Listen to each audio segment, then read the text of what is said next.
20,000 Leagues Under the Sea by Jules Verne. Part 1. Chapter 1. A Shifting Reef.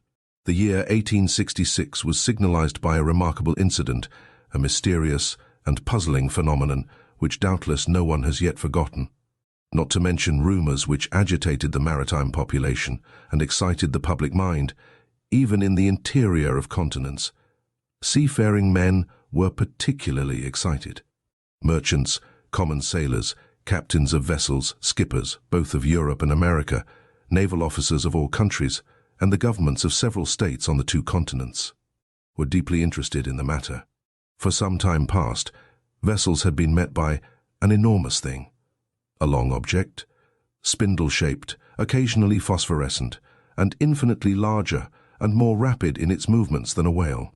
The facts relating to this apparition, entered in various logbooks, agreed in most respects as to the shape of the object or creature in question, the untiring rapidity of its movements, its surprising power of locomotion, and the peculiar life with which it seemed endowed. If it was a cetacean, it surpassed in size all those hitherto classified in science.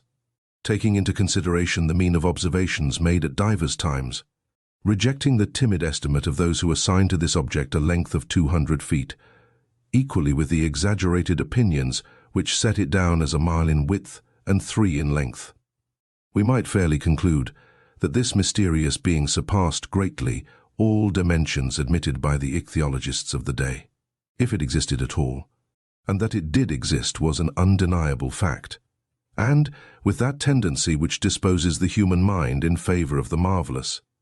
We can understand the excitement produced in the entire world by this supernatural apparition. As to classing it in the list of fables, the idea was out of the question. On July 20th, 1866, the steamer Governor Higginson of the Calcutta and Bernac Steam Navigation Company had met this moving mass 5 miles off the east coast of Australia. Captain Baker thought at first that he was in the presence of an unknown sandbank. He even prepared to determine its exact position when 2 columns of water, projected by the inexplicable object, shot with a hissing noise 150 feet up into the air. Now, unless the sandbank had been submitted to the intermittent eruption of a geyser, the Governor Higginson had to do neither more nor less than with an aquatic mammal, unknown till then, which threw up from its blowholes columns of water mixed with air and vapor. Similar facts were observed on the 23rd of July in the same year, in the Pacific Ocean, by the Columbus of the West India and Pacific Steam Navigation Company. But this extraordinary cetaceous creature could transport itself from one place to another with surprising velocity, as, in an interval of 3 days, the Governor Higginson and the Columbus had observed it at 2 different points of the chart, separated by a distance of more than 700 nautical leagues. 15 days later, 2,000 miles farther off, the Helvetia of the Compagnie Nationale and the Shannon of the Royal Mail Steamship Company, sailing to windward in that portion of the Atlantic lying between the United States and Europe, respectively signaled the monster to each other in 42°15" N lat. And 60°35" W long. In these simultaneous observations, they thought themselves justified in estimating the minimum length of the mammal at more than 350 feet, as the Shannon and Helvetia were of smaller dimensions than it, though they measured 300 feet overall. Now the largest whales, those which frequent those parts of the sea round the Aleutian, Kulimak and Umgullik Islands, have never exceeded the length of 60 yards, if they attain that. These reports arriving one after the other, with fresh observations made on board the transatlantic ship Pereire, a collision which occurred between the Etna of the Inman line and the monster. A prox verbal directed by the officers of the French frigate Normandie, a very accurate survey made by the staff of Commodore Fitzjames on board the Lord Clyde, greatly influenced public opinion. Light-thinking people jested upon the phenomenon, but grave practical countries, such as England, America, and Germany, treated the matter more seriously. In every place of great resort, the monster was the fashion. They sang of it in the cafes, ridiculed it in the papers, and represented it on the stage. All kinds of stories were circulated regarding it. There appeared in the papers caricatures of every gigantic and imaginary creature, from the white whale, the terrible Moby Dick of Hyperborean regions, to the immense kraken whose tentacles could entangle a ship of 500 tons and hurry it into the abyss of the ocean. The legends of ancient times were even resuscitated, and the opinions of Aristotle and Pliny revived, who admitted the existence of these monsters, as well as the Norwegian tales of Bishop Pontoppidan, the accounts of Paul Hegede, and last of all, the reports of Mr. Harrington, whose good faith no one could suspect, who affirmed that, being on board the Castilian, in 1857, he had seen this enormous serpent, which had never until that time frequented any other seas but those of the ancient Constitutionnel. Then burst forth the interminable controversy between the credulous and the incredulous in the societies of savants and the scientific journals. The question of the monster inflamed all minds. Editors of scientific journals, quarreling with believers in the supernatural, spilled seas of ink during this memorable campaign, some even drawing blood, for from the sea serpent they came to direct personalities. For 6 months war was waged with various fortune in the leading articles of the Geographical Institution of Brazil, the Royal Academy of Science of Berlin, the British Association, the Smithsonian Institution of Washington, in the discussions of the Indian Archipelago, of the cosmos of the ABB Moinho, in the Mittelungen of Petermann, in the scientific chronicles of the great journals of France and other countries. The cheaper journals replied keenly and with inexhaustible zest. These satirical writers parodied a remark of Linus, quoted by the adversaries of the monster, maintaining that nature did not make fools, and adjured their contemporaries not to give the lie to nature. By admitting the existence of krakens, sea serpents, Moby Dicks, and other lucubrations of delirious sailors. At length, an article in a well-known satirical journal by a favorite contributor, the chief of the staff, settled the monster like Hippolytus, giving it the death blow amidst an universal burst of laughter. Wit had conquered science. During the first months of the year 1867, the question seemed buried, never to revive, when new facts were brought before the public. It was then no longer a scientific problem to be solved, but a real danger seriously to be avoided. The question took quite another shape. The monster became a small island, a rock, a reef, but a reef of indefinite and shifting proportions. On March 5, 1867, the Moravian, of the Montreal Ocean Company, finding herself during the night in 27°30 lat. and 72°15 long, struck on her starboard quarter a rock, marked in no chart for that part of the sea. Under the combined efforts of the wind and its 400 horsepower, it was going at the rate of 13 knots. Had it not been for the superior strength of the hull of the Moravian, she would have been broken by the shock and gone down with the 237 passengers she was bringing home from Canada. The accident happened about 5 o'clock in the morning, as the day was breaking. The officers of the quarterdeck hurried to the after part of the vessel. They examined the sea with the most scrupulous attention. They saw nothing but a strong eddy about 3 cables' length distant, as if the surface had been violently agitated. The bearings of the place were taken exactly, and the Moravian continued its route without apparent damage. Had it struck on a submerged rock, or on an enormous wreck? They could not tell, but on examination of the ship's bottom when undergoing repairs, it was found that part of her keel was broken. This fact, so grave in itself, might perhaps have been forgotten like many others if, 3 weeks after, it had not been reenacted under similar circumstances. But, thanks to the nationality of the victim of the shock, thanks to the reputation of the company to which the vessel belonged, the circumstance became extensively circulated. April 13, 1867, the sea being beautiful, the breeze favourable, the Scotia, of the Cunard Company's line, found herself in 15°12 long, and 45°37 lat. She was going at the speed of 13 knots and a half. At 17 minutes past 4 in the afternoon, whilst the passengers were assembled at lunch in the great saloon, a slight shock was felt on the hull of the Scotia, on her quarter, a little aft of the port paddle. The Scotia had not struck, but she had been struck, and seemingly by something rather sharp and penetrating than blunt. The shock had been so slight that no one had been alarmed, had it not been for the shouts of the carpenter's watch, who rushed onto the bridge, exclaiming, "We are sinking! We are sinking!" At first the passengers were much frightened, but Captain Anderson hastened to reassure them. The danger could not be imminent. The Scotia, divided into 7 compartments by strong partitions, could brave with impunity any leak. Captain Anderson went down immediately into the hold. He found that the sea was pouring into the 5th compartment, and the rapidity of the influx proved that the force of the water was considerable. Fortunately, this compartment did not hold the boilers, or the fires would have been immediately extinguished.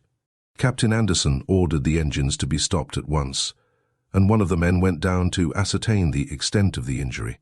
Some minutes afterwards, they discovered the existence of a large hole of 2 yards in diameter in the ship's bottom. Such a leak could not be stopped, and the Scotia, her paddles half submerged, was obliged to continue her course. She was then 300 miles from Cape Clear, and after 3 days' delay, which caused great uneasiness in Liverpool, she entered the basin of the company. The engineers visited the Scotia, which was put in dry dock. They could scarcely believe it possible. At 2.5 yards below watermark was a regular rent, in the form of an isosceles triangle. The broken place in the iron plates was so perfectly defined that it could not have been more neatly done by a punch. It was clear, then, that the instrument producing the perforation was not of a common stamp, and after having been driven with prodigious strength, and piercing an iron plate 1/3/8 inches thick, had withdrawn itself by a retrograde motion truly inexplicable. Such was the last fact, which resulted in exciting once more the torrent of public opinion. From this moment all unlucky casualties, which could not be otherwise accounted for, were put down to the monster. Upon this imaginary creature rested the responsibility of all these shipwrecks, which unfortunately were considerable, for of 3,000 ships whose loss was annually recorded at Lloyd's, the number of sailing and steamships supposed to be totally lost, from the absence of all news, amounted to not less than 200. Now, it was the monster who, justly or unjustly, was accused of their disappearance, and thanks to it, communication between the different continents became more and more dangerous. The public demanded peremptorily that the seas should at any price be relieved from this formidable cetacean. Chapter 2. Pro and Con. At the period when these events took place, I had just returned from a scientific research in the disagreeable territory of Nebraska in the United States. In virtue of my office as assistant professor in the Museum of Natural History in Paris, the French government had attached me to that expedition. After 6 months in Nebraska, I arrived in New York towards the end of March, laden with a precious collection. My departure for France was fixed for the first days in May. Meanwhile, I was occupying myself in classifying my mineralogical, botanical, and zoological riches when the accident happened to the Scotia. I was perfectly up in the subject, which was the question of the day. How could I be otherwise? I had read and reread all the American and European papers without being any nearer a conclusion. This mystery puzzled me. Under the impossibility of forming an opinion, I jumped from one extreme to the other. That there really was something could not be doubted, and the incredulous were invited to put their finger on the wound of the Scotia. On my arrival at New York, the question was at its height. The hypothesis of the floating island and the unapproachable sandbank, supported by minds little competent to form a judgment, was abandoned. And, indeed, unless this shoal had a machine in its stomach, how could it change its position with such astonishing rapidity? From the same cause, the idea of a floating hull of an enormous wreck was given up. There remained then only 2 possible solutions of the question, which created 2 distinct parties. On one side, those who were for a monster of colossal strength. On the other, those who were for a submarine vessel of enormous motive power. But this last hypothesis, plausible as it was, could not stand against inquiries made in both worlds. That a private gentleman should have such a machine at his command was not likely. Where, when, and how was it built? And how could its construction have been kept secret? Certainly a government might possess such a destructive machine, and in these disastrous times, when the ingenuity of man has multiplied the power of weapons of war, it was possible that, without the knowledge of others, a state might try to work such a formidable engine. After the Cachalots came the torpedoes, after the torpedoes the submarine rams, then the reaction. At least, I hope so. But the hypothesis of a war machine fell before the declaration of governments. As public interest was in question, and transatlantic communications suffered, their veracity could not be doubted. But how admit that the construction of this submarine boat had escaped the public eye? For a private gentleman to keep the secret under such circumstances would be very difficult, and for a state whose every act is persistently watched by powerful rivals, certainly impossible. After inquiries made in England, France, Russia, Prussia, Spain, Italy, and America, even in Turkey, the hypothesis of a submarine monitor was definitely rejected. Upon my arrival in New York, several persons did me the honor of consulting me on the phenomenon in question. I had published in France a work in quarto, in 2 volumes, entitled Mysteries of the Great Submarine Grounds. This book, highly approved of in the learned world, gained for me a special reputation in this rather obscure branch of natural history. My advice was asked. As long as I could deny the reality of the fact, I confined myself to a decided negative. But soon, finding myself driven into a corner, I was obliged to explain myself categorically, and even the Honorable Pierre Aronnax, professor in the Museum of Paris, was called upon by the New York Herald to express a definite opinion of some sort. I did something. I spoke, for want of power to hold my tongue.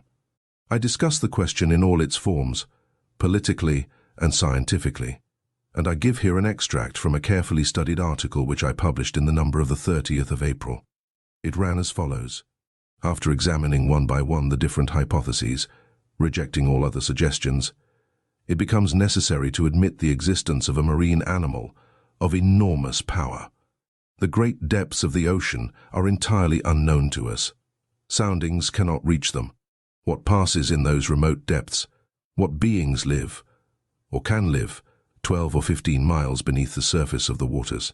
What is the organization of these animals, we can scarcely conjecture. However, the solution of the problem submitted to me may modify the form of the dilemma.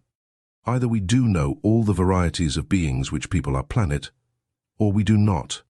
If we do not know them all, if nature has still secrets in ichthyology for us, nothing is more conformable to reason than to admit the existence of fishes or cetaceans of other kinds, or even of new species, of an organization formed to inhabit the strata inaccessible to soundings, and which an accident of some sort, either fantastical or capricious, has brought at long intervals to the upper level of the ocean. If, on the contrary, we do know all living kinds, we must necessarily seek for the animal in question amongst those marine beings already classed. And, in that case, I should be disposed to admit the existence of a gigantic narwhal. The common narwhal, or unicorn of the sea, often attains a length of 60 feet. Increase its size 5-fold or 10-fold, give it strength proportionate to its size, lengthen its destructive weapons, and you obtain the animal required. It will have the proportions determined by the officers of the Shannon, the instrument required by the perforation of the Scotia, and the power necessary to pierce the hull of the steamer. Indeed, the narwhal is armed with a sort of ivory sword, a halberd, according to the expression of certain naturalists. The principal tusk has the hardness of steel. Some of these tusks have been found buried in the bodies of whales, which the unicorn always attacks with success. Others have been drawn out, not without trouble, from the bottoms of ships which they had pierced through and through, as a gimlet pierces a barrel. The Museum of the Faculty of Medicine of Paris possesses one of these defensive weapons, 2 yards and a quarter in length, and 15 inches in diameter at the base. Very well. Suppose this weapon to be 6 times stronger and the animal 10 times more powerful. Launch it at the rate of 20 miles an hour, and you obtain a shock capable of producing the catastrophe required. Until further information, therefore, I shall maintain it to be a sea unicorn of colossal dimensions, armed not with a halberd, but with a real spur, as the armored frigates or the rams of war, whose massiveness and motive power it would possess at the same time. Thus may this puzzling phenomenon be explained, unless there be something over and above all that one has ever conjectured, seen, perceived, or experienced, which is just within the bounds of possibility. These last words were cowardly on my part, but, up to a certain point, I wished to shelter my dignity as professor, and not give too much cause for laughter to the Americans, who laugh well when they do laugh. I reserved for myself a way of escape. In effect, however, I admitted the existence of the monster. My article was warmly discussed, which procured it a high reputation. It rallied round it a certain number of partisans. The solution it proposed gave, at least, full liberty to the imagination. The human mind delights in grand conceptions of supernatural beings, and the sea is precisely their best vehicle, the only medium through which these giants, against which terrestrial animals, such as elephants or rhinoceroses, are as nothing, can be produced or developed. The industrial and commercial papers treated the question chiefly from this point of view. The Shipping and Mercantile Gazette, the Lloyd's List, the Packet Boat, and the Maritime and Colonial Review, all papers devoted to insurance companies which threatened to raise their rates of premium, were unanimous on this point. Public opinion had been pronounced. The United States were the first in the field, and in New York they made preparations for an expedition destined to pursue this narwhal. A frigate of great speed, the Abraham Lincoln, was put in commission as soon as possible. The arsenals were opened to Commander Farragut, who hastened the arming of his frigate. But as it always happens, the moment it was decided to pursue the monster did not appear. For 2 months, no one heard it spoken of. No ship met with it. It seemed as if this unicorn knew of the plots weaving around it. It had been so much talked of, even through the Atlantic cable, that jesters pretended that this slender fly had stopped a telegram on its passage and was making the most of it. So when the frigate had been armed for a long campaign, and provided with formidable fishing apparatus, no one could tell what course to pursue.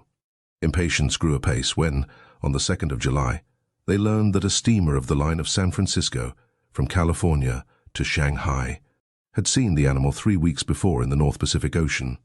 The excitement caused by this news was extreme. The ship was revictualled and well stocked with coal.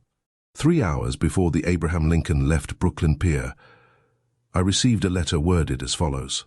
To M. Aronnax, Professor in the Museum of Paris, 5th Avenue Hotel, New York.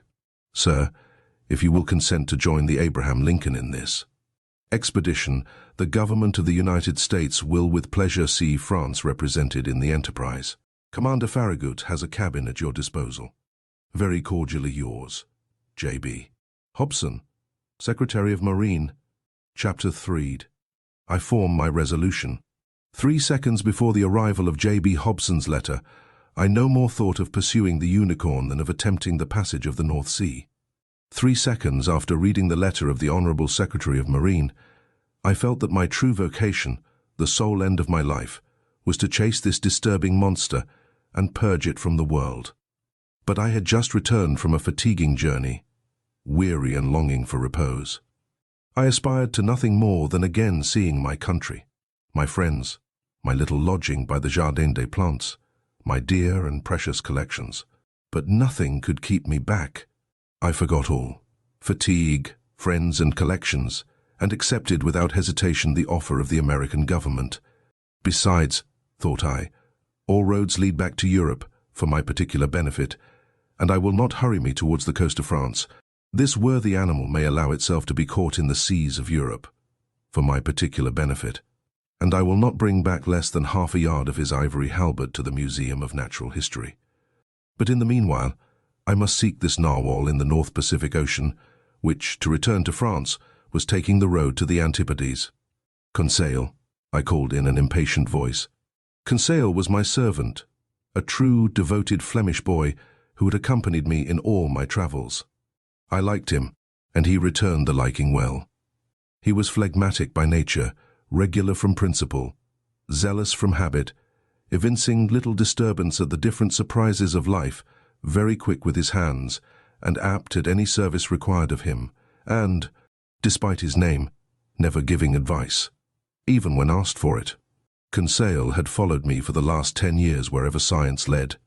Never once did he complain of the length or fatigue of a journey, never make an objection to pack his portmanteau for whatever country it might be, or however far away, whether China or Congo.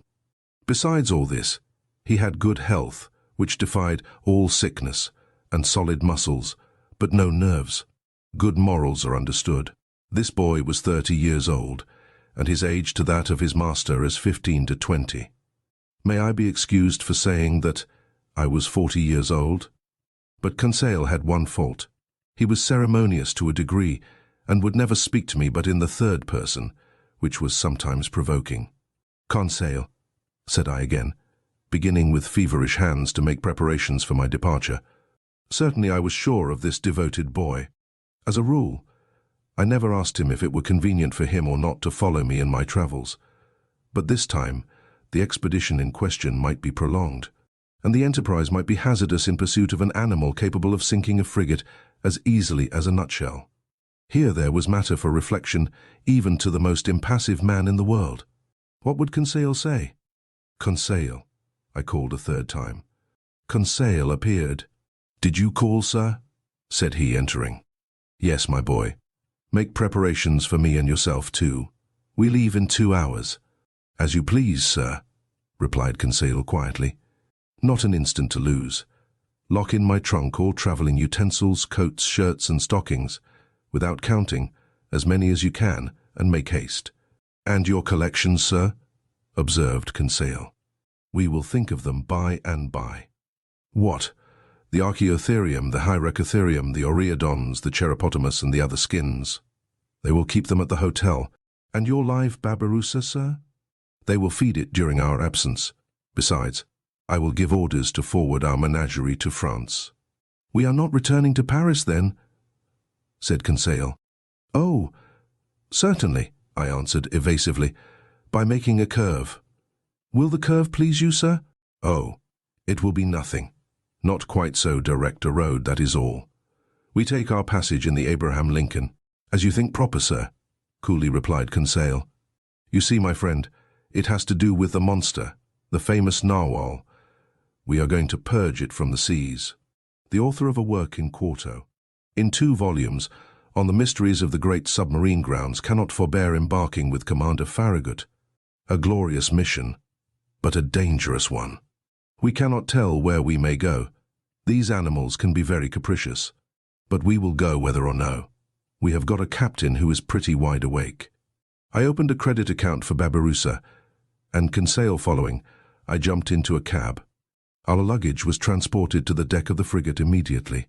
I hastened on board and asked for Commander Farragut.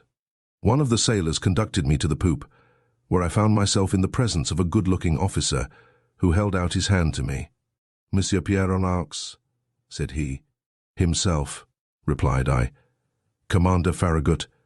"You are welcome, Professor. Your cabin is ready for you."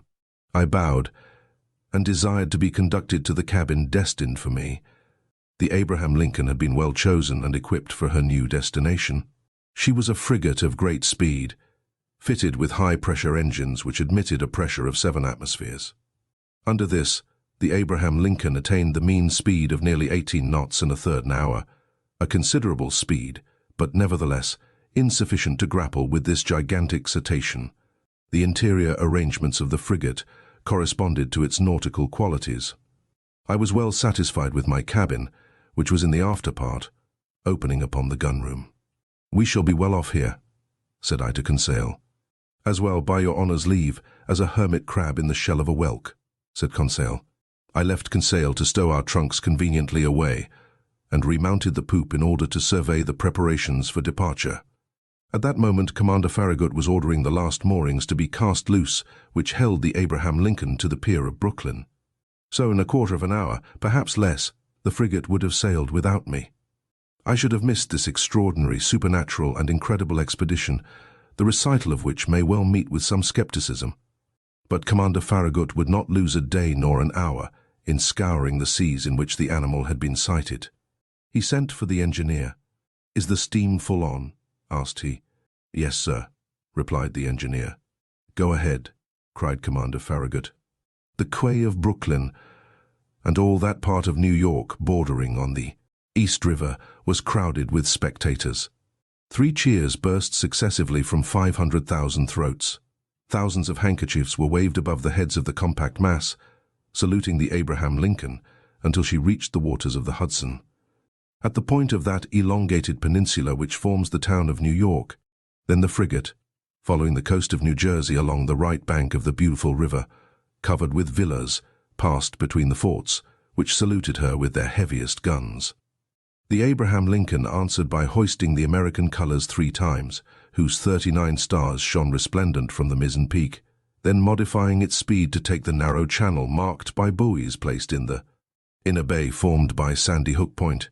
It coasted the long sandy beach, where some thousands of spectators gave it one final cheer. The escort of boats and tenders still followed the frigate, and did not leave her until they came abreast of the lightship, whose 2 lights marked the entrance of New York Channel. 6 bells struck. The pilot got into his boat and rejoined the little schooner which was waiting under our lee. The fires were made up. The screw beat the waves more rapidly. The frigate skirted the low yellow coast of Long Island, and at 8 bells, after having lost sight in the northwest of the lights of Fire Island, she ran at full steam onto the dark waters of the Atlantic. Chapter 4. Ned Land. Captain Farragut was a good seaman, worthy of the frigate he commanded.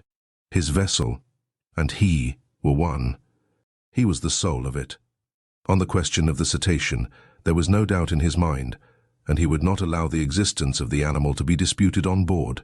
He believed in it, as certain good women believe in the Leviathan, by faith, not by reason. The monster did exist, and he had sworn to rid the seas of it.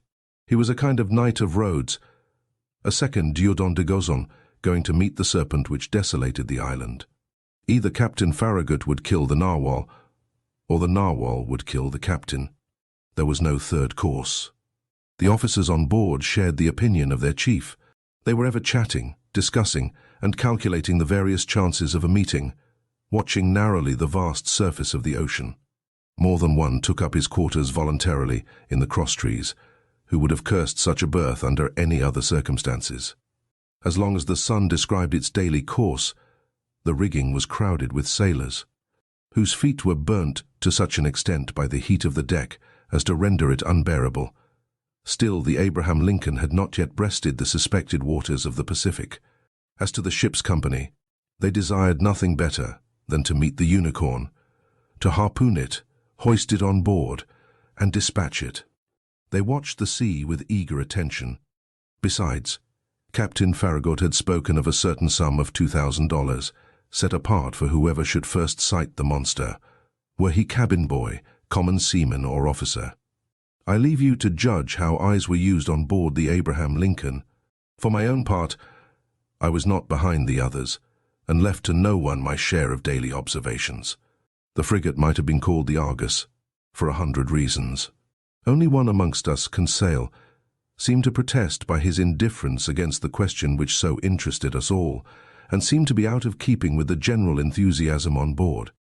I have said that Captain Farragut had carefully provided his ship with every apparatus for catching the gigantic cetacean. No whaler had ever been better armed. We possessed every known engine, from the harpoon thrown by the hand to the barbed arrows of the blunderbuss and the explosive balls of the duck gun. On the forecastle lay the perfection of a breech-loading gun, very thick at the breech and very narrow in the bore, the model of which had been in the exhibition of 1867. This precious weapon of American origin could throw with ease a conical projectile of 9 pounds to a mean distance of 10 miles. Thus the Abraham Lincoln wanted for no means of destruction, and, what was better still, she had on board Ned Land, the prince of harpooners. Ned Land was a Canadian, with an uncommon quickness of hand, and who knew no equal in his dangerous occupation. Skill, coolness, audacity, and cunning he possessed in a superior degree, and it must be a cunning whale or a singularly cute cachalot to escape the stroke of his harpoon. Ned Land was about 40 years of age. He was a tall man, more than 6 feet high, strongly built, grave and taciturn, occasionally violent, and very passionate when contradicted. His person attracted attention, but above all the boldness of his look, which gave a singular expression to his face. Who calls himself Canadian calls himself French, and, little communicative as Ned Land was, I must admit that he took a certain liking for me. My nationality drew him to me, no doubt. It was an opportunity for him to talk, and for me to hear that old language of Rabelais, which is still in use in some Canadian provinces. The harpooner's family was originally from Quebec and was already a tribe of hardy fishermen when this town belonged to France. Little by little, Ned Land acquired a taste for chatting, and I loved to hear the recital of his adventures in the polar seas. He related his fishing and his combats with natural poetry of expression. His recital took the form of an epic poem, and I seemed to be listening to a Canadian Homer singing the Iliad of the regions of the north. I am portraying this hardy companion as I really knew him. We are old friends now, united in that unchangeable friendship which is born and cemented amidst extreme dangers. Ah, brave Ned!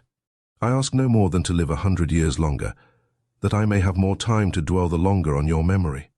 Now, what was Ned Land's opinion upon the question of the marine monster? I must admit that he did not believe in the unicorn, and was the only one on board who did not share that universal conviction.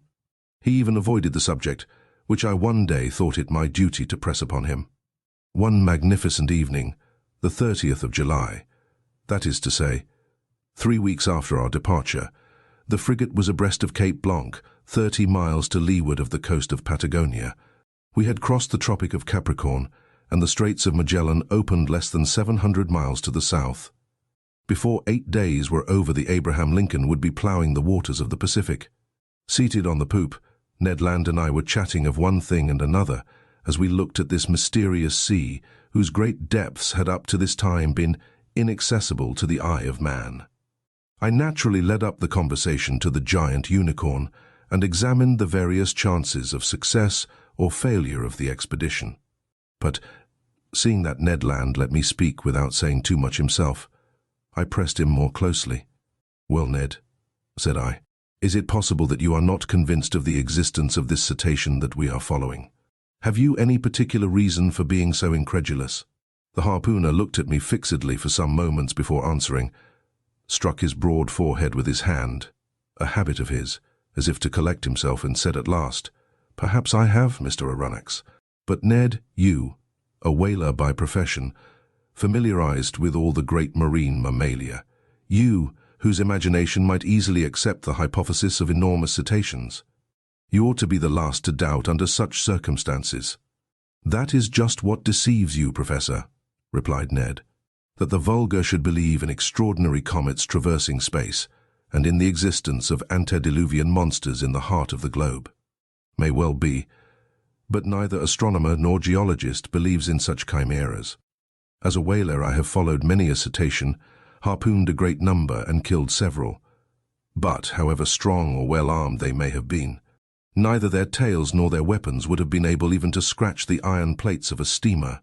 But, Ned, they tell of ships which the teeth of the narwhal have pierced through and through." "Wooden ships, that is possible," replied the Canadian, "but I have never seen it done, and until further proof, I deny that whales, cetaceans, or sea unicorns could ever produce the effect you describe."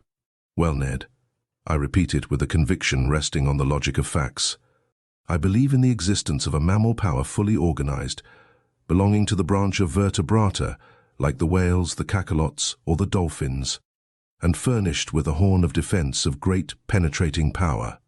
"Hum," said the harpooner, shaking his head with the air of a man who would not be convinced. "Notice one thing, my worthy Canadian," I resumed. "If such an animal is in existence, if it inhabits the depths of the ocean, if it frequents the strata lying miles below the surface of the water, it must necessarily possess an organization the strength of which would defy all comparison." "And why this powerful organization?" demanded Ned. "Because it requires incalculable strength to keep oneself in these strata and resist their pressure. Listen to me. Let us admit that the pressure of the atmosphere is represented by the weight of a column of water 32 feet high. In reality, the column of water would be shorter, as we are speaking of seawater, the density of which is greater than that of fresh water. Very well, when you dive, Ned, as many times 32 feet of water as there are above you, so many times does your body bear a pressure equal to that of the atmosphere, that is to say 15 lbs, for each square inch of its surface. It follows, then, that at 320 feet this pressure that of 10 atmospheres, of 100 atmospheres at 3,200 feet, and of 1,000 atmospheres at 32,000 feet. that is, about 6 miles, which is equivalent to saying that if you could attain this depth in the ocean, each square 3/8 of an inch of the surface of your body would bear a pressure of 5,600 lbs. Ah, my brave Ned, do you know how many square inches you carry on the surface of your body? I have no idea, Mr. Aronnax. About 6,500, and as in reality, the atmospheric pressure is about 15 lbs. To the square inch, your 6,500 square inches bear at this moment a pressure of 7,500 lbs. Without my perceiving it? Without your perceiving it. And if you are not crushed by such a pressure, it is because the air penetrates the interior of your body with equal pressure. Hence perfect equilibrium between the interior and exterior pressure, which thus neutralize each other and which allows you to bear it without inconvenience. But in the water, it is another thing. Yes, I understand, replied Ned, becoming more attentive. Because the water surrounds me, but does not penetrate. Precisely, Ned. So that at 32 feet beneath the surface of the sea, you would undergo a pressure of 97,500 lbs. At 320 feet, 10 times that pressure. At 3,200 feet, 100 times that pressure. Lastly, at 32,000 feet, 1,000 times that pressure would be 97,500,000 lbs. That is to say, that you would be flattened as if you had been drawn from the plates of a hydraulic machine. The devil, exclaimed Ned. Very well, my worthy harpooner. If some vertebrate, several hundred yards long and large in proportion, can maintain itself in such depths, of those whose surface is represented by millions of square inches, that is by tens of millions of pounds, we must estimate the pressure they undergo.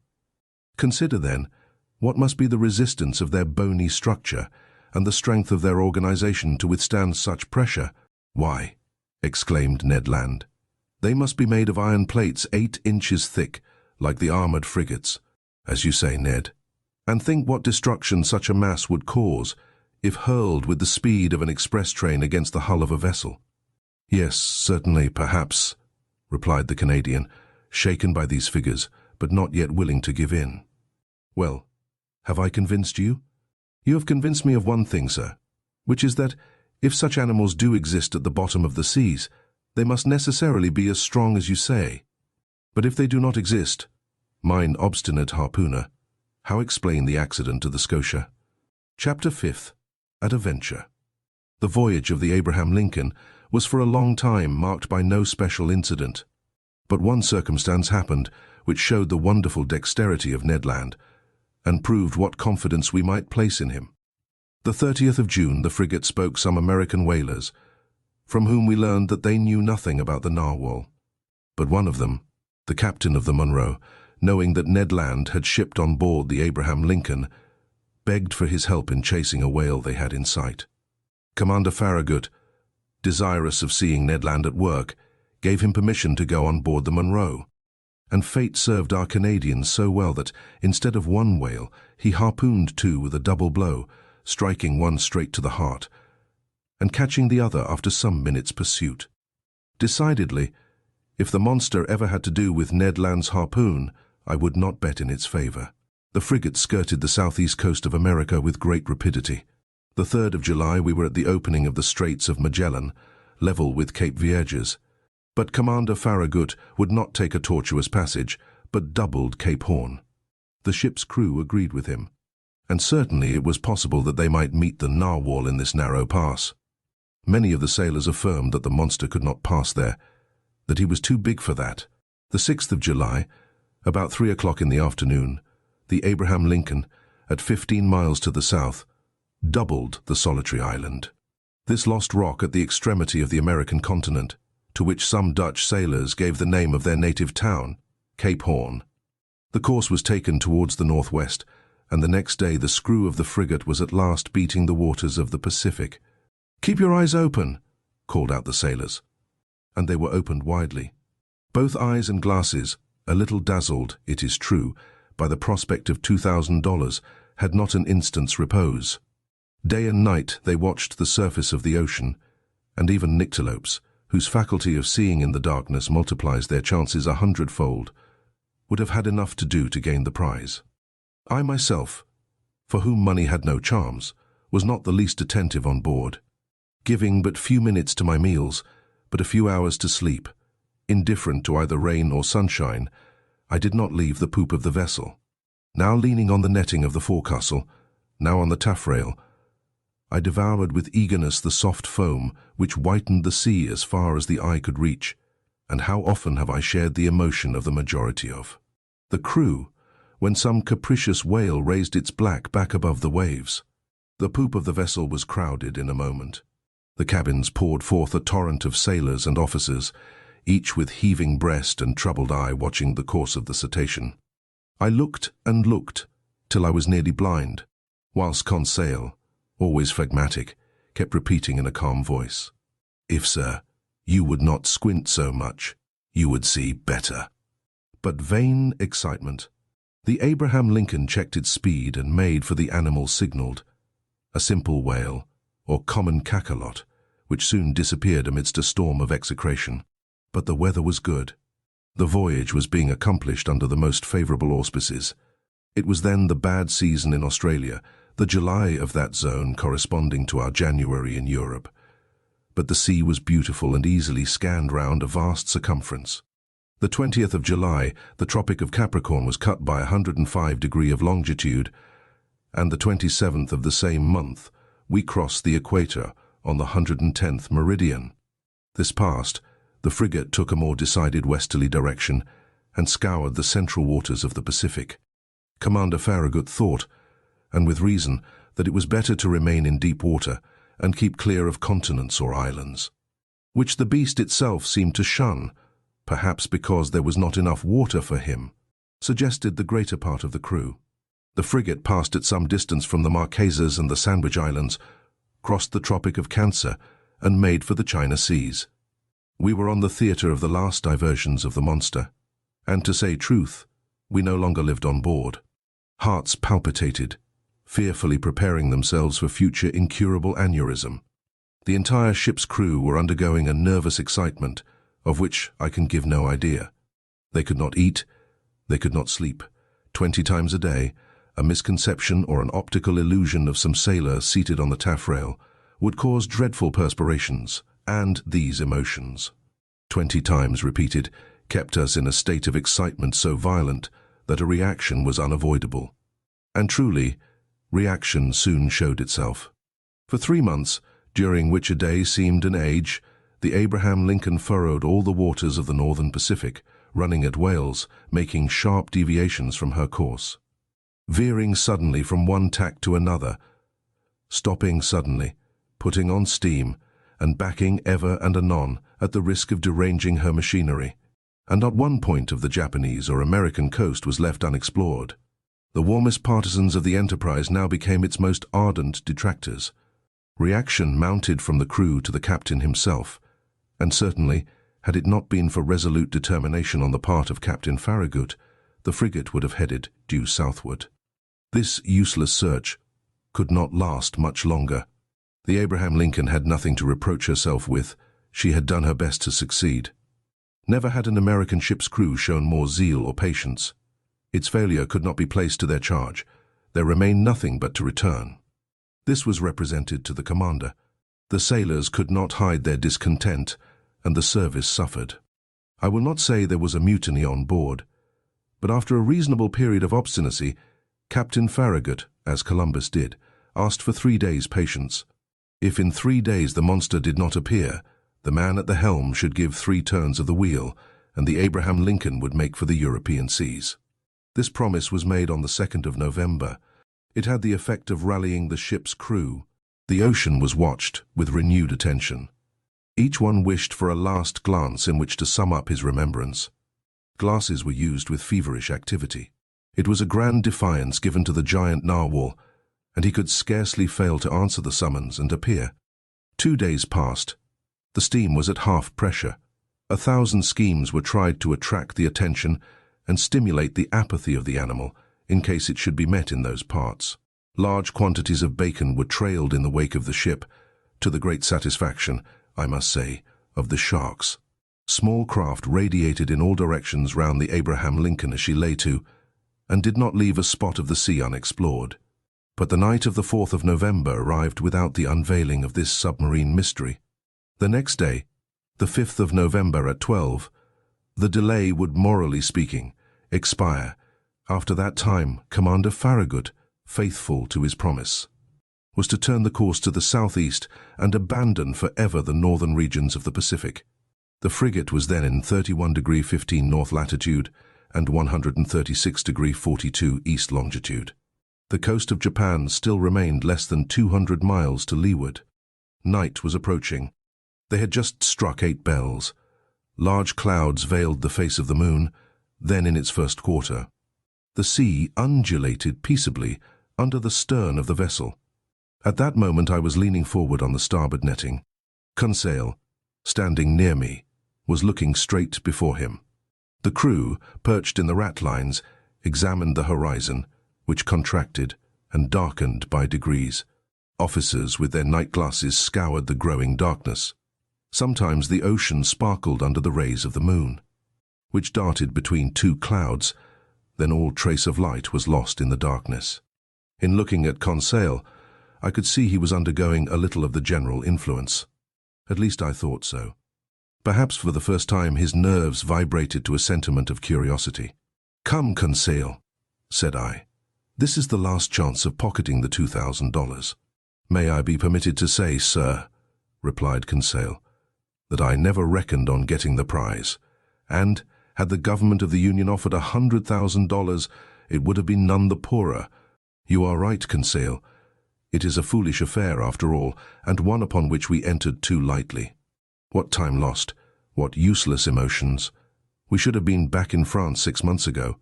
"In your little room, sir?" replied Conseil. "And in your museum, sir, and I should have already classed all your fossils, sir. And the babirusa would have been installed in its cage in the Jardin des Plantes, and have drawn all the curious people of the capital. As you say, Conseil, I fancy we shall run a fair chance of being laughed at for our pains." "That's tolerably certain," replied Conseil quietly. "I think they will make fun of you, sir. And, must I say it? Go on, my good friend."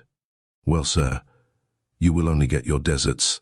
"Indeed, when one has the honor of being a savant as you are, sir, one should not expose one's self to." Conseil had not time to finish his compliment.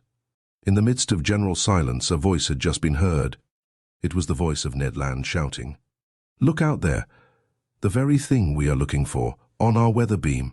Chapter the 8th. At full steam. At this cry, the whole ship's crew hurried towards the harpooner, commander, officers, masters, sailors, cabin boys. Even the engineers left their engines, and the stokers their furnaces.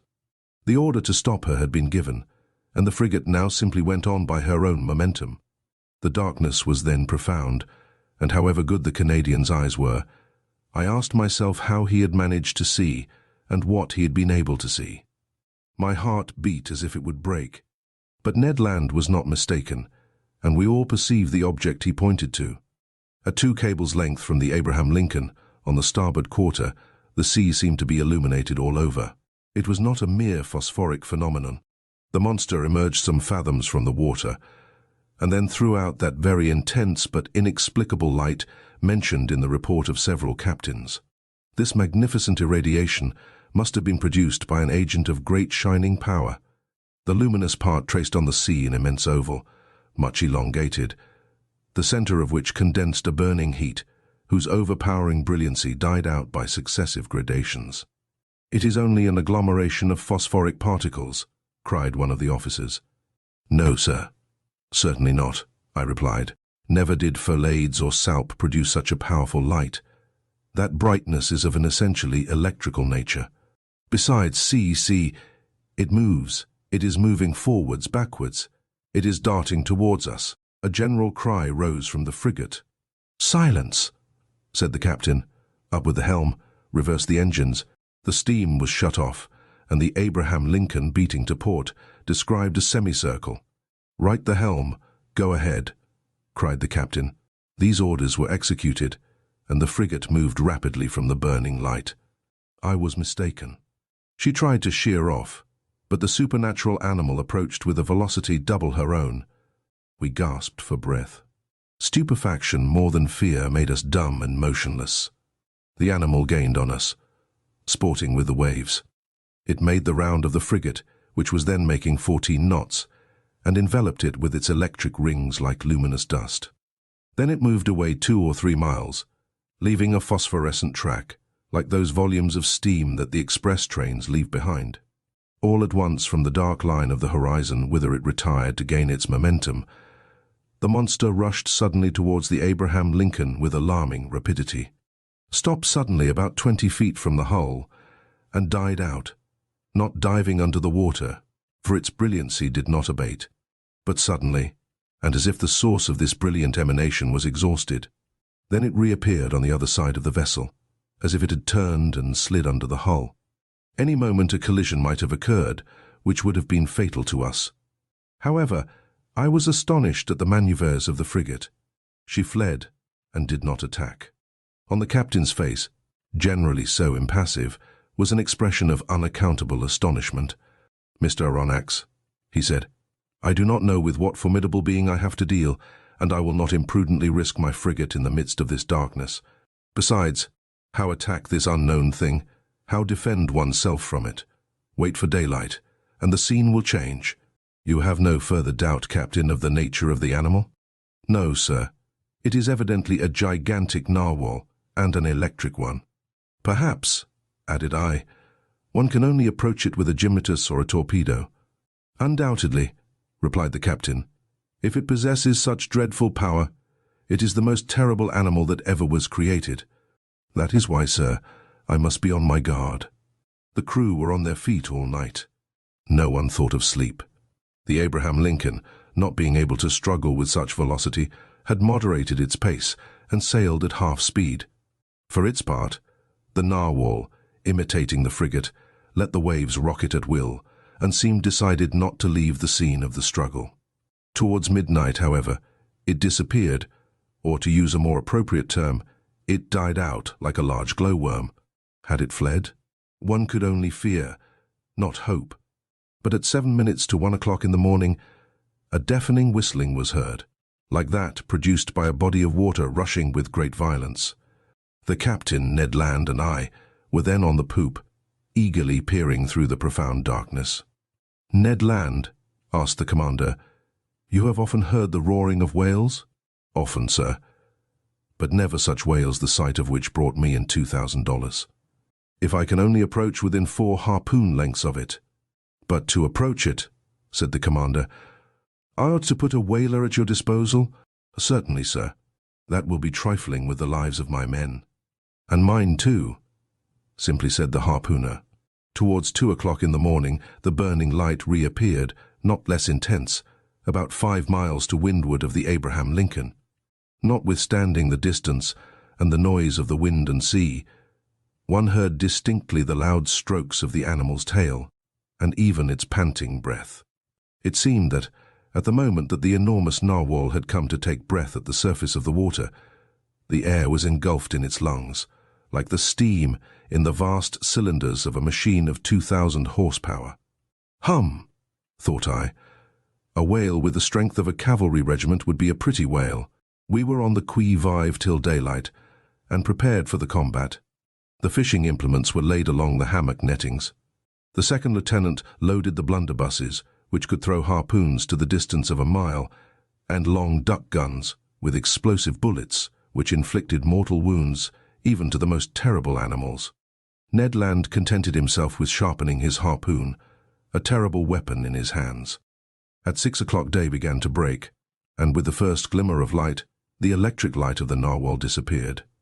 At 7 o'clock the day was sufficiently advanced, but a very thick sea fog obscured our view, and the best spy-glasses could not pierce it. That caused disappointment and anger. I climbed the mizzen-mast. Some officers were already perched on the mastheads. At 8 o'clock the fog lay heavily on the waves, and its thick scrolls rose little by little. The horizon grew wider and clearer at the same time. Suddenly, just as on the day before, Ned Land's voice was heard. "The thing itself on the port quarter," cried the harpooner. Every eye was turned towards the point indicated. There, a mile and a half from the frigate, a long blackish body emerged a yard above the waves. Its tail, violently agitated, produced a considerable eddy.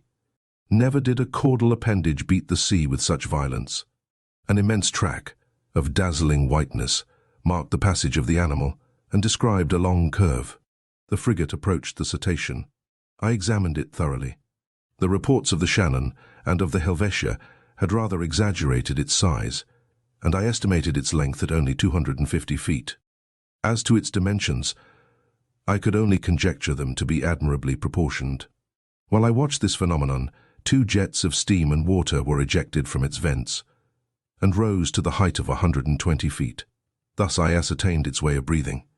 I concluded definitely that it belonged to the vertebrate branch, class Mammalia. The crew waited impatiently for their chief's orders. The latter, after having observed the animal attentively, called the engineer. The engineer ran to him. "Sir," said the commander, "you have steam up?" "Yes, sir," answered the engineer. "Well, make up your fires and put on all steam." 3 hurrahs greeted this order. The time for the struggle had arrived.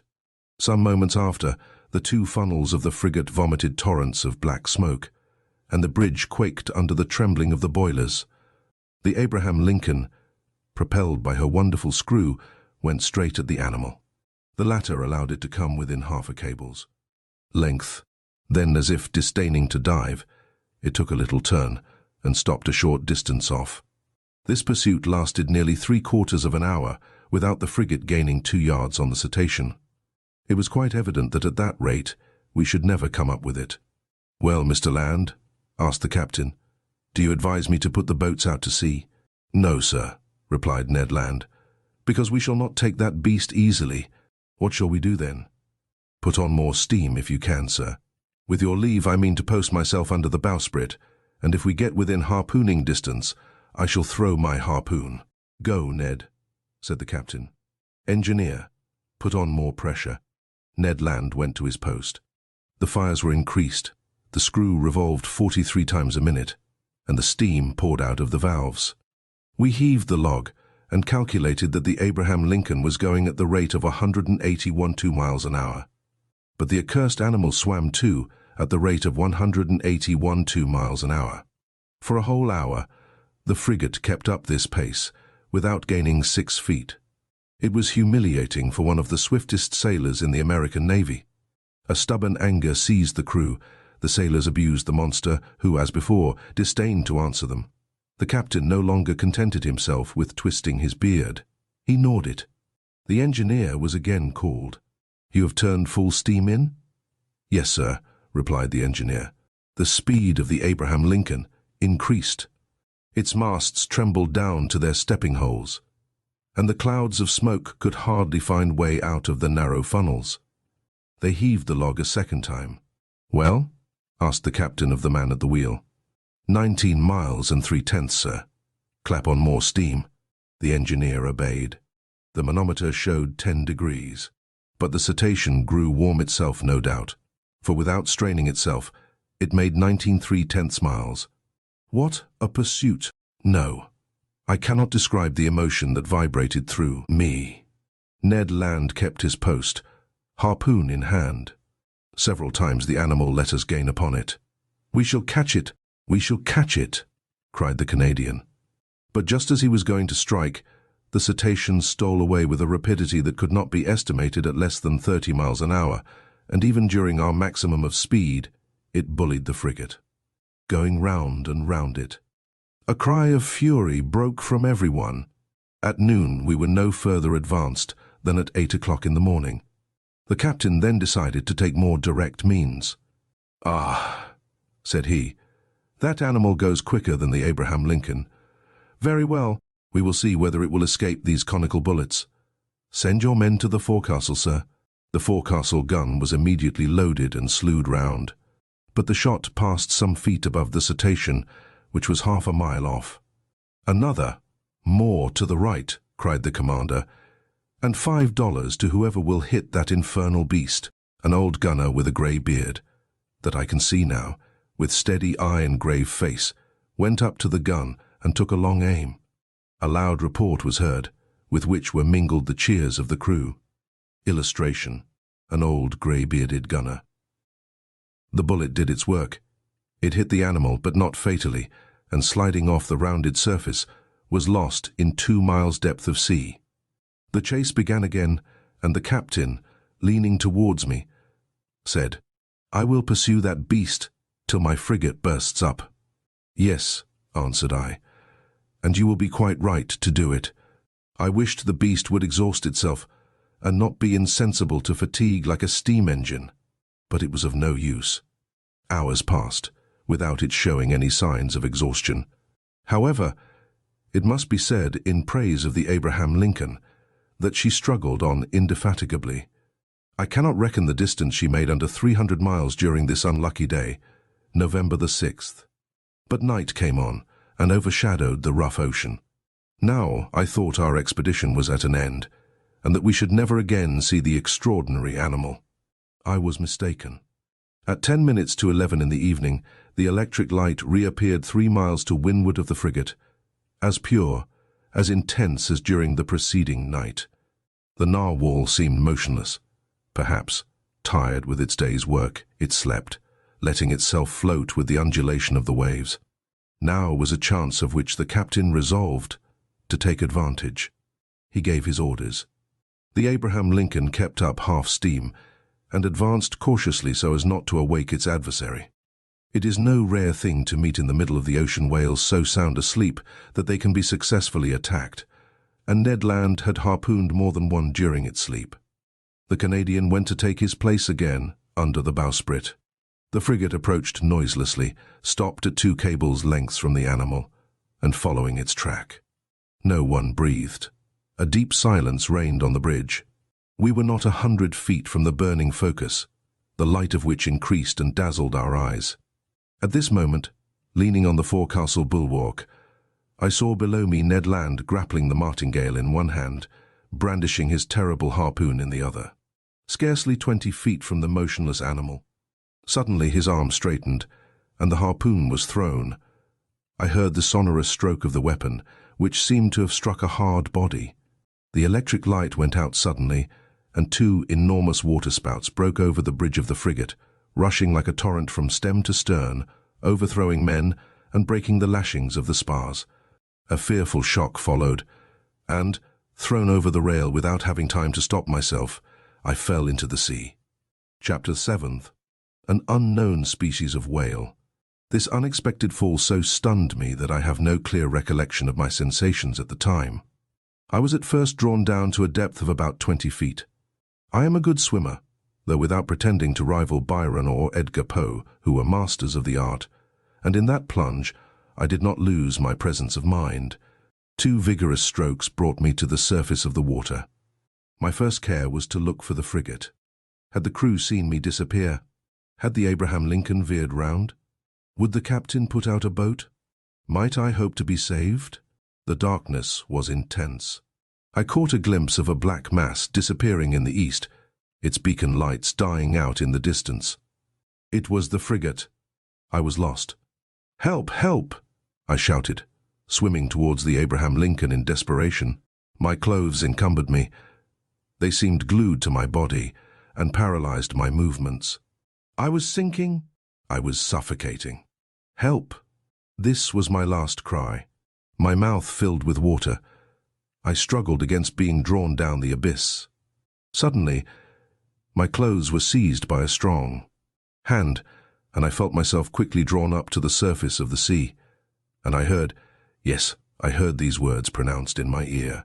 If Master would be so good as to lean on my shoulder, Master would swim with much greater ease.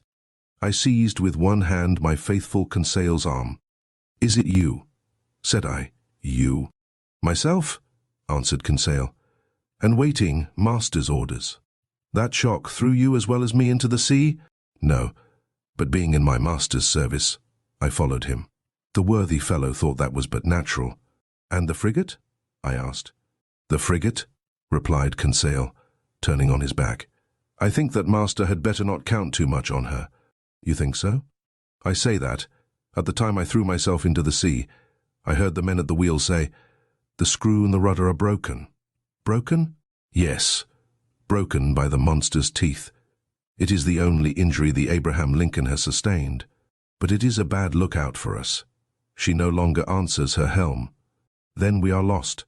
Perhaps so, calmly answered Conseil.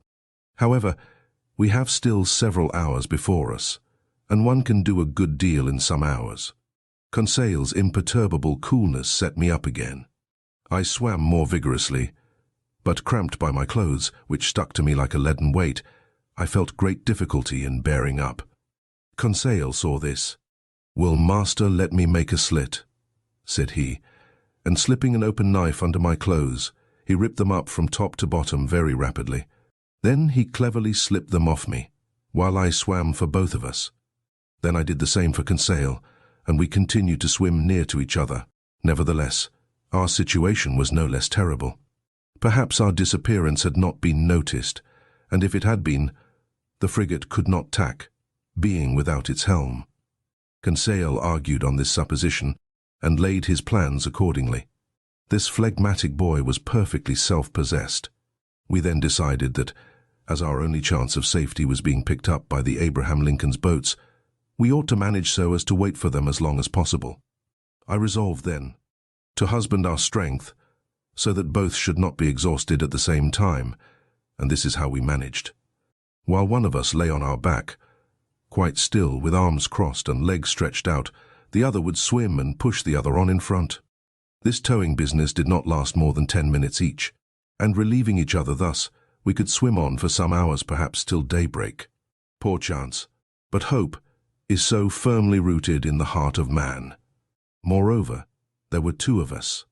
Indeed, I declare, though it may seem improbable, if I sought to destroy all hope, if I wished to despair, I could not. The collision of the frigate with the cetacean had occurred about 11 o'clock the evening before. I reckoned then we should have 8 hours to swim before sunrise, an operation quite practicable if we relieved each other. The sea, very calm, was in our favor. Sometimes I tried to pierce the intense darkness that was only dispelled by the phosphorescence caused by our movements. I watched the luminous waves that broke over my hand, whose mirror-like surface was spotted with silvery rings. One might have said that we were in a bath of quicksilver. Near 1 o'clock in the morning I was seized with dreadful fatigue. My limbs stiffened under the strain of violent cramp. Conseil was obliged to keep me up, and our preservation devolved on him alone. I heard the poor boy pant. His breathing became short and hurried. I found that he could not keep up much longer. "Leave me, I said to him. "Leave my master? Never," replied he. "I would drown first." Just then the moon appeared through the fringes of a thick cloud that the wind was driving to the east. The surface of the sea glittered with its rays. This kindly light reanimated us. My head got better again. I looked at all points of the horizon. I saw the frigate. She was 5 miles from us and looked like a dark mass, hardly discernible. But no boats.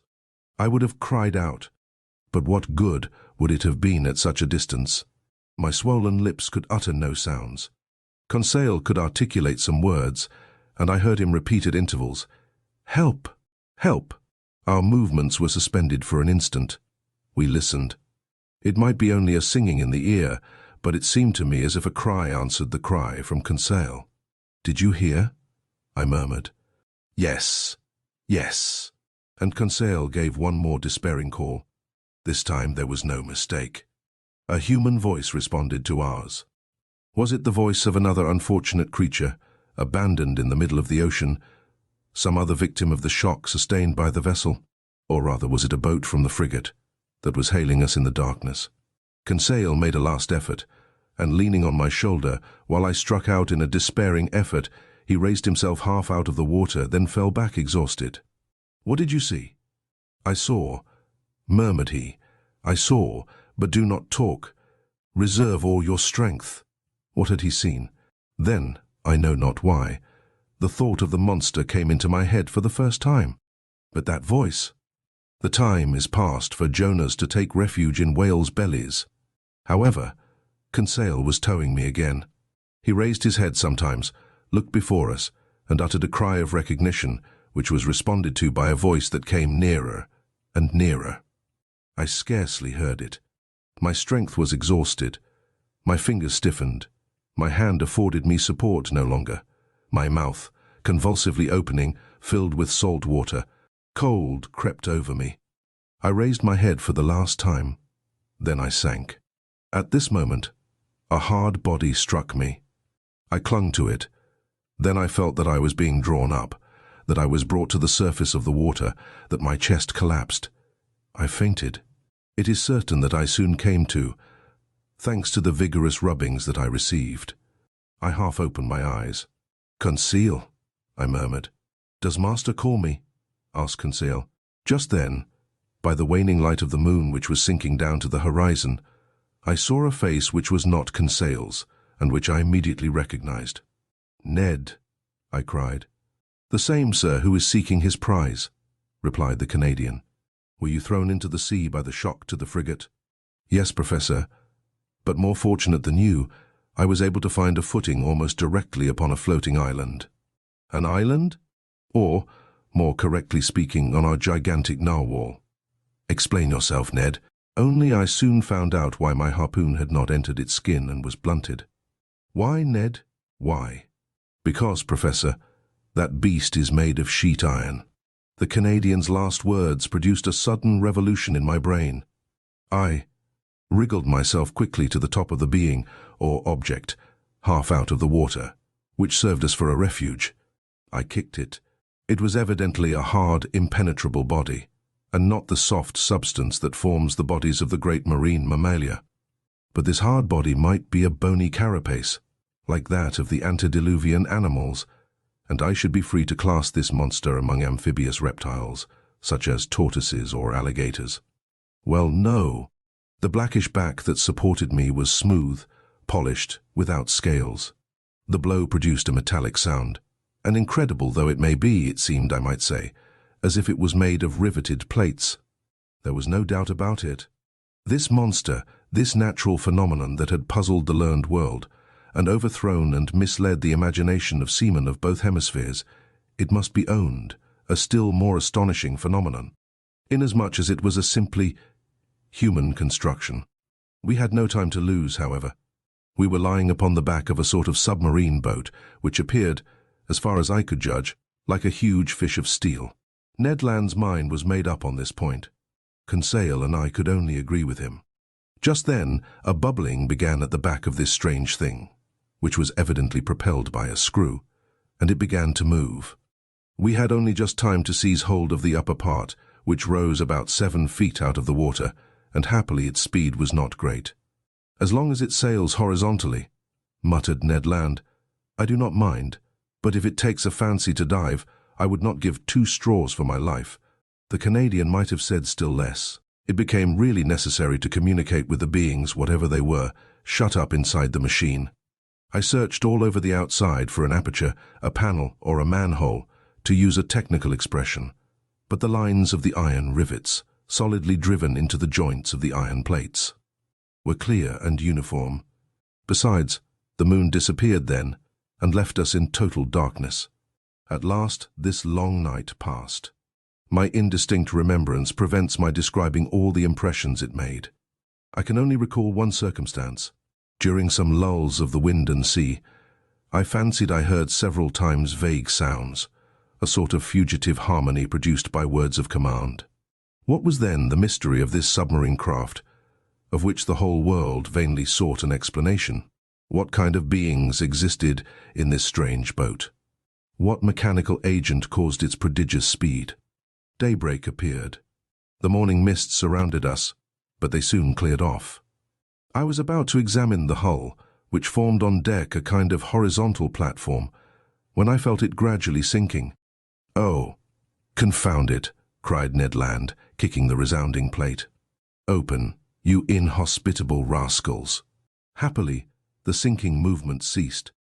Suddenly a noise, like ironworks violently pushed aside, came from the interior of the boat. One iron plate was moved. A man appeared, uttered an odd cry, and disappeared immediately. Some moments after, 8 strong men with masked faces appeared noiselessly and drew us down into their formidable machine. Chapter the 8th. Mobilis in Mobili. This forcible abduction, so roughly carried out, was accomplished with the rapidity of lightning. I shivered all over. Whom had we to deal with? No doubt some new sort of pirates who explored the sea in their own way. Hardly had the narrow panel closed upon me when I was enveloped in darkness. My eyes, dazzled with the outer light, could distinguish nothing. I felt my naked feet cling to the rungs of an iron ladder. Ned Land and Conseil, firmly seized, followed me. At the bottom of the ladder, a door opened and shut after us immediately with a bang. We were alone. Where? I could not say, hardly imagine. All was black, and such a dense black that, after some minutes, my eyes had not been able to discern even the faintest glimmer. Meanwhile, Ned Land, furious at these proceedings, gave free vent to his indignation. "Confound it!" cried he. "Here are people who come up to the Scotch for hospitality. They only just miss being cannibals. I should not be surprised at it, but I declare that they shall not eat me without my protesting." "Calm yourself, friend Ned. Calm yourself," replied Conseil, quietly. "Do not cry out before you are hurt. We are not quite done for yet." "Not quite," sharply replied the Canadian, "but pretty near, at all events. Things look black. Happily, my bowie knife I have still, and I can always see well enough to use it.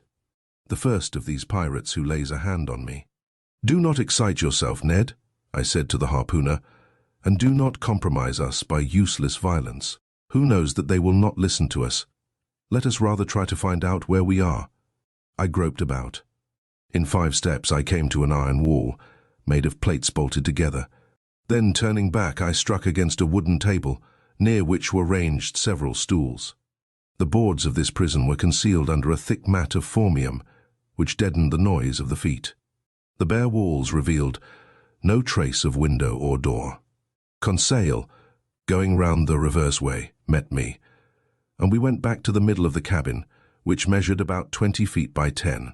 As to its height, Ned Land, in spite of his own great height, could not measure it. Half an hour had already passed without our situation being bettered, when the dense darkness suddenly gave way to extreme light. Our prison was suddenly lighted. That is to say, it became filled with a luminous matter, so strong that I could not bear it at first. In its whiteness and intensity I recognized that electric light which played round the submarine boat like a magnificent phenomenon of phosphorescence. After shutting my eyes involuntarily, I opened them and saw that this luminous agent came from a half-globe, unpolished, placed in the roof of the cabin. "At last one can see," cried Ned Land, who, knife in hand, stood on the defensive. "Yes," said I, "but we are still in the dark about ourselves. Let master have patience," said the imperturbable Conseil. The sudden lighting of the cabin enabled me to examine it minutely. It only contained a table and 5 stools. The invisible door might be hermetically sealed. No noise was heard. All seemed dead in the interior of this boat. Did it move? Did it float on the surface of the ocean? Or did it dive into its depths? I could not guess. A noise of bolts was now heard. The door opened, and 2 men appeared. One was short, very muscular, broad-shouldered, with robust limbs, strong head, an abundance of black hair, thick moustache, a quick, penetrating look, and the vivacity which characterizes the population of southern France. The second stranger merits a more detailed description. A disciple of Cachalot or Engel would have read his face like an open book. I made out his prevailing qualities directly. Self-confidence, because his head was well set on his shoulders, and his black eyes looked around with cold assurance. Calmness. For his skin, rather pale, showed his coolness of blood, energy, evinced by the rapid contraction of his lofty brows, and courage, because his deep breathing denoted great power of lungs. Whether this person was 35 or 50 years of age, I could not say. He was tall, had a large forehead, straight nose, a clearly cut mouth, beautiful teeth, with fine taper hands, indicative of a highly nervous temperament. This man was certainly the most admirable specimen I had ever met. One particular feature was his eyes, rather far from each other, and which could take in nearly a quarter of the horizon at once. This faculty, I verified it later, gave him a range of vision far superior to Ned Land's. When this stranger fixed upon an object, his eyebrows met, his large eyelids closed around so as to contract the range of his vision, and he looked as if he magnified the objects lessened by distance, as if he pierced those sheets of water so opaque to our eyes, and as if he read the very depths of the seas. The two strangers, with caps made from the fur of the sea otter, and shod with sea boots of seal's skin, were dressed in clothes of a particular texture which allowed free movement of the limbs. The taller of the two, evidently the chief on board, examined us with great attention, without saying a word. Then turning to his companion, talked with him in an unknown tongue. It was a sonorous, harmonious, and flexible dialect, the vowels seeming to admit of very varied accentuation. The other replied by a shake of the head, and added 2 or 3 perfectly incomprehensible words. Then he seemed to question me by a look. I replied in good French that I did not know his language, but he seemed not to understand me, and my situation became more embarrassing.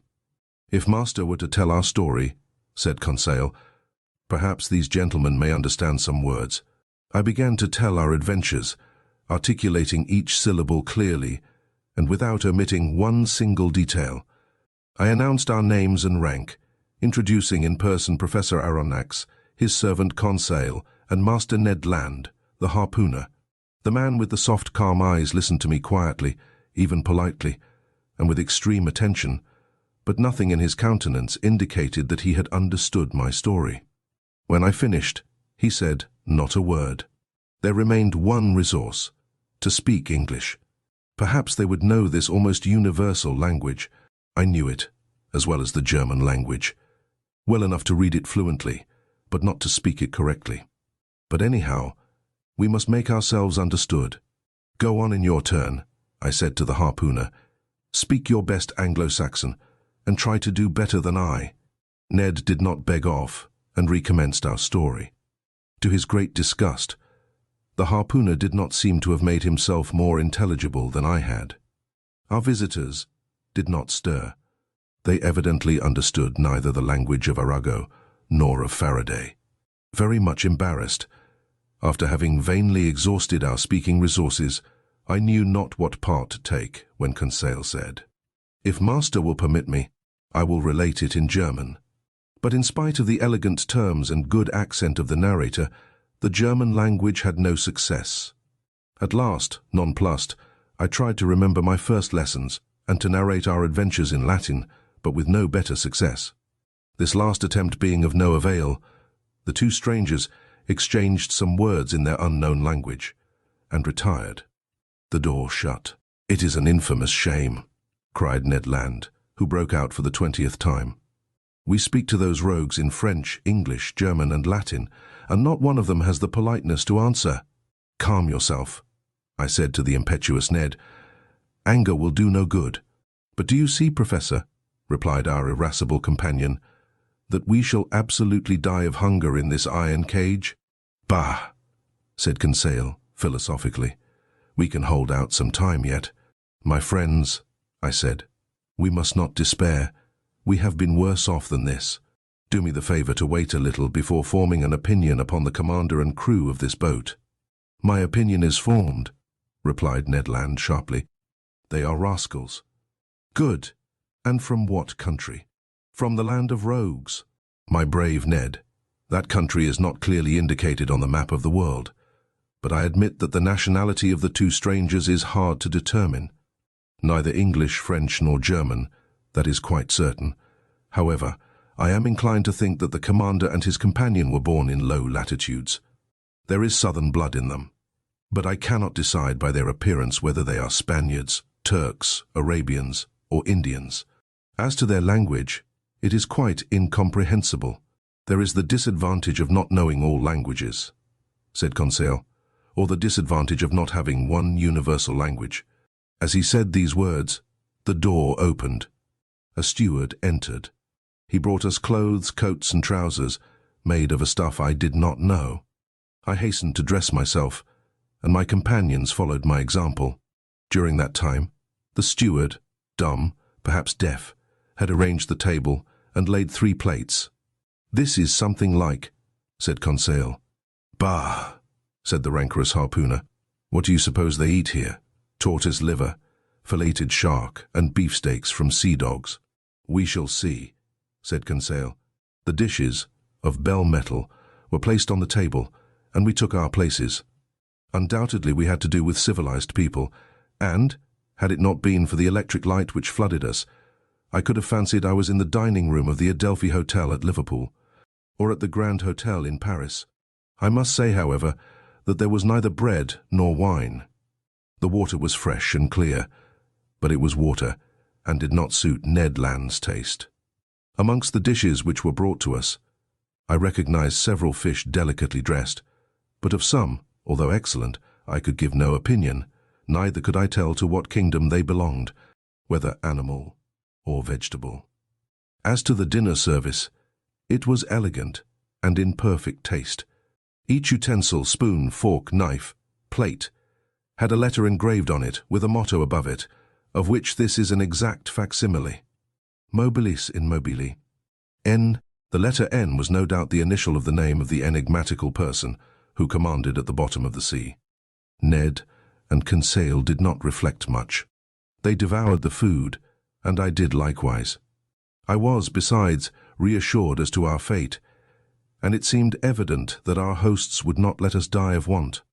However, everything has an end, everything passes away, even the hunger of people who have not eaten for 15 hours.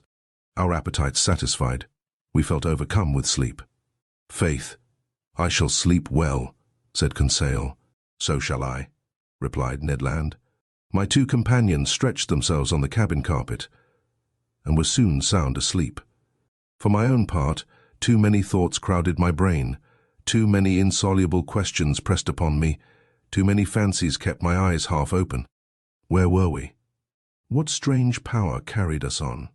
I felt, or rather fancied I felt, the machine sinking down to the lowest beds of the sea. Dreadful nightmares beset me. I saw in these mysterious asylums a world of unknown animals, amongst which this submarine boat seemed to be of the same kind, living, moving, and formidable as they. Then my brain grew calmer, my imagination wandered into vague unconsciousness, and I soon fell into a deep sleep. Chapter 9. Ned Land's Tempers. How long we slept I do not know, but our sleep must have lasted long, for it rested us completely from our fatigues. I woke first. My companions had not moved, and were still stretched in their corner. Hardly roused from my somewhat hard couch, I felt my brain freed, my mind clear. I then began an attentive examination of our cell. Nothing was changed inside. The prison was still a prison. The prisoners, prisoners. However, the steward, during our sleep, had cleared the table.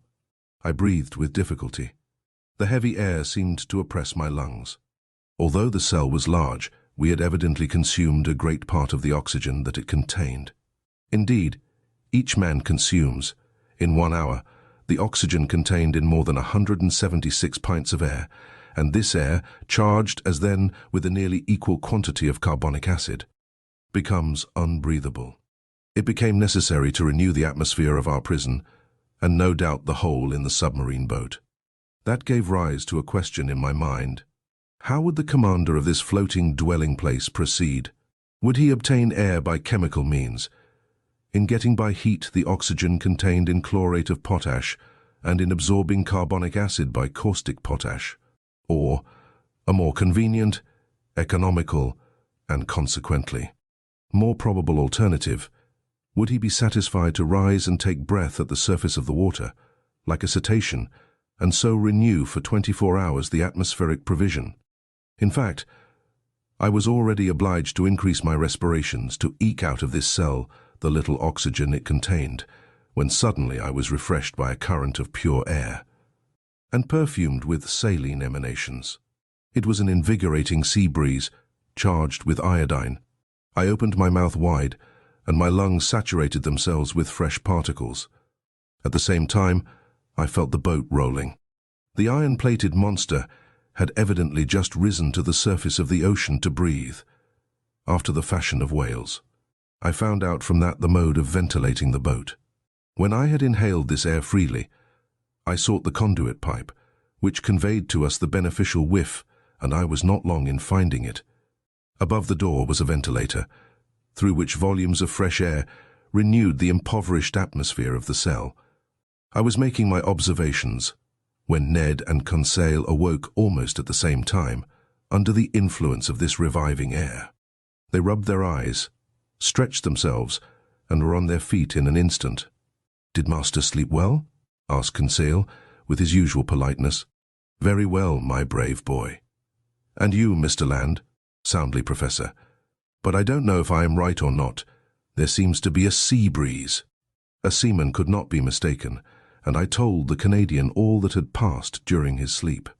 "Good," said he. "That accounts for those roarings we heard when the supposed narwhal sighted the Abraham Lincoln." "Quite so, Master Land. It was taking breath." "Only, Mr. Aronnax, I have no idea what o'clock it is, unless it is dinner time." "Dinner time, my good fellow? Say rather breakfast time, for we certainly have begun another day." "So," said Conseil, "we have slept 24 hours? That is my opinion." "I will not contradict you," replied Ned Land. "But dinner or breakfast, the steward will be welcome, whichever he brings." "Master Land, we must conform to the rules on board, and I suppose our appetites are in advance of the dinner hour." "That is just like you, friend Conseil," said Ned impatiently. "You are never out of temper, always calm. You would return thanks before grace, and die of hunger rather than complain." Time was getting on, and we were fearfully hungry, and this time the steward did not appear. It was rather too long to leave us, if they really had good intentions towards us. Ned Land, tormented by the cravings of hunger, got still more angry, and, notwithstanding his promise, I dreaded an explosion when he found himself with one of the crew. For 2 hours more Ned Land's temper increased. He cried, he shouted, but in vain. The walls were deaf. There was no sound to be heard in the boat. All was still as death. It did not move, for I should have felt the trembling motion of the hull under the influence of the screw. Plunged in the depths of the waters, it belonged no longer to earth. This silence was dreadful. I felt terrified. Conseil was calm. Ned Land roared. Just then a noise was heard outside. Steps sounded on the metal flags.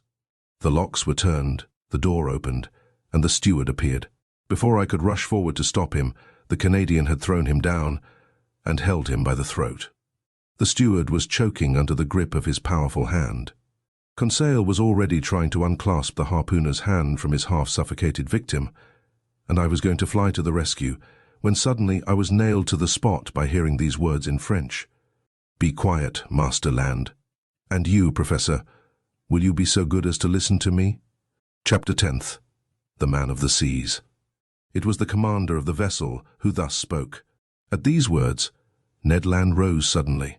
The steward, nearly strangled, tottered out on a sign from his master, but such was the power of the commander on board, that not a gesture betrayed the resentment which this man must have felt towards the Canadian. Conseil, interested in spite of himself, I stupefied, awaited in silence the result of this scene. The commander, leaning against the corner of a table with his arms folded, scanned us with profound attention. Did he hesitate to speak? Did he regret the words which he had just spoken in French? One might almost think so. After some moments of silence, which not one of us dreamed of breaking, "Gentlemen," said he, in a calm and penetrating voice, "I speak French, English, German, and Latin equally well. I could, therefore, have answered you at our first interview, but I wish to know you first, then to reflect." The story told by each one, entirely agreeing in the main points, convinced me of your identity. I know now that chance has brought before me Pierre Aronnax, Professor of Natural History at the Museum of Paris, entrusted with a scientific mission abroad, Conseil his servant, and Ned Land, of Canadian origin, harpooner, on board the frigate Abraham Lincoln of the Navy of the United States of America. I bowed assent. It was not a question that the commander put to me. Therefore there was no answer to be made. This man expressed himself with perfect ease, without any accent. His sentences were well turned, his words clear, and his fluency of speech remarkable. Yet I did not recognize in him a fellow countryman. He continued the conversation in these terms. "You have doubtless thought, sir, that I have delayed long in paying you this second visit. The reason is that, your identity recognized, I wish to weigh maturely what part to act towards you. I have hesitated much. Most annoying circumstances have brought you into the presence of a man who has broken all the ties of humanity. You have come to trouble my existence. Unintentionally," said I. "Unintentionally," replied the stranger, raising his voice a little. "Was it unintentionally that the Abraham Lincoln pursued me all over the seas? Was it unintentionally that you took passage in this frigate? Was it unintentionally that your cannonballs rebounded off the plating of my vessel? Was it unintentionally that Mr. Ned Land struck me with his harpoon?" I detected a restrained irritation in these words. But to these recriminations, I had a very natural answer to make, and I made it. "Sir," said I, "no doubt you are ignorant of the discussions which have taken place concerning you in America and Europe. You do not know that divers accidents, caused by collisions with your submarine machine, have excited public feeling in the two continents. I omit the hypotheses without number by which it was sought to explain the inexplicable phenomenon of which you alone possess the secret. But you must understand that, in pursuing you over the high seas of the Pacific, the Abraham Lincoln believed itself to be chasing some powerful sea monster, of which it was necessary to rid the ocean at any price." A half-smile curled the lips of the commander. Then, in a calmer tone, "M. Aronnax," he replied, "dare you affirm that your frigate would not as soon have pursued and cannonaded a submarine boat as a monster?" This question embarrassed me, for certainly Captain Farragut might not have hesitated. He might have thought it his duty to destroy a contrivance of this kind, as he would a gigantic narwhal. "You understand then, sir," continued the stranger, "that I have the right to treat you as enemies?" I answered nothing, purposely. For what good would it be to discuss such a proposition when force could destroy the best arguments? "I have hesitated some time," continued the commander. "Nothing obliged me to show you hospitality. If I chose to separate myself from you, I should have no interest in seeing you again. I could place you upon the deck of this vessel which has served you as a refuge. I could sink beneath the waters, and forget that you had ever existed. Would not that be my right?" "It might be the right of a savage," I answered, "but not that of a civilized man." "Professor," replied the commander quickly, "I am not what you call a civilized man. I have done with society entirely, for reasons which I alone have the right of appreciating. I do not therefore obey its laws, and I desire you never to allude to them before me again." This was said plainly. A flash of anger and disdain kindled in the eyes of the unknown, and I had a glimpse of a terrible past in the life of this man. Not only had he put himself beyond the pale of human laws, but he had made himself independent of them, free in the strictest acceptation of the word, quite beyond their reach. Who then would dare to pursue him at the bottom of the sea, when on its surface he defied all attempts made against him? What vessel could resist the shock of his submarine monitor? What cuirass, however thick, could withstand the blows of his spur? No man could demand from him an account of his actions. God, if he believed in one, his conscience, if he had one, were the sole judges to whom he was answerable. These reflections crossed my mind rapidly, whilst the stranger personage was silent, absorbed, and as if wrapped up in himself. I regarded him with fear mingled with interest, as doubtless Dippus regarded the Sphinx. After rather a long silence, the commander resumed the conversation. "I have hesitated," said he, "but I have thought that my interest might be reconciled with that pity to which every human being has a right. You will remain on board my vessel, since fate has cast you there. You will be free, and in exchange for this liberty, I shall only impose one single condition. Your word of honor to submit to it will suffice." "Speak, sir," I answered. "I suppose this condition is one which a man of honor may accept." "Yes, sir. It is this. it is possible that certain events, unforeseen, may oblige me to consign you to your cabins for some hours or some days, as the case may be. As I desire never to use violence, I expect from you, more than all the others, a passive obedience. In thus acting, I take all the responsibility. I acquit you entirely, for I make it an impossibility for you to see what ought not to be seen. Do you accept this condition? Then things took place on board, which, to say the least, were singular, and which ought not to be seen by people who were not placed beyond the pale of social laws. Amongst the surprises which the future was preparing for me, this might not be the least. We accept, I answered. Only I will ask your permission, sir, to address one question to you. One only. Speak, sir. You said that we should be free on board. Entirely. I ask you then, what you mean by this liberty? Just the liberty to go, to come, to see, to observe even all that passes here, save under rare circumstances. The liberty, in short, which we enjoy ourselves, my companions and I. It was evident that we did not understand one another. Pardon me, sir, I resumed, but this liberty is only what every prisoner has of pacing his prison. It cannot suffice us. It must suffice you, however. What? We must renounce for ever seeing our country, our friends, our relations again? Yes, sir. But to renounce that unendurable worldly yoke which men believe to be liberty is not perhaps so painful as you think. Well, exclaimed Ned Land, never will I give my word of honor not to try to escape. I did not ask you for your word of honor, Master Land, answered the commander coldly. Sir, I replied, beginning to get angry in spite of myself. You abuse your situation towards us. It is cruelty. No, sir, it is clemency. You are my prisoners of war. I keep you when I could, by a word, plunge you into the depths of the ocean. You attacked me. You came to surprise a secret which no man in the world must penetrate, the secret of my whole existence. And you think that I am going to send you back to that world which must know me no more? Never. In retaining you, it is not you whom I guard. It is myself. These words indicated a resolution taken on the part of the commander, against which no arguments would prevail. So, sir, I rejoined, you give us simply the choice between life and death? Simply. My friends, said I, to a question thus put, there is nothing to answer, but no word of honor binds us to the master of this vessel. None, sir, answered the unknown.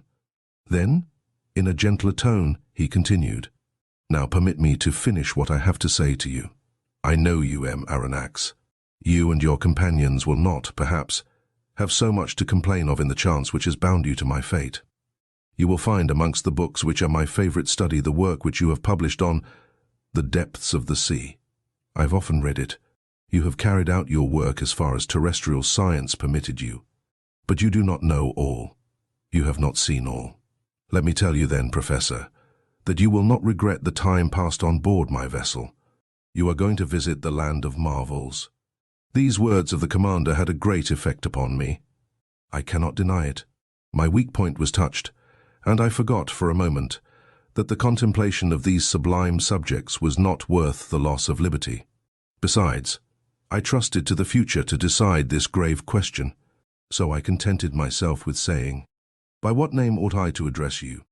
Sir, replied the commander, I am nothing to you but Captain Nemo, and you and your companions are nothing to me but the passengers of the Nautilus. Captain Nemo called. A steward appeared. The captain gave him his orders in that strange language which I did not understand. Then, turning towards the Canadian and Conseil, a repast awaits you in your cabin, said he. Be so good as to follow this man. And now, Aronnax, our breakfast is ready. Permit me to lead the way. I am at your service, Captain. I followed Captain Nemo, and as soon as I had passed through the door, I found myself in a kind of passage lighted by electricity, similar to the waist of a ship. After we had proceeded a dozen yards, a second door opened before me. I then entered a dining room, decorated and furnished in severe taste. High oaken sideboards, inlaid with ebony, stood at the two extremities of the room, and upon their shelves glittered china, porcelain, and glass of inestimable value. The plate on the table sparkled in the rays which the luminous ceiling shed around, while the light was tempered and softened by exquisite paintings. In the center of the room was a table richly laid out. Captain Nemo indicated the place I was to occupy. The breakfast consisted of a certain number of dishes, the contents of which were furnished by the sea alone, and I was ignorant of the nature and mode of preparation of some of them. I acknowledged that they were good, but they had a peculiar flavor, which I easily became accustomed to. These different elements appeared to me to be rich in phosphorus, and I thought they must have a marine origin. Captain Nemo looked at me. I asked him no questions, but he guessed my thoughts, and answered of his own accord the questions which I was burning to address to him. "The greater part of these dishes are unknown to you," he said to me. "However, you may partake of them without fear. They are wholesome and nourishing. For a long time I have renounced the food of the earth, and am never ill now. My crew, who are healthy, are fed on the same food." "So," said I, "all these eatables are the produce of the sea?" "Yes, Professor. The sea supplies all my wants. Sometimes I cast my nets in tow, and I draw them in ready to break. Sometimes I hunt in the midst of this element, which appears to be inaccessible to man, and quarry the game which dwells in my submarine forests. My flocks, like those of Neptune's old shepherds, graze fearlessly in the immense prairies of the ocean. I have a vast property there, which I cultivate myself, and which is always sown by the hand of the Creator of all things. I can understand perfectly, sir, that your nets furnish excellent fish for your table. I can understand also that you hunt aquatic game in your submarine forests, but I cannot understand at all how a particle of meat, no matter how small, can figure in your bill of fare. This, which you believe to be meat, Professor, is nothing else than fillet of turtle.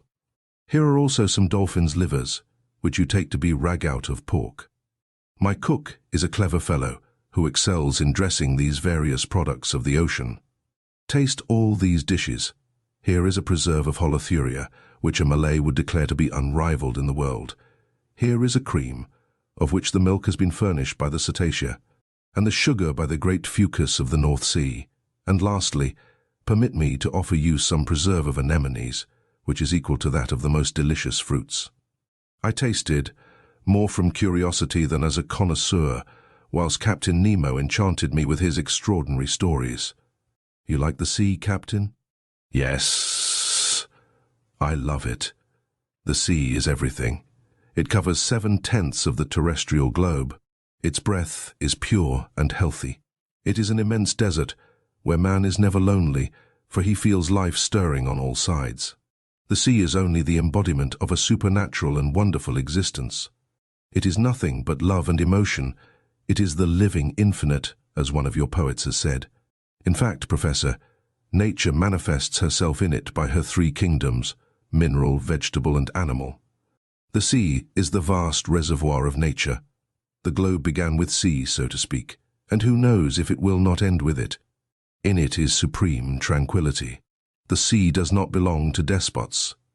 Upon its surface men can still exercise unjust laws, fight, tear one another to pieces, and be carried away with terrestrial horrors.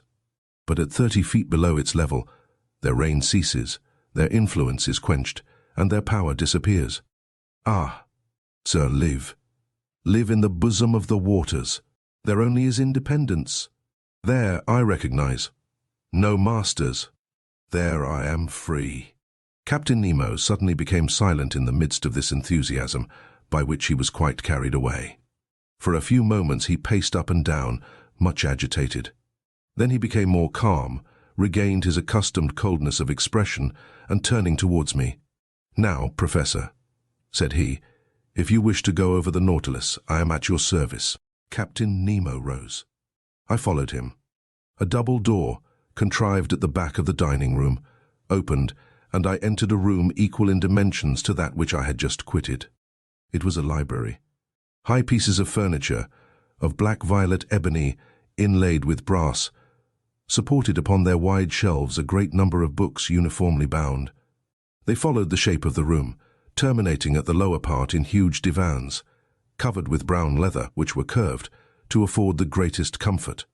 Light movable desks, made to slide in and out at will, allowed one to rest one's book while reading. In the center stood an immense table, covered with pamphlets, amongst which were some newspapers, already of old date. The electric light flooded everything. It was shed from 4 unpolished globes, half sunk in the volutes of the ceiling. I looked with real admiration at this room, so ingeniously fitted up, and I could scarcely believe my eyes. "Captain Nemo," said I to my host, who had just thrown himself on one of the divans. "This is a library which would do honor to more than one of the continental palaces, and I am absolutely astounded when I consider that it can follow you to the bottom of the seas." "Where could one find greater solitude or silence, Professor?" replied Captain Nemo. "Did your study in the museum afford you such perfect quiet?" "No, sir, and I must confess that it is a very poor one after yours. You must have 6,000 or 7,000 volumes here." 12,000, M. Aronnax. "These are the only ties which bind me to the earth." But I had done with the world on the day when my Nautilus plunged for the first time beneath the waters. That day I bought my last volumes, my last pamphlets, my last papers, and from that time I wish to think that men no longer think or write. These books, Professor, are at your service besides, and you can make use of them freely. I thanked Captain Nemo and went up to the shelves of the library. Works on science, morals, and literature abounded in every language. But I did not see one single work on political economy. That subject appeared to be strictly prescribed. Strange to say, all these books were irregularly arranged, in whatever language they were written, and this medley proved that the captain of the Nautilus must have read, indiscriminately, the books which he took up by chance. "Sir," said I to the captain, "I thank you for having placed this library at my disposal. It contains treasures of science, and I shall profit by them." "This room is not only a library," said Captain Nemo, "it is also a smoking room." "A smoking room," I cried. "Then one may smoke on board?" "Certainly." "Then, sir, I am forced to believe that you have kept up a communication with Havana." "Not any," answered the captain, "except this cigar, M. Aronnax, and though it does not come from Havana, you will be pleased with it, if you are a connoisseur." I took the cigar which was offered me. Its shape recalled the London ones, but it seemed to be made of leaves of gold.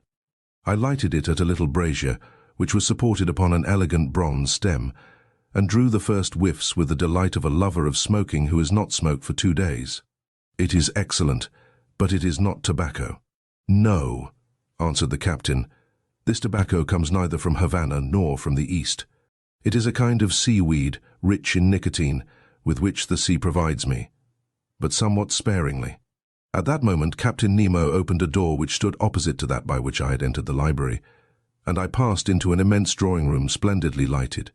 It was a vast 4-sided room, 30 feet long, 18 wide, and 15 high. A luminous ceiling, decorated with light arabesques, shed a soft, clear light over all the marvels accumulated in this museum. For it was in fact a museum, in which an intelligent and prodigal hand had gathered all the treasures of nature and art, with the artistic confusion which distinguishes a painter's studio. 30 first-rate pictures, uniformly framed, separated by bright drapery, ornamented the walls, which were hung with tapestry of severe design. I saw works of great value, the greater part of which I had admired in the special collections of Europe, and in the exhibitions of paintings.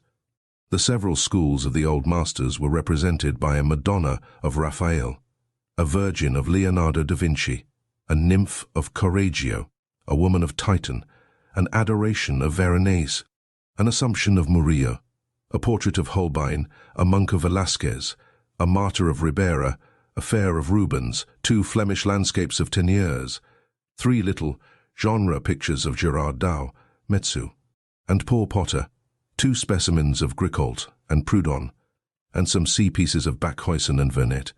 Amongst the works of modern painters were pictures with the signatures of Delacroix, Ingres, D. Camps, Troyon, Meissonier, Daubigny, etc., and some admirable statues in marble and bronze, after the finest antique. Models stood upon pedestals in the corners of this magnificent museum. Amazement, as the captain of the Nautilus had predicted, had already begun to take possession of me. "Professor," said this strange man, "you must excuse the unceremonious way in which I receive you. and the disorder of this room. Sir, I answered, without seeking to know who you are, I recognize in you an artist. An amateur? Nothing more, sir. Formerly I loved to collect these beautiful works created by the hand of man. I sought them greedily and ferreted them out indefatigably, and I have been able to bring together some objects of great value. These are my last souvenirs of that world which is dead to me. In my eyes, your modern artists are already old. They have 2,000 or 3,000 years of existence. I confound them in my own mind. Masters have no age.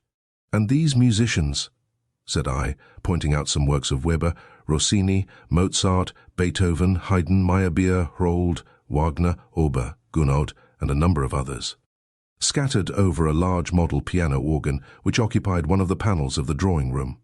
These musicians, replied Captain Nemo, are the contemporaries of Orpheus, for in the memory of the dead, all chronological differences are effaced, and I am dead.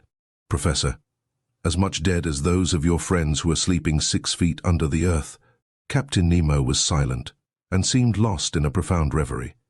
I contemplated him with deep interest, analyzing in silence the strange expression of his countenance. Leaning on his elbow against an angle of a costly mosaic table, he no longer saw me. He had forgotten my presence. I did not disturb this reverie, and continued my observation of the curiosities which enriched this drawing-room.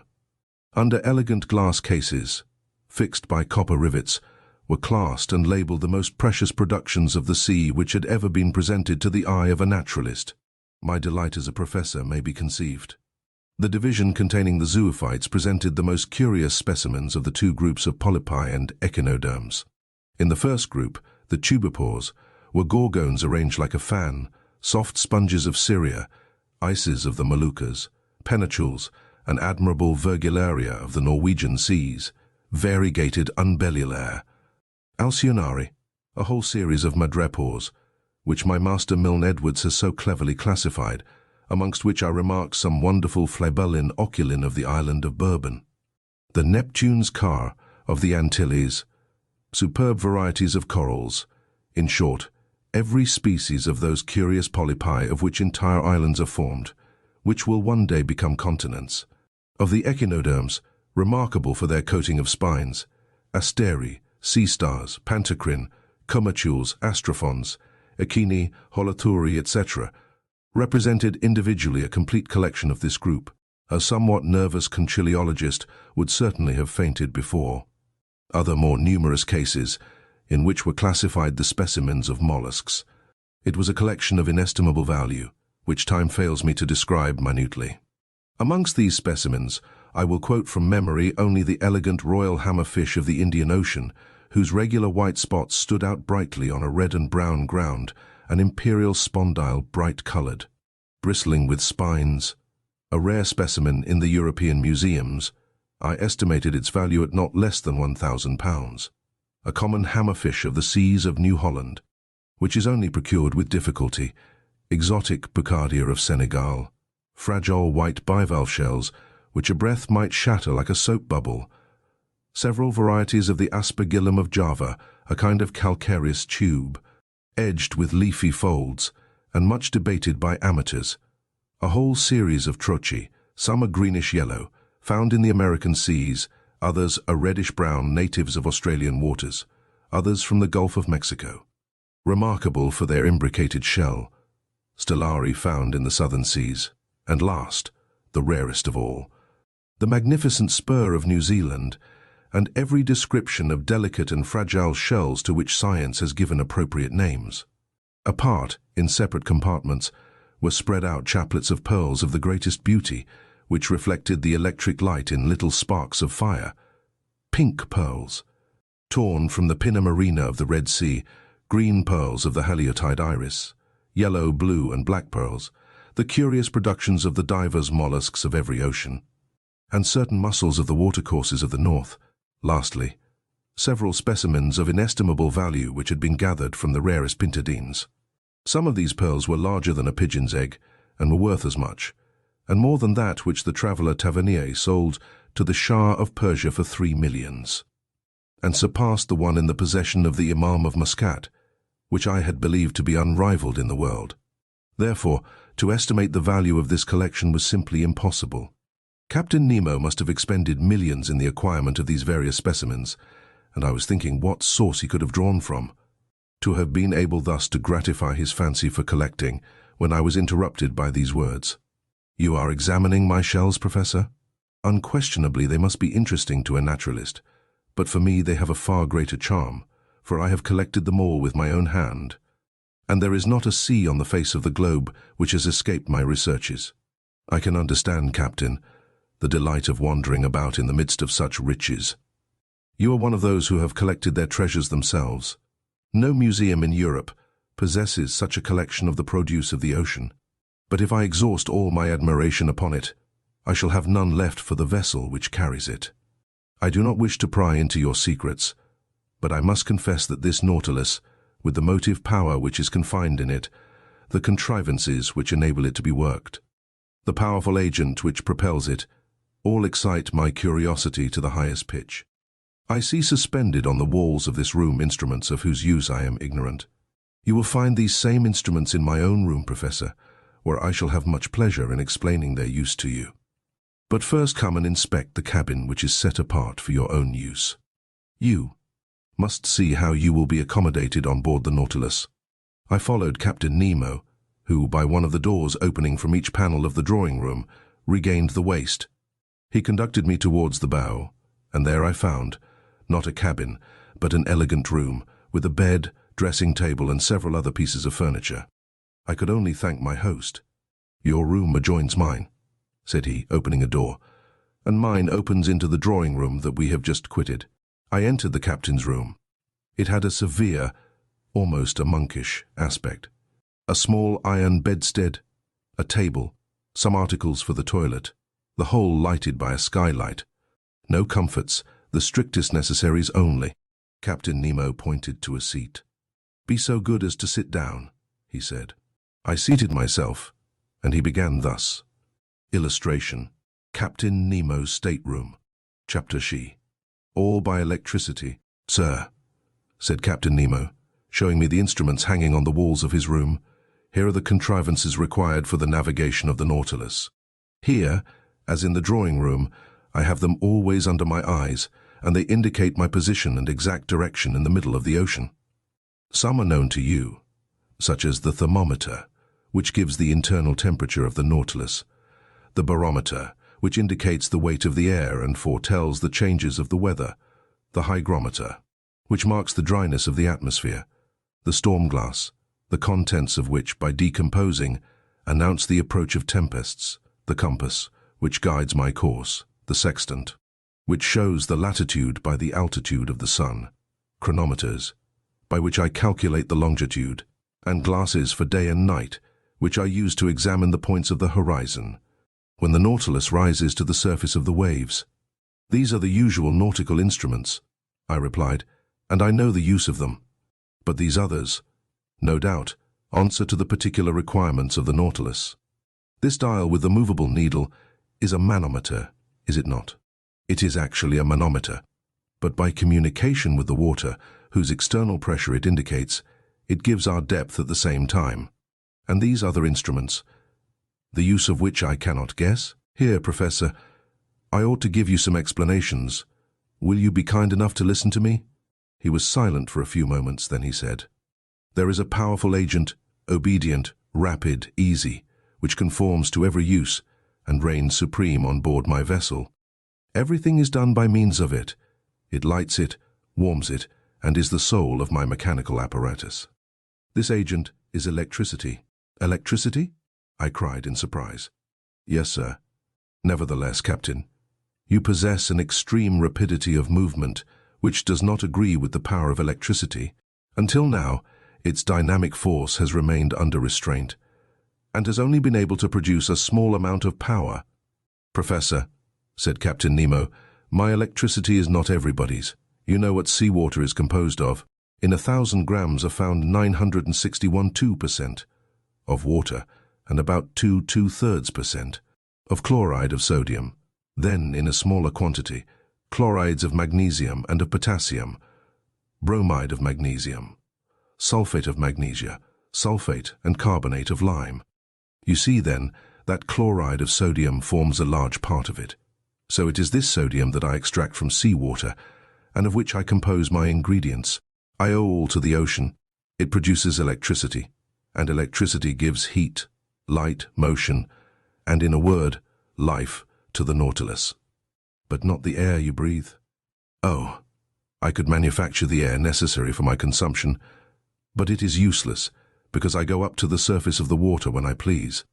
However, if electricity does not furnish me with air to breathe, it works at least the powerful pumps that are stored in spacious reservoirs, and which enable me to prolong at need, and as long as I will, my stay in the depths of the sea.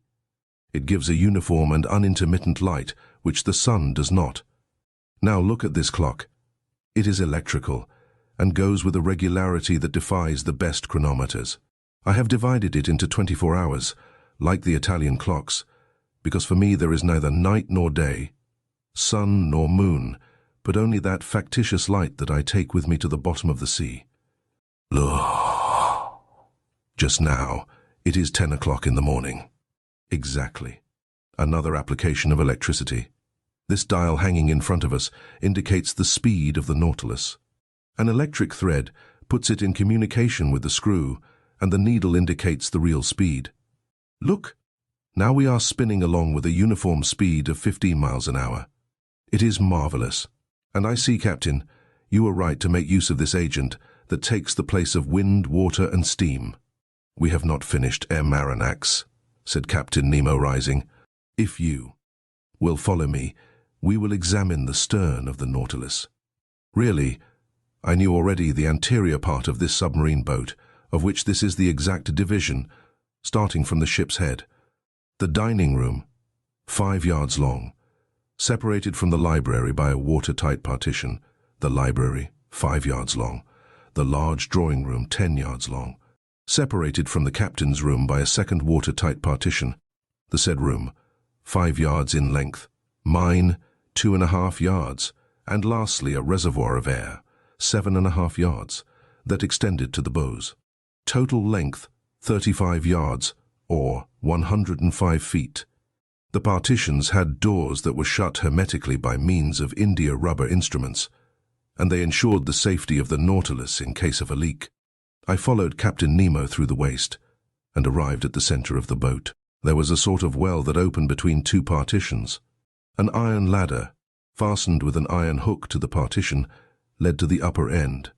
I asked the captain what the ladder was used for. It leads to the small boat, he said. What? Have you a boat?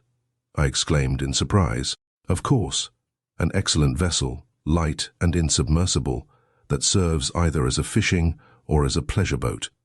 But then, when you wish to embark, you are obliged to come to the surface of the water.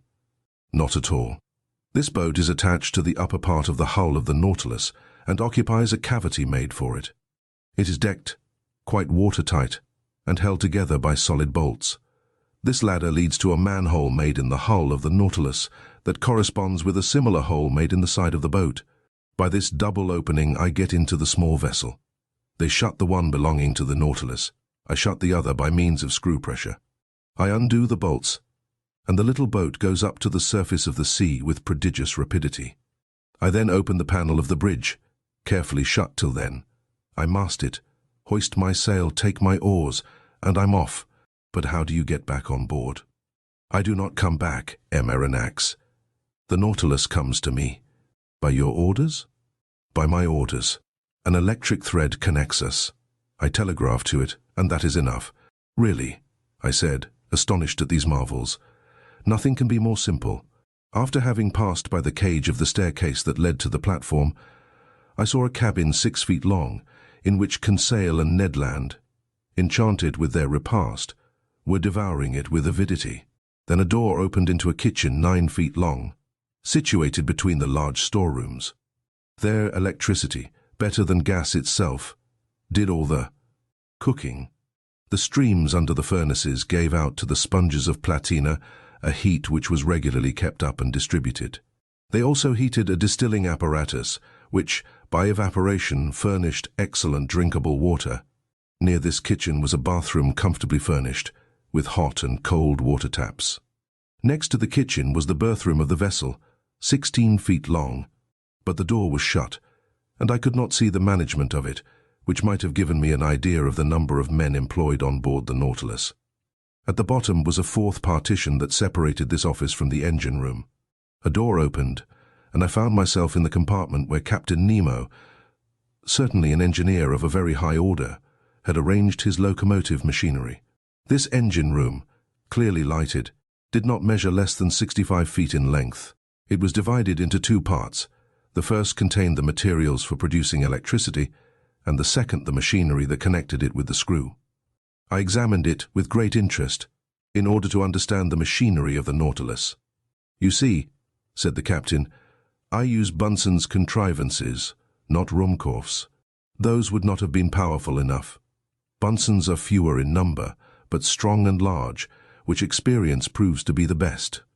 The electricity produced passes forward, where it works, by electromagnets of great size, on a system of levers and cogwheels that transmit the movement to the axle of the screw.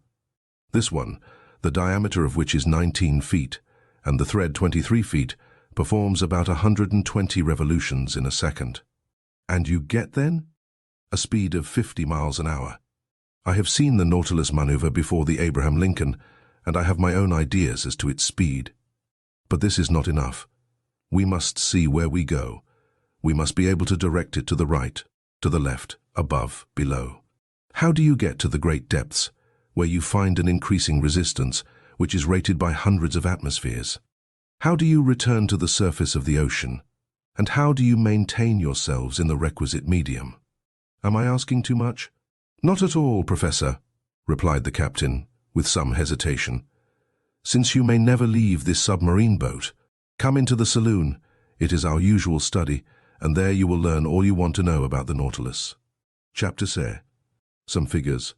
A moment after we were seated on a divan, in the saloon smoking, the captain showed me a sketch that gave the plan, section, and elevation of the Nautilus. Then he began his description in these words. Here, M. Aronnax, are the several dimensions of the boat you are in. It is an elongated cylinder with conical ends. It is very like a cigar in shape, a shape already adopted in London in several constructions of the same sort. The length of this cylinder, from stem to stern, is exactly 232 feet, and its maximum breadth is 26 feet. It is not built quite like your long-voyage steamers, but its lines are sufficiently long, and its curves prolonged enough to allow the water to slide off easily and oppose no obstacle to its passage. These two dimensions enable you to obtain by a simple calculation the surface and cubic contents of the Nautilus. Its area measures 6,032 feet, and its contents about 1,500 cubic yards. That is to say, when completely immersed it displaces 50,000 feet of water, or weighs 2,500 tons. When I made the plans for this submarine vessel, I meant that 9/10 should be submerged. Consequently, it ought only to displace 9/10 of its bulk, that is to say, only to weigh that number of tons. I ought not, therefore, to have exceeded that weight, constructing it on the aforesaid dimensions. The Nautilus is composed of two hulls, one inside, the other outside, joined by T-shaped irons, which render it very strong. Indeed, owing to this cellular arrangement, it resists like a block, as if it were solid. Its sides cannot yield. It coheres spontaneously, and not by the closeness of its rivets and the homogeneity of its construction, due to the perfect union of the materials, enables it to defy the roughest seas. These two hulls are composed of steel plates, whose density is from .7 to .8, that of water. The first is not less than 2.5 inches thick, and weighs 394 tons. The second envelope, the keel, 20 inches high and 10 thick, weighs alone 62 tons. The engine, the ballast, the several accessories and apparatus appendages, the partitions and bulkheads, weigh 961.62 tons. Do you follow all this? I do. Then, when the Nautilus is afloat under these circumstances, 1/10 is out of the water. Now, if I have made reservoirs of a size equal to this tenth, or capable of holding 150 tons, and if I fill them with water, the boat, weighing then 1,507 tons, will be completely immersed. That would happen, Professor. These reservoirs are in the lower parts of the Nautilus. I turn on taps and they fill, and the vessel sinks that had just been level with the surface. Well, Captain, but now we come to the real difficulty. I can understand your rising to the surface, but diving below the surface, does not your submarine contrivance encounter a pressure, and consequently undergo an upward thrust of 1 atmosphere for every 30 feet of water, just about 15 pounds per square inch? Just so, sir. Then, unless you quite fill the Nautilus, I do not see how you can draw it down to those depths. Professor, you must not confound statics with dynamics, or you will be exposed to grave errors. There is very little labor spent in attaining the lower regions of the ocean, for all bodies have a tendency to sink. When I wanted to find out the necessary increase of weight required to sink the Nautilus, I had only to calculate the reduction of volume that seawater acquires according to the depth. That is evident. Now, if water is not absolutely incompressible, it is at least capable of very slight compression. Indeed, after the most recent calculations, this reduction is only 0.436 of an atmosphere for each 30 feet of depth. If we want to sink 3,000 feet, I should keep account of the reduction of bulk under a pressure equal to that of a column of water of 1,000 feet. The calculation is easily verified. Now, I have supplementary reservoirs capable of holding 100 tons, therefore I can sink to a considerable depth. When I wish to rise to the level of the sea, I only let off the water and empty all the reservoirs if I want the Nautilus to emerge from the 10th part of her total capacity. I had nothing to object to these reasonings. I admit your calculations, Captain, I replied. I should be wrong to dispute them since daily experience confirms them. But I foresee a real difficulty in the way. What, sir? When you are about 1,000 feet deep, the walls of the Nautilus bear a pressure of 100 atmospheres. If, then, just now, you were to empty the supplementary reservoirs, to lighten the vessel, and to go up to the surface, the pumps must overcome the pressure of 100 atmospheres, which is 1,500 pounds per square inch. From that a power that electricity alone can give, said the captain hastily. I repeat, sir, that the dynamic power of my engines is almost infinite. The pumps of the Nautilus have an enormous power, as you must have observed when their jets of water burst like a torrent upon the Abraham Lincoln. Besides, I use subsidiary reservoirs only to attain a mean depth of 750 to 1,000 fathoms, and that with a view of managing my machines. Also, when I have a mind to visit the depths of the ocean 5 or 6 miles below the surface, I make use of slower but not less infallible means. What are they, Captain? That involves my telling you how the Nautilus is worked. I am impatient to learn.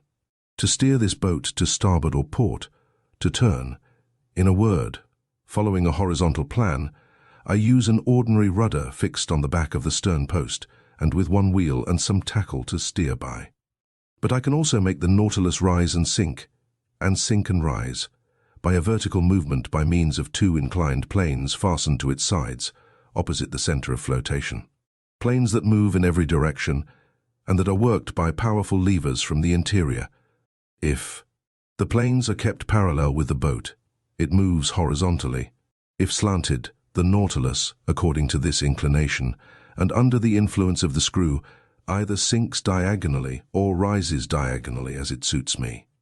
And even if I wish to rise more quickly to the surface, I ship the screw, and the pressure of the water causes the Nautilus to rise vertically like a balloon filled with hydrogen. Bravo, Captain.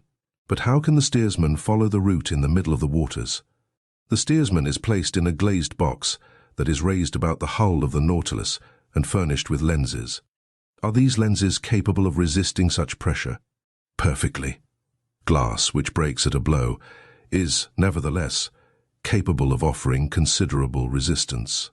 During some experiments of fishing by electric light in 1864 in the northern seas, we saw plates less than 1/3 of an inch thick resist a pressure of 16 atmospheres. Now, the glass that I use is not less than 30 times thicker. Granted. But after all, in order to see, The light must exceed the darkness, and in the midst of the darkness in the water, how can you see? Behind the steersman's cage is placed a powerful electric reflector, the rays from which light up the sea for half a mile in front. Ah, bravo, bravo, Captain. Now I can account for this phosphorescence in the supposed narwhal that puzzled us so. I now ask you if the boarding of the Nautilus and of the Scotia that has made such a noise has been the result of a chance rencontre. Quite accidental, sir. I was sailing only 1 fathom below the surface of the water when the shock came. It had no bad result. None, sir. But now, about your rencontre with the Abraham Lincoln? Professor, I am sorry for one of the best vessels in the American Navy, but they attacked me, and I was bound to defend myself. I contented myself, however, with putting the frigate hors de combat. She will not have any difficulty in getting repaired at the next port. Ah, Commander, your Nautilus is certainly a marvelous boat. Yes, Professor, and I love it as if it were part of myself. If danger threatens one of your vessels on the ocean, the first impression is the feeling of an abyss above and below. On the Nautilus, men's hearts never fail them. No defects to be afraid of, for the double shell is as firm as iron. No rigging to attend to, no sails for the wind to carry away, no boilers to burst, no fire to fear, for the vessel is made of iron, not of wood, no coal to run short. For electricity is the only mechanical agent. No collision to fear, for it alone swims in deep water. No tempest to brave, for when it dives below the water, it reaches absolute tranquility. There, sir, that is the perfection of vessels. And if it is true that the engineer has more confidence in the vessel than the builder, and the builder than the captain himself, you understand the trust I repose in my Nautilus, for I am at once captain, builder, and engineer. But how could you construct this wonderful Nautilus in secret? Each separate portion, Aronnax, was brought from different parts of the globe. The keel was forged at Crusoe, the shaft of the screw at Pen and Damp, Companies, London, the iron plates of the hull at Laird's of Liverpool, the screw itself at Scott's at Glasgow. The reservoirs were made by Cale and Company at Paris, the engine by Krupp in Prussia, its beak in Mobilis's workshop in Sweden, its mathematical instruments by Hart Brothers of New York, etc. And each of these people had my orders under different names. But these parts had to be put together and arranged. Professor, I had set up my workshops upon a desert island in the ocean. There my workmen, that is to say, the brave men that I instructed and educated, and myself have put together our Nautilus. Then, when the work was finished, fire destroyed all trace of our proceedings on this island, that I could have jumped over if I had liked. Then the cost of this vessel is great. Aronnax. An iron vessel costs £145 per ton. Now the Nautilus weighed 1,500. It came therefore to £67,500, and $80,000 million or for fitting it up, and about £200, 0000 with the works of art and the collections it contains. One last question, Captain Nemo. Ask it, Professor. You are rich? Immensely rich, sir, and I could, without missing it, pay the national debt of France. I stared at the singular person who spoke thus. Was he playing upon my credulity? The future would decide that. Chapter Sheet. The Black River. The portion of the terrestrial globe which is covered by water is estimated at upwards of 80 millions of acres. This fluid mass comprises 2,250 millions of cubic miles, forming a spherical body of a diameter of 60 leagues, the weight of which would be 3 quintillions of tons. To comprehend the meaning of these figures, it is necessary to observe that a quintillion is to a billion as a billion is to unity. In other words, there are as many billions in a quintillion as there are units in a billion. This mass of fluid is equal to about the quantity of water which would be discharged by all the rivers of the earth in 40,000 years. During the geological epochs, the igneous period succeeded to the aqueous. The ocean originally prevailed everywhere. Then by degrees, in the Silurian period, the tops of the mountains began to appear, the islands emerged, then disappeared in partial deluges, reappeared, became settled, formed continents, till at length the earth became geographically arranged, as we see in the present day. The solid had wrested from the liquid 37,657 square miles, equal to 12,960,000,000 of acres. The shape of continents allows us to divide the waters into 5 great portions: the Arctic or frozen ocean, the Antarctic or frozen ocean, the Indian, the Atlantic, and the Pacific Oceans. The Pacific Ocean extends from north to south between the 2 polar circles, and from east to west between Asia and America, over an extent of 145 degrees of longitude. It is the quietest of seas. Its currents are broad and slow. It has medium tides and abundant rain. Such was the ocean that my fate destined me first to travel over under these strange conditions. "Sir," said Captain Nemo, "we will, if you please, take our bearings and fix the starting point of this voyage. It is 11:45. I will go up again to the surface." The captain pressed an electric clock 3 times. The pumps began to drive the water from the tanks. The needle of the manometer marked by a different pressure the ascent of the Nautilus. Then it stopped. "We have arrived," said the captain. I went to the central staircase which opened onto the platform, clambered up the iron steps, and found myself on the upper part of the Nautilus. The platform was only 3 feet out of water. The front and back of the Nautilus was of that spindle shape which caused it justly to be compared to a cigar. I noticed that its iron plates, slightly overlaying each other, resembled the shell which clothes the bodies of our large terrestrial reptiles. It explained to me how natural it was, in spite of all glasses, that this boat should have been taken for a marine animal. Toward the middle of the platform, the long boat, half buried in the hull of the vessel, formed a slight excrescence. Fore and aft rose 2 cages of medium height with inclined sides and partly closed by thick lenticular glasses, one destined for the steersman who directed the Nautilus, the other containing a brilliant lantern to give light on the road.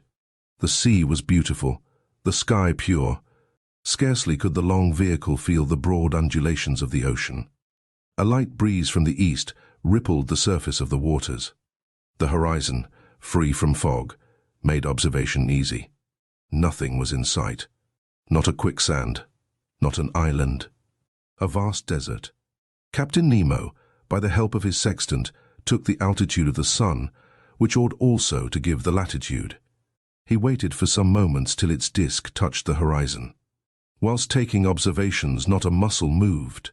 The instrument could not have been more motionless in a hand of marble. Illustration. Captain Nemo took the sun's altitude. 12 o'clock, sir," said he. "When you like." I cast a last look upon the sea, slightly yellowed by the Japanese coast, and descended to the saloon. "And now, sir, I leave you to your studies," added the captain. "Our course is ENE. Our depth is 26 fathoms. Here are maps on a large scale by which you may follow it. The saloon is at your disposal, and with your permission, I will retire." Captain Nemo bowed, and I remained alone, lost in thoughts all bearing on the commander of the Nautilus. For a whole hour was I deep in these reflections, seeking to pierce this mystery so interesting to me.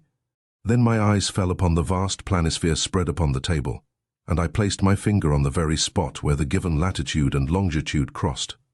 The sea has its large rivers like the continents. They are special currents known by their temperature and their color. The most remarkable of these is known by the name of the Gulf Stream. Science has decided on the globe the direction of 5 principal currents, one in the North Atlantic, a second in the south, a third in the North Pacific, a fourth in the south, and a fifth in the southern Indian Ocean. It is even probable that a 6th current existed at one time or another in the northern Indian Ocean, when the Caspian and Aral seas formed but one vast sheet of water.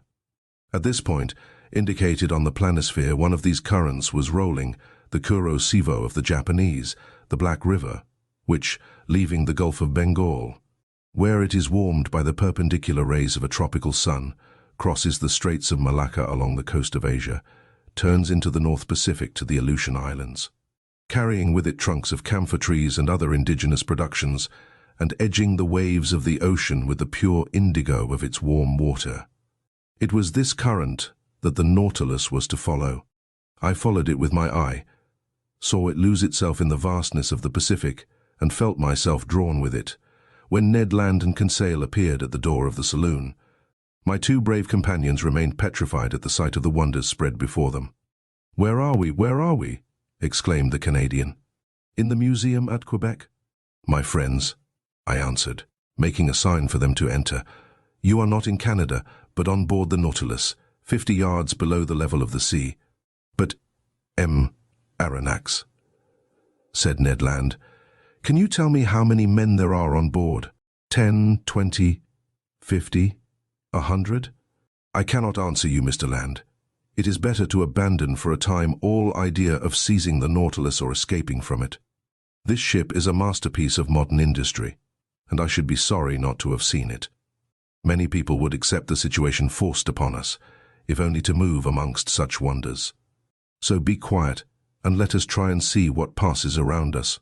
"See," exclaimed the harpooner, "but we can see nothing in this iron prison. We are walking, we are sailing, blindly." Ned Land had scarcely pronounced these words when all was suddenly darkness. The luminous ceiling was gone, and so rapidly that my eyes received a painful impression. We remained mute, not stirring, and not knowing what surprise awaited us, whether agreeable or disagreeable. A sliding noise was heard. One would have said that panels were working at the sides of the Nautilus. "It is the end of the end," said Ned Land. Suddenly light broke at each side of the saloon, through two oblong openings. The liquid mass appeared vividly lit up by the electric gleam. Two crystal plates separated us from the sea. At first I trembled at the thought that this frail partition might break, but strong bands of copper bound them, giving an almost infinite power of resistance. The sea was distinctly visible for a mile all round the Nautilus. What a spectacle! What pen can describe it? Who could paint the effects of the light through those transparent sheets of water, and the softness of the successive gradations from the lower to the superior strata of the ocean? We know the transparency of the sea, and that its clearness is far beyond that of rock water. The mineral and organic substances which it holds in suspension heightens its transparency. In certain parts of the ocean at the Antilles, under 75 fathoms of water, can be seen with surprising clearness a bed of sand. The penetrating power of the solar rays does not seem to cease for a depth of 150 fathoms. But in this middle fluid travelled over by the Nautilus, the electric brightness was produced even in the bosom of the waves. It was no longer luminous water, but liquid light. On each side a window opened into this unexplored abyss. The obscurity of the saloon showed to advantage the brightness outside, and we looked out as if this pure crystal had been the glass of an immense aquarium. "You wish to see, friend Ned? Well, you see now." "Curious, curious," muttered the Canadian, who, forgetting his ill temper, seemed to submit to some irresistible attraction, "and one would come further than this to admire such a sight." "Ah," thought I to myself, "I understand the life of this man. He has made a world apart for himself, in which he treasures all his greatest wonders." For 2 whole hours, an aquatic army escorted the Nautilus.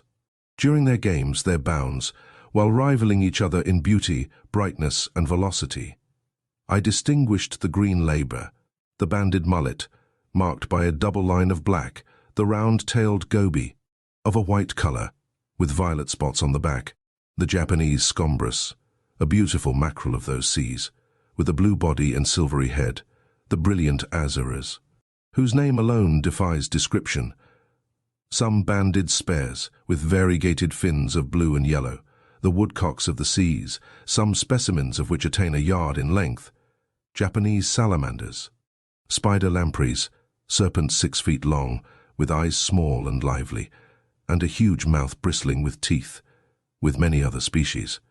Our imagination was kept at its height. Interjections followed quickly on each other. Ned named the fish, and Conseil classed them. I was in ecstasies with the vivacity of their movements and the beauty of their forms. Never had it been given to me to surprise these animals, alive and at liberty in their natural element. I will not mention all the varieties which passed before my dazzled eyes, all the collection of the seas of China and Japan. These fish, more numerous than the birds of the air, came, attracted no doubt, by the brilliant focus of the electric light. Suddenly there was daylight in the saloon, the iron panels closed again, and the enchanting vision disappeared. But for a long time I dreamt on till my eyes fell on the instruments hanging on the partition. The compass still showed the course to be ENE. The manometer indicated a pressure of 5 atmospheres, equivalent to a depth of 25 fathoms, and the electric log gave a speed of 15 miles an hour. I expected Captain Nemo, but he did not appear. The clock marked the hour of 5. Ned Land and Conseil returned to their cabin, and I retired to my chamber. My dinner was ready. It was composed of turtle soup, made of the most delicate hawksbills, of a surmullet served with puff paste, the liver of which, prepared by itself, was most delicious, and fillets of the emperor holocanthus, the savour of which seemed to me superior even to salmon. I passed the evening reading, writing, and thinking. Then sleep overpowered me, and I stretched myself on my couch of Zostera and slept profoundly, whilst the Nautilus was gliding rapidly through the current of the Black River. Chapter B. A Note of Invitation. The next day was the 9th of November. I awoke after a long sleep of 12 hours. Conseil came, according to custom, to know how I had passed the night, and to offer his services. He had left his friend the Canadian sleeping like a man who had never done anything else all his life. I let the worthy fellow chatter as he pleased, without caring to answer him. I was preoccupied by the absence of the captain during our sitting of the day before, and hoping to see him today. As soon as I was dressed, I went into the saloon. It was deserted. I plunged into the study of the shell treasures hidden behind the glasses. I revelled also in great herbals filled with the rarest marine plants, which, although dried up, retained their lovely colours. Amongst these precious hydrophytes I remarked some vorticelle, pavanari, delicate cerames with scarlet tints, some fan-shaped agari, and some natabuli-like flat mushrooms, which at one time used to be classed as zoophytes. In short, a perfect series of ALG. The whole day passed without my being honoured by a visit from Captain Nemo. The panels of the saloon did not open. Perhaps they did not wish us to tire of these beautiful things. The course of the Nautilus was ENE, her speed 12 knots, the depth below the surface between 25 and 30 fathoms. The next day, 10th of November, the same desertion, the same solitude. I did not see one of the ship's crew. Ned and Conseil spent the greater part of the day with me. They were astonished at the inexplicable absence of the captain. Was this singular man ill? Had he altered his intentions with regard to us? After all, as Conseil said, we enjoyed perfect liberty. We were delicately and abundantly fed. Our host kept to his terms of the treaty. We could not complain, and indeed the singularity of our fate reserved such wonderful compensation for us that we had no right to accuse it as yet. That day I commenced the journal of these adventures, which has enabled me to relate them with more scrupulous exactitude and minute detail. I wrote it on paper made from the Zostera Marina. 11th November, early in the morning. The fresh air spreading over the interior of the Nautilus told me that we had come to the surface of the ocean to renew our supply of oxygen. I directed my steps to the central staircase and mounted the platform. It was 6 o'clock. The weather was cloudy, the sea grey but calm. Scarcely a billow. Captain Nemo, whom I hoped to meet. Would he be there? I saw no one but the steersman imprisoned in his glass cage. Seated upon the projection formed by the hull of the pinnace, I inhaled the salt breeze with delight. By degrees the fog disappeared under the action of the sun's rays. The radiant orb rose from behind the eastern horizon. The sea flamed under its glance like a train of gunpowder. The clouds scattered in the heights were coloured with lively tints of beautiful shades, and numerous mare's tails, which betokened wind for that day. But what was wind to this Nautilus which tempests could not frighten? I was admiring this joyous rising of the sun, so gay and so life-giving, when I heard steps approaching the platform. I was prepared to salute Captain Nemo, but it was his second, whom I had already seen on the captain's first visit, who appeared. He advanced on the platform, not seeming to see me. With his powerful glass to his eye, he scanned every point of the horizon with great attention. This examination over, he approached the panel and pronounced a sentence in exactly these terms. I have remembered it, for every morning it was repeated under exactly the same conditions. It was thus worded: Notron respok lorni virch, What it meant I could not say. These words pronounced, the second descended. I thought that the Nautilus was about to return to its submarine navigation. I regained the panel and returned to my chamber. 5 days sped thus, without any change in our situation. Every morning I mounted the platform. The same phrase was pronounced by the same individual, but Captain Nemo did not appear. I had made up my mind that I should never see him again, when, on the 16th November, on returning to my room with Ned and Conseil, I found upon my table a note addressed to me. I opened it impatiently. It was written in a bold, clear hand. The characters rather pointed, recalling the German type. The note was worded as follows. November 16th, 1867. To Professor Aronnax. On board the Nautilus. Captain Nemo invites Professor Aronnax to a hunting party, which will take place tomorrow morning in the forests of the island of Crespo. He hopes that nothing will prevent the professor from being present, and he will with pleasure see him joined by his companions. Captain Nemo, commander of the Nautilus. A hunt, exclaimed Ned. And in the forests of the island of Crespo, added Conseil. Oh, then the gentleman is going on terra firma, replied Ned Land. That seems to me to be clearly indicated, said I, reading the letter once more. Well, we must accept, said the Canadian. But once more on dry ground, we shall know what to do. Indeed, I shall not be sorry to eat a piece of fresh venison. Without seeking to reconcile what was contradictory between Captain Nemo's manifest aversion to islands and continents and his invitation to hunt in a forest, I contented myself with replying, let us first see where the island of Crespo is. I consulted the planisphere, and in 32° 40 north lat, and 157° 50 west long, I found a small island, recognized in 1801 by Captain Crespo, and marked in the ancient Spanish maps as Roca de la Plata, the meaning of which is the Silver Rock. We were then about 1,800 miles from our starting point, and the course of the Nautilus, a little changed, was bringing it back towards the southeast. I showed this little rock lost in the midst of the North Pacific to my companions. If Captain Nemo does sometimes go on dry ground, said I, he at least chooses desert islands. Ned Land shrugged his shoulders without speaking, and Conseil, and he left me. After supper, which was served by the steward mute and impassive, I went to bed, not without some anxiety. The next morning, the 17th of November, on awakening, I felt that the Nautilus was perfectly still. I dressed quickly and entered the saloon. Captain Nemo was there, waiting for me. He rose, bowed, and asked me if it was convenient for me to accompany him. As he made no allusion to his absence during the last 8 days, I did not mention it, and simply answered that my companions and myself were ready to follow him. We entered the dining room, where breakfast was served. Aronnax, said the captain, pray, share my breakfast without ceremony.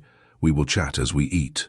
For though I promised you a walk in the forest, I did not undertake to find hotels there. So breakfast as a man who will most likely not have his dinner till very late. I did honor to the repast. It was composed of several kinds of fish, and slices of holothurid, excellent zoophytes, and different sorts of seaweed. Our drink consisted of pure water, to which the captain added some drops of a fermented liquor extracted by the Kamchatka method from a seaweed known under the name of Rhodomenia palmata. Captain Nemo ate at first without saying a word. Then he began, Sir, when I proposed to you to hunt in my submarine forest of Crespo, you evidently thought me mad. Sir, you should never judge lightly of any man. But, Captain, believe me. Be kind enough to listen, and you will then see whether you have any cause to accuse me of folly and contradiction. I listen.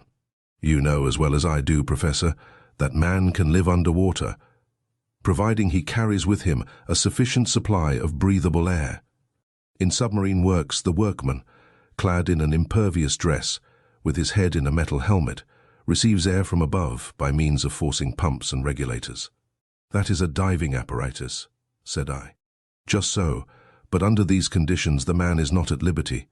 He is attached to the pump which sends him air through an India rubber tube, and if we were obliged to be thus held to the Nautilus, we could not go far. And the means of getting free? I asked. It is to use the Rouquayrol apparatus, invented by 2 of your own countrymen, which I have brought to perfection for my own use, and which will allow you to risk yourself under these new physiological conditions without any organ whatever suffering. It consists of a reservoir of thick iron plates, in which I store the air under a pressure of 50 atmospheres. This reservoir is fixed on the back by means of braces, like a soldier's knapsack. Its upper part forms a box in which the air is kept by means of a bellows, and therefore cannot escape, unless at its normal tension. In the Rouquayrol apparatus such as we use, 2 India rubber pipes leave this box and join a sort of tent which holds the nose and mouth. One is to introduce fresh air, the other to let out the foul, and the tongue closes one or the other according to the wants of the respirator. But I, in encountering great pressures at the bottom of the sea, was obliged to shut my head, like that of a diver in a ball of copper, and it is to this ball of copper that the 2 pipes, the inspirator and the expirator, open. Perfectly, Captain Nemo. But the air that you carry with you must soon be used, when it only contains 15% of oxygen. It is no longer fit to breathe. Right, but I told you, Aronnax, that the pumps of the Nautilus allow me to store the air under considerable pressure, and on those conditions the reservoir of the apparatus can furnish breathable air for 9 or 10 hours. I have no further objections to make, I answered. I will only ask you one thing, Captain. How can you light your road at the bottom of the sea? With the Ruhmkorff apparatus, Aronnax. One is carried on the back, the other is fastened to the waist. It is composed of a Bunsen pile, which I do not work with bichromate of potash, but with sodium. A wire is introduced which collects the electricity produced and directs it towards a particularly made lantern. In this lantern is a spiral glass which contains a small quantity of carbonic gas. When the apparatus is at work, this gas becomes luminous, giving out a white and continuous light. Thus provided, I can breathe and I can see. Captain Nemo, to all my objections you make such crushing answers that I dare no longer doubt. But if I am forced to admit the Rouquayrol and Ruhmkorff apparatus, I must be allowed some reservations with regard to the gun I am to carry. But it is not a gun for powder, answered the captain. Then it is an air gun. Doubtless. How would you have me manufacture gunpowder on board, without either saltpeter, sulfur, or charcoal? Besides, I added, to fire underwater in a medium 855 times denser than the air, we must conquer very considerable resistance. That would be no difficulty. There exist guns, according to Fulton, perfected in England by Philip Coles and Burley, in France by Fursey, and in Italy by Landi, which are furnished with a peculiar system of closing, which can fire under these conditions. But I repeat, having no powder, I use air under great pressure, which the pumps of the Nautilus furnish abundantly. But this air must be rapidly used. Well, have I not my Rouquayrol reservoir, which can furnish it at need? A tap is all that is required. Besides, Aronnax, you must see yourself that, during our submarine hunt, we can spend but little air and but few balls. But it seems to me that in this twilight, and in the midst of this fluid, which is very dense compared with the atmosphere, shots could not go far, nor easily prove mortal. Sir, on the contrary, with this gun every blow is mortal, and however lightly the animal is touched, it falls as if struck by a thunderbolt. Why? Because the balls sent by this gun are not ordinary balls, but little cases of glass invented by Lennebrock, an Austrian chemist, of which I have a large supply. These glass cases are covered with a case of steel and weighted with a pellet of lead. They are real Leyden bottles into which the electricity is forced to a very high tension. With the slightest shock they are discharged, and the animal, however strong it may be, falls dead. I must tell you that these cases are size number 4, and that the charge for an ordinary gun would be 10. I will argue no longer, I replied, rising from the table. I have nothing left me but to take my gun. At all events, I will go where you go. Captain Nemo then led me aft, and in passing before Ned's and Conseil's cabin, I called my 2 companions, who followed immediately. We then came to a kind of cell near the machinery room, in which we were to put on our walking dress. Chapter XV. A Walk on the Bottom of the Sea. This cell was, to speak correctly, the arsenal and wardrobe of the Nautilus. A dozen diving apparatuses hung from the partition, waiting our use. Ned Land, on seeing them, showed evident repugnance to dress himself in one. But, my worthy Ned, the forests of the island of Crespo are nothing but submarine forests. Good, said the disappointed harpooner, who saw his dreams of fresh meat fade away. And you, Aronnax, are you going to dress yourself in those clothes? There is no alternative, Master Ned. As you please, sir, replied the harpooner, shrugging his shoulders. But as for me, unless I am forced, I will never get into one. No one will force you, Master Ned, said Captain Nemo. Is Conseil going to risk it? Asked Ned. I follow my master wherever he goes, replied Conseil. At the captain's call, 2 of the ship's crew came to help us to dress in these heavy and impervious clothes, made of India rubber without seam, and constructed expressly to resist considerable pressure. One would have thought it a suit of armor, both supple and resisting. This suit formed trousers and waistcoat. The trousers were finished off with thick boots, weighted with heavy leaden soles. The texture of the waistcoat was held together by bands of copper which crossed the chest, protecting it from the great pressure of the water, and leaving the lungs free to act. The sleeves ended in gloves, which in no way restrained the movement of the hands. There was a vast difference noticeable between these consummate apparatuses and the old cork breastplates, jackets, and other contrivances in vogue during the 18th century. Captain Nemo and one of his companions, a sort of Hercules who must have possessed great strength, Conseil and myself, were soon enveloped in the dresses. There remained nothing more to be done but to enclose our heads in the metal box. But before proceeding to this operation, I asked the captain's permission to examine the guns we were to carry. One of the Nautilus men gave me a simple gun, the butt end of which, made of steel, hollow in the center, was rather large. It served as a reservoir for compressed air, which a valve, worked by a spring, allowed to escape into a metal tube. A box of projectiles, in a groove in the thickness of the butt end, contained about 20 of these electric balls, which, by means of a spring, were forced into the barrel of the gun. As soon as one shot was fired, another was ready. Captain Nemo, said I, this arm is perfect and easily handled. I only ask to be allowed to try it. But how shall we gain the bottom of the sea? At this moment, Professor, the Nautilus is stranded in 5 fathoms, and we have nothing to do but to start. But how shall we get off? You shall see. Captain Nemo thrust his head into the helmet. Conseil and I did the same, not without hearing an ironical "good sport" from the Canadian. The upper part of our dress terminated in a copper collar upon which was screwed the metal helmet. 3 holes, protected by thick glass, allowed us to see in all directions, by simply turning our head in the interior of the headdress. As soon as it was in position, the rouquayrol apparatus on our backs began to act, and for my part, I could breathe with ease. With the Ruhmkorff lamp hanging from my belt and the gun in my hand, I was ready to set out. But to speak the truth, imprisoned in these heavy garments and glued to the deck by my leaden soles, it was impossible for me to take a step. Illustration: I was ready to set out. But this state of things was provided for. I felt myself being pushed into a little room contiguous to the wardrobe room. My companions followed, towed along in the same way. I heard a watertight door, furnished with stopper plates, close upon us, and we were wrapped in profound darkness.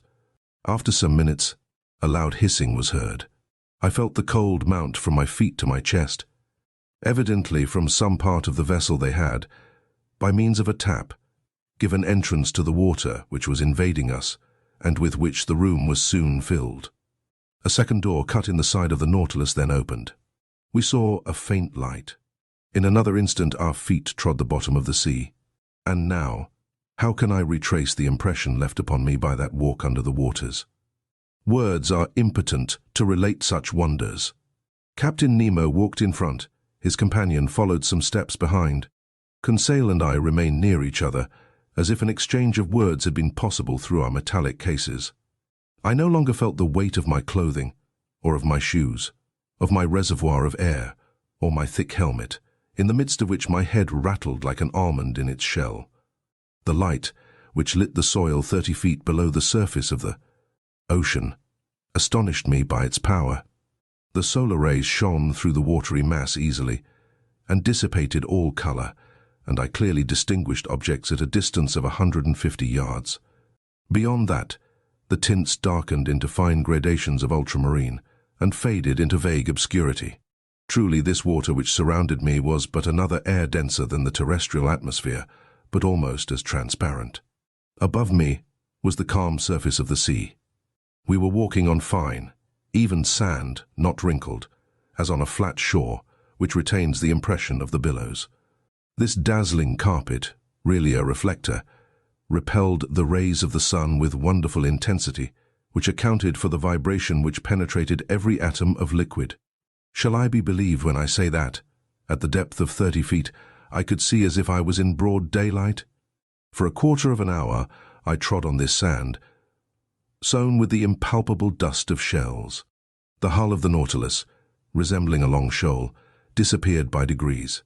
But its lantern, when darkness should overtake us in the waters, would help to guide us on board by its distinct rays.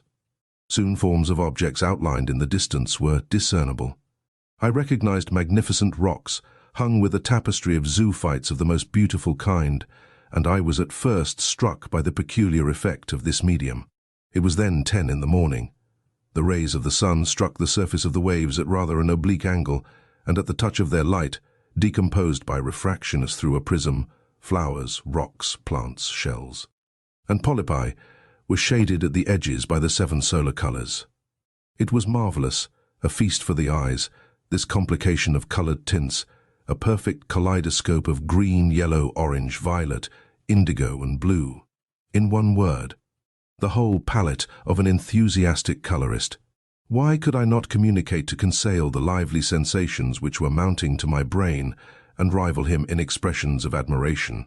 For aught I knew, Captain Nemo and his companion might be able to exchange thoughts by means of signs previously agreed upon.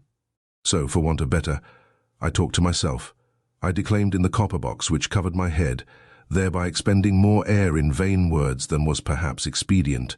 Various kinds of isis, clusters of pure tuft coral, prickly fungi, and anemones formed a brilliant garden of flowers, enameled with porphyr, decked with their collarets of blue tentacles. Sea stars studding the sandy bottom, together with asterophytons like fine lace embroidered by the hands of nards, whose festoons were waved by the gentle undulations caused by our walk. It was a real grief to me to crush under my feet the brilliant specimens of mollusks which strewed the ground by thousands, of hammerheads, donaceae veritable bounding shells, of staircases and red helmet shells, angel wings, and many others produced by this inexhaustible ocean. But we were bound to walk, so we went on, whilst above our heads waved shoals of physallids leaving their tentacles to float in their train, meadows whose umbrellas of opal or rose pink, escalloped with a band of blue, sheltered us from the rays of the sun, and fiery pelagi, which, in the darkness, would have strewn our path with phosphorescent light. All these wonders I saw in the space of a quarter of a mile, scarcely, stopping and following Captain Nemo, who beckoned me on by signs. Soon the nature of the soil changed.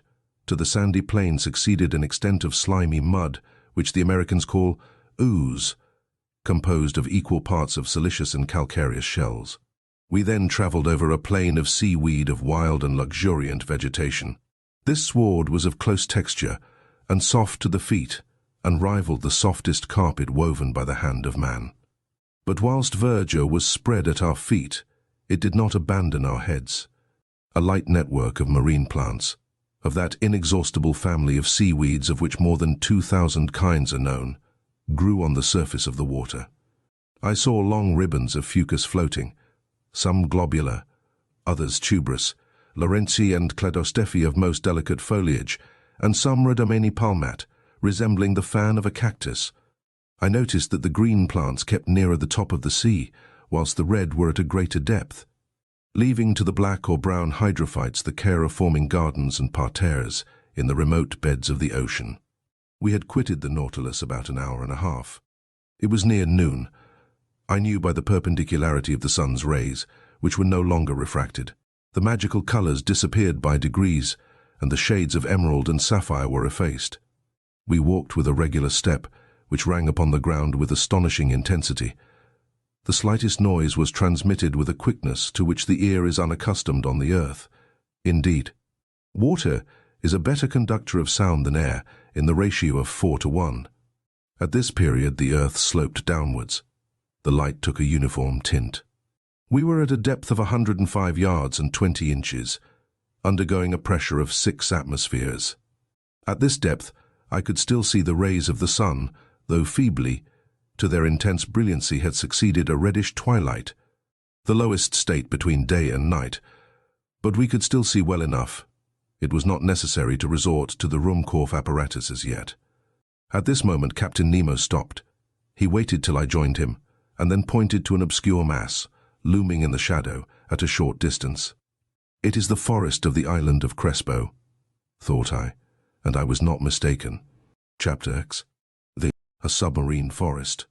We had at last arrived on the borders of this forest, doubtless one of the finest of Captain Nemo's immense domains. He looked upon it as his own, and considered he had the same right over it that the first men had in the first days of the world. And indeed, who would have disputed with him the possession of this submarine property? What other hardier pioneer would come, hatchet in hand, to cut down the dark copses? This forest was composed of large tree plants, and the moment we penetrated under its vast arcades, I was struck by the singular position of their branches, a position I had not yet observed. Not a herb which carpeted the ground, not a branch which clothed the trees, was either broken or bent, nor did they extend horizontally. All stretched up to the surface of the ocean. Not a filament, not a ribbon, however thin they might be, but kept as straight as a rod of iron. The fuci and lianas grew in rigid perpendicular lines due to the density of the element which had produced them. Motionless, yet when bent to one side by the hand, they directly resumed their former position. Truly, it was the region of perpendicularity. I soon accustomed myself to this fantastic position, as well as to the comparative darkness which surrounded us. The soil of the forest seemed covered with sharp blocks, difficult to avoid. The submarine flora struck me as being very perfect, and richer even than it would have been in the Arctic or tropical zones, where these productions are not so plentiful. But for some minutes I involuntarily confounded the genera, taking zoophytes for hydrophytes, animals for plants, and who would not have been mistaken? The fauna and the flora are too closely allied in this submarine world. These plants are self-propagated, and the principle of their existence is in the water, which upholds and nourishes them. The greater number, instead of leaves, shot forth blades of capricious shapes, comprised within a scale of colors, pink, carmine, green, olive, fawn, and brown. I saw there, but not dried up, as our specimens of the Nautilus are, Pavonari spread like a fan, as if to catch the breeze, scarlet cerames, whose laminaries extended their edible shoots of fern-shaped nereocysti, which grow to a height of 15 feet, clusters of acetabuli, whose stems increase in size upwards, and numbers of other marine plants, all devoid of flowers. "Curious anomaly, fantastic element," said an ingenious naturalist, "in which the animal kingdom blossoms and the vegetable does not." Under these numerous shrubs, as large as trees of the temperate zone, and under their damp shadow, were massed together real bushes of living flowers, hedges of zoophytes, on which blossomed some zebrameandrines, with crooked grooves some yellow caryophyllae, and, to complete the illusion, the fish-flies flew from branch to branch like a swarm of hummingbirds, whilst yellow lepidopterae, with bristling jaws, dactylopteri, and monocentrides rose at our feet like a flight of snipes. In about an hour, Captain Nemo gave the signal to halt. I, for my part, was not sorry, and we stretched ourselves under an arbor of alari, the long thin blades of which stood up like arrows. This short rest seemed delicious to me. There was nothing wanting but the charm of conversation, but impossible to speak, impossible to answer. I only put my great copper head to Conseil's. I saw the worthy fellow's eyes glistening with delight, and to show his satisfaction, he shook himself in his breastplate of air in the most comical way in the world. After 4 hours of this walking, I was surprised not to find myself dreadfully hungry. How to account for this state of the stomach I could not tell, but instead I felt an insurmountable desire to sleep, which happens to all divers, and my eyes soon closed behind the thick glasses, and I fell into a heavy slumber, which the movement alone had prevented before. Captain Nemo and his robust companion, stretched in the clear crystal, set us the example. How long I remained buried in this drowsiness I cannot judge. But, when I woke, the sun seemed sinking towards the horizon. Captain Nemo had already risen, and I was beginning to stretch my limbs, when an unexpected apparition brought me briskly to my feet. A few steps off, a monstrous sea spider, about 38 inches high, was watching me with squinting eyes, ready to spring upon me. Though my diver's dress was thick enough to defend me from the bite of this animal, I could not help shuddering with horror. Conseil and the sailor of the Nautilus awoke at this moment. Captain Nemo pointed out the hideous crustacean, which a blow from the butt end of the gun knocked over, and I saw the horrible claws of the monster writhe in terrible convulsions. This accident reminded me that other animals more to be feared might haunt these obscure depths, against whose attacks my diving dress would not protect me. I had never thought of it before, but I now resolved to be upon my guard. Indeed, I thought that this halt would mark the termination of our walk, but I was mistaken, for instead of returning to the Nautilus, Captain Nemo continued his bold excursion. The ground was still on the incline. Its declivity seemed to be getting greater, and to be leading us to greater depths. It must have been about 3 o'clock when we reached a narrow valley, between high perpendicular walls, situated about 75 fathoms deep. Thanks to the perfection of our apparatus, we were 45 fathoms below the limit which nature seems to have imposed on man as to his submarine excursions. I say 75 fathoms, though I had no instrument by which to judge the distance. But I knew that even in the clearest waters the solar rays could not penetrate further, and accordingly the darkness deepened. At 10 paces not an object was visible. I was groping my way, when I suddenly saw a brilliant white light. Captain Nemo had just put his electric apparatus into use. His companion did the same, and Conseil and I followed their example. By turning a screw, I established a communication between the wire and the spiral glass, and the sea, lit by our 4 lanterns, was illuminated for a circle of 36 yards. Captain Nemo was still plunging into the dark depths of the forest, whose trees were getting scarcer at every step. I noticed that vegetable life disappeared sooner than animal life. The Mobilis had already abandoned the arid soil, from which a great number of animals, zoophytes, articulata, mollusks, and fishes, still obtained sustenance. As we walked, I thought the light of our Ruhmkorff apparatus could not fail to draw some inhabitant from its dark couch. But if they did approach us, they at least kept at a respectful distance from the hunters. Several times I saw Captain Nemo stop, put his gun to his shoulder, and after some moments drop it and walk on. At last, after about 4 hours, this marvelous excursion came to an end. A wall of superb rocks, in an imposing mass, rose before us, a heap of gigantic blocks, an enormous steep granite shore, forming dark grottos, but which presented no practicable slope. It was the prop of the island of Crespo. It was the earth. Captain Nemo stopped suddenly. A gesture of his brought us all to a halt, and however desirous I might be to scale the wall, I was obliged to stop. Here ended Captain Nemo's domains, and he would not go beyond them.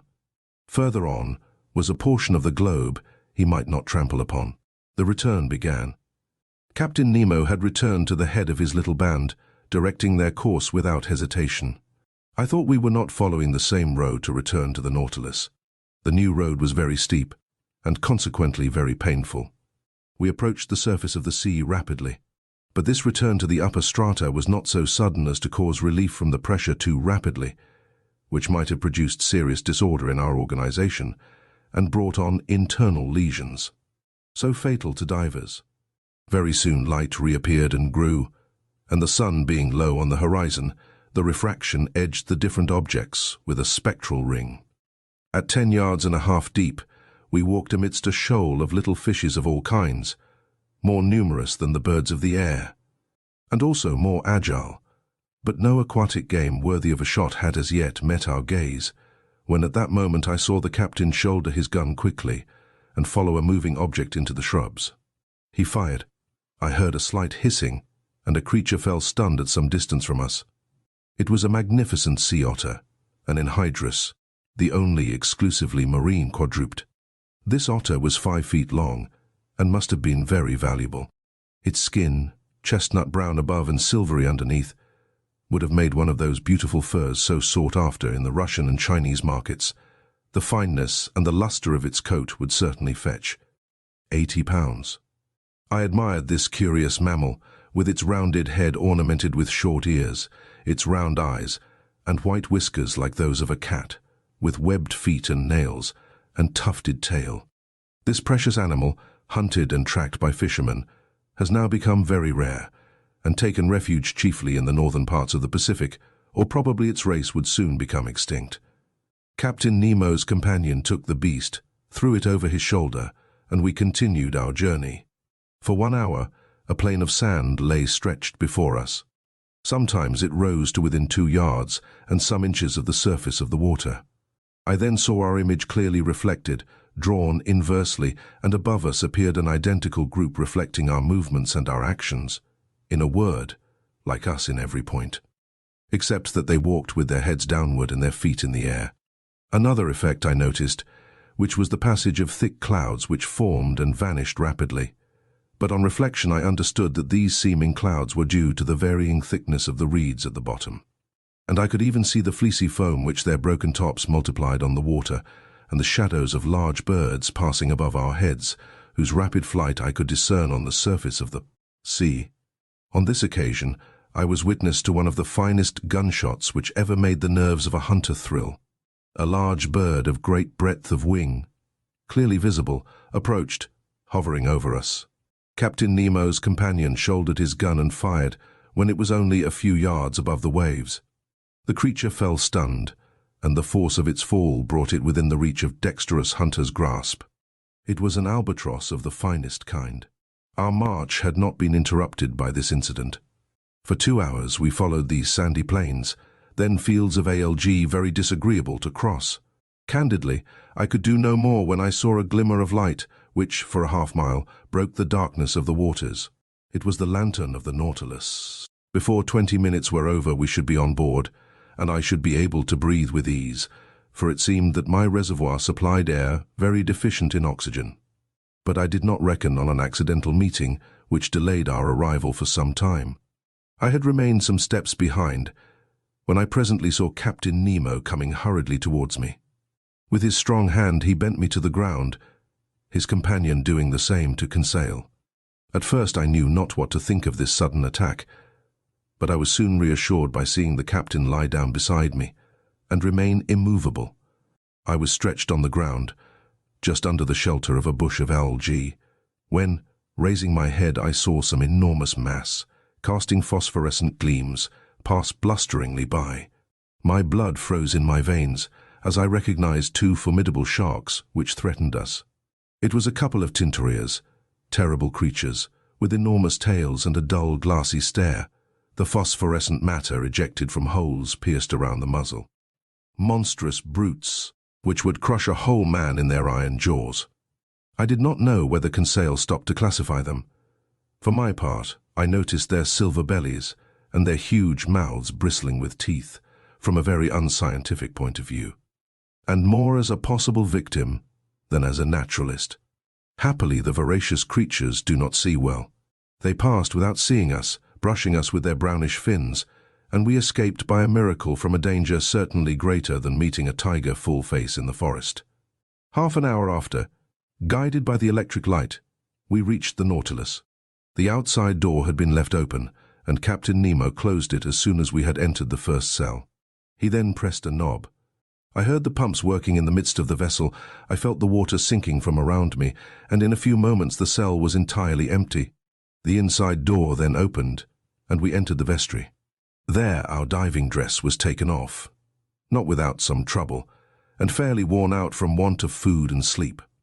I returned to my room, in great wonder at this surprising excursion at the bottom of the sea. Chapter X there. 4,000 leagues under the Pacific. The next morning, the 18th of November, I had quite recovered from my fatigues of the day before, and I went up onto the platform, just as the second lieutenant was uttering his daily phrase. I was admiring the magnificent aspect of the ocean when Captain Nemo appeared. He did not seem to be aware of my presence, and began a series of astronomical observations. Then, when he had finished, he went and leant on the cage of the watchlight, and gazed abstractedly on the ocean. In the meantime, a number of the sailors of the Nautilus, all strong and healthy men, had come up onto the platform. They came to draw up the nets that had been laid all night. These sailors were evidently of different nations, although the European type was visible in all of them. I recognized some unmistakable Irishmen, Frenchmen, some Sclaves, and a Greek, or a Candiate. They were civil, and only used that odd language among themselves, the origin of which I could not guess, neither could I question them. The nets were hauled in. They were a large kind of chaloots, like those on the Normandy coasts, great pockets that the waves and a chain fixed in the smaller meshes kept open. These pockets, drawn by iron poles, swept through the water and gathered in everything in their way. That day they brought up curious specimens from those productive coasts. I reckoned that the haul had brought in more than 900 weight of fish. It was a fine haul, but not to be wondered at. Indeed, the nets are let down for several hours, and enclose in their meshes an infinite variety. We had no lack of excellent food, and the rapidity of the Nautilus and the attraction of the electric light could always renew our supply. These several productions of the sea were immediately lowered through the panel to the steward's room, some to be eaten fresh, and others pickled. The fishing ended, the provision of air renewed. I thought that the Nautilus was about to continue its submarine excursion, and was preparing to return to my room, when, without further preamble, the captain turned to me, saying, "Professor, is not this ocean gifted with real life? It has its tempers and its gentle moods. Yesterday it slept as we did, and now it has woke after a quiet night. Look," he continued, "it wakes under the caresses of the sun. It is going to renew its diurnal existence. It is an interesting study to watch the play of its organization. It has a pulse, arteries, spasms, and I agree with the learned Maury, who discovered in it a circulation as real as the circulation of blood in animals. Yes, the ocean has indeed circulation, and to promote it, the Creator has caused things to multiply in it, caloric, salt, and animalculae. When Captain Nemo spoke thus, he seemed altogether changed, and aroused an extraordinary emotion in me. Also, he added, true existence is there, and I can imagine the foundations of nautical towns, clusters of submarine houses, which, like the Nautilus, would ascend every morning to breathe at the surface of the water, free towns, independent cities. Yet who knows whether some despot—" Captain Nemo finished his sentence with a violent gesture, then addressing me as if to chase away some sorrowful thought. "Aronnax," he asked, "do you know the depth of the ocean?" "I only know, Captain, what the principal soundings have taught us. Could you tell me them, so that I can suit them to my purpose?" "These are some," I replied, "that I remember. If I am not mistaken, a depth of 8,000 yards has been found in the North Atlantic, and 2,500 yards in the Mediterranean. The most remarkable soundings have been made in the South Atlantic, near the 35th parallel, and they gave 12,000 yards, 14,000 yards, and 15,000 yards. To sum up all, it is reckoned that if the bottom of the sea were leveled, its mean depth would be about 1 3/4 leagues. "Well, Professor," replied the captain, "we shall show you better than that, I hope. As to the mean depth of this part of the Pacific, I tell you it is only 4,000 yards. Having said this, Captain Nemo went towards the panel and disappeared down the ladder. I followed him and went into the large drawing room. The screw was immediately put in motion, and the log gave 20 miles an hour. During the days and weeks that passed, Captain Nemo was very sparing of his visits. I seldom saw him. The lieutenant pricked the ship's course regularly on the chart, so I could always tell exactly the route of the Nautilus. Nearly every day, for some time, the panels of the drawing room were opened, and we were never tired of penetrating the mysteries of the submarine world. The general direction of the Nautilus was southeast, and it kept between 100 and 150 yards of depth. One day, however, I do not know why, being drawn diagonally by means of the inclined planes, it touched the bed of the sea. The thermometer indicated a temperature of 4.25 cent. A temperature that at this depth seemed common to all latitudes. At 3 o'clock in the morning of the 26th of November, the Nautilus crossed the Tropic of Cancer at 172 degrees long. On 27th instant it sighted the Sandwich Islands, where Cook died, February 14, 1779. We had then gone 4,860 leagues from our starting point. In the morning, when I went on the platform, I saw 2 miles to windward, Hawaii, the largest of the 7 islands that form the group. I saw clearly the cultivated ranges, and the several mountain chains that run parallel with the side, and the volcanoes that overtop Munaria, which rise 5,000 yards above the level of the sea. Besides other things the nets brought up, were several flabellariae and graceful polypi that are peculiar to that part of the ocean. The direction of the Nautilus was still to the southeast. It crossed the equator December 1st in 142 degrees long, and on the 4th of the same month, after crossing rapidly and without anything in particular occurring, we sighted the Marquesas group. I saw, 3 miles off, Martin's Peak in Nuka Hiva, the largest of the group that belongs to France. I only saw the woody mountains against the horizon, because Captain Nemo did not wish to bring the ship to the wind. There the nets brought up beautiful specimens of fish, some with azure fins and tails like gold, the flesh of which is unrivaled, some nearly destitute of scales, but of exquisite flavor, others with bony jaws and yellow-tinged gills, as good as bonitos, all fish that would be of use to us. After leaving these charming islands protected by the French flag, from the 4th to the 11th of December, the Nautilus sailed over about 2,000 miles. During the daytime of the 11th of December, I was busy reading in the large drawing room. Ned Land and Conseil watched the luminous water through the half-open panels. The Nautilus was immovable. While its reservoirs were filled, it kept at a depth of 1,000 yards, a region rarely visited in the ocean, and in which large fish were seldom seen. I was then reading a charming book by John Mace, The Slaves of the Stomach, and I was learning some valuable lessons from it, when Conseil interrupted me. "Will Master come here a moment?" he said, in a curious voice. "What is the matter, Conseil?" "I want Master to look." I rose, went, and leaned on my elbows before the panes and watched. In a full electric light, an enormous black mass, quite immovable, was suspended in the midst of the waters. I watched it attentively, seeking to find out the nature of this gigantic cetacean, but a sudden thought crossed my mind. "A vessel," I said, half aloud. "Yes," replied the Canadian, "a disabled ship that has sunk perpendicularly." Ned Land was right. We were close to a vessel of which the tattered shrouds still hung from their chains. The keel seemed to be in good order, and it had been wrecked at most some few hours. 3 stumps of masts, broken off about 2 feet above the bridge, showed that the vessel had had to sacrifice its masts. But, lying on its side, it had filled, and it was heeling over to port. This skeleton of what it had once been was a sad spectacle, as it lay lost under the waves, but sadder still was the sight of the bridge, where some corpses, bound with ropes, were still lying. I counted 5. 4 men, one of whom was standing at the helm, and a woman standing by the poop, holding an infant in her arms. She was quite young. I could distinguish her features, which the water had not decomposed, by the brilliant light from the Nautilus. In one despairing effort, she had raised her infant above her head, poor little thing, whose arms encircled its mother's neck. The attitude of the 4 sailors was frightful, distorted as they were by their convulsive movements, whilst making a last effort to free themselves from the cords that bound them to the vessel. The steersman alone, calm, with a grave, clear face, his grey hair glued to his forehead, and his hand clutching the wheel of the helm, seemed even then to be guiding the 3 broken masts through the depths of the ocean.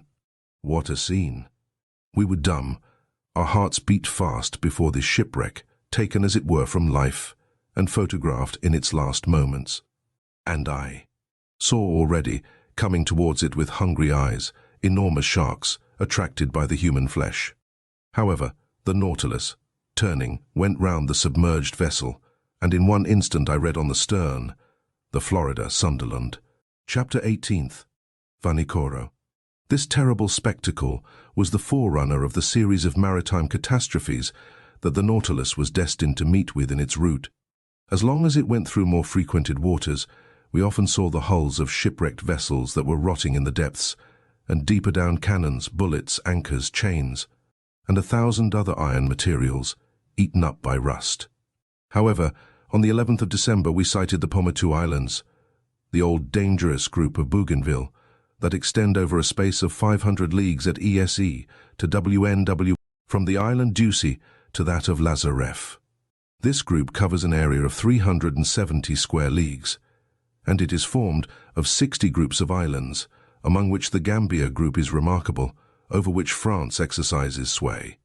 These are coral islands, slowly raised but continuous, created by the daily work of polypi. Then this new island will be joined later on to the neighbouring groups, and a fifth continent will stretch from New Zealand and New Caledonia, and from thence to the Marquesas. One day, when I was suggesting this theory to Captain Nemo, he replied coldly, "The Earth does not want new continents, but new men." Chance had conducted the Nautilus towards the island of Clermont-Tonnerre, one of the most curious of the group, that was discovered in 1822 by Captain Bell of the Minerva. I could study now the madrepore system, to which are due the islands in this ocean. Madrepores, which must not be mistaken for corals, have a tissue lined with a calcareous crust, and the modifications of its structure have induced M. Milne Edwards, my worthy master, to class them into 5 sections. The animalcule that the marine polypus secretes live by millions at the bottom of their cells. Their calcareous deposits become rocks, reefs, and large and small islands. Here they form a ring, surrounding a little inland lake, that communicates with the sea by means of gaps. There they make barriers of reefs like those on the coasts of New Caledonia and the various Pomotou Islands. In other places, like those at Reunion and at Maurice, they raise fringed reefs, high straight walls, near which the depth of the ocean is considerable. Some cable lengths off the shores of the island of Clermont, I admired the gigantic work accomplished by these microscopical workers. These walls, especially the work of those madrepores known as millepores, porites, madrepores, and astraeas. These polypi are found particularly in the rough beds of the sea, near the surface, and consequently it is from the upper part that they begin their operations, in which they bury themselves by degrees with the debris of the secretions that support them. Such is, at least, Darwin's theory, who thus explains the formation of the atolls, a superior theory, to my mind, to that given of the foundation of the madreporical works, summits of mountains or volcanoes, that are submerged some feet below the level of the sea. I could observe closely these curious walls, for perpendicularly they were more than 300 yards deep, and our electric sheets lighted up this calcareous matter brilliantly. Replying to a question Conseil asked me as to the time these colossal barriers took to be raised, I astonished him much by telling him that learned men reckoned it about the 1/8 of an inch in 100 years. Towards evening, Clermont-Tonnerre was lost in the distance, and the route of the Nautilus was sensibly changed. After having crossed the Tropic of Capricorn in 135° longitude, it sailed WNW, making again for the tropical zone. Although the summer sun was very strong, we did not suffer from heat, for at 15 or 20 fathoms below the surface, the temperature did not rise above from 10 to 12 degrees. On 15th of December, we left to the east the bewitching group of the Societies and the graceful Tahiti, Queen of the Pacific.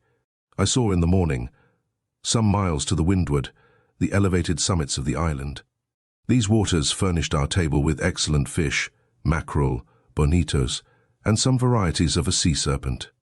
On the 25th of December, the Nautilus sailed into the midst of the New Hebrides, discovered by Quiros in 1606, and that Bougainville explored in 1768, and to which Cook gave its present name in 1773.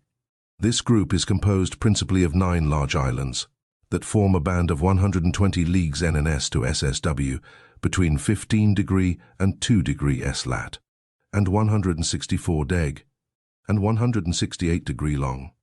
We passed tolerably near to the island of Oru, that at noon looked like a mass of green woods surmounted by a peak of great height. That day being Christmas Day, Ned Land seemed to regret sorely the non-celebration of Christmas, the family fete of which Protestants are so fond. I had not seen Captain Nemo for a week, when on the morning of the 27th he came into the large drawing room, always seeming as if he had seen you 5 minutes before. I was busily tracing the route of the Nautilus on the planisphere. The captain came up to me, put his finger on one spot on the chart, and said this single word, Vanikoro. The effect was magical. It was the name of the islands on which La Perouse had been lost. I rose suddenly. The Nautilus has brought us to Vanikoro? I asked. Yes, Professor, said the captain, and I can visit the celebrated islands where the Boussole and the Astrolabe struck. If you like, Professor, when shall we be there? We are there now. Followed by Captain Nemo, I went up onto the platform and greedily scanned the horizon.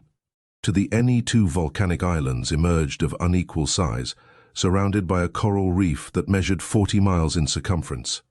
We were close to Vanikoro, really the one to which Dumont d'Urville gave the name of Ile de la Recherche, and exactly facing the little harbour of Vanu, situated in 16° 4 S lat, and 164° 32 E long.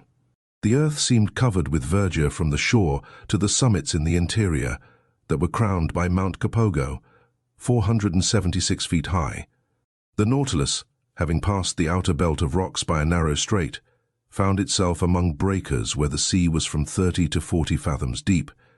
Under the verdant shade of some mangroves, I perceived some savages, who appeared greatly surprised at our approach.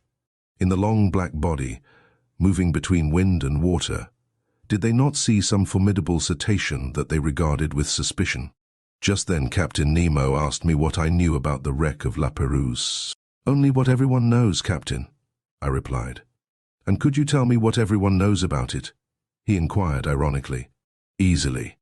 I related to him all that the last works of Dumont d'Urville had made known, works from which the following is a brief account. La Perouse and his second, Captain de Langle, were sent by Louis XVI in 1785 on a voyage of circumnavigation. They embarked in the corvettes Boussole and the Astrolabe, neither of which were again heard of. In 1791, the French government, justly uneasy as to the fate of these 2 sloops, manned 2 large merchantmen, the Recherche and the Espérance, which left Brest the 28th of September under the command of Bruni d'Entrecasteaux. 2 months after, they learned from Bowen, commander of the Albemarle, that the debris of shipwrecked vessels had been seen on the coasts of New Georgia. But d'Entrecasteaux, ignoring this communication, rather uncertain, besides, directed his course towards the Admiralty Islands, mentioned in a report of Captain Hunter's as being the place where La Perouse was wrecked. They sought in vain. The Espérance and the Recherche passed before Vanikoro without stopping there, and in fact, this voyage was most disastrous, as it cost d'Entrecasteaux his life and those of 2 of his lieutenants, besides several of his crew. Captain Dillon, a shrewd old Pacific sailor, was the first to find unmistakable traces of the wrecks. On May 15, 1824, his vessel, the St. Patrick, passed close to Tikopia, one of the New Hebrides. There, a Lascar came alongside in a canoe, sold him the handle of a sword in silver that bore the print of characters engraved on the hilt. The Lascar pretended that 6 years before, during a stay at Vanikoro, he had seen 2 Europeans that belonged to some vessels that had run aground on the reef some years ago.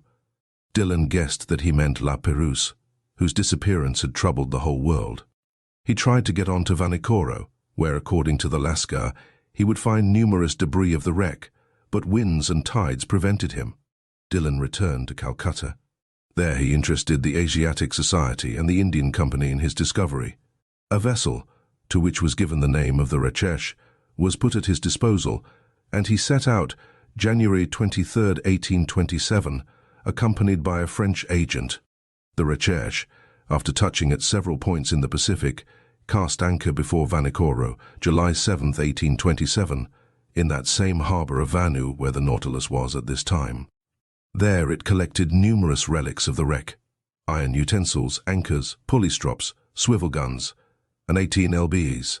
Shot, fragments of astronomical instruments, a piece of crown work, and a bronze clock bearing this inscription: Bazima Fate, the mark of the foundry of the arsenal at Brest about 1785. There could be no further doubt. Dillon, having made all inquiries, stayed in the unlucky place till October. Then he quitted Vanikoro and directed his course towards New Zealand, put into Calcutta April 7, 1828, and returned to France, where he was warmly welcomed by Charles X.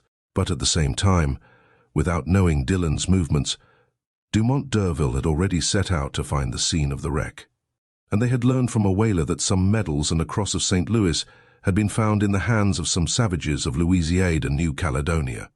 Dumont d'Urville, commander of the Astrolabe, had then sailed, and 2 months after Dillon had left Vanikoro he put into Hobart Town.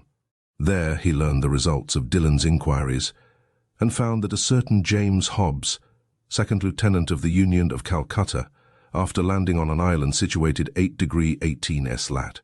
and 156° 30' long, had seen some iron bars and red stuffs used by the natives of these parts. Dumont d'Urville, much perplexed, and not knowing how to credit the reports of low-class journals, decided to follow Dillon's track. On February 10, 1828, the Astrolabe appeared off Tikopia and took as guide and interpreter a deserter found on the island, made his way to Vanikoro, sighted it on the 12th inst, lay among the reefs until May 14, 2024, and not until May 20, 2024, did he cast anchor within the barrier in the harbour of Vanu. On May 23, 2024, several officers went round the island and brought back some unimportant trifles. The natives, adopting a system of denials and evasions, refused to take them to the unlucky place. This ambiguous conduct led them to believe that the natives had ill-treated the castaways, and indeed they seemed to fear that Dumont d'Urville had come to avenge La Perouse and his unfortunate crew. However, on May 26, 2024, appeased by some presents, and understanding that they had no reprisals to fear, they led M. Jacquiero to the scene of the wreck. There, in 3 or 4 fathoms of water, between the reefs of Pakun, Vanu, lay anchors, cannons, pigs of lead and iron, embedded in the limy concretions. The large boat and the whaler belonging to the Astrolabe were sent to this place, and, not without some difficulty, their crews hauled up an anchor weighing 1,800 lbs, a brass gun, some pigs of iron, and 2 copper swivel guns. Dumont d'Urville, questioning the natives, learned too that La Perouse, after losing both his vessels on the reefs of this island, had constructed a smaller boat, only to be lost a second time. Where? No one knew. But the French government, fearing that Dumont d'Urville was not acquainted with Dillon's movements, had sent the sloop Bayonnaise, commanded by Legorant de Tromelin, to Vanikoro, which had been stationed on the west coast of America. The Bayonnaise cast her anchor before Vanikoro some months after the departure of the Astrolabe, but found no new document, but stated that the savages had respected the monument to La Perouse. That is the substance of what I told Captain Nemo. So, he said, no one knows now where the 3rd vessel perished that was constructed by the castaways on the island of Vanikoro. No one knows. Captain Nemo said nothing, but signed to me to follow him into the large saloon. The Nautilus sank several yards below the waves, and the panels were opened. I hastened to the aperture, and under the crustaceans of coral, covered with fungi, siphonules, alcyons, madrepores, through myriads of charming fish, girelles, glyphicidri, pompharides, diacopes, and holocenters, I recognized certain debris that the drags had not been able to tear up: iron stirrups, anchors, cannons, bullets, capstan fittings, the stem of a ship. All objects clearly proving the wreck of some vessel, and now carpeted with living flowers. While I was looking on this desolate scene, Captain Nemo said, in a sad voice, Commander La Perouse set out December 7, 1785, with his vessels La Boussole and the Astrolabe. He first cast anchor at Botany Bay, visited the Friendly Isles, New Caledonia, then directed his course towards Santa Cruz, and put into Namuka, one of the Hapai group. Then his vessels struck on the unknown reefs of Vanikoro. The Boussole, which went first, ran aground on the southerly coast. The Astrolabe went to its help, and ran aground too. The first vessel was destroyed almost immediately. The second, stranded under the wind, resisted some days. The natives made the castaways welcome. They installed themselves in the island and constructed a smaller boat with the debris of the two large ones. Some sailors stayed willingly at Vanikoro. The others, weak and ill, set out with La Perouse. They directed their course towards the Solomon Islands, and there perished with everything. On the westerly coast of the chief island of the group, between Capes Deception and Satisfaction. How do you know that? By this, that I found on the spot where was the last wreck. Captain Nemo showed me a tin plate box stamped with the French arms and corroded by the salt water. He opened it, and I saw a bundle of papers, yellow but still readable. They were the instructions of the naval minister to Commander La Perouse, annotated in the margin in Louis Sexvie's handwriting. "Ah, it is a fine death for a sailor," said Captain Nemo at last.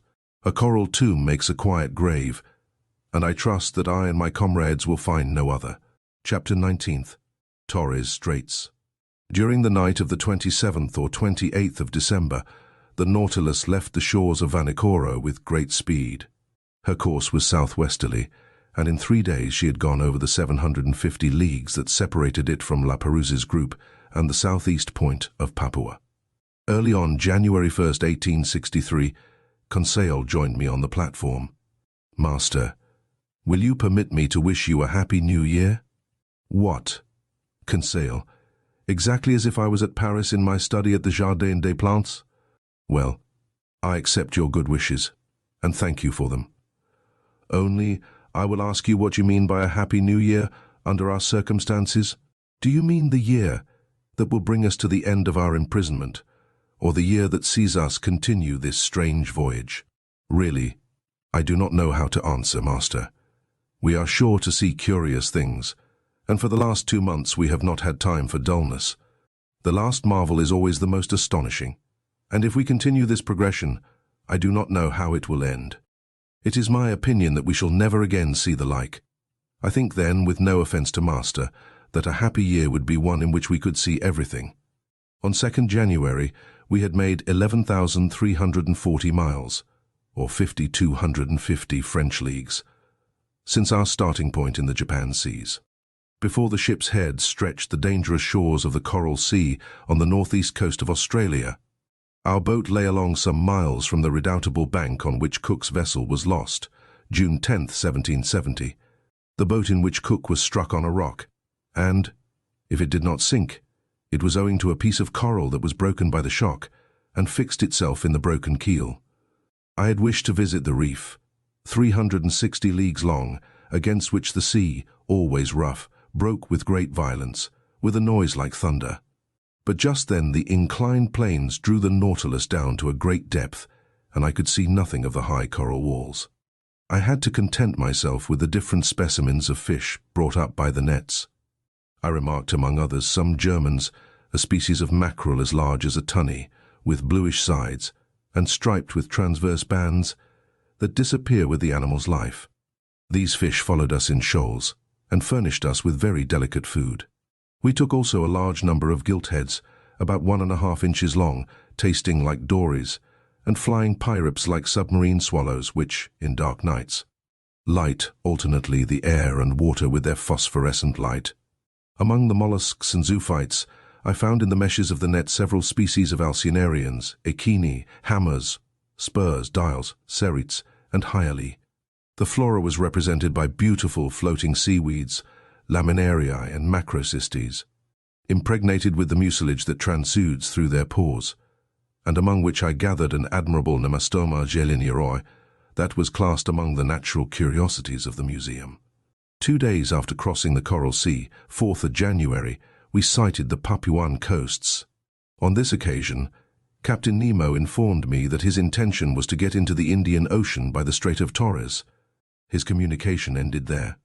The Torres Straits are nearly 34 leagues wide but they are obstructed by an innumerable quantity of islands, islets, breakers, and rocks that make its navigation almost impracticable, so that Captain Nemo took all needful precautions to cross them. The Nautilus, floating betwixt wind and water, went at a moderate pace. Her screw, like a cetacean's tail, beat the waves slowly. Profiting by this, I and my two companions went up on to the deserted platform. Before us was the steersman's cage, and I expected that Captain Nemo was there directing the course of the Nautilus. I had before me the excellent charts of the Straits of Torres, and I consulted them attentively. Round the Nautilus the sea dashed furiously. The course of the waves, that went from southeast to northwest at the rate of 2.5 miles, broke on the coral that showed itself here and there. "This is a bad sea," remarked Ned Land. "Detestable indeed, and one that does not suit a boat like the Nautilus. The captain must be very sure of his route, for I see there pieces of coral that would do for its keel if it only touched them slightly." Indeed, the situation was dangerous, but the Nautilus seemed to slide like magic off these rocks. It did not follow the routes of the Astrolabe and the Zélé exactly, for they proved fatal to Dumont d'Urville. It bore more northwards, coasted the islands of Murray, and came back to the southwest towards Cumberland Passage.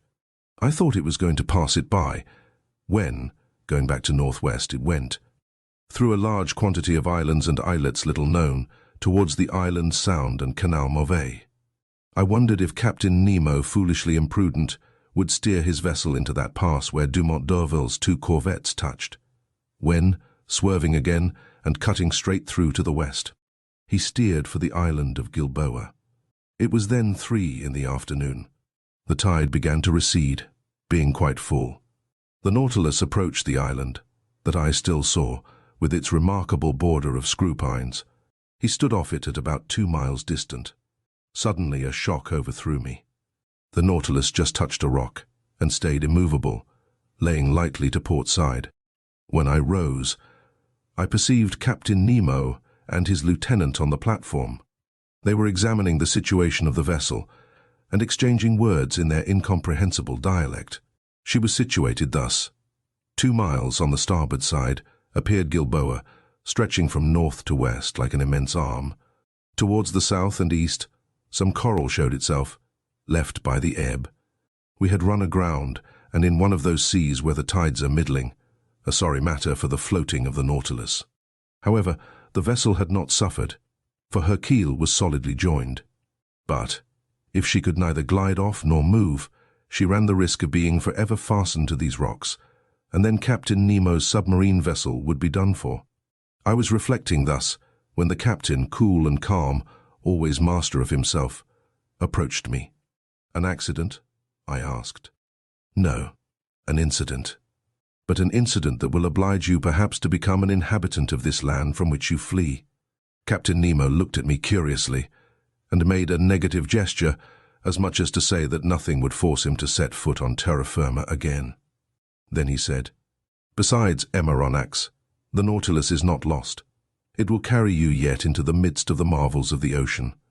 Our voyage is only begun, and I do not wish to be deprived so soon of the honor of your company. However, Captain Nemo," I replied, without noticing the ironical turn of his phrase, "the Nautilus ran aground in open sea. Now the tides are not strong in the Pacific, and, if you cannot lighten the Nautilus, I do not see how it will be reinflated. The tides are not strong in the Pacific. You are right there, Professor. But in Torres Straits one finds still a difference of 1.5 yards between the level of high and low seas. Today is 4th of January, and in 5 days the moon will be full. Now, I shall be very much astonished if that satellite does not raise these masses of water sufficiently, and render me a service that I should be indebted to her for." Having said this, Captain Nemo, followed by his lieutenant, redescended to the interior of the Nautilus. As to the vessel, it moved not, and was immovable, as if the coralline polypi had already walled it up with their indestructible cement. "Well, sir?" said Ned Land, who came up to me after the departure of the captain. "Well, friend Ned, we will wait patiently for the tide on the 9th instant, for it appears that the moon will have the goodness to put it off again." "Really? Really?" "And this captain is not going to cast anchor at all, since the tide will suffice," said Conseil simply. The Canadian looked at Conseil, then shrugged his shoulders. "Sir, you may believe me when I tell you that this piece of iron will navigate neither on nor under the sea again. It is only fit to be sold for its weight. I think, therefore, that the time has come to part company with Captain Nemo. Friend Ned, I do not despair of this stout Nautilus, as you do, and in 4 days we shall know what to hold to on the Pacific tides. Besides, flight might be possible if we were in sight of the English or Provençal coast. But on the Papuan shores, it is another thing, and it will be time enough to come to that extremity if the Nautilus does not recover itself again, which I look upon as a grave event. But do they know, at least, how to act circumspectly? There is an island. On that island there are trees. Under those trees, terrestrial animals, bearers of cutlets and roast beef, to which I would willingly give a trial." "In this, friend Ned is right," said Conseil, "and I agree with him. Could not Master obtain permission from his friend Captain Nemo to put us on land, if only so as not to lose the habit of treading on the solid parts of our planet? I can ask him, but he will refuse." "Will Master risk it?" asked Conseil, "and we shall know how to rely upon the captain's amiability." To my great surprise, Captain Nemo gave me the permission I asked for, and he gave it very agreeably, without even exacting from me a promise to return to the vessel. But flight across New Guinea might be very perilous, and I should not have counseled Ned Land to attempt it. Better to be a prisoner on board the Nautilus than to fall into the hands of the natives. At 8 o'clock, armed with guns and hatchets, we got off the Nautilus. The sea was pretty calm. A slight breeze blew on land. Conseil and I rowing, we sped along quickly, and Ned steered in the straight passage that the breakers left between them. The boat was well handled and moved rapidly. Ned Land could not restrain his joy. He was like a prisoner that had escaped from prison, and knew not that it was necessary to re-enter it. "Meat. We are going to eat some meat." "And what meat?" he replied. "Real game. No bread indeed. I do not say that fish is not good. We must not abuse it. But a piece of fresh venison, grilled on live coals, will agreeably vary our ordinary course." "Glutton," said Conseil. "He makes my mouth water." "It remains to be seen," I said, "if these forests are full of game, and if the game is not such as will hunt the hunter himself." "Well said, Aronnax," replied the Canadian, whose teeth seemed sharpened like the edge of a hatchet. "But I will eat tiger, loin of tiger, if there is no other quadruped on this island." "Friend Ned is uneasy about it," said Conseil. "Whatever it may be," continued Ned Land, "every animal with 4 paws without feathers, or with 2 paws without feathers, will be saluted by my first shot." "Very well. Master Land's imprudences are beginning." "Never fear, Aronnax," replied the Canadian. "I do not want 25 minutes to offer you a dish of my sort." At 8:30 the Nautilus boat ran softly aground on a heavy sand, after having happily passed the coral reef that surrounds the island of Gilboa. Chapter XX. A few days on land. I was much impressed on touching land. Ned Land tried the soil with his feet, as if to take possession of it. However, it was only 2 months before that we had become, according to Captain Nemo, passengers on board the Nautilus, but, in reality, prisoners of its commander. In a few minutes we were within musket shot of the coast. The whole horizon was hidden behind a beautiful curtain of forests. Enormous trees, the trunks of which attained a height of 200 feet, were tied to each other by garlands of bindweed, real natural hammocks, which a light breeze rocked. They were mimosas, figs, hibisi, and palm trees, mingled together in profusion, and under the shelter of their verdant vault grew orchids, leguminous plants, and ferns. But, without noticing all these beautiful specimens of Papuan flora, the Canadian abandoned the agreeable for the useful.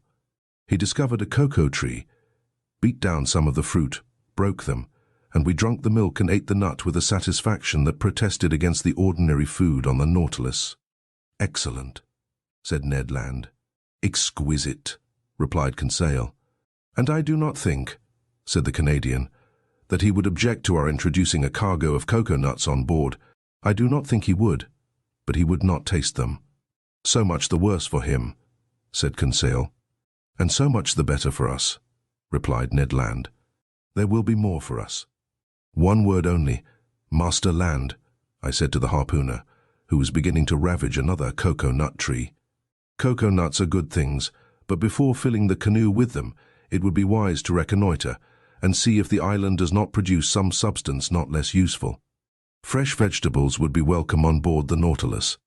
"Master is right," replied Conseil, "and I propose to reserve 3 places in our vessel, one for fruits, the other for vegetables, and the third for the venison, of which I have not yet seen the smallest specimen." "Conseil, we must not despair," said the Canadian. "Let us continue," I returned, "and lie in wait. Although the island seems uninhabited, it might still contain some individuals that would be less hard than we on the nature of game." "Ho! Ho!" said Ned Land, moving his jaws significantly. "Well, Ned," said Conseil. "My word," returned the Canadian. "I begin to understand the charms of anthropophagy." Ned, what are you saying? You, a man-eater? I should not feel safe with you, especially as I share your cabin. I might perhaps wake one day to find myself half devoured. Friend Conseil, I like you much, but not enough to eat you unnecessarily." "I would not trust you," replied Conseil, "but enough. We must absolutely bring down some game to satisfy this cannibal, or else one of these fine mornings, Master will find only pieces of his servant to serve him." While we were talking thus, we were penetrating the sombre arches of the forest, and for 2 hours we surveyed it in all directions. Chance rewarded our search for eatable vegetables, and one of the most useful products of the tropical zones furnished us with precious food that we missed on board. I would speak of the breadfruit tree, very abundant in the island of Gilboa, and I remarked chiefly the variety destitute of seeds, which bears in Malaya the name of rima. Ned Land knew these fruits well. He had already eaten many during his numerous voyages, and he knew how to prepare the eatable substance. Moreover, the sight of them excited him, and he could contain himself no longer. "Master," he said, "I shall die if I do not taste a little of this breadfruit pie." "Taste it, friend Ned. Taste it as you want.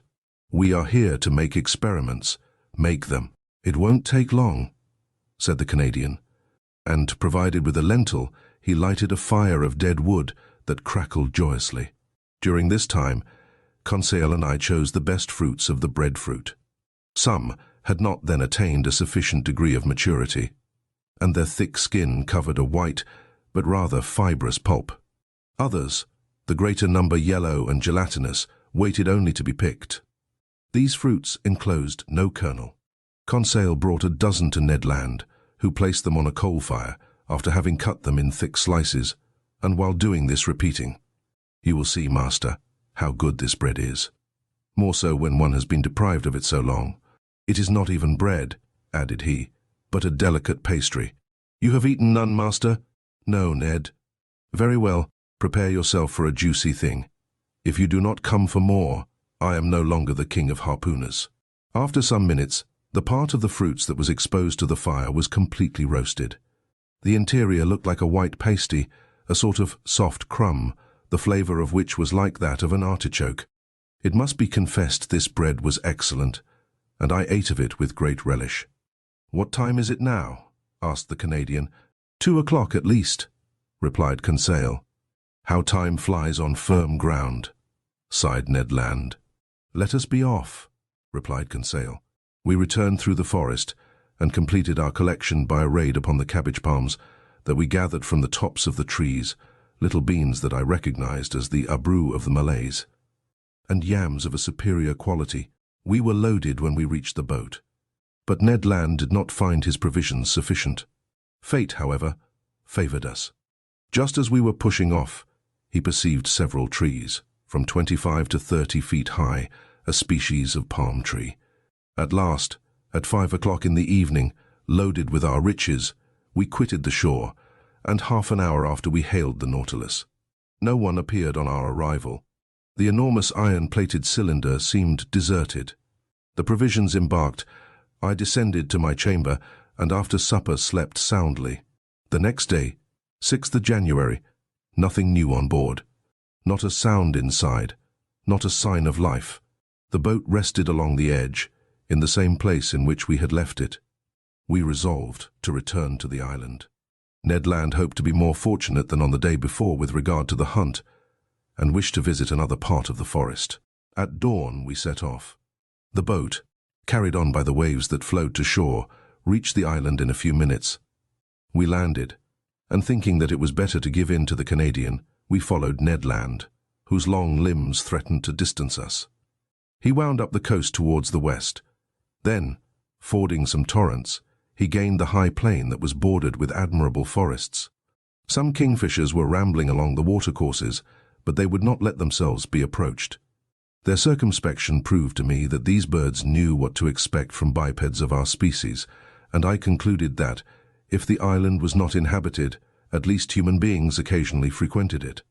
After crossing a rather large prairie, we arrived at the skirts of a little wood that was enlivened by the songs and flight of a large number of birds. "There are only birds," said Conseil.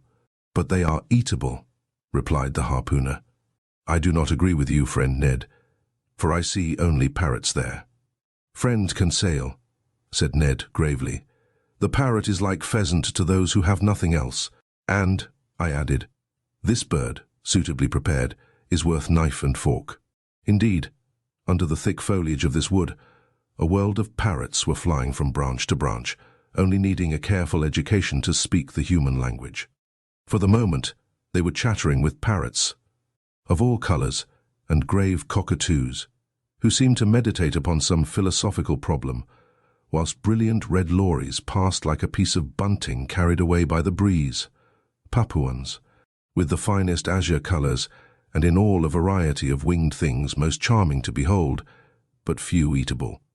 However, a bird peculiar to these lands, and which has never passed the limits of the Aru and Papuan Islands, was wanting in this collection, but fortune reserved it for me before long. After passing through a moderately thick copse, we found a plain obstructed with bushes. I saw then those magnificent birds, the disposition of whose long feathers obliges them to fly against the wind. Their undulating flight, graceful aerial curves, and the shading of their colors attracted and charmed one's looks. I had no trouble in recognizing them. "Birds of paradise," I exclaimed. The Malays, who carry on a great trade in these birds with the Chinese, have several means that we could not employ for taking them. Sometimes they put snares on the top of high trees that the birds of paradise prefer to frequent. Sometimes they catch them with a viscous birdlime that paralyzes their movements. They even go so far as to poison the fountains that the birds generally drink from. But we were obliged to fire at them during flight, which gave us few chances to bring them down, and indeed we vainly exhausted one half our ammunition. About 11 o'clock in the morning, the first range of mountains that form the center of the island was traversed, and we had killed nothing. Hunger drove us on. The hunters had relied on the products of the chase, and they were wrong. Happily Conseil, to his great surprise, made a double shot and secured breakfast. He brought down a white pigeon and a wood pigeon, which, cleverly plucked and suspended from a skewer, was roasted before a red fire of dead wood. While these interesting birds were cooking, Ned prepared the fruit of the bread tree. Then the wood pigeons were devoured to the bones, and declared excellent. The nutmeg, with which they are in the habit of stuffing their crops, flavors their flesh, and renders it delicious eating. Now, Ned, what do you miss now? Some four-footed game, M. Aronnax. All these pigeons are only side dishes and trifles, and until I have killed an animal with cutlets, I shall not be content. Nor I, Ned, if I do not catch a bird of paradise. Let us continue hunting, replied Conseil. Let us go towards the sea. We have arrived at the first declivities of the mountains, and I think we had better regain the region of forests. That was sensible advice, and was followed out. After walking for 1 hour, we had attained a forest of sago trees. Some inoffensive serpents glided away from us. The birds of paradise fled at our approach, and truly I despaired of getting near one when Conseil, who was walking in front, suddenly bent down, uttered a triumphal cry, and came back to me bringing a magnificent specimen. "Ah," Bravo, Conseil. Master is very good. No, my boy, you have made an excellent stroke. Take one of these living birds and carry it in your hand. If Master will examine it, he will see that I have not deserved great merit. Why, Conseil? Because this bird is as drunk as a quail. Drunk? Yes, sir. Drunk with the nutmegs that it devoured under the nutmeg tree, under which I found it. See, friend Ned, see the monstrous effects of intemperance. By Jove, exclaimed the Canadian, because I have drunk gin for 2 months, you must needs reproach me. However, I examined the curious bird. Conseil was right. The bird, drunk with the juice, was quite powerless. It could not fly. It could hardly walk. This bird belonged to the most beautiful of the 8 species that are found in Papua and in the neighboring islands. It was the large emerald bird, the most rare kind. It measured 3 feet in length. Its head was comparatively small, its eyes placed near the opening of the beak, and also small. But the shades of color were beautiful, having a yellow beak, brown feet and claws, nut-colored wings with purple tips, pale yellow at the back of the neck and head, and emerald color at the throat, chestnut on the breast and belly. 2 horned, downy nets rose from below the tail that prolonged the long light feathers of admirable fineness, and they completed the whole of this marvelous bird, that the natives have poetically named the bird of the sun. But if my wishes were satisfied by the possession of the bird of paradise, the Canadians were not yet. Happily, about 2 o'clock, Ned Land brought down a magnificent hog, from the brood of those the natives call bari outang. The animal came in time for us to procure real quadruped meat, and he was well received. Ned Land was very proud of his shot. The hog, hit by the electric ball, fell stone dead. The Canadians skinned and cleaned it properly, after having taken 6 cutlets, destined to furnish us with a grilled repast in the evening. Then the hunt was resumed, which was still more marked by Ned and Conseil's exploits. Indeed, the 2 friends, beating the bushes, roused a herd of kangaroos that fled and bounded along on their elastic paws. But these animals did not take to flight so rapidly but what the electric capsule could. Stop their course. Ah, Professor, cried Ned Land, who was carried away by the delights of the chase. What excellent game, and stewed too. What a supply for the Nautilus. 2, 3, 5 down. And to think that we shall eat that flesh, and that the idiots on board shall not have a crumb. I think that, in the excess of his joy, the Canadian, if he had not talked so much, would have killed them all. But he contented himself with a single dozen of these interesting marsupials. These animals were small. They were a species of those kangaroo rabbits that live habitually in the hollows of trees, and whose speed is extreme, but they are moderately fat, and furnish, at least, estimable food. We were very satisfied with the results of the hunt. Happy Ned proposed to return to this enchanting island the next day, for he wished to depopulate it of all the eatable quadrupeds. But he had reckoned without his host. At 6 o'clock in the evening we had regained the shore. Our boat was moored to the usual place. The Nautilus, like a long rock, emerged from the waves 2 miles from the beach.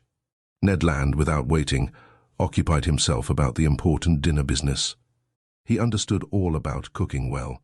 The bari outang, grilled on the coals, soon scented the air with a delicious odor. Indeed, the dinner was excellent. 2 wood pigeons completed this extraordinary menu. The sago pasty, the artocarpus bread, some mangoes, 6 pineapples, and the liquor fermented from some cocoa nuts overjoyed us. I even think that my worthy companion's ideas had not all the plainness desirable. Suppose we do not return to the Nautilus this evening, said Conseil. Suppose we never return, added Ned Land. Just then a stone fell at our feet and cut short the harpooner's proposition. Chapter XXI, Captain Nemo's Thunderbolt. We looked at the edge of the forest without rising, my hand stopping in the action of putting it to my mouth, Ned Land's completing its office. Stones do not fall from the sky, remarked Conseil, or they would merit the name aerolites. A second stone, carefully aimed, that made a savory pigeon's leg fall from Conseil's hand, gave still more weight to his observation. We all 3 arose, shouldered our guns, and were ready to reply to any attack. Are they apes? Cried Ned Land. Very nearly. They are savages. To the boat, I said, hurrying to the sea. It was indeed necessary to beat a retreat, for about 20 natives armed with bows and slings appeared on the skirts of a copse that masked the horizon to the right. Hardly 100 steps from us, our boat was moored about 60 feet from us. The savages approached us, not running, but making hostile demonstrations. Stones and arrows fell thickly. Ned Land had not wished to leave his provisions, and, in spite of his imminent danger, his pig on one side and kangaroos on the other, he went tolerably fast. In 2 minutes we were on the shore. To load the boat with provisions and arms, to push it out to sea and ship the oars, was the work of an instant. We had not gone 2 cable lengths when 100 savages, howling and gesticulating, entered the water up to their waists. I watched to see if their apparition would attract some men from the Nautilus on to the platform. But no. The enormous machine, lying off, was absolutely deserted. 20 minutes later we were on board. The panels were open. After making the boat fast, we entered into the interior of the Nautilus. I descended to the drawing room, from whence I heard some chords. Captain Nemo was there, bending over his organ and plunged in a musical ecstasy. "Captain!" He did not hear me. "Captain," I said, touching his hand. He shuddered, and turning round said, "Ah, it is you, Professor. Well, have you had a good hunt? Have you botanized successfully?" "Yes, Captain, but we have unfortunately brought a troop of bipeds, whose vicinity troubles me." "What bipeds?" "Savages." "Savages," he echoed ironically. "So you are astonished, Professor, at having set foot on a strange land and finding savages?" "Savages? Where are there not any? Besides, are they worse than others, these whom you call savages?" "But, Captain, how many have you counted?" 100 at least." "Aronnax," replied Captain Nemo, placing his fingers on the organ stops. "When all the natives of Papua are assembled on this shore, the Nautilus will have nothing to fear from their attacks." The captain's fingers were then running over the keys of the instrument, and I remarked that he touched only the black keys, which gave his melodies an essentially Scotch character. Soon he had forgotten my presence, and had plunged into a reverie that I did not disturb. I went up again onto the platform. Night had already fallen, for, in this low latitude, the sun sets rapidly and without twilight. I could only see the island indistinctly, but the numerous fires, lighted on the beach, showed that the natives did not think of leaving it. I was alone for several hours, sometimes thinking of the natives, but without any dread of them. For the imperturbable confidence of the captain was catching, sometimes forgetting them to admire the splendors of the night in the tropics. My remembrances went to France in the train of those zodiacal stars that would shine in some hours' time. The moon shone in the midst of the constellations of the zenith. The night slipped away without any mischance. The islanders frightened no doubt at the sight of a monster aground in the bay. The panels were open, and would have offered an easy access to the interior of the Nautilus. At 6 o'clock in the morning of the 8th of January, I went up on to the platform. The dawn was breaking. The island soon showed itself through the dissipating fogs, first the shore, then the summits. The natives were there, more numerous than on the day before, 500 or 600 perhaps. Some of them, profiting by the low water, had come on to the coral at less than 2 cable lengths from the Nautilus. I distinguished them easily. They were true Papuans, with athletic figures, men of good race, large high foreheads, large, but not broad and flat, and white teeth. Their woolly hair, with a reddish tinge, showed off on their black shining bodies like those of the Nubians. From the lobes of their ears, cut and distended, hung chaplets of bones. Most of these savages were naked. Amongst them, I remarked some women, dressed from the hips to knees in quite a crinoline of herbs that sustained a vegetable waistband. Some chiefs had ornamented their necks with a crescent and collars of glass beads, red and white. Nearly all were armed with bows, arrows, and shields, and carried on their shoulders a sort of net containing those round stones which they cast from their slings with great skill. One of these chiefs, rather near to the Nautilus, examined it attentively. He was, perhaps, a Mado of high rank, for he was draped in a mat of banana leaves, notched round the edges, and set off with brilliant colours. I could easily have knocked down this native, who was within a short length, but I thought that it was better to wait for real hostile demonstrations. Between Europeans and savages, it is proper for the Europeans to parry sharply, not to attack. During low water, the natives roamed about near the Nautilus, but were not troublesome.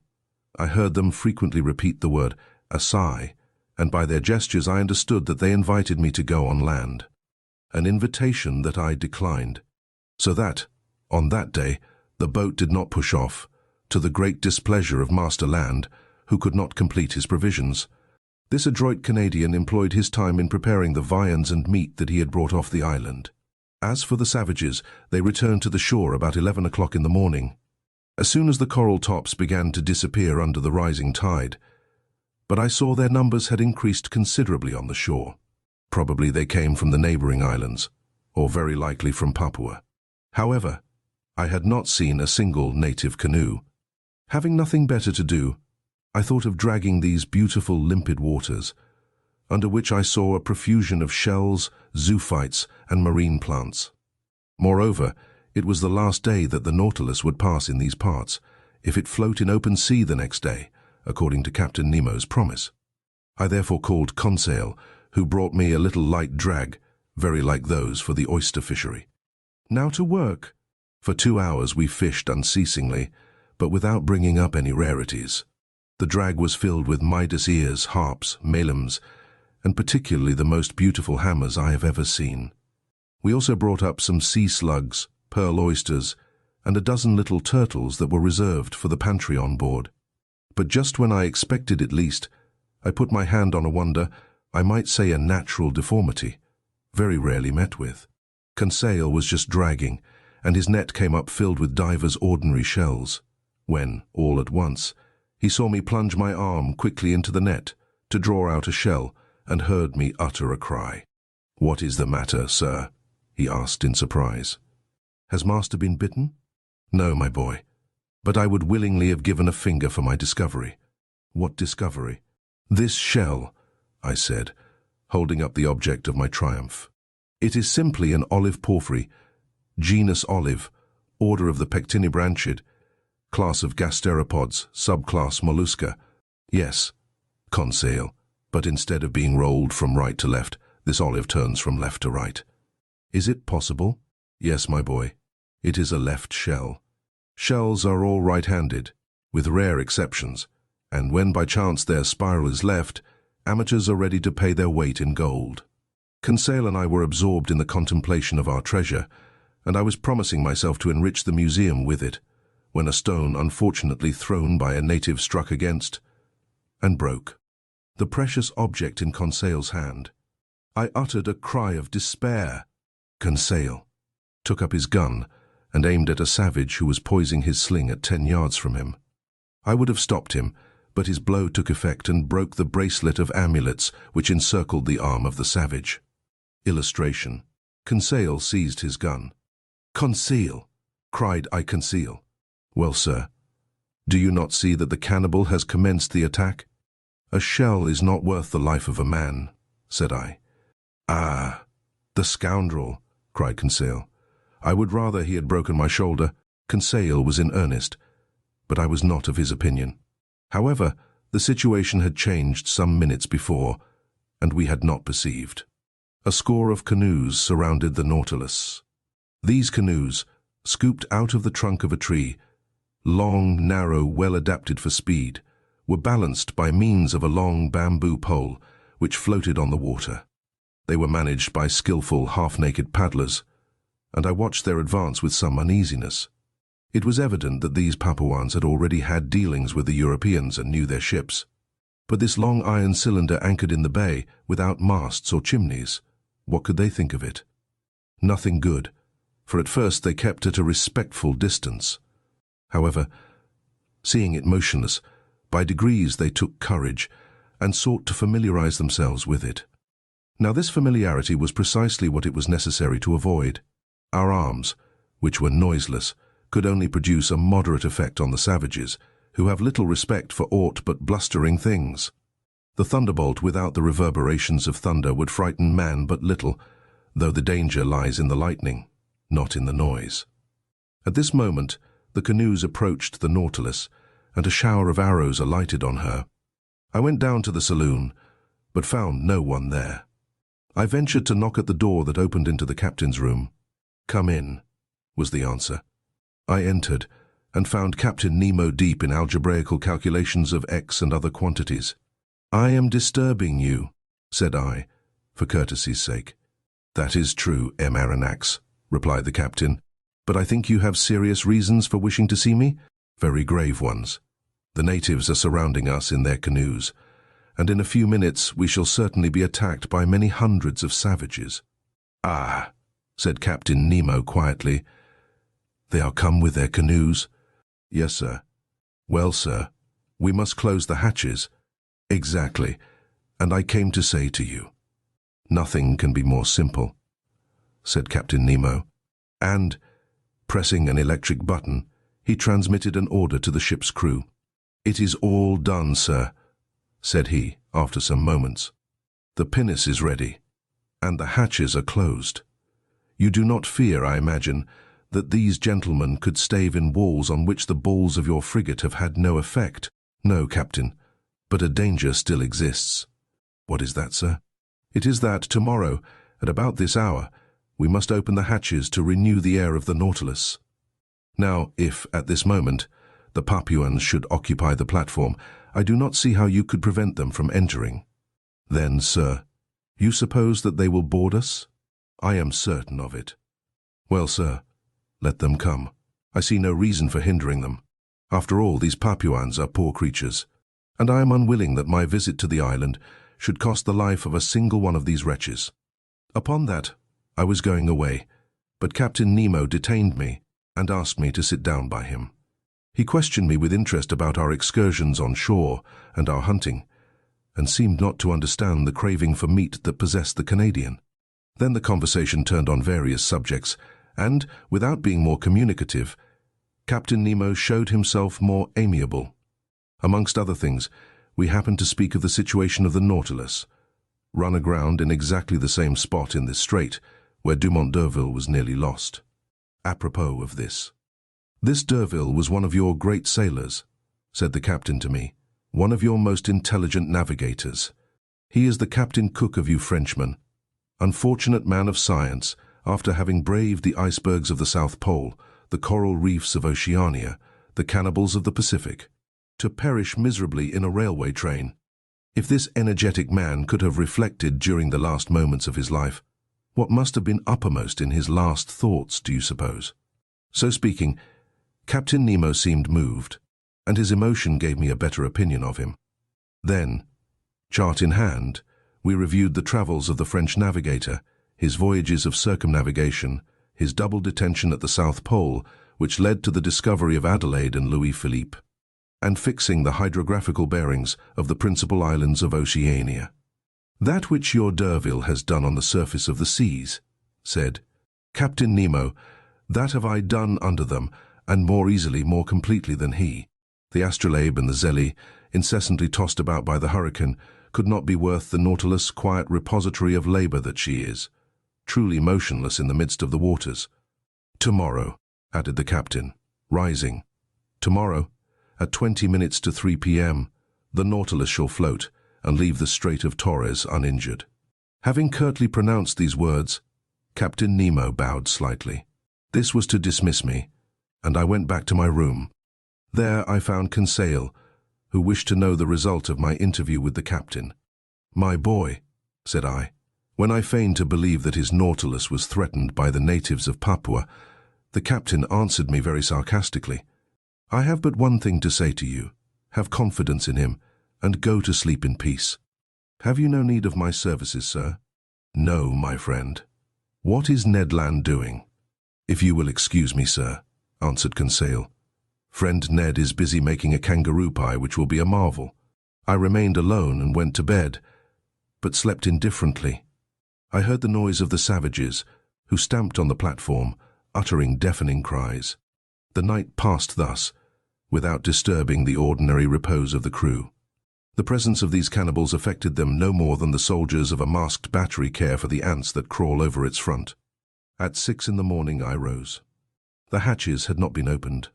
The inner air was not renewed, but the reservoirs, filled ready for any emergency, were now resorted to, and discharged several cubic feet of oxygen into the exhausted atmosphere of the Nautilus. I worked in my room till noon, without having seen Captain Nemo, even for an instant. On board, no preparations for departure were visible. I waited still some time, then went into the large saloon. The clock marked 2:30. In 10 minutes it would be high tide, and, if Captain Nemo had not made a rash promise, the Nautilus would be immediately detached. If not, many months would pass ere she could leave her bed of coral. However, some warning vibrations began to be felt in the vessel. I heard the keel grating against the rough calcareous bottom of the coral reef. At 3:20, Captain Nemo appeared in the saloon. "We are going to start," said he. "Ah," replied I. "I have given the order to open the hatches." "And the Papuans?" "The Papuans," answered Captain Nemo, slightly shrugging his shoulders. "Will they not come inside the Nautilus?" "How?" "Only by leaping over the hatches you have opened."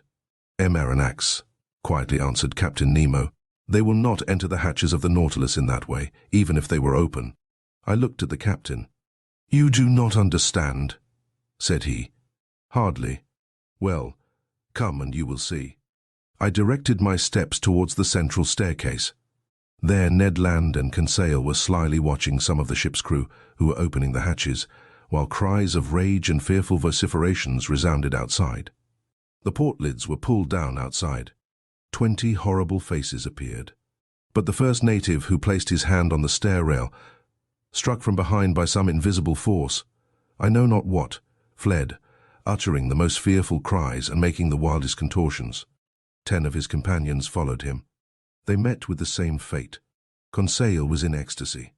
Ned Land, carried away by his violent instincts, rushed on to the staircase. But the moment he seized the rail with both hands, he, in his turn, was overthrown. "I am struck by a thunderbolt," cried he, with an oath. This explained all. It was no rail, but a metallic cable charged with electricity from the deck, communicating with the platform.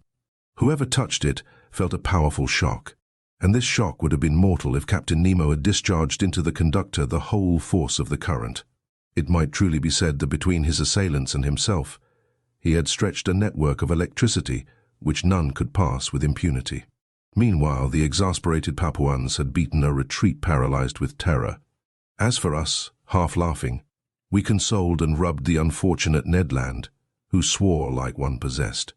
But at this moment, the Nautilus, raised by the last waves of the tide, quitted her coral bed exactly at the 40th minute, fixed by the captain. Her screw swept the waters slowly and majestically.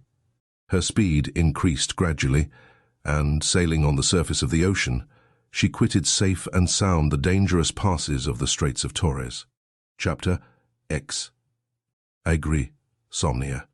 The following day, 10th January, the Nautilus continued her course between two seas, but with such remarkable speed that I could not estimate it at less than 35 miles an hour. The rapidity of her screw was such that I could neither follow nor count its revolutions. When I reflected that this marvelous electric agent, after having afforded motion, heat and light to the Nautilus, still protected her from outward attack, and transformed her into an ark of safety which no profane hand might touch without being thunderstricken, my admiration was unbounded, and from the structure it extended to the engineer who had called it into existence.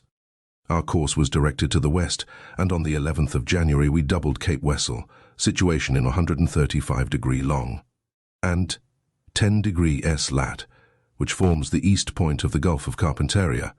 The reefs were still numerous, but more equalized, and marked on the chart with extreme precision.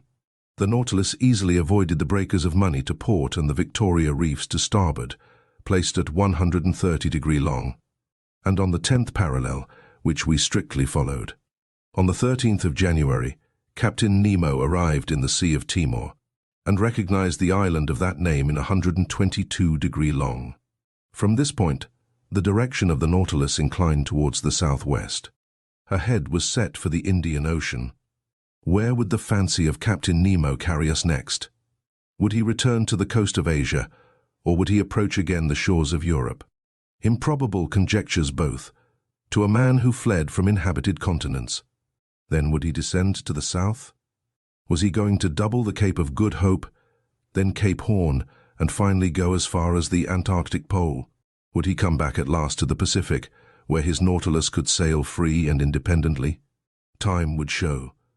After having skirted the sands of Cartier, of Hibernia, Seringapatam and Scott, last efforts of the solid against the liquid element, on the 14th of January, we lost sight of land altogether.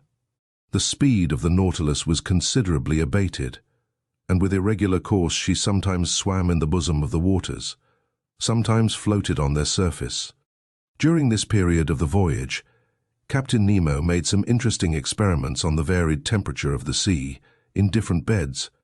Under ordinary conditions, these observations are made by means of rather complicated instruments, and with somewhat doubtful results, by means of thermometrical sounding leads, the glasses often breaking under the pressure of the water, or an apparatus grounded on the variations of the resistance of metals to the electric currents. Results so obtained could not be correctly calculated. On the contrary, Captain Nemo went himself to test the temperature in the depths of the sea, and his thermometer, placed in communication with the different sheets of water, gave him the required degree immediately and accurately. It was thus that, either by overloading her reservoirs or by descending obliquely by means of her inclined planes, the Nautilus successively attained the depth of 3, 4, 5, 7, 9, and 10,000 yards, and the definite result of this experience was that the sea preserved an average temperature of 4 degrees and a half at a depth of 5,000 fathoms under all latitudes. On the 16th of January, the Nautilus seemed becalmed only a few yards beneath the surface of the waves. Her electric apparatus remained inactive, and her motionless screw left her to drift at the mercy of the currents. I supposed that the crew was occupied with interior repairs, rendered necessary by the violence of the mechanical movements of the machine. My companions and I then witnessed a curious spectacle. The hatches of the saloon were open, and, as the beacon light of the Nautilus was not in action, a dim obscurity reigned in the midst of the waters. I observed the state of the sea, under these conditions, and the largest fish appeared to me no more than scarcely defined shadows, when the Nautilus found herself suddenly transported into full light. I thought at first that the beacon had been lighted, and was casting its electric radiance into the liquid mass. I was mistaken, and after a rapid survey perceived my error. The Nautilus floated in the midst of a phosphorescent bed which, in this obscurity, became quite dazzling. It was produced by myriads of luminous animalculae, whose brilliancy was increased as they glided over the metallic hull of the vessel. I was surprised by lightning in the midst of these luminous sheets, as though they had been rivulets of lead melted in an ardent furnace or metallic masses brought to a white heat, so that, by force of contrast, certain portions of light appeared to cast a shade in the midst of the general ignition, from which all shade seemed banished. No, this was not the calm irradiation of our ordinary lightning. There was unusual life and vigor. This was truly living light. In reality, it was an infinite agglomeration of colored infusoria, of veritable globules of jelly provided with a thread-like tentacle, and of which as many as 25,000 have been counted in less than 2 cubic half-inches of water. During several hours the Nautilus floated in these brilliant waves, and our admiration increased as we watched the marine monsters disporting themselves like salamanders. I saw there in the midst of this fire that burns not the swift and elegant porpoise, the indefatigable clown of the ocean, and some swordfish 10 feet long. Those prophetic heralds of the hurricane, whose formidable sword would now and then strike the glass of the saloon. Then appeared the smaller fish, the ballista, the leaping mackerel, wolf-thorn tails, and 100 others which striped the luminous atmosphere as they swam. This dazzling spectacle was enchanting. Perhaps some atmospheric condition increased the intensity of this phenomenon. Perhaps some storm agitated the surface of the waves. But at this depth of some yards, the Nautilus was unmoved by its fury and reposed peacefully in still water. So we progressed, incessantly charmed by some new marvel. The days passed rapidly away, and I took no account of them. Ned, according to habit, tried to vary the diet on board. Like snails, we were fixed to our shells, and I declare it is easy to lead a snail's life. Thus this life seemed easy and natural, and we thought no longer of the life we led on land. But something happened to recall us to the strangeness of our situation. On the 18th of January, the Nautilus was in 105° long and 15° S lat. The weather was threatening, the sea rough and rolling. There was a strong east wind. The barometer, which had been going down for some days, foreboded a coming storm. I went up onto the platform just as the second lieutenant was taking the measure of the hoary angles, and waited, according to habit, till the daily phrase was said. But on this day, it was exchanged for another phrase not less incomprehensible. Almost directly, I saw Captain Nemo appear with a glass, looking towards the horizon. For some minutes he was immovable, without taking his eye off the point of observation. Then he lowered his glass and exchanged a few words with his lieutenant. The latter seemed to be a victim to some emotion that he tried in vain to repress. Captain Nemo, having more command over himself, was cool.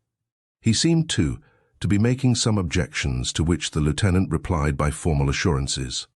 At least I concluded so by the difference of their tones and gestures.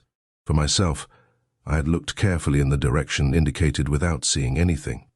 The sky and water were lost in the clear line of the horizon. However, Captain Nemo walked from one end of the platform to the other, without looking at me, perhaps without seeing me.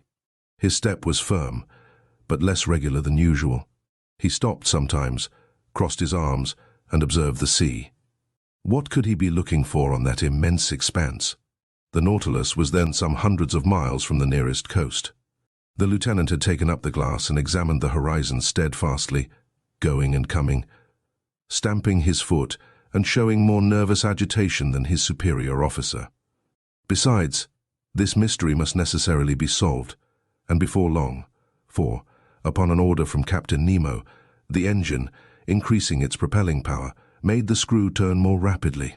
Just then the lieutenant drew the captain's attention again. The latter stopped walking and directed his glass towards the place indicated. He looked long. I felt very much puzzled, and descended to the drawing room and took out an excellent telescope that I generally used. Then, leaning on the cage of the watchlight that jutted out from the front of the platform, set myself to look over all the line of the sky and sea.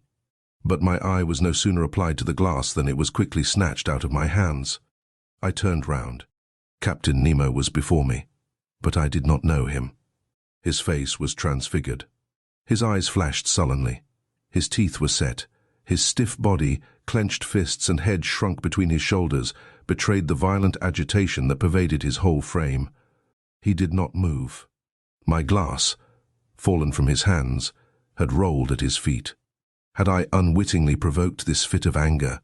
Did this incomprehensible person imagine that I had discovered some forbidden secret? No, I was not the object of this hatred, for he was not looking at me. His eye was steadily fixed upon the impenetrable point of the horizon. At last Captain Nemo recovered himself. His agitation subsided. He addressed some words in a foreign language to his lieutenant, then turned to me. Aronnax, he said, in rather an imperious tone, I require you to keep one of the conditions that bind you to me. What is it, Captain? You must be confined, with your companions, until I think fit to release you. You are the master, I replied, looking steadily at him. But may I ask you one question? None, sir. There was no resisting this imperious command. It would have been useless. I went down to the cabin occupied by Ned Land and Conseil, and told them the captain's determination. You may judge how this communication was received by the Canadian, but there was not time for altercation. 4 of the crew waited at the door and conducted us to that cell where we had passed our first night on board the Nautilus. Ned Land would have remonstrated, but the door was shut upon him. Will master tell me what this means? Asked Conseil. I told my companions what had passed. They were as much astonished as I, and equally at a loss how to account for it. Meanwhile, I was absorbed in my own reflections, and could think of nothing but the strange fear depicted in the captain's countenance. I was utterly at a loss to account for it, when my cogitations were disturbed by these words from Ned Land. "Hallo, breakfast is ready." And indeed the table was laid. Evidently Captain Nemo had given this order at the same time that he had hastened the speed of the Nautilus. "Will master permit me to make a recommendation?" asked Conseil. "Yes, my boy." "Well, it is that master breakfasts. It is prudent, for we do not know what may happen." "You are right, Conseil." "Unfortunately," said Ned Land, "they have only given us the ship's fare." "Friend Ned," asked Conseil, "what would you have said if the breakfast had been entirely forgotten?" This argument cut short the harpooner's recriminations. We sat down to table. The meal was eaten in silence. Just then the luminous globe that lighted the cell went out and left us in total darkness. Ned Land was soon asleep, and what astonished me was that Conseil went off into a heavy slumber. I was thinking what could have caused his irresistible drowsiness when I felt my brain becoming stupefied. In spite of my efforts to keep my eyes open, they would close. A painful suspicion seized me. Evidently soporific substances had been mixed with the food we had just taken. Imprisonment was not enough to conceal Captain Nemo's projects from us. Sleep was more necessary. I then heard the panels shut. The undulations of the sea, which caused a slight rolling motion, ceased. Had the Nautilus quitted the surface of the ocean? Had it gone back to the motionless bed of water? I tried to resist sleep. It was impossible. My breathing grew weak. I felt a mortal cold freeze my stiffened and half-paralyzed limbs. My eyelids, like leaden caps, fell over my eyes. I could not raise them. A morbid sleep, full of hallucinations, bereft me of my being. Then the visions disappeared and left me in complete insensibility. Chapter 23. The Coral Kingdom. The next day I woke with my head singularly clear. To my great surprise, I was in my own room. My companions, no doubt, had been reinstated in their cabin without having perceived it any more than I. Of what had passed during the night they were as ignorant as I was. And to penetrate this mystery, I only reckoned upon the chances of the future. I then thought of quitting my room. Was I free again, or a prisoner? Quite free. I opened the door, went to the half-deck, went up the central stairs. The panels, shut the evening before, were open. I went on to the platform. Ned Land and Conseil waited there for me. I questioned them. They knew nothing. Lost in a heavy sleep in which they had been totally. Unconscious, they had been astonished at finding themselves in their cabin. As for the Nautilus, it seemed quiet and mysterious as ever. It floated on the surface of the waves at a moderate pace. Nothing seemed changed on board. The second lieutenant then came onto the platform and gave the usual order below. As for Captain Nemo, he did not appear. Of the people on board, I only saw the impassive steward, who served me with his usual dumb regularity. About 2 o'clock, I was in the drawing-room, busied in arranging my notes, when the captain opened the door and appeared. I bowed. He made a slight inclination in return, without speaking. I resumed my work, hoping that he would perhaps give me some explanation of the events of the preceding night. He made none. I looked at him. He seemed fatigued. His heavy eyes had not been refreshed by sleep. His face looked very sorrowful. He walked to and fro, sat down and got up again, took a chance book, put it down, consulted his instruments without taking his habitual notes, and seemed restless and uneasy. At last, he came up to me and said, "Are you a doctor, Aronnax?" I so little expected such a question that I stared some time at him without answering. "Are you a doctor?" he repeated. "Several of your colleagues have studied medicine." "Well," said I am a doctor and resident surgeon to the hospital. I practiced several years before entering the museum." "Very well, sir." My answer had evidently satisfied the captain. But, not knowing what he would say next, I waited for other questions, reserving my answers according to circumstances. "Aronnax, will you consent to prescribe for one of my men?" he asked. "Is he ill?" "Yes." "I am ready to follow you." "Come, then." I own my heart beat. I do not know why. I saw certain connection between the illness of one of the crew and the events of the day before. and this mystery interested me at least as much as the sick. Man. Captain Nemo conducted me to the poop of the Nautilus and took me into a cabin situated near the sailors' quarters. There, on a bed, lay a man about 40 years of age, with a resolute expression of countenance, a true type of an Anglo-Saxon. I leant over him. He was not only ill, he was wounded. His head, swathed in bandages covered with blood, lay on a pillow. I undid the bandages, and the wounded man looked at me with his large eyes and gave no sign of pain as I did it. It was a horrible wound. The skull, shattered by some deadly weapon, left the brain exposed, which was much injured. Clots of blood had formed in the bruised and broken mass, in colour like the dregs of wine. There was both contusion and suffusion of the brain. His breathing was slow, and some spasmodic movements of the muscles agitated his face. I felt his pulse. It was intermittent. The extremities of the body were growing cold already, and I saw death must inevitably ensue. After dressing the unfortunate man's wounds, I readjusted the bandages on his head and turned to Captain Nemo. "What caused this wound?" I asked.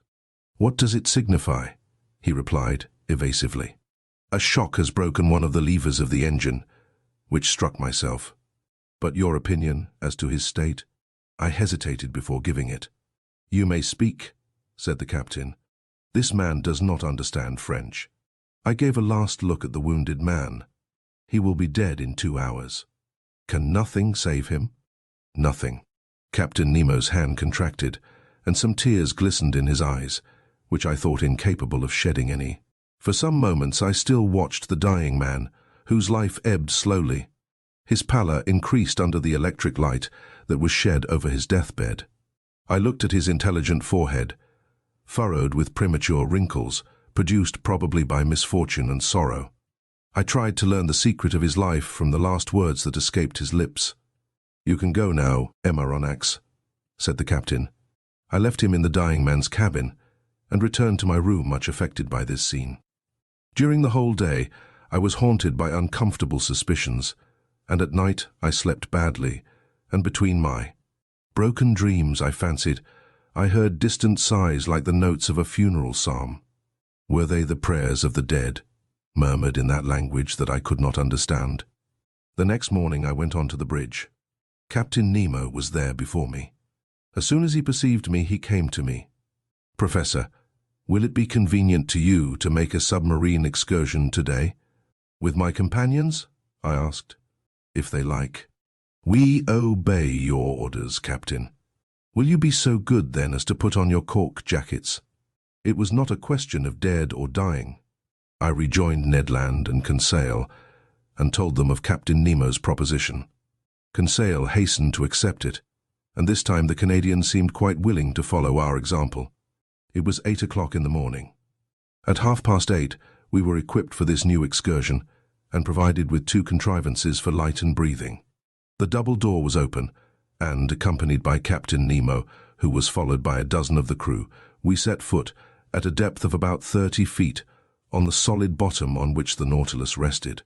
A slight declivity ended in an uneven bottom, at 15 fathoms depth. This bottom differed entirely from the one I had visited on my first excursion under the waters of the Pacific Ocean. Here there was no fine sand, no submarine prairies, no sea forest. I immediately recognized that marvelous region in which on that day the captain did the honors to us. It was the Coral Kingdom. The light produced 1,000 charming varieties, playing in the midst of the branches that were so vividly colored. I seemed to see the membraneous and cylindrical tubes tremble beneath the undulation of the waters. I was tempted to gather their fresh petals, ornamented with delicate tentacles, some just blown, the others budding, while a small fish, swimming swiftly, touched them slightly, like flights of birds. But if my hand approached these living flowers, these animated, sensitive plants, the whole colony took alarm. The white petals re-entered their red cases, the flowers faded as I looked, and the bush changed into a block of stony knobs. Chance had thrown me just by the most precious specimens of the zoophyte. This coral was more valuable than that found in the Mediterranean, on the coasts of France, Italy, and Barbary. Its tints justified the poetical names of flower of blood and froth of blood that trade has given to its most beautiful productions. Coral is sold for £20 per ounce, and in this place, the watery beds would make the fortunes of a company of coral divers. This precious matter, often confused with other polypi, formed then the inextricable plots called Machiota, and on which I noticed several beautiful specimens of pink coral. But soon the bushes contract and the arborizations increase. Real petrified thickets, long joints of fantastic architecture, were disclosed before us. Captain Nemo placed himself under a dark gallery, where by a slight declivity we reached a depth of 100 yards. The light from our lamps produced sometimes magical effects, following the rough outlines of the natural arches and pendants disposed like lustres, that were tipped with points of fire. At last, after walking 2 hours, we had attained a depth of about 300 yards, that is to say, the extreme limit on which coral begins to form. But there was no isolated bush, nor modest brushwood, at the bottom of lofty trees. It was an immense forest of large mineral vegetations, enormous petrified trees, united by garlands of elegant sea bindweed, all adorned with clouds and reflections. We passed freely under their high branches, lost in the shade of the waves. Captain Nemo had stopped. I and my companions halted, and, turning round, I saw his men were forming a semicircle round their chief. Watching attentively, I observed that 4 of them carried on their shoulders an object of an oblong shape. We occupied, in this place, the centre of a vast glade surrounded by the lofty foliage of the submarine forest. Our lamps threw over this place a sort of clear twilight that singularly elongated the shadows on the ground. At the end of the glade the darkness increased, and was only relieved by little sparks reflected by the points of coral. Ned Land and Conseil were near me. We watched, and I thought I was going to witness a strange scene. On observing the ground, I saw that it was raised in certain places by slight excrescences encrusted with limy deposits, and disposed with a regularity that betrayed the hand of man. In the midst of the glade, on a pedestal of rocks roughly piled up, stood a cross of coral that extended its long arms that one might have thought were made of petrified blood. Upon a sign from Captain Nemo, one of the men advanced, and at some feet from the cross he began to dig a hole with a pickaxe that he took from his belt. I understood all. This glade was a cemetery, this hole a tomb, this oblong object the body of the man who had died in the night. The captain and his men had come to bury their companion in this general resting place. At the bottom of this inaccessible ocean, the grave was being dug slowly. The fish fled on all sides while their retreat was being thus disturbed. I heard the strokes of the pickaxe, which sparkled when it hit upon some flint lost at the bottom of the waters. The hole was soon large and deep enough to receive the body. Then the bearers approached. The body, enveloped in a tissue of white linen, was lowered into the damp grave. Captain Nemo, with his arms crossed on his breast, and all the friends of him who had loved them, knelt in prayer. Illustration. All fell on their knees, in an attitude of prayer. The grave was then filled in with the rubbish taken from the ground, which formed a slight mound. When this was done, Captain Nemo and his men rose. Then, approaching the grave, they knelt again, and all extended their hands in sign of a last adieu. Then the funeral procession returned to the Nautilus, passing under the arches of the forest, in the midst of thickets, along the coral bushes, and still on the ascent. At last the light of the ship appeared, and its luminous track guided us to the Nautilus. At 1 o'clock, we had returned. As soon as I had changed my clothes, I went up onto the platform, and, a prey to conflicting emotions, I sat down near the binnacle. Captain Nemo joined me. I rose and said to him, "So, as I said he would, this man died in the night?" "Yes, M. Aronnax. And he rests now, near his companions, in the coral cemetery?" "Yes, forgotten by all else, but not by us. We dug the grave, and the polypi undertake to seal our dead for eternity." And burying his face quickly in his hands, he tried in vain to suppress a sob. Then he added, "Our peaceful cemetery is there, some 100 feet below the surface of the waves. Your dead sleep quietly, at least, Captain, out of the reach of sharks." "Yes, sir," of sharks and men," gravely replied the captain. Part 2. Chapter 1. The Indian Ocean. We now come to the second part of our journey under the sea. The first ended with the moving scene in the coral cemetery, which left such a deep impression on my mind. Thus, in the midst of this great sea, Captain Nemo's life was passing, even to his grave, which he had prepared in one of its deepest abysses. There, not one of the ocean's monsters could trouble the last sleep of the crew of the Nautilus, of those friends riveted to each other in death as in life. Nor any man either, had added the captain. Still the same fierce, implacable defiance towards human society. I could no longer content myself with the theory which satisfied Conseil.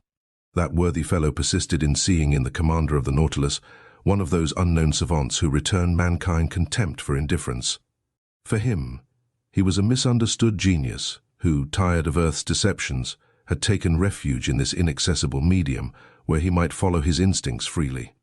To my mind, this explains but one side of Captain Nemo's character.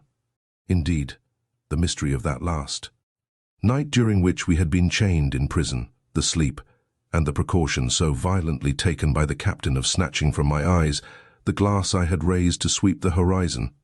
The mortal wound of the man, due to an unaccountable shock of the Nautilus, all put me on a new track. No, Captain Nemo was not satisfied with shunning man. His formidable apparatus not only suited his instinct of freedom, but perhaps also the design of some terrible retaliation. At this moment nothing is clear to me. I catch but a glimpse of light amidst all the darkness, and I must confine myself to writing as events shall dictate. That day, January 24th, 1868, at noon, the second officer came to take the altitude of the sun. I mounted the platform, lit a cigar, and watched the operation.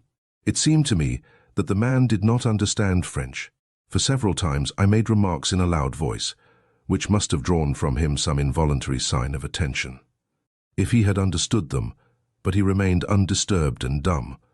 As he was taking observations with the sextant, one of the sailors of the Nautilus, the strong man who had accompanied us on our first submarine excursion to the island of Crespo, came to clean the glasses of the lantern. I examined the fittings of the apparatus, the strength of which was increased 100-fold by lenticular rings, placed similar to those in a lighthouse, and which projected their brilliance in a horizontal plane. The electric lamp was combined in such a way as to give its most powerful light. Indeed, it was produced in vacuo, which ensured both its steadiness and its intensity. This vacuum economized the graphite points between which the luminous arc was developed, an important point of economy for Captain Nemo, who could not easily have replaced them, and under these conditions their waste was imperceptible.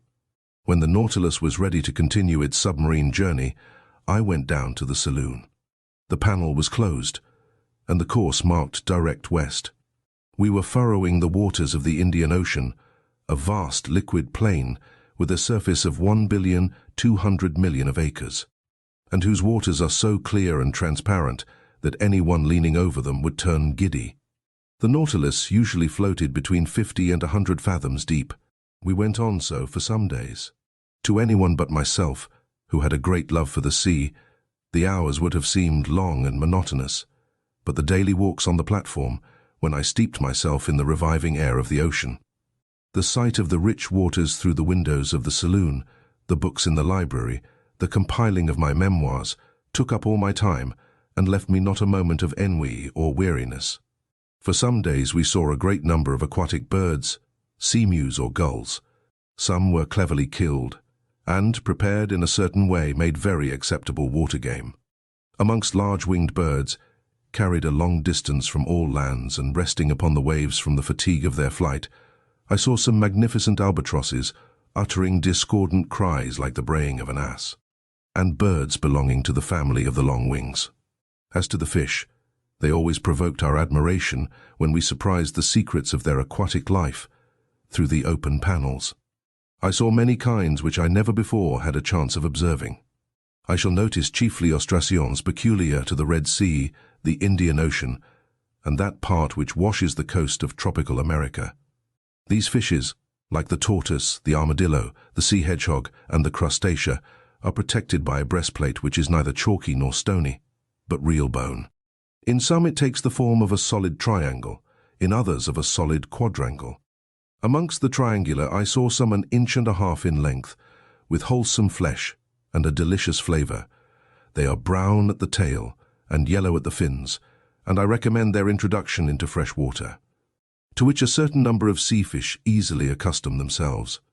I would also mention quadrangular ostracions, having on the back 4 large tubercles, some dotted over with white spots on the lower part of the body, and which may be tamed like birds, trigons provided with spikes formed by the lengthening of their bony shell, and which, from their strange gruntings, are called sea pigs. Also dromedaries with large humps in the shape of a cone, whose flesh is very tough and leathery. I now borrow from the daily notes of Master Conseil. Certain fish of the genus Petrodon peculiar to those seas, with red backs and white chests, which are distinguished by 3 rows of longitudinal filaments, and some electrical, 7 inches long, decked in the liveliest colours. Then, as specimens of other kinds, some ovoids, resembling an egg of a dark brown colour, marked with white bands, and without tails, diodons, real sea porcupines, furnished with spikes, and capable of swelling in such a way as to look like cushions bristling with darts.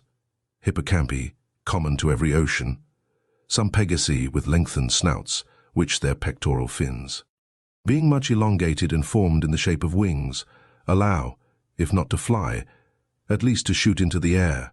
Pigeon spatulae, with tails covered with many rings of shell. Macrognathi with long jaws.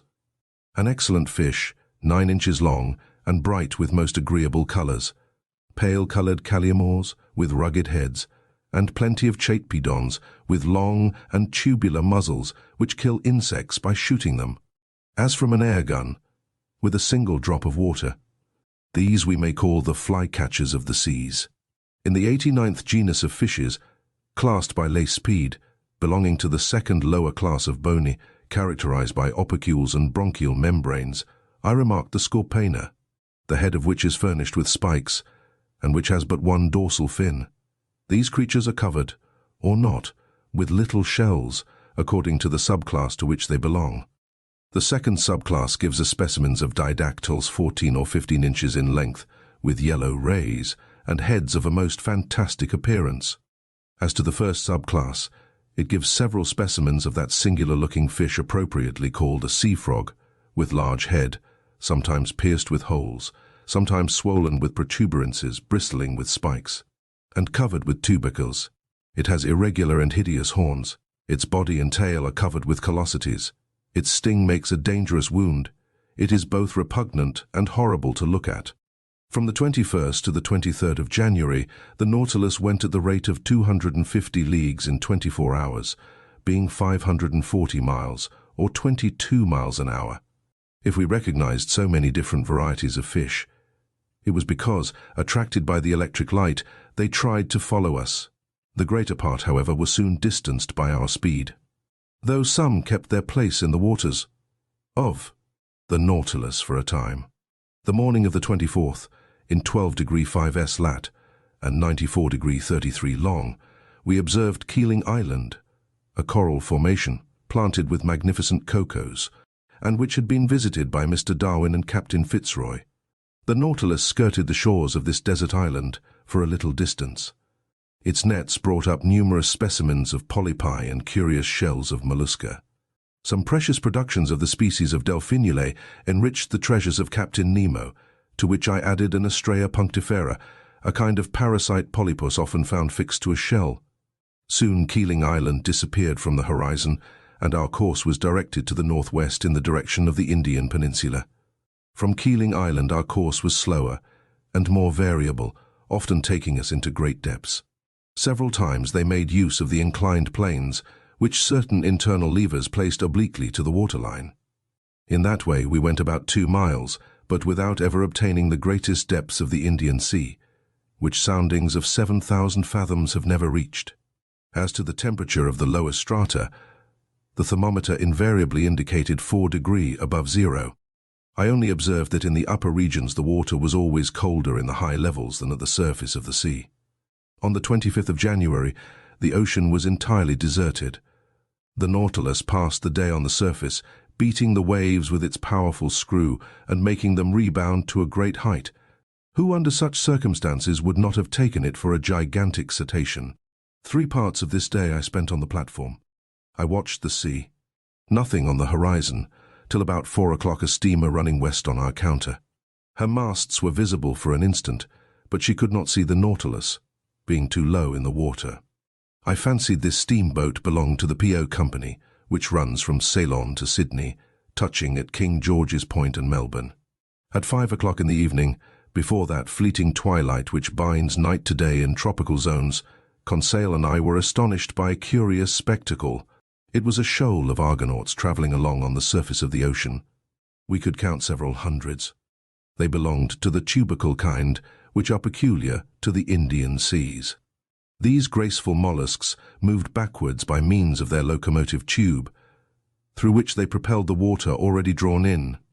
Of their 8 tentacles, 6 were elongated and stretched out floating on the water, whilst the other 2, rolled up flat, were spread to the wing like a light sail. I saw their spiral-shaped and fluted shells, which Cuvier justly compares to an elegant skiff. A boat indeed! It bears the creature which secretes it, without its adhering to it. For nearly an hour the Nautilus floated in the midst of this shoal of mollusks. Then I know not what sudden fright they took. But as if at a signal every sail was furled, the arms folded, the body drawn in, the shells turned over, changing their centre of gravity, and the whole fleet disappeared under the waves. Never did the ships of a squadron manoeuvre with more unity.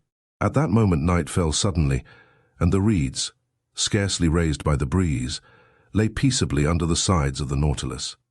The next day, 26th of January, we cut the equator at the 82nd meridian and entered the northern hemisphere. During the day a formidable troop of sharks accompanied us, terrible creatures which multiply in these seas and make them very dangerous.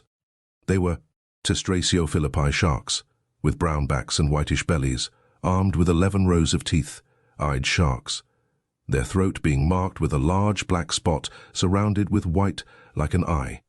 There were also some Isabella sharks, with rounded snouts marked with dark spots. These powerful creatures often hurled themselves at the windows of the saloon with such violence as to make us feel very insecure.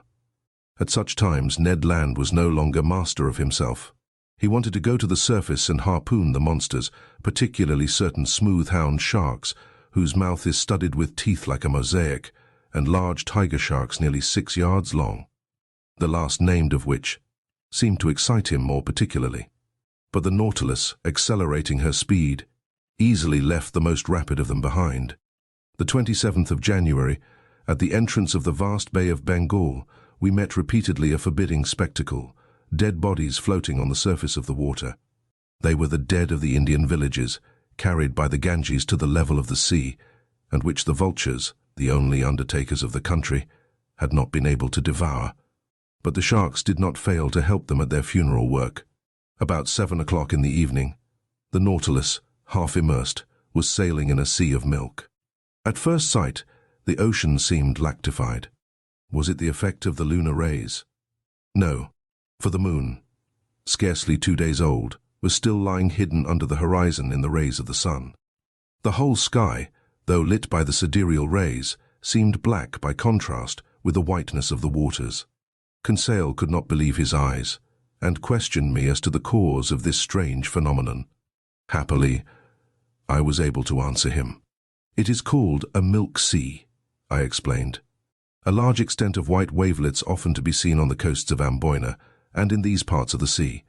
But, sir, said Conseil, can you tell me what causes such an effect? For I suppose the water is not really turned into milk. No, my boy, and the whiteness which surprises you is caused only by the presence of myriads of infusoria, a sort of luminous little worm, gelatinous and without colour, of the thickness of a hair, and whose length is not more than 7/1000ths of an inch. These insects adhere to one another sometimes for several leagues. Several leagues, exclaimed Conseil. Yes, my boy, and you need not try to compute the number of these infusoria. You will not be able, for, if I am not mistaken, ships have floated on these milk seas for more than 40 miles. Towards midnight, The sea suddenly resumed its usual color, but behind us, even to the limits of the horizon, the sky reflected the whitened waves, and for a long time seemed impregnated with the vague glimmerings of an aurora borealis. Chapter 2. A novel proposal of Captain Nemo's. On the 28th of February, when at noon the Nautilus came to the surface of the sea, in 9° 4' lat, there was land in sight about 8 miles to westward. The first thing I noticed was a range of mountains about 2,000 feet high, the shapes of which were most capricious. On taking the bearings, I knew that we were nearing the island of Ceylon, the pearl which hangs from the lobe of the Indian peninsula. Captain Nemo and his second appeared at this moment. The captain glanced at the map, then turning to me said, "The island of Ceylon, noted for its pearl fisheries. Would you like to visit one of them, M. Aronnax?" "Certainly, Captain." "Well, the thing is easy, though if we see the fisheries, we shall not see the fishermen. The annual exportation has not yet begun. Never mind, I will give orders to make for the Gulf of Mannar, where we shall arrive in the night."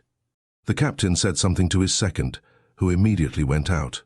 Soon the Nautilus returned to her native element, and the manometer showed that she was about 30 feet deep.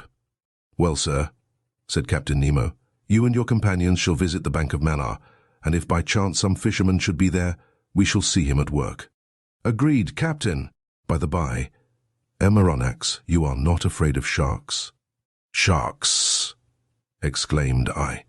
This question seemed a very hard one. "Well," continued Captain Nemo, "I admit, Captain, that I am not yet very familiar with that kind of fish." "We are accustomed to them," replied Captain Nemo, "and in time you will be too. However, we shall be armed, and on the road we may be able to hunt some of the tribe. It is interesting. So, till tomorrow, sir, and early." This said in a careless tone, Captain Nemo left the saloon. "Now, if you were invited to hunt the bear in the mountains of Switzerland, what would you say?" "Very well, tomorrow we will go and hunt the bear. If you were asked to hunt the lion in the plains of Atlas, or the tiger in the Indian jungles, what would you say?" "Ha! Ha! It seems we are going to hunt the tiger or the lion. But when you are invited to hunt the shark in its natural element, you would perhaps reflect before accepting the invitation." As for myself, I passed my hand over my forehead, on which stood large drops of cold perspiration. "Let us reflect," said I, "and take our time. Hunting otters in submarine forests as we did in the island of Crespo will pass, but going up and down at the bottom of the sea, where one is almost certain to meet sharks, is quite another thing. I know well that in certain countries, particularly in the Andaman Islands, the Negroes never hesitate to attack them with a dagger in one hand and a running noose in the other, but I also know that few who affront those creatures ever return alive. However, I am not a Negro, and if I were, I think a little hesitation in this case would not be ill-timed." At this moment Conseil and the Canadian entered, quite composed and even joyous. They knew not what awaited them. "Faith, sir," said Ned Land, "your Captain Nemo, the devil take him, has just made us a very pleasant offer." "Ah," said I, "you know, if agreeable to you, sir," interrupted Conseil, "the commander of the Nautilus has invited us to visit the magnificent Ceylon fisheries tomorrow, in your company. He did it kindly, and behaved like a real gentleman. He said nothing more." "Nothing more, sir, except that he had already spoken to you of this little walk." "Sir," said Conseil, "would you give us some details of the pearl fishery?" "As to the fishing itself," I asked, "or the incidents which—" "On the fishing," replied the Canadian. "Before entering upon the ground, it is as well to know something about it." "Very well. Sit down, my friends, and I will teach you." Ned and Conseil seated themselves on an ottoman, and the first thing the Canadian asked was, "Sir, what is a pearl?" "My worthy Ned," I answered, "to the poet, a pearl is a tear of the sea. To the Orientals, it is a drop of dew solidified. To the ladies, it is a jewel of an oblong shape, of a brilliancy of mother-of-pearl substance, which they wear on their fingers, their necks, or their ears. For the chemist, it is a mixture of phosphate and carbonate of lime, with a little gelatine. And lastly, for naturalists, It is simply a morbid secretion of the organ that produces the mother of pearl amongst certain bivalves. Branch of mollusks, said Conseil. Precisely so, my learned Conseil. And amongst these testacea the airshell, the tridacnae, the turbots in a word, all those which secrete mother of pearl, that is, the blue, bluish, violet, or white substance which lines the interior of their shells, are capable of producing pearls. Mussels too? Asked the Canadian. Yes, mussels of certain waters in Scotland, Wales, Ireland, Saxony, Bohemia, and France. Good. For the future I shall pay attention, replied the Canadian. But, I continued, the particular mollusk which secretes the pearl is the pearl oyster, the Meligrina margaritifruct, that precious pintadine. The pearl is nothing but a nacreous formation, deposited in a globular form, either adhering to the oyster shell or buried in the folds of the creature. On the shell it is fast, in the flesh it is loose, but always has for a kernel a small hard substance, maybe a barren egg, maybe a grain of sand, around which the pearly matter deposits itself year after year successively, and by thin concentric layers. Are many pearls found in the same oyster? Asked Conseil. Yes, my boy. Some are a perfect casket. One oyster has been mentioned, though I allow myself to doubt it, as having contained no less than 150 sharks. 150 sharks! Exclaimed Ned Land. Did I say sharks? Said I hurriedly. I meant to say 150 pearls. Sharks would not be sense. Certainly not, said Conseil. But will you tell us now by what means they extract these pearls? They proceed in various ways. When they adhere to the shell, the fishermen often pull them off with pincers, but the most common way is to lay the oysters on mats of the seaweed which covers the banks. Thus they die in the open air, and at the end of 10 days they are in a forward state of decomposition. They are then plunged into large reservoirs of seawater. Then they are opened and washed. The price of these pearls varies according to their size, asked Conseil. Not only according to their size, I answered, but also according to their shape, their water, that is, their color, and their luster, that is, that bright and diapered sparkle which makes them so charming to the eye. The most beautiful are called virgin pearls, or paragons. They are formed alone in the tissue of the mollusk, are white, often opaque, and sometimes have the transparency of an opal. They are generally round or oval. The round are made into bracelets, the oval into pendants, and being more precious, are sold singly. Those adhering to the shell of the oyster are more irregular in shape and are sold by weight. Lastly, in a lower order are classed those small pearls known under the name of seed pearls. They are sold by measure and are especially used in embroidery for church ornaments. But, said Conseil, is this pearl fishery dangerous? No, I answered, quickly, particularly if certain precautions are taken. What does one risk in such a calling? Said Ned Land. The swallowing of some mouthfuls of seawater? As you say, Ned.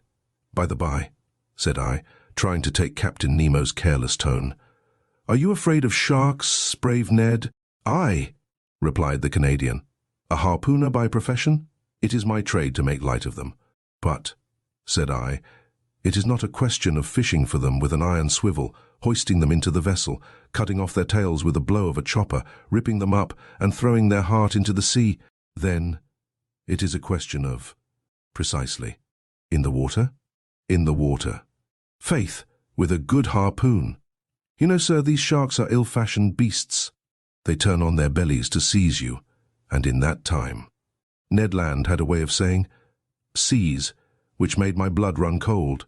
Well, and you, Conseil, what do you think of sharks? Me, said Conseil. I will be frank, sir. So much the better, thought I. If you, sir, mean to face the sharks, I do not see why your faithful servant should not face them with you. Chapter 3. A pearl of 10 millions.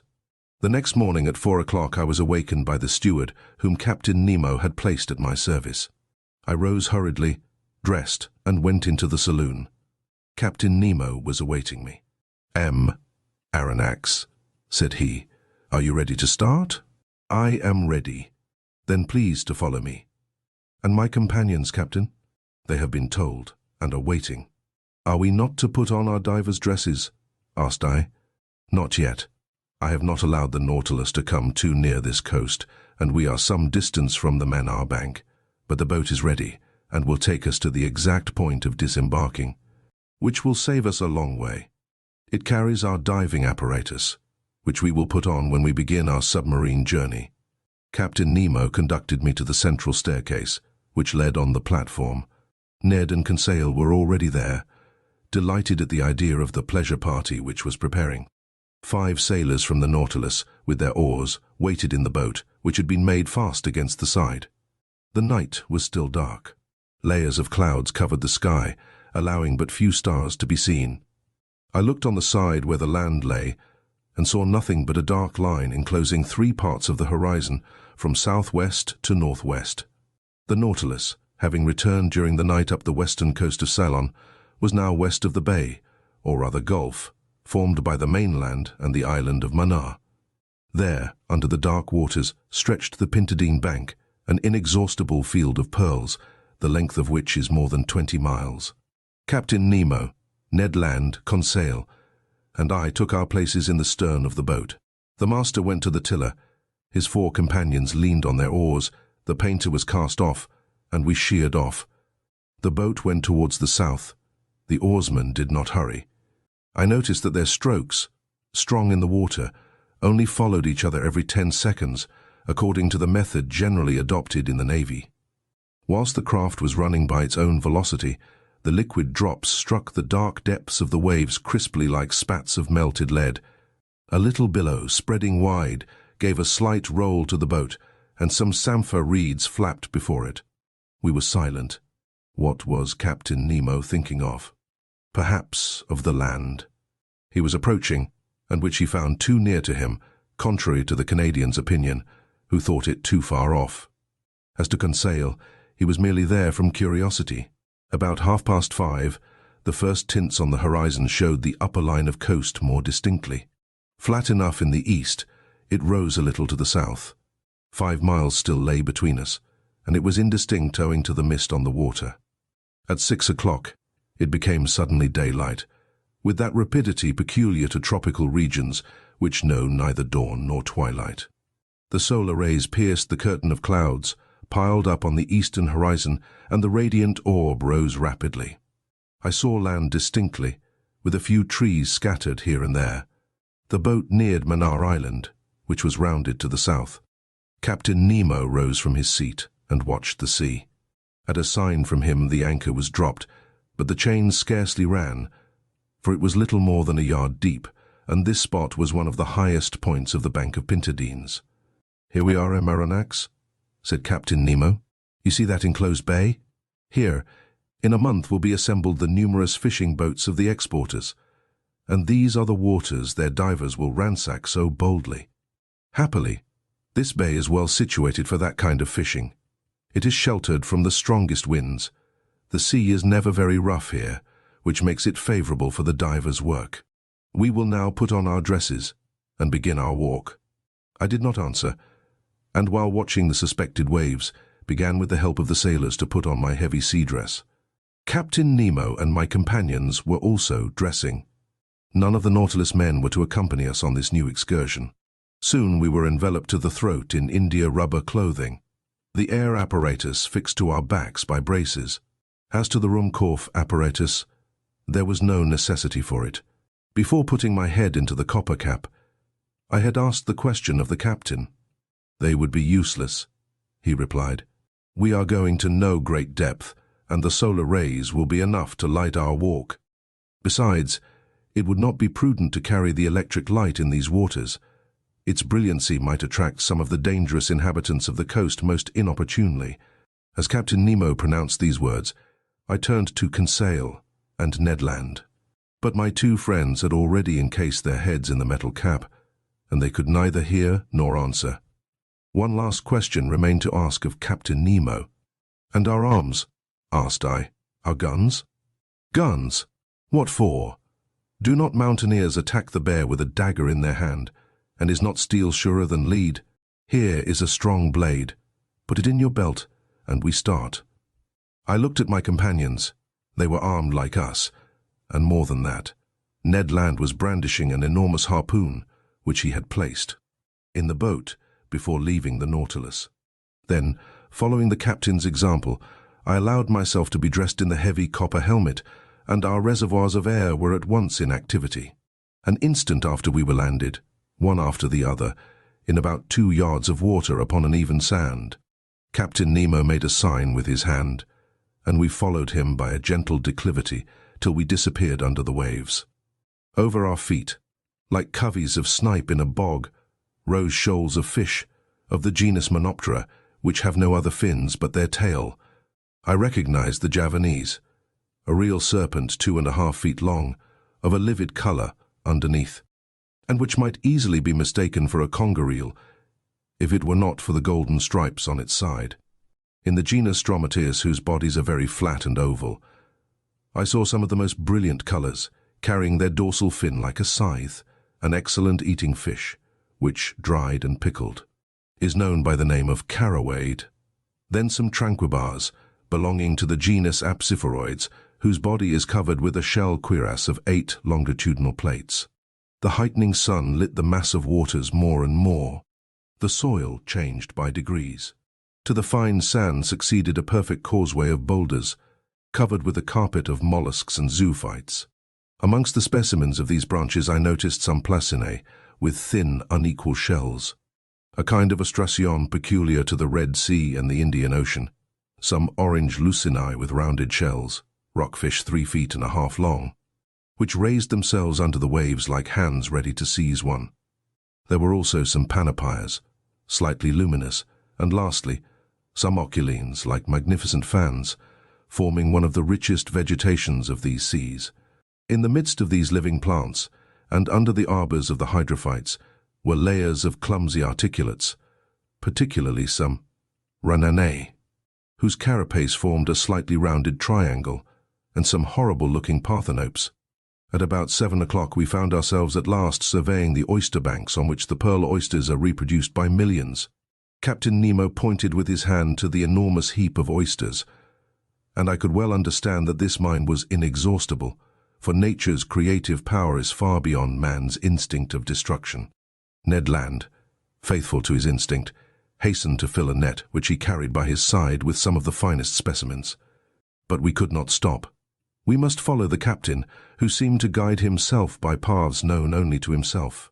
The ground was sensibly rising, and sometimes, on holding up my arm, it was above the surface of the sea. Then the level of the bank would sink capriciously. Often, we rounded high rocks scarped into pyramids. In their dark fractures, huge crustacea, perched upon their high claws like some war machine, watched us with fixed eyes, and under our feet crawled various kinds of annelids. At this moment there opened before us a large grotto dug in a picturesque heap of rocks, and carpeted with all the thick warp of the submarine flora. At first it seemed very dark to me. The solar rays seemed to be extinguished by successive gradations, until its vague transparency became nothing more than drowned light. Captain Nemo entered. We followed. My eyes soon accustomed themselves to this relative state of darkness.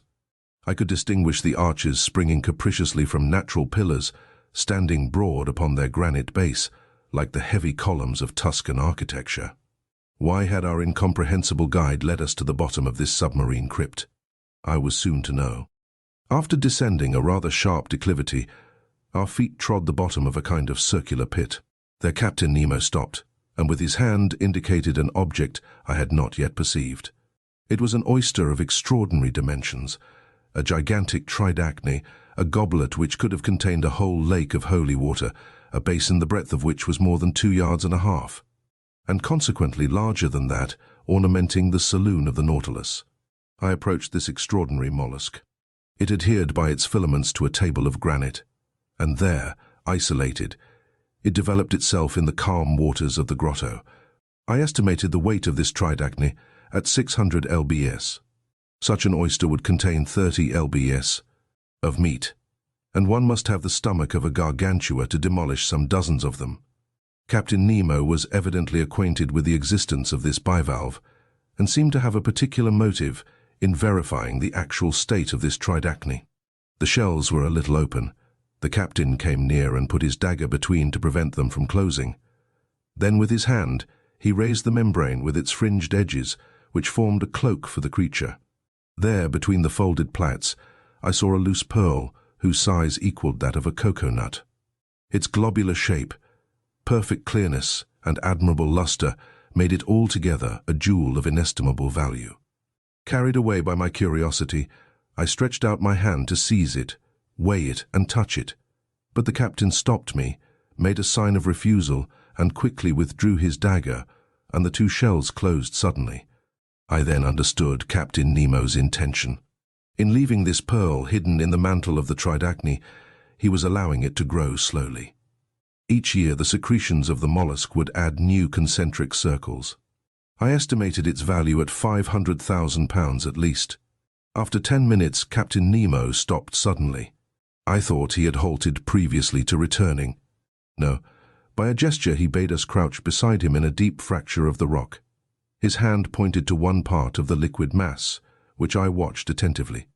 About 5 yards from me a shadow appeared and sank to the ground. The disquieting idea of sharks shot through my mind, but I was mistaken, and once again it was not a monster of the ocean that we had anything to do with.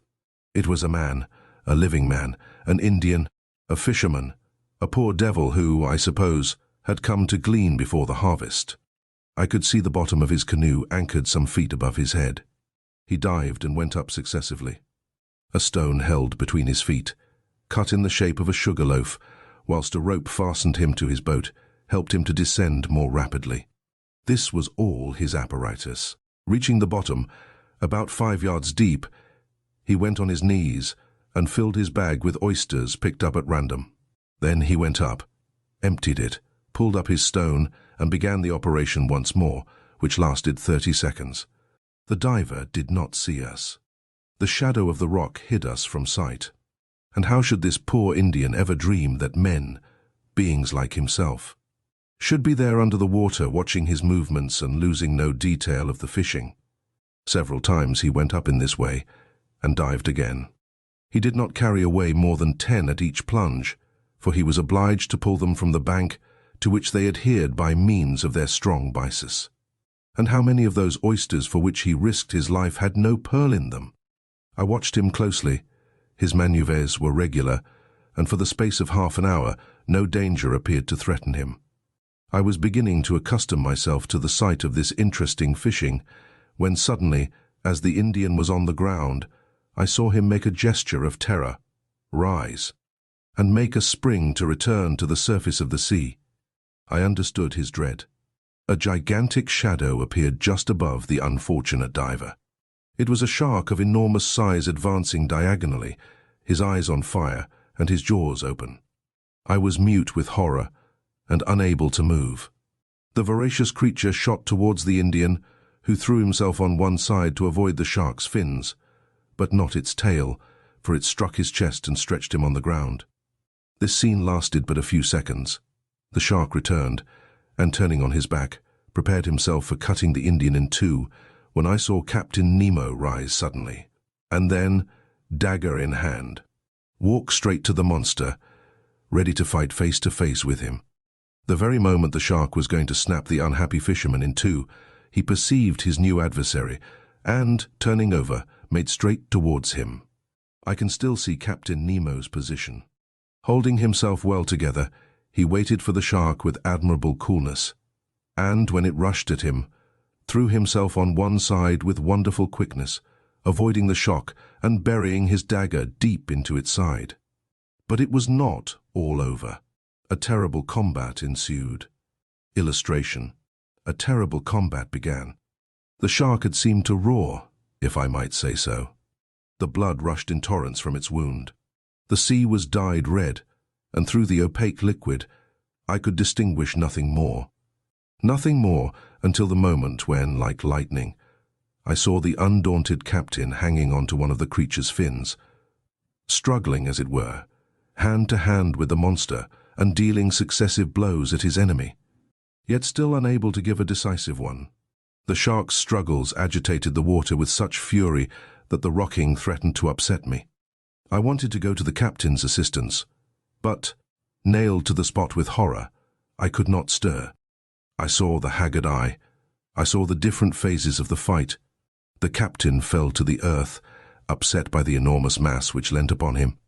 The shark's jaws opened wide, like a pair of factory shears, and it would have been all over with the captain. But quick as thought, harpoon in hand, Ned Land rushed towards the shark and struck it with its sharp point. The waves were impregnated with a mass of blood. They rocked under the shark's movements, which beat them with indescribable fury. Ned Land had not missed his aim. It was the monster's death rattle. Struck to the heart, it struggled in dreadful convulsions, the shock of which overthrew Conseil. But Ned Land had disentangled the captain, who, getting up without any wound, went straight to the Indian, quickly cut the cord which held him to his stone, took him in his arms, and, with a sharp blow of his heel, mounted to the surface. We all three followed in a few seconds, saved by a miracle, and reached the fisherman's boat.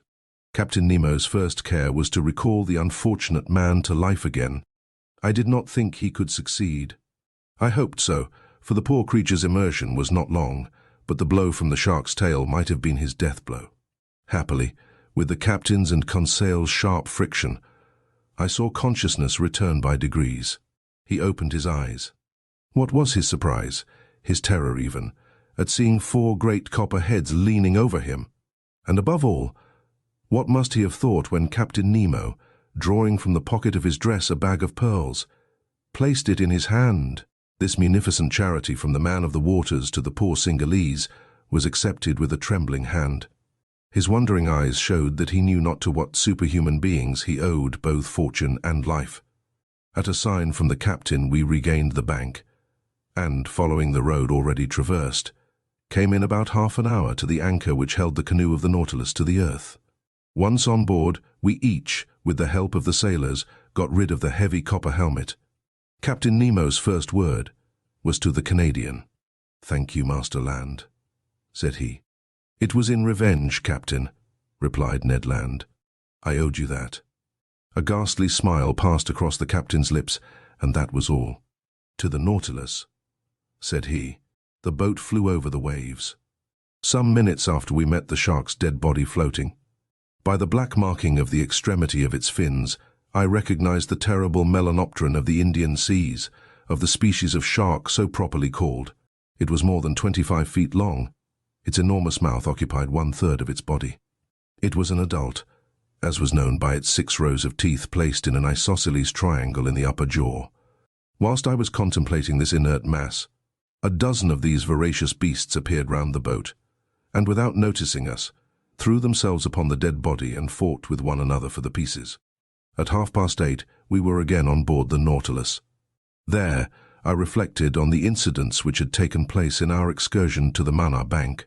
2 conclusions I must inevitably draw from it, one bearing upon the unparalleled courage of Captain Nemo, the other upon his devotion to a human being, a representative of that race from which he fled beneath the sea. Whatever he might say, this strange man had not yet succeeded in entirely crushing his heart. When I made this observation to him, he answered in a slightly moved tone. "That Indian, sir, is an inhabitant of an oppressed country, and I am still, and shall be, to my last breath, one of them." Chapter 4. The Red Sea. In the course of the day of the 29th of January, the island of Ceylon disappeared under the horizon, and the Nautilus, at a speed of 20 miles an hour, slid into the labyrinth of canals which separate the Maldives from the Laccadives.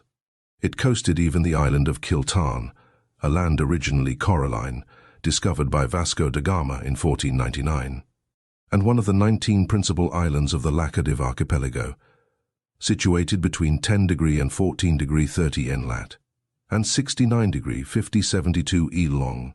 We had made 16,220 miles, or 7,500 French leagues, from our starting point in the Japanese seas. The next day, 30th of January, when the Nautilus went to the surface of the ocean, there was no land in sight. Its course was NNE, in the direction of the Sea of Oman, between Arabia and the Indian Peninsula, which serves as an outlet to the Persian Gulf. It was evidently a block without any possible egress. Where was Captain Nemo taking us to? I could not say. This, however, did not satisfy the Canadian, who that day came to me asking where we were going. "We are going where our captain's fancy takes us, Master Ned." "His fancy cannot take us far, then," said the Canadian. "The Persian Gulf has no outlet, and if we do go in, it will not be long before we are out again." "Very well, then, we will come out again, Master Land.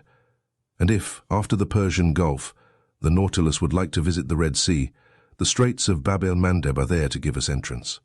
"I need not tell you, sir," said Ned Land, "that the Red Sea is as much closed as the Gulf, as the Isthmus of Suez is not yet cut. And, if it was, a boat as mysterious as ours would not risk itself in a canal cut with sluices. And again, the Red Sea is not the road to take us back to Europe. But I never said we were going back to Europe. What do you suppose, then?"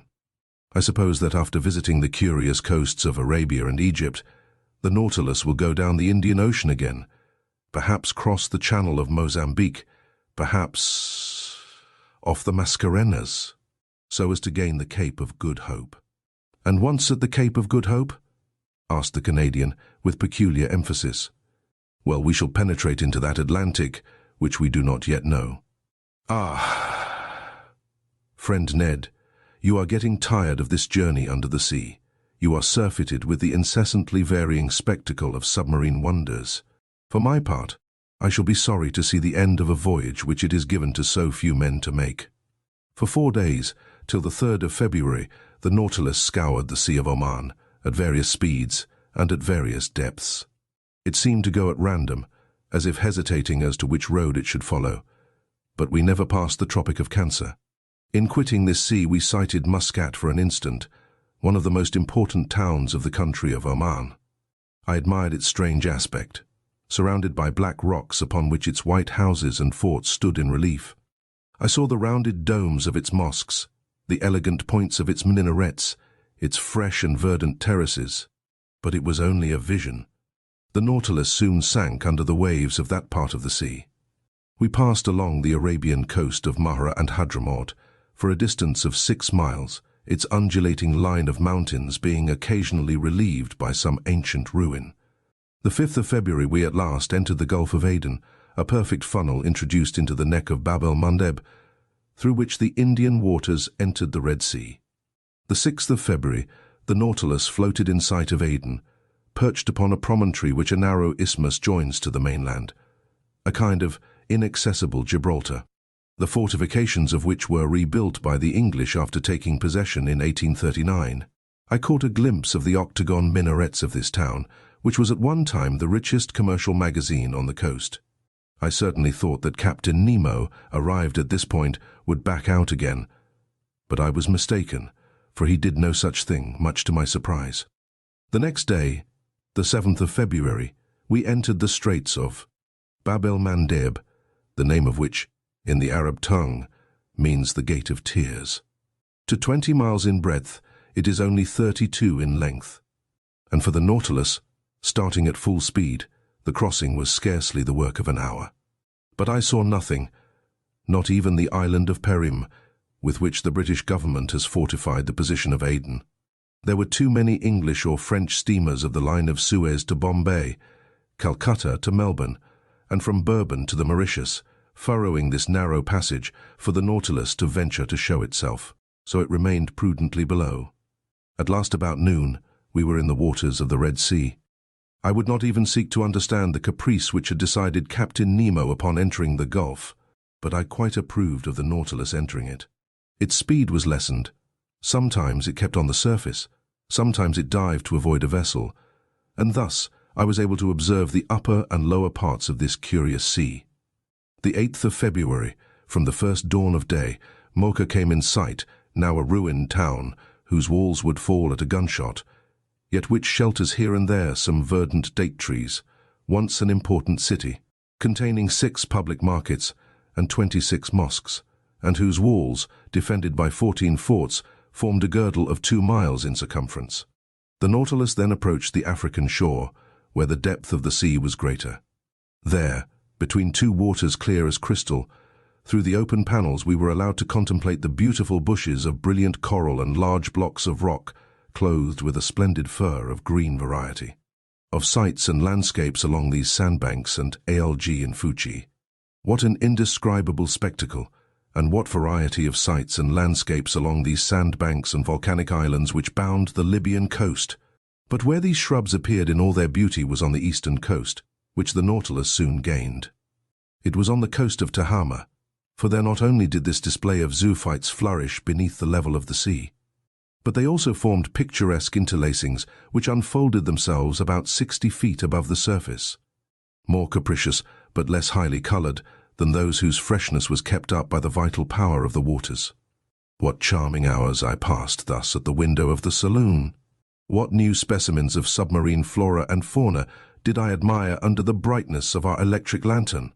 The 9th of February, the Nautilus floated in the broadest part of the Red Sea, which is comprised between Suakin on the west coast and Confida on the east coast, with a diameter of 90 miles.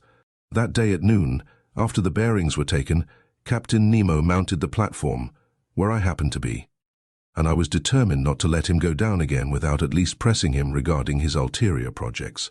As soon as he saw me, he approached and graciously offered me a cigar. "Well, sir, does this Red Sea please you? Have you sufficiently observed the wonders it covers, its fishes, its zoophytes, its parterres of sponges, and its forests of coral?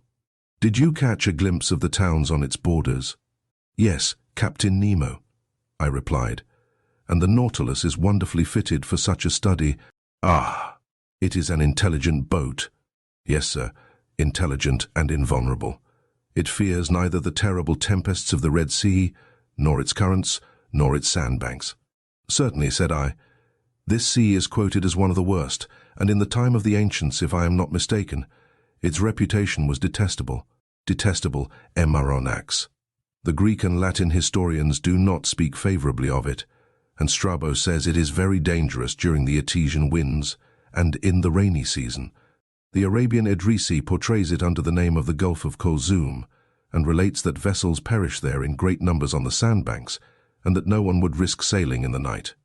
It is, he pretends, a sea subject to fearful hurricanes, strewn with inhospitable islands, and which offers nothing good either on its surface or in its depths." "One may see," I replied, "that these historians never sailed on board the Nautilus." "Just so," replied the captain, smiling, "and in that respect moderns are not more advanced than the ancients. It required many ages to find out the mechanical power of steam. Who knows if, in another 100 years, we may not see a second Nautilus? Progress is slow, Aronnax." "It is true," I answered. "Your boat is at least a century before its time, perhaps an era. What a misfortune that the secret of such an invention should die with its inventor." Captain Nemo did not reply. After some minutes' silence, he continued, "You were speaking of the opinions of ancient historians upon the dangerous navigation of the Red Sea." "It is true," said I, "but were not their fears exaggerated?" "Yes and no, Aronnax," replied Captain Nemo, who seemed to know the Red Sea by heart. That which is no longer dangerous for a modern vessel, well rigged, strongly built, and master of its own course, thanks to obedient steam, offered all sorts of perils to the ships of the ancients. Picture to yourself those first navigators venturing in ships made of planks sewn with the cords of the palm tree, saturated with the grease of the sea dog, and covered with powdered resin. They had not even instruments wherewith to take their bearings, and they went by guess amongst currents of which they scarcely knew anything. Under such conditions shipwrecks were, and must have been, numerous. But in our time, steamers running between Suez and the South Seas have nothing more to fear from the fury of this gulf, in spite of contrary trade winds. The captain and passengers do not prepare for their departure by offering propitiatory sacrifices, and, on their return, they no longer go ornamented with wreaths and gilt fillets to thank the gods in the neighboring temple. "I agree with you," said I, "and steam seems to have killed all gratitude in the hearts of sailors. But, Captain, since you seem to have especially studied this sea, can you tell me the origin of its name?" "There exist several explanations on the subject, Aronnax. Would you like to know the opinion of a chronicler of the 14th century? Willingly. This fanciful writer pretends that its name was given to it after the passage of the Israelites, when Pharaoh perished in the waves which closed at the voice of Moses. A poet's explanation, Captain Nemo, I replied. But I cannot content myself with that. I ask you for your personal opinion. Here it is, Aronnax. According to my idea, we must see in this appellation of the Red Sea a translation of the Hebrew word Edom, and if the ancients gave it that name, it was on account of the particular color of its waters. But up to this time, I have seen nothing but transparent waves, and without any particular color. Very likely. But as we advance to the bottom of the gulf, you will see this singular appearance. I remember seeing the Bay of Tor entirely red, like a sea of blood. And you attribute this color to the presence of a microscopic seaweed? Yes. So, Captain Nemo, it is not the first time you have overrun the Red Sea on board the Nautilus? No, sir.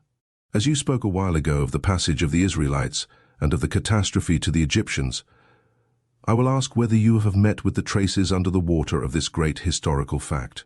No, sir. And for a good reason. What is it? It is that the spot where Moses and his people passed is now so blocked up with sand that the camels can barely bathe their legs there. You can well understand that there would not be water enough for my Nautilus. And the spot? I asked. The spot is situated a little above the Isthmus of Suez, in the arm which formerly made a deep estuary, when the Red Sea extended to the salt lakes. Now, whether this passage were miraculous or not, the Israelites, nevertheless, crossed there to reach the Promised Land. And Pharaoh's army perished precisely on that spot, and I think that excavations made in the middle of the sand would bring to light a large number of arms and instruments of Egyptian origin. That is evident, I replied, and for the sake of archaeologists, let us hope that these excavations will be made sooner or later when new towns are established on the isthmus. After the construction of the Suez Canal, a canal, however, very useless to a vessel like the Nautilus. Very likely, but useful to the whole world, said Captain Nemo. The ancients well understood the utility of a communication between the Red Sea and the Mediterranean for their commercial affairs. But they did not think of digging a canal direct, and took the Nile as an intermediate. Very probably the canal which united the Nile to the Red Sea was begun by Sesostris, if we may believe tradition. One thing is certain, that in the year 615 before Jesus Christ, Necos undertook the works of an alimentary canal to the waters of the Nile across the plain of Egypt, looking towards Arabia. It took 4 days to go up this canal, and it was so wide that 2 triremes could go abreast. It was carried on by Darius, the son of Hystaspes, and probably finished by Ptolemy Tund. Strabo saw it navigated, but its decline from the point of departure near Bubastes to the Red Sea was so slight that it was only navigable for a few months in the year. This canal answered all commercial purposes to the age of Antonius, when it was abandoned and blocked up with sand. Restored by order of the Caliph Omar, it was definitely destroyed in 761 or 762 by Caliph Al-Mansur, who wished to prevent the arrival of provisions to Muhammad ben Abdallah, who had revolted against him. During the expedition into Egypt, your General Bonaparte discovered traces of the works in the desert of Suez, and, surprised by the tide, he nearly perished before regaining Hadjarath, at the very place where Moses had encamped 3,000 years before him. Well, Captain, what the ancients dared not undertake, this junction between the 2 seas, which will shorten the road from Cadiz to India, Lesseps has succeeded in doing, and before long he will have changed Africa into an immense island. Yes, Aronnax, you have the right to be proud of your countrymen. Such a man brings more honor to a nation than great captains. He began, like so many others, with disgust and rebuffs, but he has triumphed, for he has the genius of will. And it is sad to think that a work like that, which ought to have been an international work and which would have sufficed to make a reign illustrious, should have succeeded by the energy of one man. All honor to Lesseps.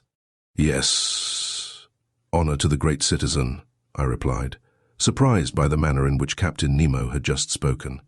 Unfortunately, he continued, I cannot take you through the Suez Canal, but you will be able to see the long jetty of Port Said after tomorrow, when we shall be in the Mediterranean. The Mediterranean, I exclaimed. Yes, sir. Does that astonish you? What astonishes me is to think that we shall be there the day after tomorrow. Indeed? Yes, Captain. Although by this time I ought to have accustomed myself to be surprised at nothing since I have been on board your boat. But the cause of this surprise? Well, it is the fearful speed you will have to put on the Nautilus. If the day after tomorrow she is to be in the Mediterranean, having made the round of Africa and doubled the Cape of Good Hope. Who told you that she would make the round of Africa and double the Cape of Good Hope, sir? Well, unless the Nautilus sails on dry land and passes above the isthmus. Or beneath it. M. Aronnax. Beneath it? Certainly, replied Captain Nemo quietly. A long time ago nature made under this tongue of land what man has this day made on its surface. What? Such a passage exists? Yes, a subterranean passage which I have named the Arabian Tunnel. It takes us beneath Suez and opens into the Gulf of Pelusium. But this isthmus is composed of nothing but quicksands to a certain depth. But at 55 yards only there is a solid layer of rock. Did you discover this passage by chance? I asked, more and more surprised. Chance and reasoning, sir, and by reasoning even more than by chance. Not only does this passage exist, but I have profited by it several times. Without that, I should not have ventured this day into the impassable Red Sea. I noticed that in the Red Sea and in the Mediterranean there existed a certain number of fishes of a kind perfectly identical. Certain of the fact, I asked myself, was it possible that there was no communication between the two seas? If there was, the subterranean current must necessarily run from the Red Sea to the Mediterranean, from the sole cause of difference of level. I caught a large number of fishes in the neighborhood of Suez. I passed a copper ring through their tails and threw them back into the sea. Some months later, on the coast of Syria, I caught some of my fish, ornamented with the ring. Thus the communication between the two was proved. I then sought for it with my Nautilus. I discovered it, ventured into it, and before long, sir, you too will have passed through my Arabian Tunnel. Chapter 5. The Arabian Tunnel. That same evening, in 21°30 N lat, the Nautilus floated on the surface of the sea, approaching the Arabian coast. I saw Jeddah, the most important counting house of Egypt, Syria, Turkey, and India. I distinguished clearly enough its buildings, the vessels anchored at the quays, and those whose draught of water obliged them to anchor in the roads. The sun, rather low on the horizon, struck full on the houses of the town, bringing out their whiteness. Outside, some wooden cabins, and some made of reeds, showed the quarter inhabited by the Bedouins. Soon Jeddah was shut out from view by the shadows of night, and the Nautilus found herself under water slightly phosphorescent. The next day, the 10th of February, we sighted several ships running to windward. The Nautilus returned to its submarine navigation, but at noon, when her bearings were taken, the sea being deserted, she rose again to her waterline. Accompanied by Ned and Conseil, I seated myself on the platform. The coast on the eastern side looked like a mass faintly printed upon a damp fog. We were leaning on the sides of the pinnace, talking of one thing and another, when Ned Land, stretching out his hand towards a spot on the sea, said, "Do you see anything there, sir?" "No, Ned," I replied, "but I have not your eyes, you know." "Look well," said Ned. "There, on the starboard beam, about the height of the lantern. Do you not see a mass which seems to move?" "Certainly," said I after close attention. "I see something like a long black body on the top of the water, and certainly before long the black object was not more than a mile from us. It looked like a great sandbank deposited in the open sea. It was a gigantic dugong." Ned Land looked eagerly. His eyes shone with covetousness at the sight of the animal. His hand seemed ready to harpoon it. One would have thought he was awaiting the moment to throw himself into the sea and attack it in its element. At this instant Captain Nemo appeared on the platform. He saw the dugong, understood the Canadian's attitude, and, addressing him, said, "If you held a harpoon just now, Master Land, would it not burn your hand?" "Just so, sir. And you would not be sorry to go back for one day to your trade of a fisherman, and to add this cetacean to the list of those you have already killed?" "I should not, sir." "Well, you can try." "Thank you, sir," said Ned Land, his eyes flaming. "Only," continued the captain. "I advise you for your own sake not to miss the creature." "Is the dugong dangerous to attack?"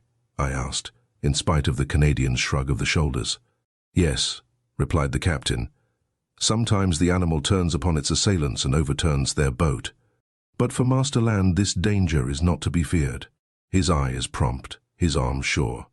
At this moment 7 men of the crew, mute and immovable as ever, mounted the platform. One carried a harpoon and a line similar to those employed in catching whales. The pinnace was lifted from the bridge, pulled from its socket, and let down into the sea. 6 oarsmen took their seats, and the coxswain went to the tiller. Ned, Conseil, and I went to the back of the boat. "You are not coming, Captain?" I asked. "No, sir, but I wish you good sport." The boat put off, and lifted by the 6 rowers, drew rapidly towards the dugong, which floated about 2 miles from the Nautilus. Arrived some cable's length from the cetacean, the speed slackened, and the oars dipped noiselessly into the quiet waters. Ned Land, harpoon in hand, stood in the forepart of the boat. The harpoon used for striking the whale is generally attached to a very long cord, which runs out rapidly as the wounded creature draws it after him. But here the cord was not more than 10 fathoms long, and the extremity was attached to a small barrel which, by floating, was to show the course the dugong took under the water. I stood and carefully watched the Canadian's adversary. This dugong, which also bears the name of the halicore, closely resembles the manatee. Its oblong body terminated in a lengthened tail, and its lateral fins in perfect fingers. Its difference from the manatee consisted in its upper jaw, which was armed with 2 long and pointed teeth which formed on each side diverging tusks. This dugong which Ned Land was preparing to attack was of colossal dimensions. It was more than 7 yards long. It did not move, and seemed to be sleeping on the waves, which circumstance made it easier to capture. The boat approached within 6 yards of the animal. The oars rested on the rowlocks. I half rose. Ned Land, his body thrown a little back, brandished the harpoon in his experienced hand. Suddenly a hissing noise was heard, and the dugong disappeared.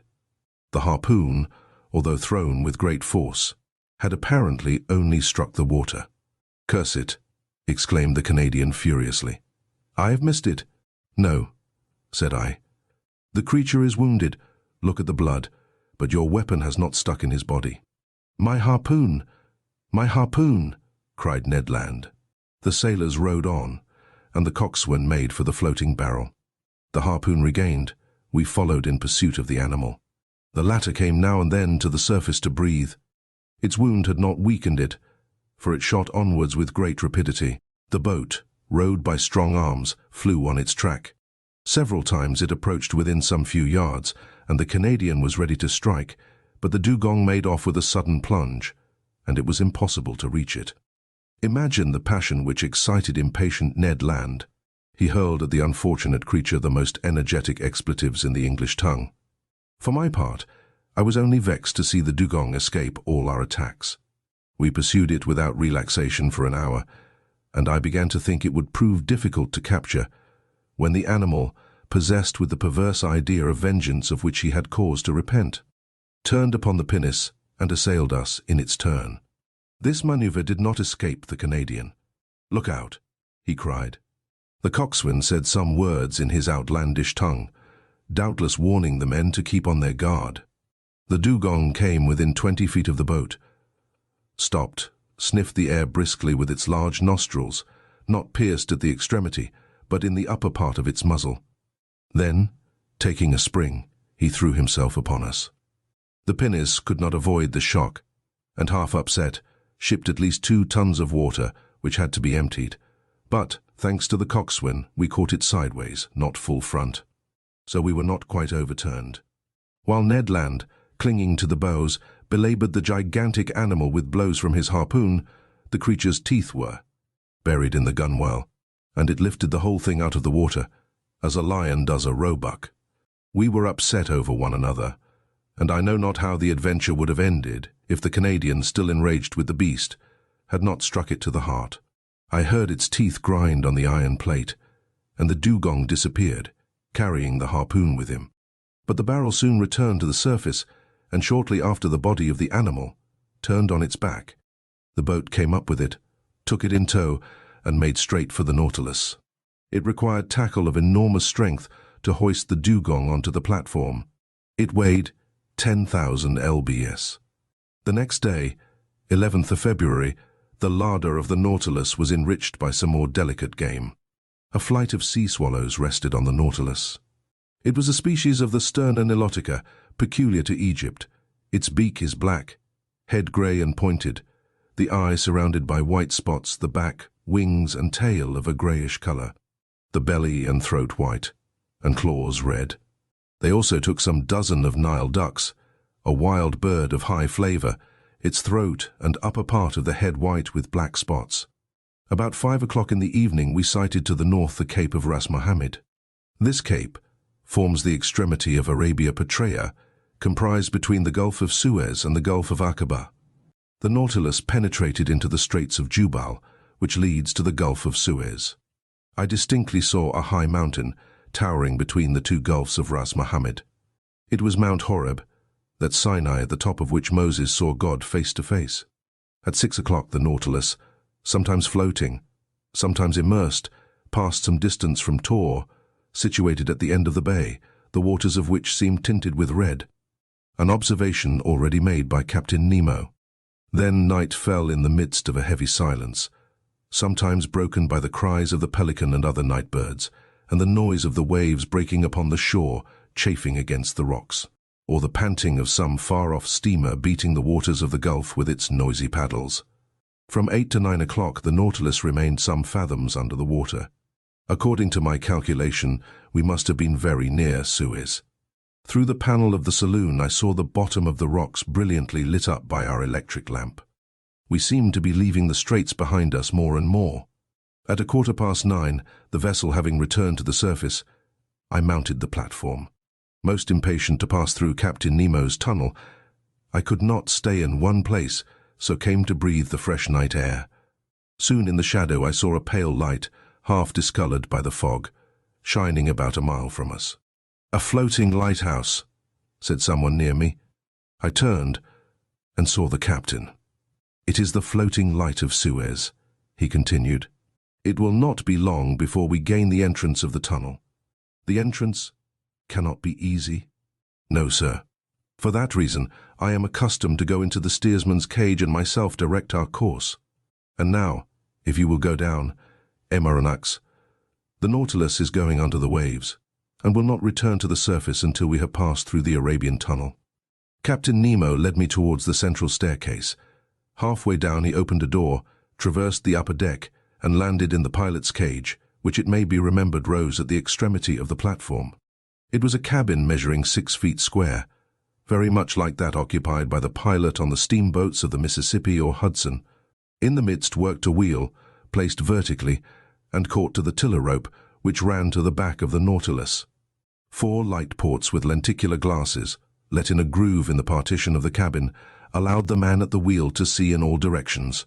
This cabin was dark, but soon my eyes accustomed themselves to the obscurity, and I perceived the pilot, a strong man, with his hands resting on the spokes of the wheel.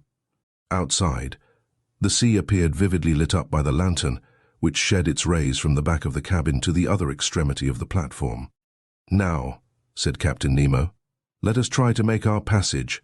Electric wires connected the pilot's cage with the machinery room, and from there the captain could communicate simultaneously to his Nautilus the direction and the speed. He pressed a metal knob, and at once the speed of the screw diminished. I looked in silence at the high straight wall we were running by at this moment, the immovable base of a massive sandy coast. We followed it thus for an hour, only some few yards off. Captain Nemo did not take his eye from the knob, suspended by its 2 concentric circles in the cabin. At a simple gesture, the pilot modified the course of the Nautilus every instant. I placed myself at the port scuttle and saw some magnificent substructures of coral, zoophytes, seaweed and fucus, agitating their enormous claws, which stretched out from the fissures of the rock. At 10:15, the captain himself took the helm. A large gallery, black and deep, opened before us. The Nautilus went boldly into it. A strange roaring was heard round its sides. It was the waters of the Red Sea, which the incline of the tunnel precipitated violently towards the Mediterranean. The Nautilus went with the torrent, rapid as an arrow, in spite of the efforts of the machinery, which, in order to offer more effective resistance, beat the waves with reversed screw. On the walls of the narrow passage I could see nothing but brilliant rays, straight lines, furrows of fire, traced by the great speed, under the brilliant electric light. My heart beat fast. At 35 minutes past 10, Captain Nemo quitted the helm and, turning to me, said, "The Mediterranean!" In less than 20 minutes, the Nautilus, carried along by the torrent, had passed through the Isthmus of Suez. Chapter 8. The Grecian Archipelago. The next day, the 12th of February, at the dawn of day, the Nautilus rose to the surface. I hastened onto the platform. 3 miles to the south, the dim outline of Pelusium was to be seen. A torrent had carried us from one sea to another. About 7 o'clock Ned and Conseil joined me. "Well, Sir Naturalist," said the Canadian in a slightly jovial tone. "And the Mediterranean? We are floating on its surface, friend Ned." "What?" said Conseil. "This very night." "Yes, this very night. In a few minutes we have passed this impassable isthmus." "I do not believe it," replied the Canadian. "Then you are wrong, Master Land," I continued. "This low coast which rounds off to the south is the Egyptian coast. And you who have such good eyes, Ned, you can see the jetty of Port Said stretching into the sea." The Canadian looked attentively. "Certainly you are right, sir, and your captain is a first-rate man. We are in the Mediterranean. Good. Now, if you please, let us talk of our own little affair, but so that no one hears us." I saw what the Canadian wanted, and in any case, I thought it better to let him talk, as he wished it. So we all three went and sat down near the lantern, where we were less exposed to the spray of the blades. "Now, Ned, we listen. What have you to tell us?" "What I have to tell you is very simple. We are in Europe, and before Captain Nemo's caprices drag us once more to the bottom of the polar seas, or lead us into Oceania, I ask to leave the Nautilus. I wished in no way to shackle the liberty of my companions, but I certainly felt no desire to leave Captain Nemo. Thanks to him, and thanks to his apparatus, I was each day nearer the completion of my submarine studies, and I was rewriting my book of submarine depths in its very element. Should I ever again have such an opportunity of observing the wonders of the ocean? No, certainly not. And I could not bring myself to the idea of abandoning the Nautilus before the cycle of investigation was accomplished. Friend Ned, answer me frankly. Are you tired of being on board? Are you sorry that destiny has thrown us into Captain Nemo's hands? The Canadian remained some moments without answering. Then, crossing his arms, he said, "Frankly, I do not regret this journey under the seas. I shall be glad to have made it, but now that it is made, let us have done with it. That is my idea. It will come to an end, Ned. Where and when? Where I do not know, when I cannot say, or, rather, I suppose it will end when these seas have nothing more to teach us." "Then what do you hope for?" demanded the Canadian. "That circumstances may occur as well, 6 months hence as now, by which we may, and ought to profit." "Oh," said Ned Land. "And where shall we be in 6 months, if you please, Sir Naturalist?" "Perhaps in China. You know the Nautilus is a rapid traveller. It goes through water as swallows through the air, or as an express on the land. It does not fear frequented seas. Who can say that it may not beat the coasts of France, England, or America, on which flight may be attempted as advantageously as here?" "M. Aronnax," replied the Canadian, "your arguments are rotten at the foundation. You speak in the future. We shall be there, we shall be here. I speak in the present. We are here, and we must profit by it." Ned Land's logic pressed me hard, and I felt myself beaten on that ground. I knew not what argument would now tell in my favour. "Sir," continued Ned, "let us suppose an impossibility. If Captain Nemo should this day offer you your liberty, would you accept it?" "I do not know," I answered. "And if," he added, "the offer made you this day was never to be renewed, would you accept it?" "Friend Ned, this is my answer. Your reasoning is against me. We must not rely on Captain Nemo's goodwill. Common prudence forbids him to set us at liberty. On the other side, prudence bids us profit by the first opportunity to leave the Nautilus. Well, Aronnax, that is wisely said. Only one observation, just one. The occasion must be serious, and our first attempt must succeed. If it fails, we shall never find another, and Captain Nemo will never forgive us. All that is true, replied the Canadian. But your observation applies equally to all attempts at flight, whether in 2 years' time or in 2 days. But the question is still this. If a favorable opportunity presents itself, it must be seized. Agreed. And now, Ned, will you tell me what you mean by a favorable opportunity? It will be that which, on a dark night, will bring the Nautilus a short distance from some European coast, and you will try and save yourself by swimming. Yes, if we were near enough to the bank, and if the vessel was floating at the time. Not if the bank was far away and the boat was under the water. And in that case? In that case, I should seek to make myself master of the pinnace. I know how it is worked. We must get inside, and the bolts once drawn, we shall come to the surface of the water, without even the pilot, who is in the bows, perceiving our flight. Well, Ned, watch for the opportunity, but do not forget that a hitch will ruin us. I will not forget, sir. And now, Ned, would you like to know what I think of your project? Certainly, Aronnax. Well, I do not say I hope, I think that this favorable opportunity will never present itself. Why not? Because Captain Nemo cannot hide from himself that we have not given up all hope of regaining our liberty, and he will be on his guard above all, in the seas and in the sight of European coasts. We shall see, replied Ned Land, shaking his head determinedly. And now, Ned Land, I added, let us stop here. Not another word on the subject. The day that you are ready, come and let us know. And we will follow you. I rely entirely upon you. Thus ended a conversation which, at no very distant time, led to such grave results. I must say here that facts seem to confirm my foresight, to the Canadian's great despair. Did Captain Nemo distrust us in these frequented seas, or did he only wish to hide himself from the numerous vessels of all nations which ploughed the Mediterranean? I could not tell, but we were oftener between waters and far from the coast. Or, if the Nautilus did emerge, nothing was to be seen but the pilot's cage, and sometimes it went to great depths, for between the Grecian Archipelago and Asia Minor we could not touch the bottom by more than 1,000 fathoms. Thus I only knew we were near the island of Carpathos, one of the sporades by Captain Nemo reciting these lines from Virgil.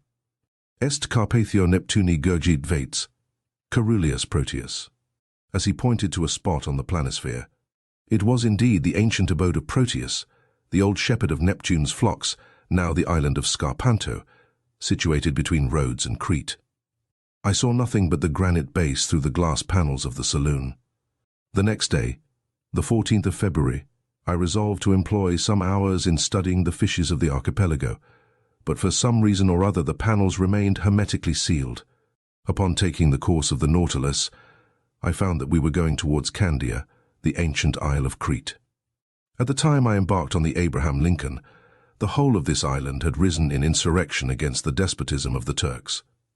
But how the insurgents had fared since that time I was absolutely ignorant, and it was not Captain Nemo, deprived of all land communications, who could tell me. I made no allusion to this event when that night I found myself alone with him in the saloon. Besides, he seemed to be taciturn and preoccupied. Then, contrary to his custom, he ordered both panels to be opened, and, going from one to the other, observed the mass of waters attentively. To what end I could not guess. So, on my side, I employed my time in studying the fish passing before my eyes. In the midst of the waters a man appeared, a diver, carrying at his belt a leathern purse. It was not a body abandoned to the waves. It was a living man, swimming with a strong hand, disappearing occasionally to take breath at the surface. I turned towards Captain Nemo, and in an agitated voice exclaimed, "A man shipwrecked. He must be saved at any price." Illustration. A man, a shipwrecked sailor, I cried. The captain did not answer me, but came and leaned against the panel. The man had approached, and, with his face flattened against the glass, was looking at us. To my great amazement, Captain Nemo signed to him. The diver answered with his hand, mounted immediately to the surface of the water, and did not appear again. "Do not be uncomfortable," said Captain Nemo. "It is Nicholas of Cape Matapan, surnamed Pesca. He is well known in all the Cyclades. A bold diver. Water is his element, and he lives more in it than on land, going continually from one island to another, even as far as Crete. You know him, Captain?" "Why not, Aronnax?" Saying which, Captain Nemo went towards a piece of furniture standing near the left panel of the saloon. Near this piece of furniture, I saw a chest bound with iron, on the cover of which was a copper plate bearing the cipher of the Nautilus with its device.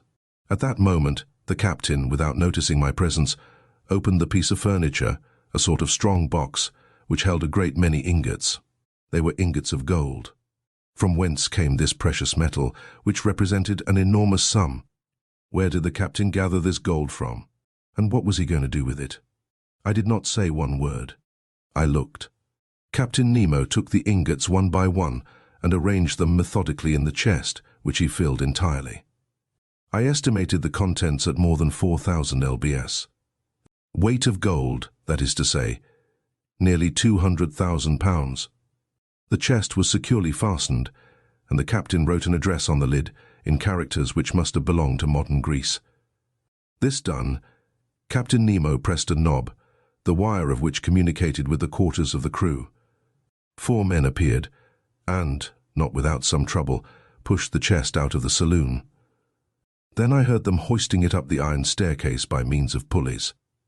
At that moment, Captain Nemo turned to me. "And you were saying, sir?" said he. "I was saying nothing, Captain." "Then, sir, if you will allow me, I will wish you good night." Whereupon he turned and left the saloon. I returned to my room much troubled, as one may believe. I vainly tried to sleep. I sought the connecting link between the apparition of the diver and the chest filled with gold. Soon, I felt by certain movements of pitching and tossing that the Nautilus was leaving the depths and returning to the surface. Then I heard steps upon the platform, and I knew they were unfastening the pinnace and launching it upon the waves. For one instant it struck the side of the Nautilus, then all noise ceased. 2 hours after, the same noise, the same going and coming was renewed. The boat was hoisted on board, replaced in its socket, and the Nautilus again plunged under the waves. So these millions had been transported to their address.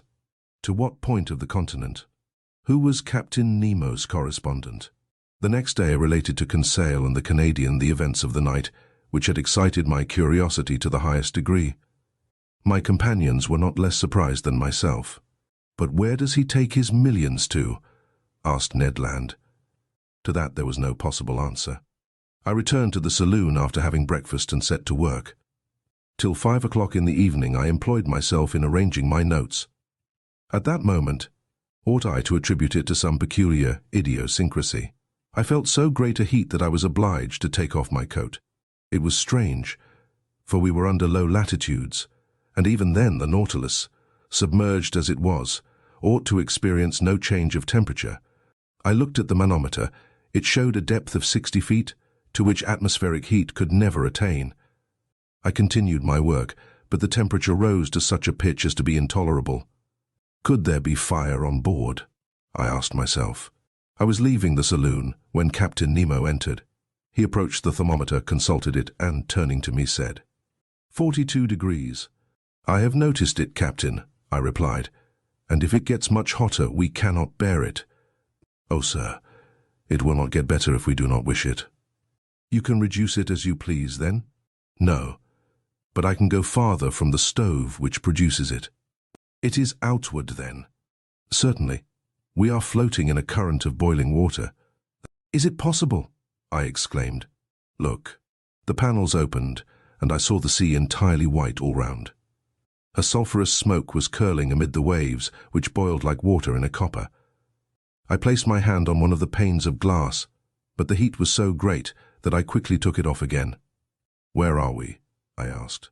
"Near the island of Santorin, sir," replied the captain. "I wish to give you a sight of the curious spectacle of a submarine eruption." "I thought," said I, "that the formation of these new islands was ended." "Nothing is ever ended in the volcanic parts of the sea," replied Captain Nemo, "and the globe is always being worked by subterranean fires. Already, in the 19th year of our era, according to Cassiodorus and Pliny, a new island, Theia, the Divine, appeared in the very place where these islets have recently been formed. Then they sank under the waves, to rise again in the year 69, when they again subsided. Since that time to our days, the Plutonian work has been suspended. But on the 3rd of February, 1866, a new island, which they named George Island, emerged from the midst of the sulphurous vapor near Nea Kamenni, and settled again the 6th of the same month. 7 days after, the 13th of February, the island of Aphroessa appeared, leaving between Nea Kamenni and itself a canal 10 yards broad. I was in these seas when the phenomenon occurred, and I was able therefore to observe all the different phases. The island of Aphroessa, of round form, measured 300 feet in diameter and 30 feet in height. It was composed of black and vitreous lava mixed with fragments of feldspar. And lastly, on the 10th of March, a smaller island called Reka showed itself near Nea Kamenni, and since then these three have joined together, forming but one and the same island. "And the canal in which we are at this moment?" I asked. "Here it is," replied Captain Nemo, showing me a map of the archipelago. "You see, I have marked the new islands." I returned to the glass. The Nautilus was no longer moving. The heat was becoming unbearable. The sea, which till now had been white, was red, owing to the presence of salts of iron. In spite of the ships being hermetically sealed, an insupportable smell of sulfur filled the saloon, and the brilliancy of the electricity was entirely extinguished by bright scarlet flames. I was in a bath. I was choking. I was broiled. "We can remain no longer in this boiling water," said I to the captain. "It would not be prudent," replied the impassive Captain Nemo. An order was given. The Nautilus tacked about and left the furnace it could not brave with impunity. A quarter of an hour after we were breathing fresh air on the surface. The thought then struck me that, if Ned Land had chosen this part of the sea for our flight, we should never have come alive out of this sea of fire. The next day, the 16th of February, we left the basin which, between Rhodes and Alexandria, is reckoned about 1,500 fathoms in depth, and the Nautilus, passing some distance from Sargasso, quitted the Grecian archipelago after having doubled Cape Matapan. Chapter 7. The Mediterranean in 48 hours. The Mediterranean, the blue sea par excellence, the great sea of the Hebrews, the sea of the Greeks, the mare nostrum of the Romans, bordered by orange trees, aloes, cacti, and sea pines, embalmed with the perfume of the myrtle, surrounded by rude mountains, saturated with pure and transparent air, but incessantly worked by underground fires, a perfect battlefield in which Neptune and Pluto still dispute the empire of the world. It is upon these banks, and on these waters, says Michelet, that man is renewed in one of the most powerful climates of the globe. But, beautiful as it was, I could only take a rapid glance at the basin whose superficial area is 2 million of square yards. Even Captain Nemo's knowledge was lost to me, for this puzzling person did not appear once during our passage at full speed. I estimated the course which the Nautilus took under the waves of the sea at about 600 leagues, and it was accomplished in 48 hours. Starting on the morning of the 16th of February from the shores of Greece, we had crossed the Straits of Gibraltar by sunrise on the 18th. It was plain to me that this Mediterranean, enclosed in the midst of those countries which he wished to avoid, was distasteful to Captain Nemo. Those waves and those breezes brought back too many remembrances, if not too many regrets. Here he had no longer that independence and that liberty of gait which he had when in the open seas, and his Nautilus felt itself cramped between the close shores of Africa and Europe. Our speed was now 25 miles an hour. It may be well understood that Ned Land, to his great disgust, was obliged to renounce his intended flight. He could not launch the pinnace, going at the rate of 12 or 13 yards every second.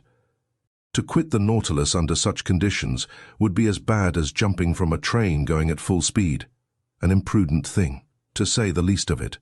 Besides, our vessel only mounted to the surface of the waves at night to renew its stock of air. It was steered entirely by the compass and the log. I saw no more of the interior of this Mediterranean than a traveller by express train perceives of the landscape which flies before his eyes, that is to say, the distant horizon, and not the nearer objects which pass like a flash of lightning. We were then passing between Sicily and the coast of Tunis. In the narrow space between Cape Bon and the Straits of Messina, the bottom of the sea rose almost suddenly. There was a perfect bank, on which there was not more than 9 fathoms of water, whilst on either side the depth was 90 fathoms. The Nautilus had to maneuver very carefully so as not to strike against this submarine barrier. I showed Conseil, on the map of the Mediterranean, the spot occupied by this reef. "But if you please, sir," observed Conseil, "it is like a real isthmus joining Europe to Africa." "Yes, my boy, it forms a perfect bar to the Straits of Libya, and the soundings of Smith have proved that in former times the continents between Cape Boko and Cape Farina were joined." "I can well believe it," said Conseil. "I will add," I continued, "that a similar barrier exists between Gibraltar and Ceuta, which in geological times formed the entire Mediterranean. What if some volcanic burst should one day raise these 2 barriers above the waves?" "It is not probable, Conseil." "Well, but allow me to finish, please, sir. If this phenomenon should take place, it will be troublesome for M. Lesseps, who has taken so much pains to pierce the isthmus." "I agree with you, but I repeat, Conseil, this phenomenon will never happen. The violence of subterranean force is ever diminishing. Volcanoes, so plentiful in the first days of the world, are being extinguished by degrees. The internal heat is weakened. The temperature of the lower strata of the globe is lowered by a perceptible quantity every century to the detriment of our globe, for its heat is its life. But the sun? The sun is not sufficient, Conseil. Can it give heat to a dead body? Not that I know of. Well, my friend, this earth will one day be that cold corpse. It will become uninhabitable and uninhabited like the moon, which has long since lost all its vital heat. In how many centuries? In some hundreds of thousands of years, my boy. Then, said Conseil, we shall have time to finish our journey, that is, if Ned Land does not interfere with it. And Conseil, reassured, returned to the study of the bank, which the Nautilus was skirting at a moderate speed. During the night of the 16th and 17th February we had entered the second Mediterranean basin, the greatest depth of which was 1,450 fathoms. The Nautilus, by the action of its crew, slid down the inclined planes and buried itself in the lowest depths of the sea. On the 18th of February, about 3 o'clock in the morning, we were at the entrance of the Straits of Gibraltar. There once existed 2 currents, an upper one, long since recognized, which conveys the waters of the ocean into the basin of the Mediterranean, and a lower countercurrent, which reasoning has now shown to exist. Indeed, the volume of water in the Mediterranean, incessantly added to by the waves of the Atlantic and by rivers falling into it, would each year raise the level of this sea, for its evaporation is not sufficient to restore the equilibrium. As it is not so, we must necessarily admit the existence of an undercurrent, which empties into the basin of the Atlantic, through the Straits of Gibraltar, the surplus waters of the Mediterranean. A fact indeed, and it was this countercurrent by which the Nautilus profited. It advanced rapidly by the narrow pass. For one instant I caught a glimpse of the beautiful ruins of the Temple of Hercules, buried in the ground according to Pliny, and with the low island which supports it, and a few minutes later we were floating on the Atlantic. Chapter the 8th. Vigo Bay. The Atlantic, a vast sheet of water whose superficial area covers 25 millions of square miles, the length of which is 9,000 miles, with a mean breadth of 2,700, an ocean whose parallel winding shores embrace an immense circumference, watered by the largest rivers of the world, the St. Lawrence, the Mississippi, the Amazon, the Plata, the Orinoco, the Niger, the Senegal, the Elbe, the Loire, and the Rhine, which carry water from the most civilized, as well as from the most savage countries. Magnificent field of water, incessantly ploughed by vessels of every nation, sheltered by the flags of every nation, and which terminates in those 2 terrible points so dreaded by mariners, Cape Horn and the Cape of Tempests. The Nautilus was piercing the water with its sharp spur after having accomplished nearly 10,000 leagues in 3 months and a half, a distance greater than the great circle of the Earth. Where were we going now, and what was reserved for the future? The Nautilus, leaving the Straits of Gibraltar, had gone far out. It returned to the surface of the waves, and our daily walks on the platform were restored to us. I mounted at once, accompanied by Ned Land and Conseil.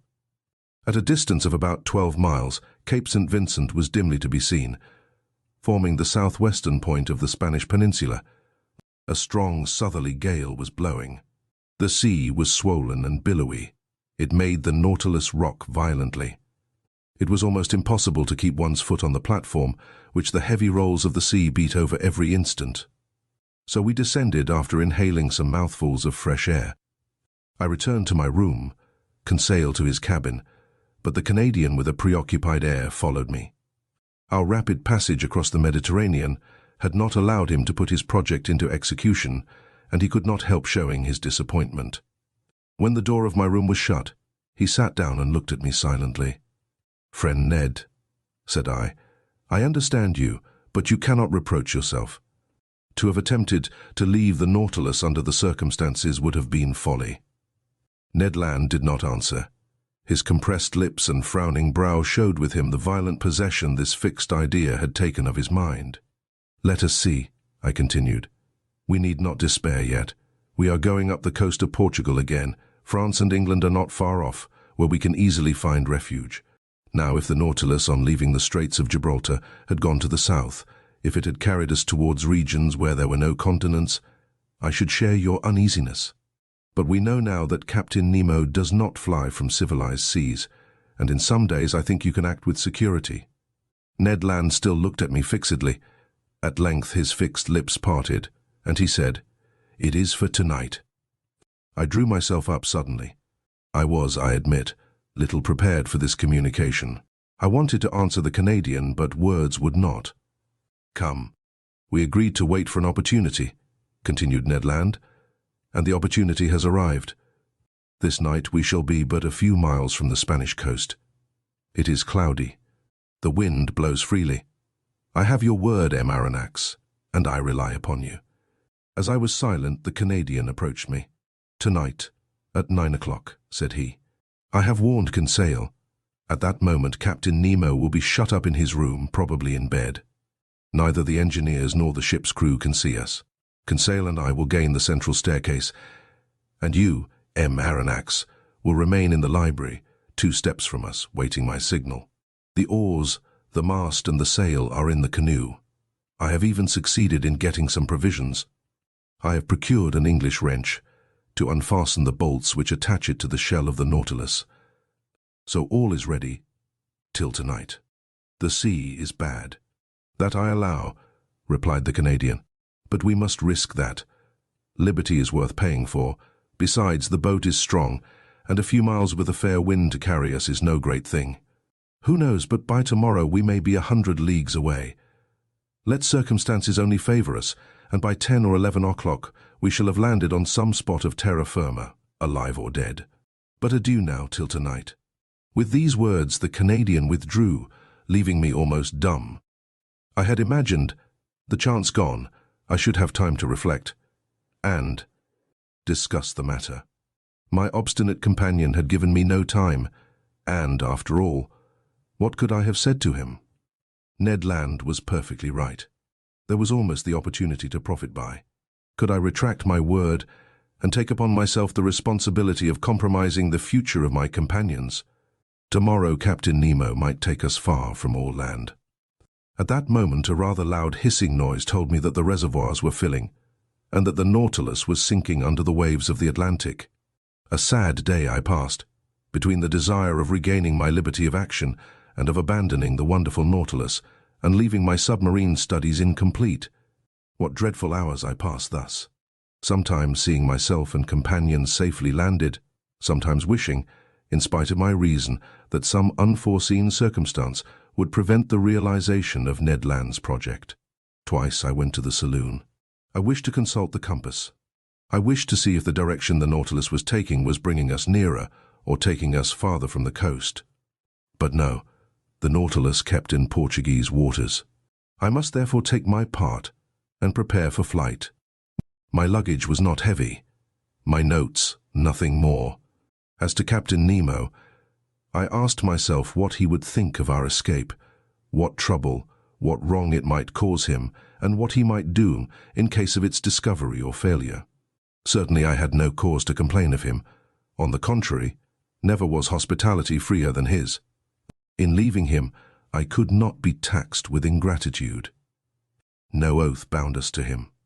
It was on the strength of circumstances he relied, and not upon our word, to fix us forever. I had not seen the captain since our visit to the island of Santorin. Would chance bring me to his presence before our departure? I wished it, and I feared it at the same time. I listened if I could hear him walking the room contiguous to mine. No sound reached my ear. I felt an unbearable uneasiness. This day of waiting seemed eternal. Hours struck too slowly to keep pace with my impatience. My dinner was served in my room as usual. I ate but little. I was too preoccupied. I left the table at 7 o'clock. 120 minutes, I counted them, still separated me from the moment in which I was to join Ned Land. My agitation redoubled. My pulse beat violently. I could not remain quiet.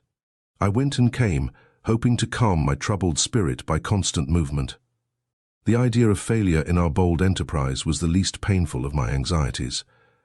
But the thought of seeing our project discovered before leaving the Nautilus, of being brought before Captain Nemo, irritated, or, what was worse, saddened at my desertion, made my heart beat. I wanted to see the saloon for the last time. I descended the stairs and arrived in the museum, where I had passed so many useful and agreeable hours.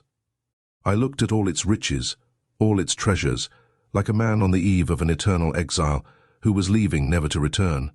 These wonders of nature, these masterpieces of art, amongst which for so many days my life had been concentrated, I was going to abandon them forever.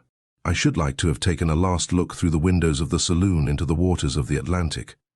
But the panels were hermetically closed, and a cloak of steel separated me from that ocean which I had not yet explored. In passing through the saloon, I came near the door let into the angle which opened into the captain's room. To my great surprise, this door was ajar. I drew back involuntarily. If Captain Nemo should be in his room, he could see me. But, hearing no sound, I drew nearer. The room was deserted. I pushed open the door and took some steps forward. Still the same monk-like severity of aspect. Suddenly, the clock struck 8. The first beat of the hammer on the bell awoke me from my dreams. I trembled as if an invisible eye had plunged into my most secret thoughts, and I hurried from the room. There my eye fell upon the compass. Our course was still north. The log indicated moderate speed, the manometer a depth of about 60 feet. I returned to my room, clothed myself warmly. Sea boots, an otter-skin cap, a greatcoat of byssus, lined with sealskin. I was ready, I was waiting. The vibration of the screw alone broke the deep silence which reigned on board. I listened attentively. Would no loud voice suddenly inform me that Ned Land had been surprised in his projected flight? A mortal dread hung over me, and I vainly tried to regain my accustomed coolness. At a few minutes to 9, I put my ear to the captain's door. No noise. I left my room and returned to the saloon, which was half in obscurity but deserted. I opened the door communicating with the library. The same insufficient light, the same solitude. I placed myself near the door leading to the central staircase, and there waited for Ned Land's signal. At that moment the trembling of the screw sensibly diminished, then it stopped entirely. The silence was now only disturbed by the beatings of my own heart. Suddenly a slight shock was felt, and I knew that the Nautilus had stopped at the bottom of the ocean. My uneasiness increased. The Canadian signal did not come. I felt inclined to join Ned Land and beg of him to put off his attempt. I felt that we were not sailing under our usual conditions. At this moment the door of the large saloon opened, and Captain Nemo appeared. He saw me, and without further preamble began in an amiable tone of voice. "Ah, sir, I have been looking for you. "Do you know the history of Spain?" Now, one might know the history of one's own country by heart, but in the condition I was at the time, with troubled mind and head quite lost, I could not have said a word of it. "Well," continued Captain Nemo, "you heard my question. Do you know the history of Spain?" "Very slightly," I answered. "Well, here are learned men having to learn," said the captain. "Come, sit down, and I will tell you a curious episode in this history." "Sir, listen well," said he. "This history will interest you on one side, for it will answer a question which doubtless you have not been able to solve." "I listen, Captain," said I, not knowing what my interlocutor was driving at, and asking myself if this incident was bearing on our projected flight. "Sir, if you have no objection, we will go back to 1702. You cannot be ignorant that your king, Louis XII, thinking that the gesture of a potentate was sufficient to bring the Pyrenees under his yoke, had imposed the Duke of Anjou, his grandson, on the Spaniards. This prince reigned more or less badly under the name of Philip Veuf, and had a strong party against him abroad. Indeed, the preceding year, the royal houses of Holland, Austria, and England had concluded a treaty of alliance at The Hague, with the intention of plucking the crown of Spain from the head of Philip V and placing it on that of an archduke, to whom they prematurely gave the title of Charles III. Spain must resist this coalition, but she was almost entirely unprovided with either soldiers or sailors. However, money would not fail them, provided that their galleons, laden with gold and silver from America, once entered their ports. And about the end of 1702 they expected a rich convoy which France was escorting with a fleet of 23 vessels, commanded by Admiral Chateauneuf. For the ships of the coalition were already beating the Atlantic. This convoy was to go to Cadiz, but the admiral, hearing that an English fleet was cruising in those waters, resolved to make for a French port. The Spanish commanders of the convoy objected to this decision. They wanted to be taken to a Spanish port, and, if not to Cadiz, into Vigo Bay, situated on the northwest coast of Spain, and which was not blocked. Admiral Chateauneuf had the rashness to obey this injunction, and the galleons entered Vigo Bay. Unfortunately, it formed an open road which could not be defended in any way. They must therefore hasten to unload the galleons before the arrival of the combined fleet, and time would not have failed them had not a miserable question of rivalry suddenly arisen. "You are following the chain of events?" asked Captain Nemo. "Perfectly," said I, not knowing the end proposed by this historical lesson. "I will continue. This is what passed. The merchants of Cadiz had a privilege by which they had the right of receiving all merchandise coming from the West Indies. Now, to disembark these ingots at the port of Vigo was depriving them of their rights. They complained at Madrid, and obtained the consent of the weak-minded Philip that the convoy, without discharging its cargo, should remain sequestered in the roads of Vigo until the enemy had disappeared.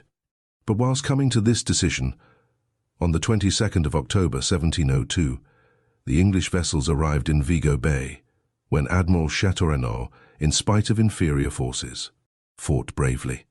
But, seeing that the treasure must fall into the enemy's hands, he burnt and scuttled every galleon, which went to the bottom with their immense riches. Captain Nemo stopped. I admit I could not see yet why this history should interest me. "Well?" I asked. "Well, Aronnax," replied Captain Nemo, "we are in that Vigo Bay, and it rests with yourself whether you will penetrate its mysteries." The captain rose, telling me to follow him. I had had time to recover. I obeyed. The saloon was dark, but through the transparent glass the waves were sparkling. I looked. For half a mile around the Nautilus, the waters seemed bathed in electric light. The sandy bottom was clean and bright. Some of the ship's crew in their diving dresses were clearing away half-rotten barrels and empty cases from the midst of the blackened wrecks. From these cases and from these barrels escaped ingots of gold and silver, cascades of piastres and jewels. The sand was heaped up with them. Laden with their precious booty, the men returned to the Nautilus, disposed of their burden, and went back to this inexhaustible fishery of gold and silver. I understood now. This was the scene of the Battle of the 22nd of October, 1702. Here, on this very spot, the galleons laden for the Spanish government had sunk. Here Captain Nemo came, according to his wants, to pack up those millions with which he burdened the Nautilus. It was for him and him alone America had given up her precious metals. He was heir direct, without anyone to share, in those treasures torn from the Incas and from the conquered of Ferdinand Cortes. "Did you know, sir," he asked, smiling, "that the sea contains such riches?" "I knew," I answered, "that they value money held in suspension in these waters at 2 millions. Doubtless, but to extract this money the expense would be greater than the profit. Here, on the contrary, I have but to pick up what man has lost, and not only in Vigo Bay, but in 1,000 other ports where shipwrecks have happened, and which are marked on my submarine map. Can you understand now the source of the millions I am worth?" "I understand, Captain. But allow me to tell you that in exploring Vigo Bay, you have only been beforehand with a rival society." "And which?" "A society which has received from the Spanish government the privilege of seeking those buried galleons. The shareholders are led on by the allurement of an enormous bounty, for they value these rich shipwrecks at 500 millions. 500 millions they were," answered Captain Nemo, "but they are so no longer." "Just so," said I, "and a warning to those shareholders would be an act of charity. But who knows if it would be well received? What gamblers usually regret above all is less the loss of their money than of their foolish hopes. After all, I pity them less than the thousands of unfortunates to whom so much riches well distributed would have been profitable, whilst for them they will be forever barren." I had no sooner expressed this regret than I felt that it must have wounded Captain Nemo. "Barren!" he exclaimed with animation. "Do you think then, sir, that these riches are lost because I gather them? Is it for myself alone, according to your idea, that I take the trouble to collect these treasures? Who told you that I did not make a good use of it? Do you think I am ignorant that there are suffering beings and oppressed races on this earth, miserable creatures to console, victims to avenge? Do you not understand?" Captain Nemo stopped at these last words, regretting perhaps that he had spoken so much. But I had guessed that, whatever the motive which had forced him to seek independence under the sea, it had left him still a man, that his heart still beat for the sufferings of humanity, and that his immense charity was for oppressed races as well as individuals. And I then understood for whom those millions were destined which were forwarded by Captain Nemo when the Nautilus was cruising in the waters of Crete. Chapter 9. A Vanished Continent. The next morning, the 19th of February, I saw the Canadian enter my room. I expected this visit. He looked very disappointed. "Well, sir," said he. "Well, Ned, fortune was against us yesterday." "Yes, that captain must needs stop exactly at the hour we intended leaving his vessel." "Yes, Ned, he had business at his banker's." "His banker's?" "Or rather his banking house. By that I mean the ocean, where his riches are safer than in the chests of the state."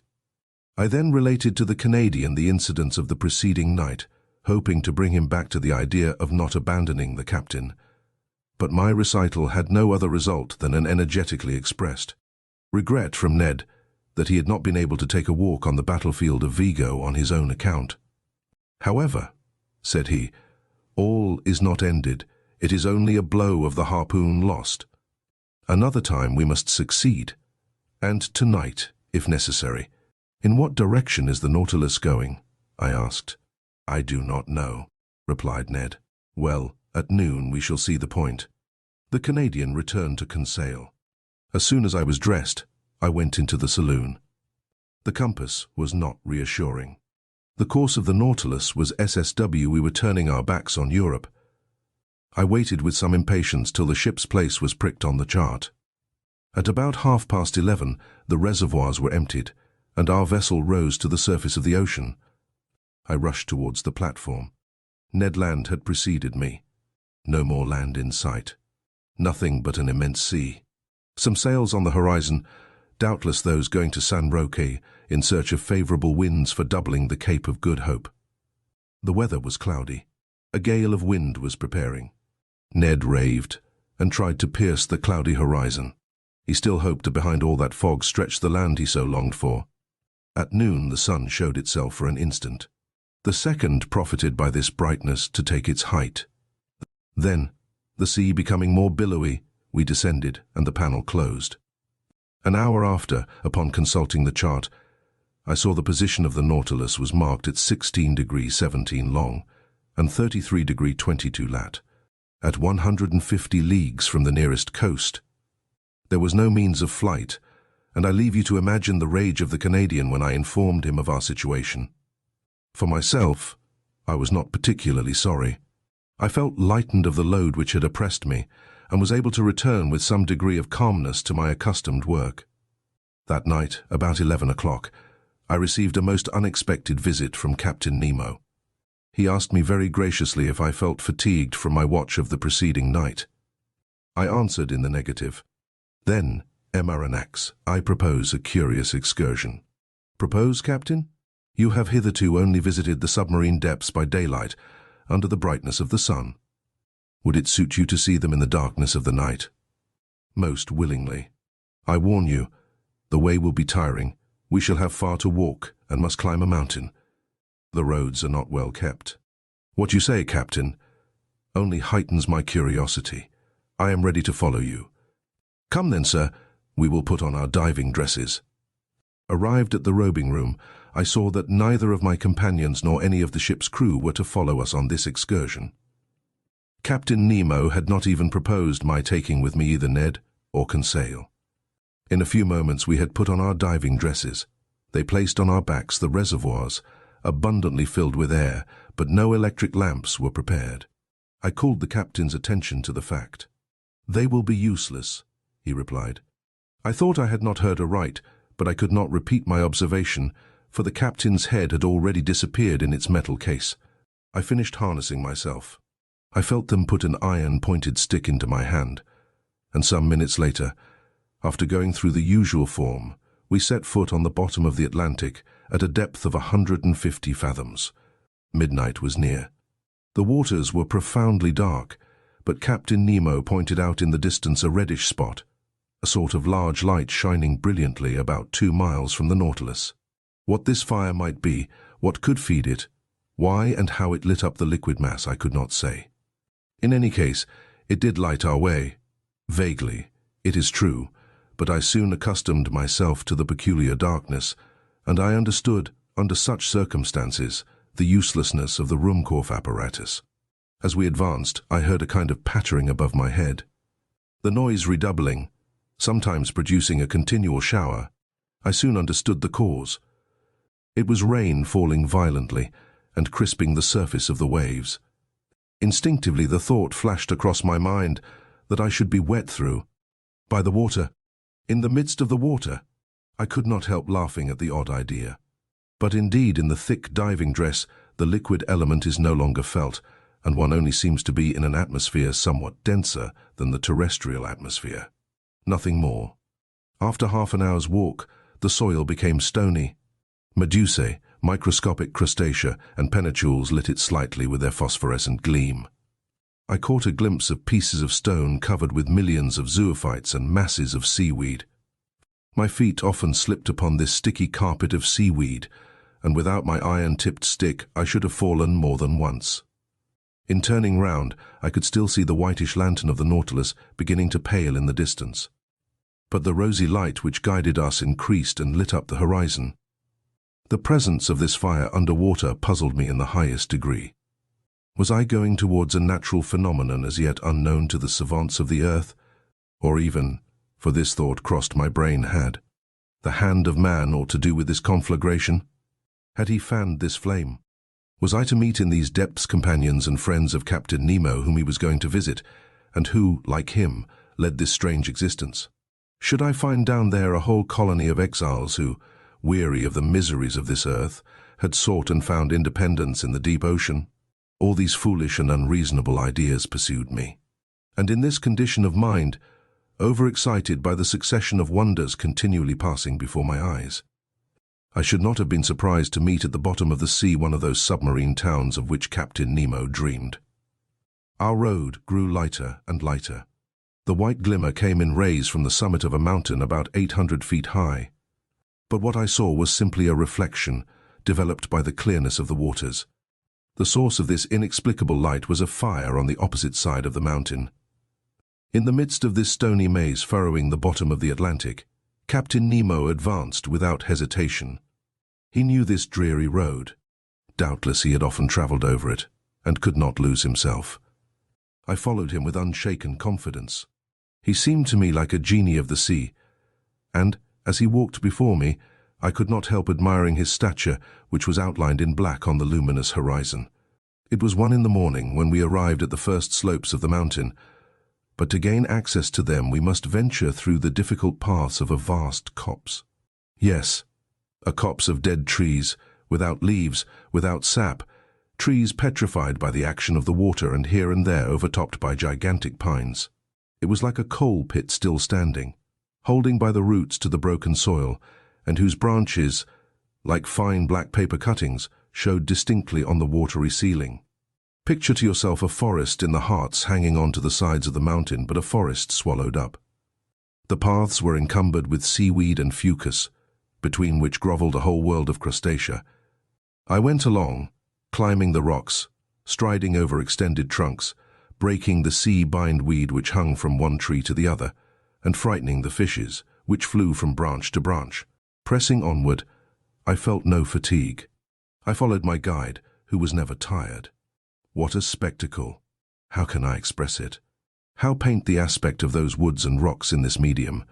Their underparts dark and wild, the upper coloured with red tints, by that light which the reflecting powers of the waters doubled. We climbed rocks which fell directly after with gigantic bounds and the low growling of an avalanche. To right and left ran long, dark galleries, where sight was lost.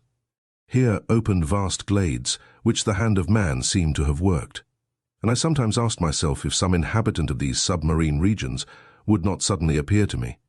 But Captain Nemo was still mounting. I could not stay behind. I followed boldly. My stick gave me good help. A false step would have been dangerous on the narrow passes sloping down to the sides of the gulfs, but I walked with firm step, without feeling any giddiness. Now I jumped a crevice, the depth of which would have made me hesitate had it been among the glaciers on the land. Now I ventured on the unsteady trunk of a tree thrown across from one abyss to the other, without looking under my feet, having only eyes to admire the wild sights of this region. There, monumental rocks, leaning on their regularly cut bases, seemed to defy all laws of equilibrium. From between their stony knees trees sprang, like a jet under heavy pressure, and upheld others which upheld them. Natural towers, large scarps cut perpendicularly, like a curtain, inclined at an angle which the laws of gravitation could never have tolerated in terrestrial regions. 2 hours after quitting the Nautilus, we had crossed the line of trees, and 100 feet above our heads rose the top of the mountain, which cast a shadow on the brilliant irradiation of the opposite slope. Some petrified shrubs ran fantastically here and there. Fishes got up under our feet like birds in the long grass. The massive rocks were rent with impenetrable fractures, deep grottos and unfathomable holes, at the bottom of which formidable creatures might be heard moving. My blood curdled when I saw enormous antennae blocking my road, or some frightful claw closing with a noise in the shadow of some cavity. Millions of luminous spots shone brightly in the midst of the darkness. They were the eyes of giant crustacea crouched in their holes, giant lobsters setting themselves up like halberdiers and moving their claws with the clicking sound of pincers, titanic crabs, pointed like a gun on its carriage, and frightful-looking pulps, interweaving their tentacles like a living nest of serpents. We had now arrived on the first platform, where other surprises awaited me. Before us lay some picturesque ruins, which betrayed the hand of man and not that of the Creator. There were vast heaps of stone, amongst which might be traced the vague and shadowy forms of castles and temples, clothed with a world of blossoming zoophytes, and over which, instead of ivy, seaweed and fucus threw a thick vegetable mantle. But what was this portion of the globe which had been swallowed by cataclysms? Who had placed those rocks and stones like cromlechs of prehistoric times? Where was I? Whither had Captain Nemo's fancy hurried me? I would fain have asked him. Not being able to, I stopped him. I seized his arm. But, shaking his head and pointing to the highest point of the mountain, he seemed to say, "Come along, come higher." I followed, and in a few minutes I had climbed to the top, which for a circle of 10 yards commanded the whole mass of rock. I looked down the side we had just climbed. The mountain did not rise more than 700 or 800 feet above the level of the plain, but on the opposite side it commanded from twice that height the depths of this part of the Atlantic. My eyes ranged far over a large space lit by a violent fulguration. In fact, the mountain was a volcano.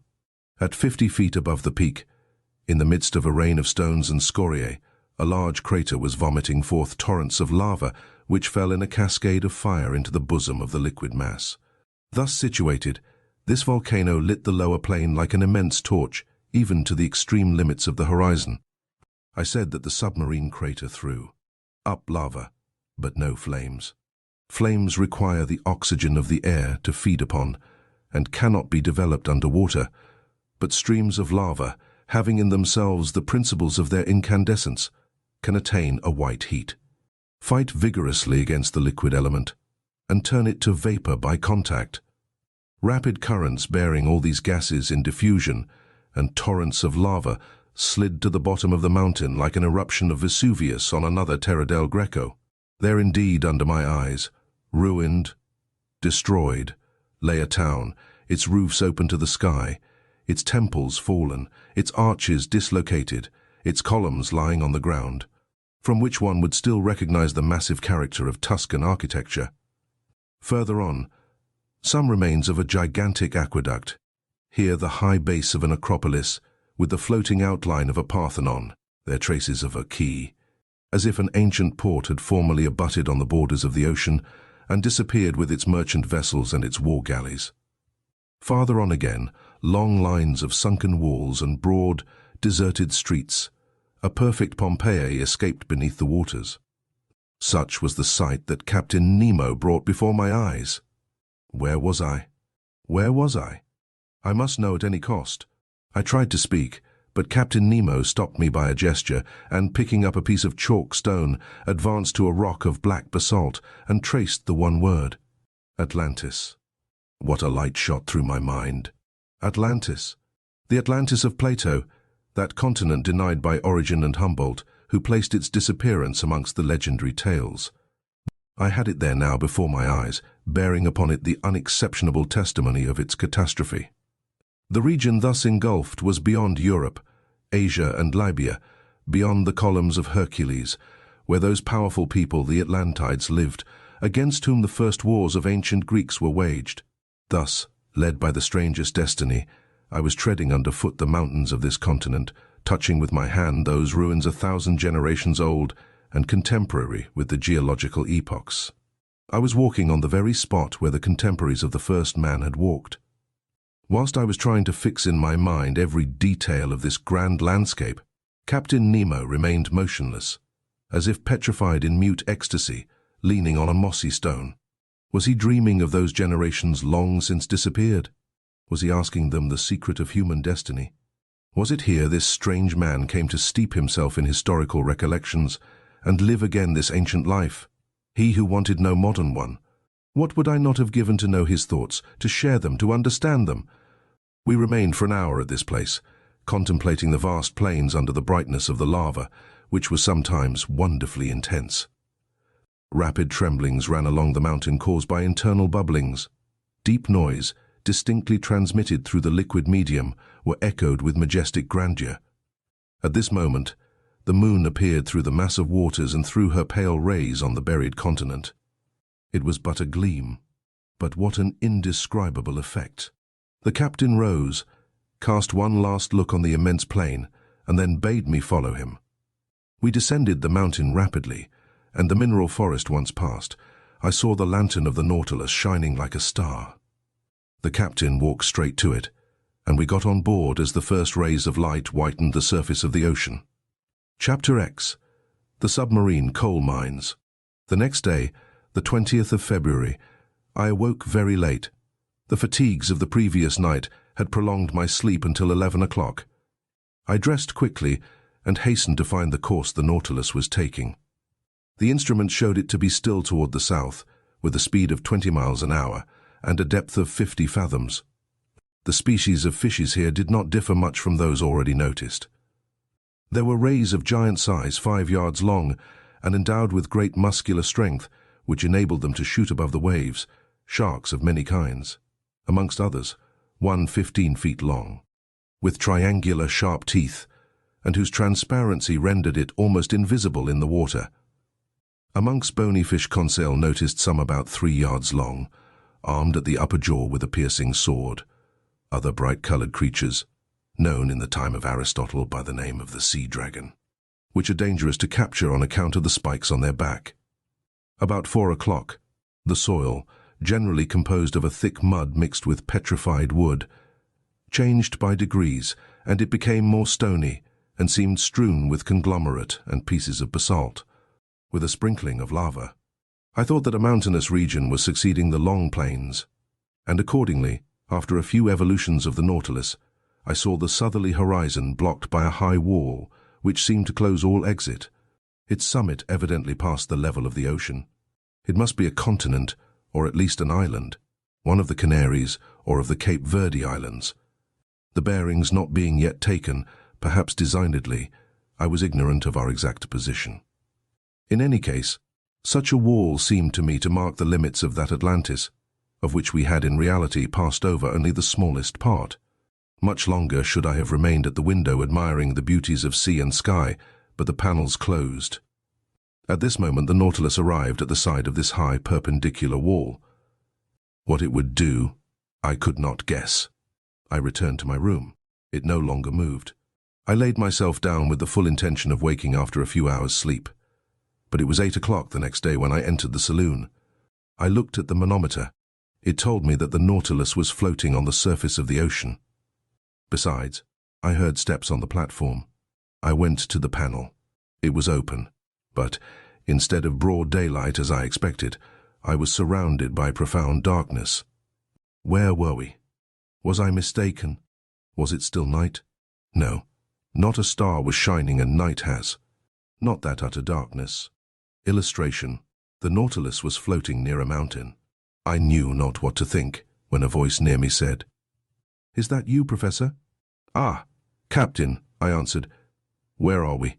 "Underground, sir." "Underground," I exclaimed. "And the Nautilus floating still?" "It always floats. But I do not understand." "Wait a few minutes.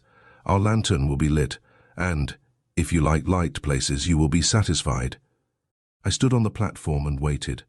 The darkness was so complete that I could not even see Captain Nemo.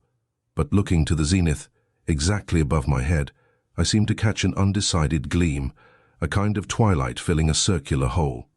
At this instant the lantern was lit, and its vividness dispelled the faint light. I closed my dazzled eyes for an instant, and then looked again. The Nautilus was stationary, floating near a mountain which formed a sort of quay. The lake, then, supporting it, was a lake imprisoned by a circle of walls, measuring 2 miles in diameter and 6 in circumference. Its level, the manometer showed, could only be the same as the outside level, for there must necessarily be a communication between the lake and the sea. The high partitions, leaning forward on their base, grew into a vaulted roof bearing the shape of an immense funnel turned upside down, the height being about 500 or 600 yards.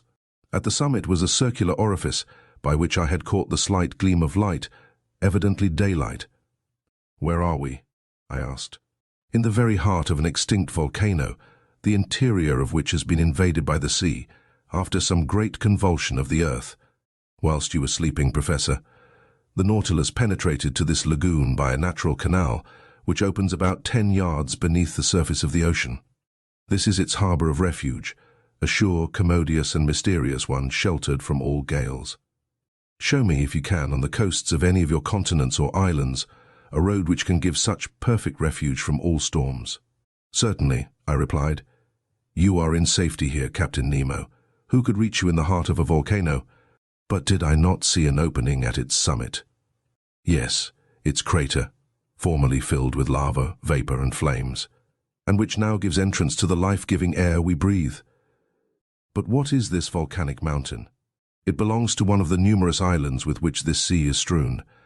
To vessels, a simple sandbank; to us, an immense cavern. Chance led me to discover it, and chance served me well. But of what use is this refuge, Captain? The Nautilus wants no port."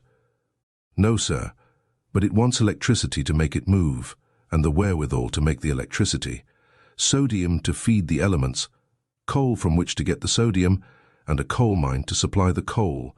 And exactly on this spot, the sea covers entire forests embedded during the geological periods, now mineralized and transformed into coal. For me, they are an inexhaustible mine. Your men follow the trade of miners here then, Captain? Exactly so.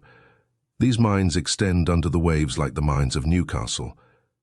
Here, in their diving dresses, pickaxe and shovel in hand, my men extract the coal, which I do not even ask from the mines of the earth. When I burn this combustible for the manufacture of sodium, the smoke, escaping from the crater of the mountain, gives it the appearance of a still active volcano. And we shall see your companions at work? No, not this time at least, for I am in a hurry to continue our submarine tour of the earth. So I shall content myself with drawing from the reserve of sodium I already possess. The time for loading is 1 day only, and we continue our voyage. So if you wish to go over the cavern and make the round of the lagoon, you must take advantage of today. M. Aronnax. I thanked the captain and went to look for my companions, who had not yet left their cabin.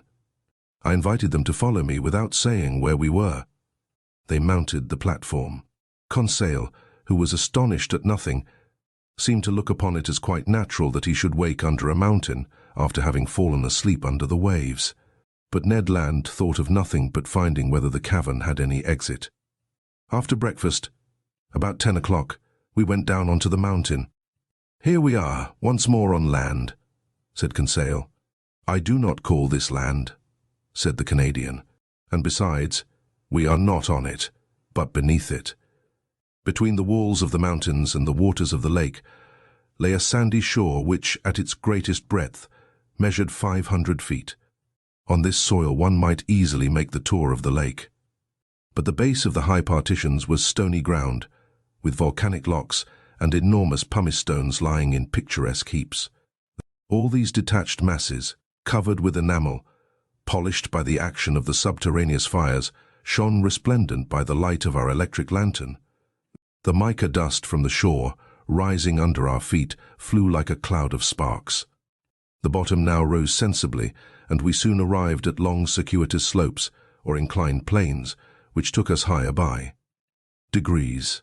But we were obliged to walk carefully among these conglomerates, bound by no cement, the feet slipping on the glassy crystal, feldspar and quartz.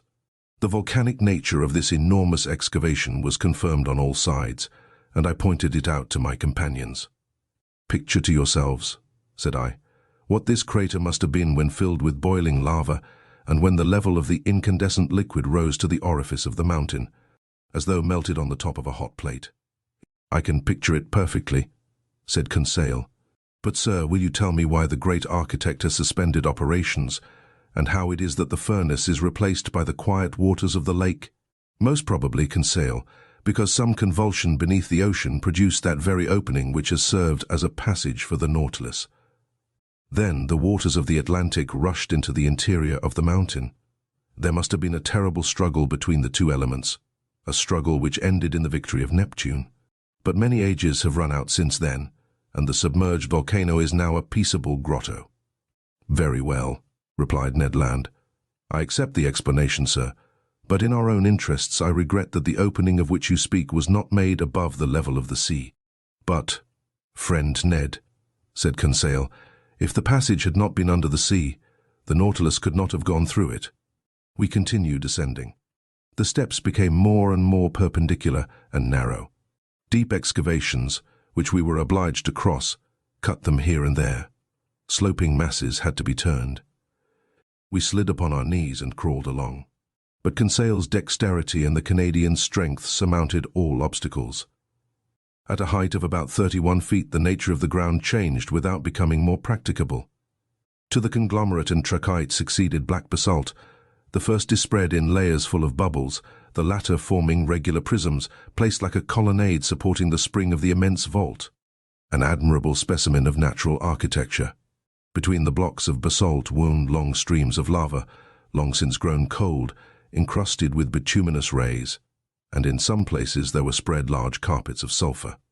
A more powerful light shone through the upper crater, shedding a vague glimmer over these volcanic depressions forever buried in the bosom of this extinguished mountain. But our upward march was soon stopped at a height of about 250 feet by impassable obstacles. There was a complete vaulted arch overhanging us, and our ascent was changed to a circular walk. At the last change, vegetable life began to struggle with the mineral. Some shrubs, and even some trees, grew from the fractures of the walls. I recognized some euphorbias, with the caustic sugar coming from them. Heliotropes, quite incapable of justifying their name, sadly drooped their clusters of flowers, both their color and perfume half gone. Here and there some chrysanthemums grew timidly at the foot of an aloe with long, sickly-looking leaves.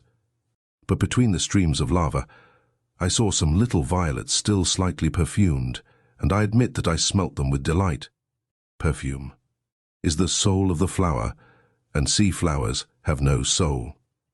We had arrived at the foot of some sturdy dragon trees, which had pushed aside the rocks with their strong roots, when Ned Land exclaimed, "Ah, sir, a hive, a hive." "A hive?" I replied, with a gesture of incredulity. "Yes, a hive," repeated the Canadian, "and bees humming round it." I approached, and was bound to believe my own eyes. There, at a hole bored in one of the dragon trees, were some thousands of these ingenious insects, so common in all the Canaries, and whose produce is so much esteemed. Naturally enough, the Canadian wished to gather the honey, and I could not well oppose his wish. A quantity of dry leaves, mixed with sulphur, he lit with a spark from his flint, and he began to smoke out the bees. The humming ceased by degrees, and the hive eventually yielded several pounds of the sweetest honey, with which Ned Land filled his haversack. "When I have mixed this honey with the paste of the breadfruit," said he, "I shall be able to offer you a succulent cake." Transcriber's note: breadfruit has been substituted for artocarpuses in this ed. "'Pon my word," said Conseil, "it will be gingerbread." "Never mind the gingerbread," said I. "Let us continue our interesting walk." At every turn of the path we were following, the lake appeared in all its length and breadth. The lantern lit up the whole of its peaceable surface, which knew neither ripple nor wave. The Nautilus remained perfectly immovable. On the platform, and on the mountain, the ship's crew were working like black shadows clearly carved against the luminous atmosphere. We were now going round the highest crest of the first layers of rock which upheld the roof. I then saw that bees were not the only representatives of the animal kingdom in the interior of this volcano. Birds of prey hovered here and there in the shadows, or fled from their nests on the top of the rocks. There were sparrowhawks with white breasts and kestrels, and down the slope scampered, with their long legs, several fine fat bustards. I leave anyone to imagine the covetousness of the Canadian at the sight of this savoury game, and whether he did not regret having no gun. But he did his best to replace the lead by stones, and after several fruitless attempts, he succeeded in wounding a magnificent bird. To say that he risked his life 20 times before reaching it is but the truth, but he managed so well that the creature joined the honey cakes in his bag. We were now obliged to descend toward the shore, the crest becoming impracticable. Above us the crater seemed to gape like the mouth of a well. From this place the sky could be clearly seen, and clouds, dissipated by the west wind, leaving behind them, even on the summit of the mountain, their misty remnants, certain proof that they were only moderately high, for the volcano did not rise more than 800 feet above the level of the ocean. Half an hour after the Canadian's last exploit, we had regained the inner shore.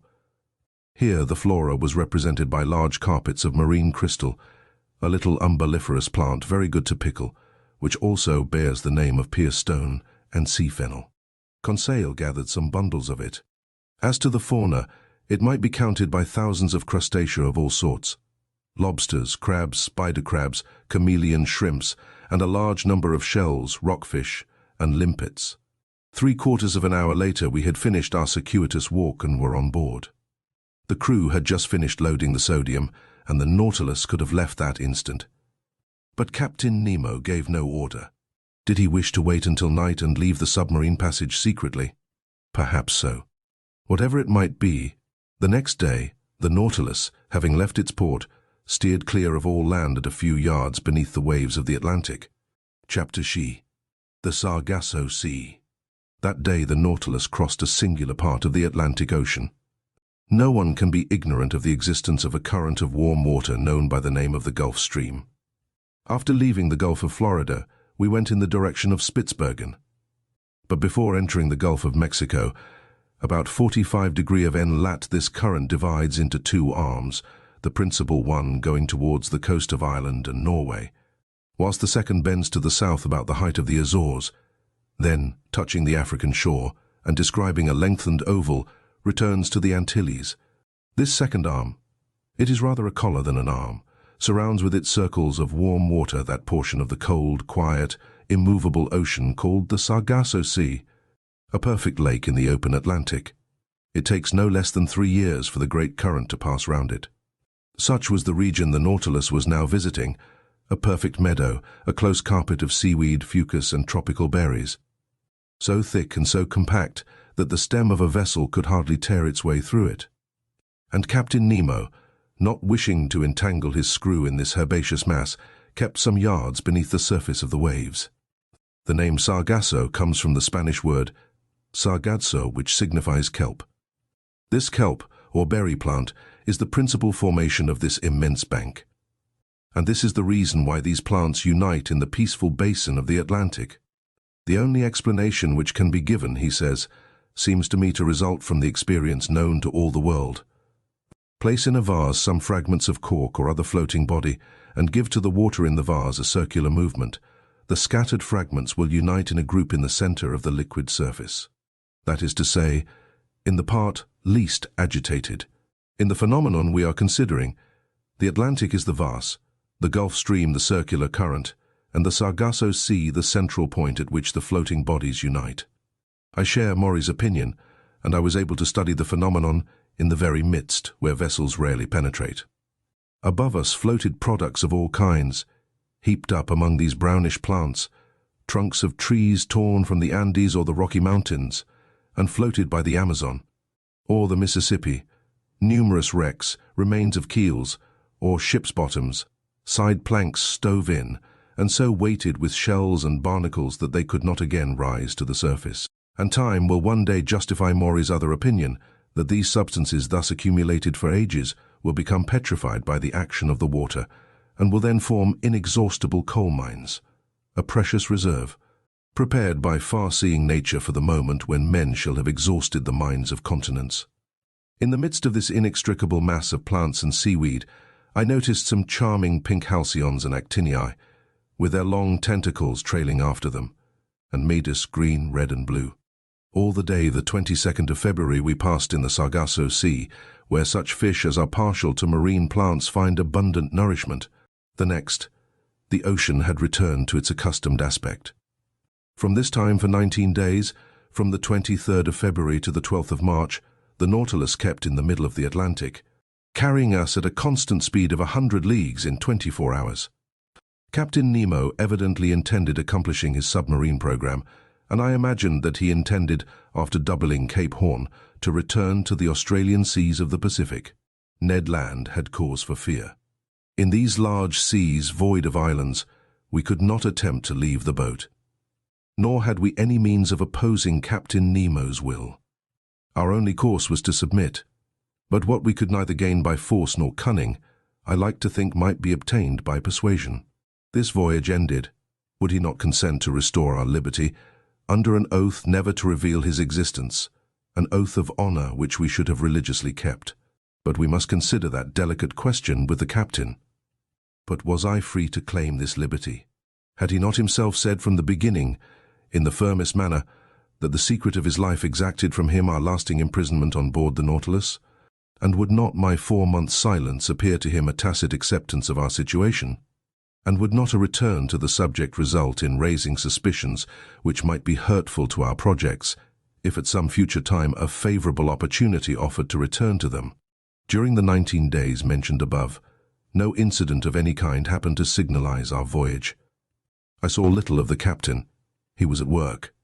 In the library, I often found his books left open, especially those on natural history. My work on submarine depths, conned over by him, was covered with marginal notes, often contradicting my theories and systems, but the captain contented himself with thus purging my work. It was very rare for him to discuss it with me. Sometimes I heard the melancholy tones of his organ, but only at night, in the midst of the deepest obscurity, when the Nautilus slept upon the deserted ocean. During this part of our voyage we sailed whole days on the surface of the waves. The sea seemed abandoned. A few sailing vessels, on the road to India, were making for the Cape of Good Hope. One day we were followed by the boats of a whaler, who no doubt took us for some enormous whale of great price. But Captain Nemo did not wish the worthy fellows to lose their time and trouble, so ended the chase by plunging under the water. Our navigation continued until the 13th of March. That day the Nautilus was employed in taking soundings, which greatly interested me. We had then made about leagues since our departure from the high seas of the Pacific. The bearings gave us 45° 37' lat and 37° 53' long. It was the same water in which Captain Denham of the Herald sounded 7,000 fathoms without finding the bottom. There, too, Lieutenant Parker of the American frigate Congress could not touch the bottom with 15,140 fathoms. Captain Nemo intended seeking the bottom of the ocean by a diagonal sufficiently lengthened by means of lateral planes placed at an angle with the waterline of the Nautilus. Then the screw set to work at its maximum speed, its 4 blades beating the waves with indescribable force. Under this powerful pressure, the hull of the Nautilus quivered like a sonorous chord and sank regularly under the water. At 7,000 fathoms I saw some blackish tops rising from the midst of the waters, but these summits might belong to high mountains like the Himalayas or Mont Blanc. Even higher, and the depth of the abyss remained incalculable. The Nautilus descended still lower, in spite of the great pressure.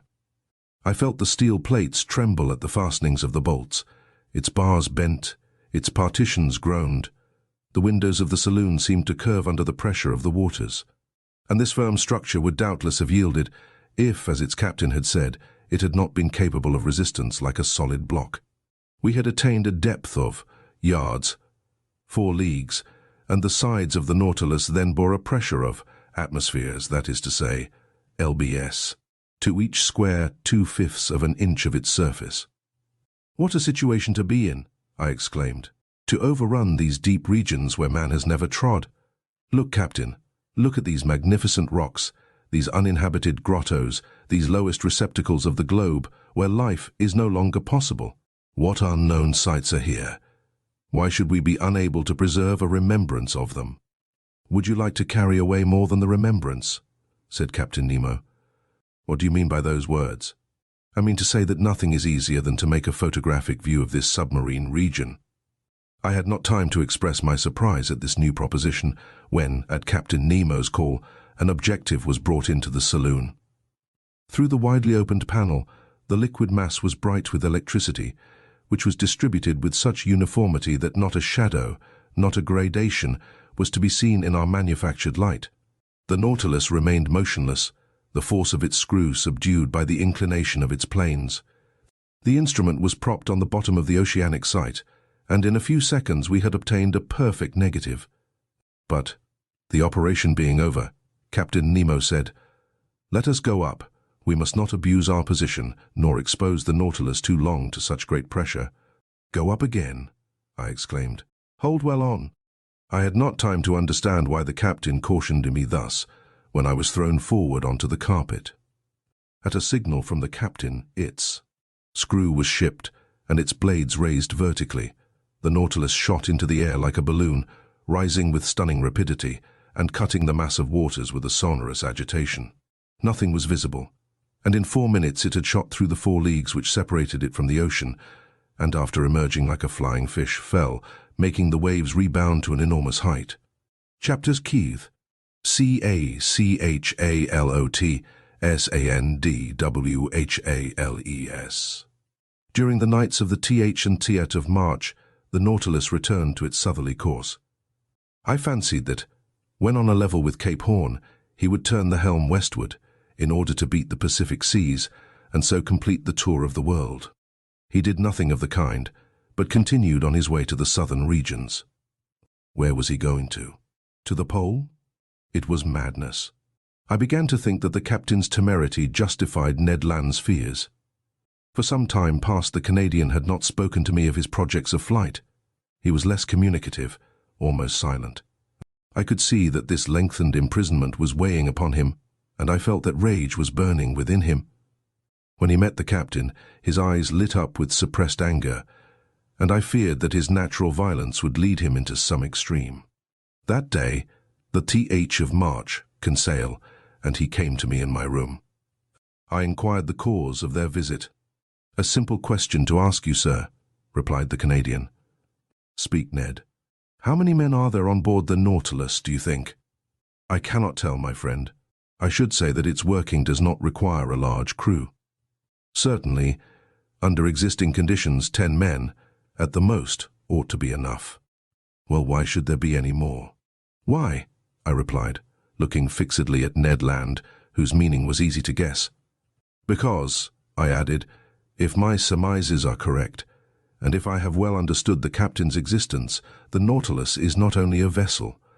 It is also a place of refuge for those who, like its commander, have broken every tie upon earth." "Perhaps so," said Conseil, "but in any case, the Nautilus can only contain a certain number of men." "Could not you, sir, estimate their maximum?" "How?" "Conseil. By calculation, given the size of the vessel, which you know, sir, and, consequently, the quantity of air it contains, knowing also how much each man expends at a breath, and comparing these results with the fact that the Nautilus is obliged to go to the surface every 24 hours. Conseil had not finished the sentence before I saw what he was driving at.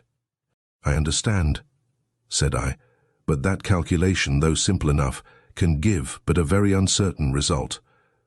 "Never mind," said Ned Land urgently.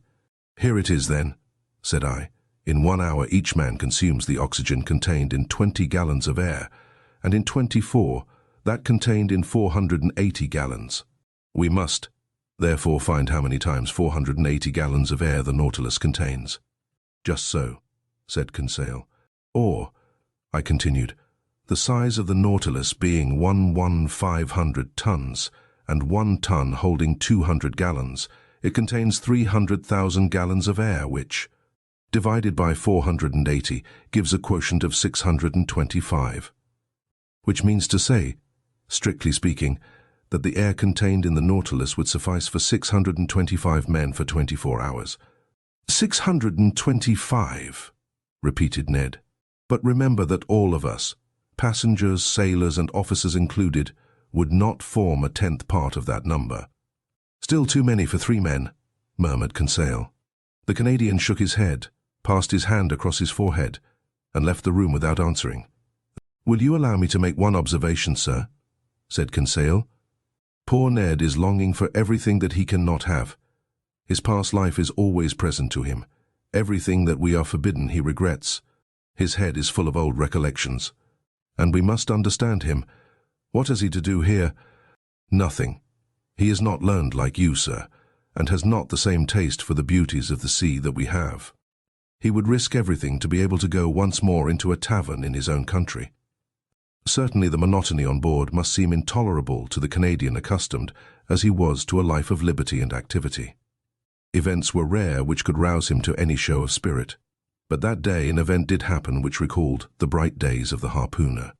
About 11 in the morning, being on the surface of the ocean, the Nautilus fell in with a troop of whales, an encounter which did not astonish me, knowing that these creatures, hunted to death, had taken refuge in high latitudes.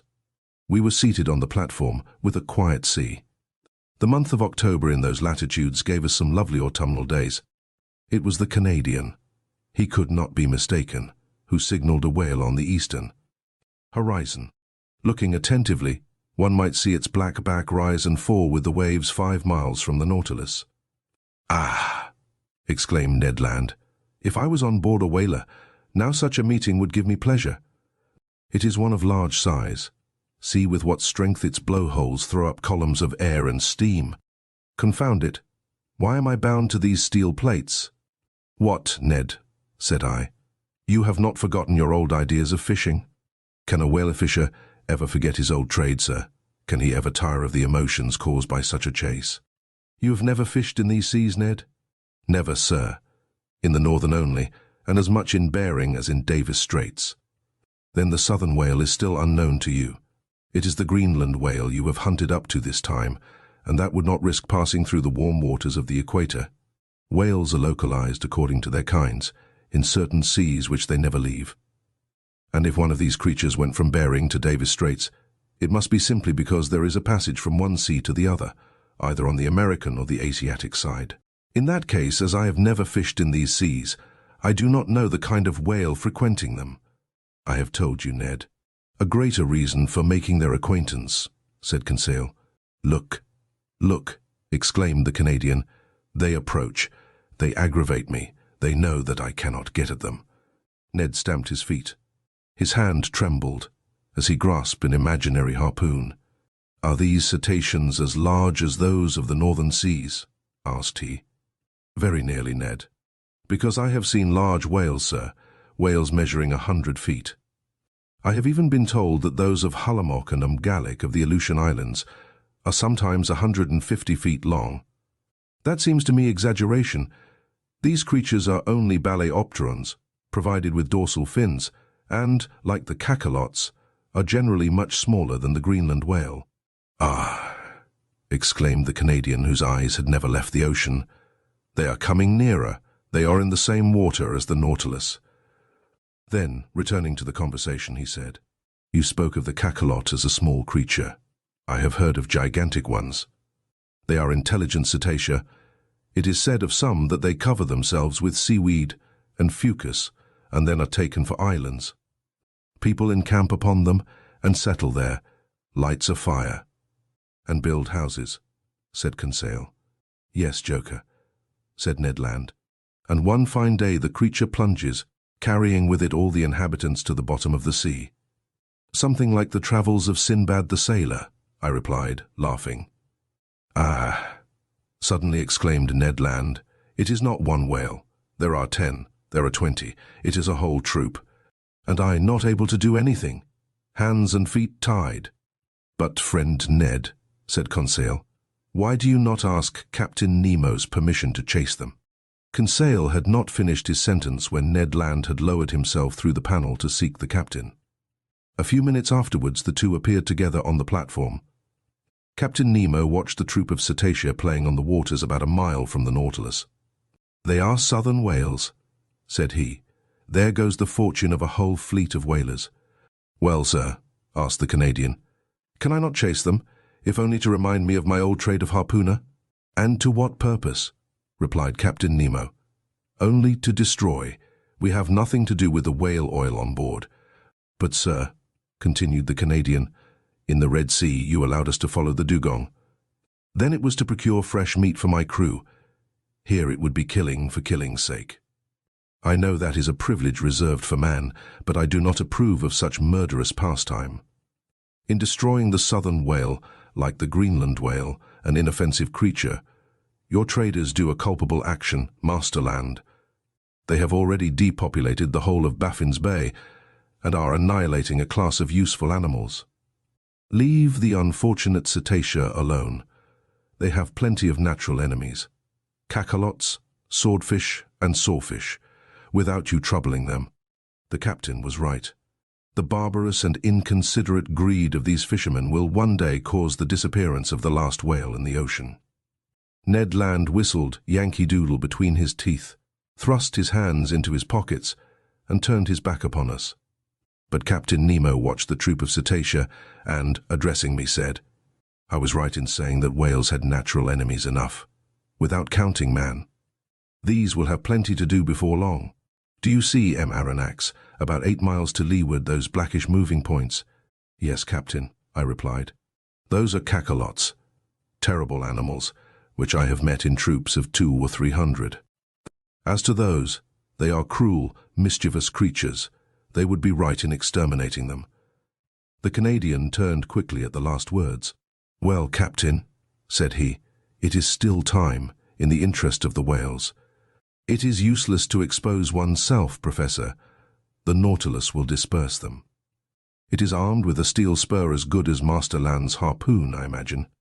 The Canadian did not put himself out enough to shrug his shoulders. Attack cetacea with blows of a spur. Who had ever heard of such a thing? "Wait, Aronnax," said Captain Nemo. "We will show you something you have never yet seen. We have no pity for these ferocious creatures. They are nothing but mouth and teeth." Mouth and teeth. No one could better describe the macrocephalous cachalot, which is sometimes more than 75 feet long. Its enormous head occupies 1/3 of its entire body. Better armed than the whale, whose upper jaw is furnished only with whalebone, it is supplied with 25 large tusks, about 8 inches long, cylindrical and conical at the top, each weighing 2 pounds. It is in the upper part of this enormous head, in great cavities divided by cartilages, that is to be found from 600 to 800 pounds of that precious oil called spermaceti. The cachalot is a disagreeable creature, more tadpole than fish, according to Fredol's description. It is badly formed, the whole of its left side being, if we may say it, a failure, and being only able to see with its right eye. But the formidable troop was nearing us. They had seen the whales and were preparing to attack them. One could judge beforehand that the cachalots would be victorious, not only because they were better built for attack than their inoffensive adversaries, but also because they could remain longer underwater without coming to the surface. There was only just time to go to the help of the whales. The Nautilus went underwater. Conseil, Ned Land, and I took our places before the window in the saloon, and Captain Nemo joined the pilot in his cage to work his apparatus as an engine of destruction. Soon I felt the beatings of the screw quicken, and our speed increased. The battle between the cachalots and the whales had already begun when the Nautilus arrived. They did not at first show any fear at the sight of this new monster joining in the conflict, but they soon had to guard against its blows. What a battle! The Nautilus was nothing but a formidable harpoon brandished by the hand of its captain.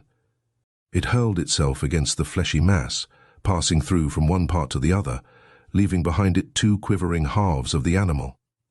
It could not feel the formidable blows from their tails upon its sides, nor the shock which it produced itself, much more.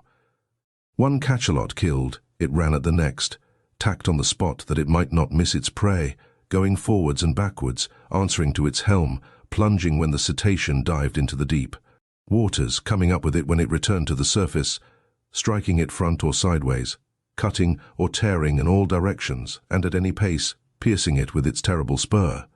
What carnage! What a noise on the surface of the waves! What sharp hissing, and what snorting peculiar to these enraged animals! In the midst of these waters, generally so peaceful, their tails made perfect billows. For 1 hour, this wholesale massacre continued, from which the cachalots could not escape. Several times 10 or 12 united tried to crush the Nautilus by their weight. From the window we could see their enormous mouths, studded with tusks, and their formidable eyes. Ned Land could not contain himself. He threatened and swore at them. We could feel them clinging to our vessel like dogs worrying a wild boar in a copse. But the Nautilus, working its screw, carried them here and there, or to the upper levels of the ocean, without caring for their enormous weight, nor the powerful strain on the vessel. At length the mass of cachalots broke up, the waves became quiet, and I felt that we were rising to the surface. The panel opened, and we hurried on to the platform. The sea was covered with mutilated bodies. A formidable explosion could not have divided and torn this fleshy mass with more violence. We were floating amid gigantic bodies, bluish on the back and white underneath, covered with enormous protuberances. Some terrified cachalots were flying towards the horizon. The waves were dyed red for several miles, and the Nautilus floated in a sea of blood. Captain Nemo joined us. "Well, Master Land?" said he. "Well, sir," replied the Canadian, whose enthusiasm had somewhat calmed. "It is a terrible spectacle, certainly. But I am not a butcher. I am a hunter, and I call this a butchery." "It is a massacre of mischievous creatures," replied the captain, "and the Nautilus is not a butcher's knife." "I like my harpoon better," said the Canadian. "Everyone to his own," answered the captain, looking fixedly at Ned Land. I feared he would commit some act of violence, which would end in sad consequences. But his anger was turned by the sight of a whale which the Nautilus had just come up with. The creature had not quite escaped from the cachalot's teeth. I recognized the southern whale by its flat head, which is entirely black. Anatomically, it is distinguished from the white whale and the North Cape whale by the 7 cervical vertebrae, and it has 2 more ribs than its congeners. The unfortunate cetacean was lying on its side, riddled with holes from the bites, and quite dead. From its mutilated fin still hung a young whale which it could not save from the massacre. Its open mouth let the water flow in and out, murmuring like the waves breaking on the shore. Captain Nemo steered close to the corpse of the creature.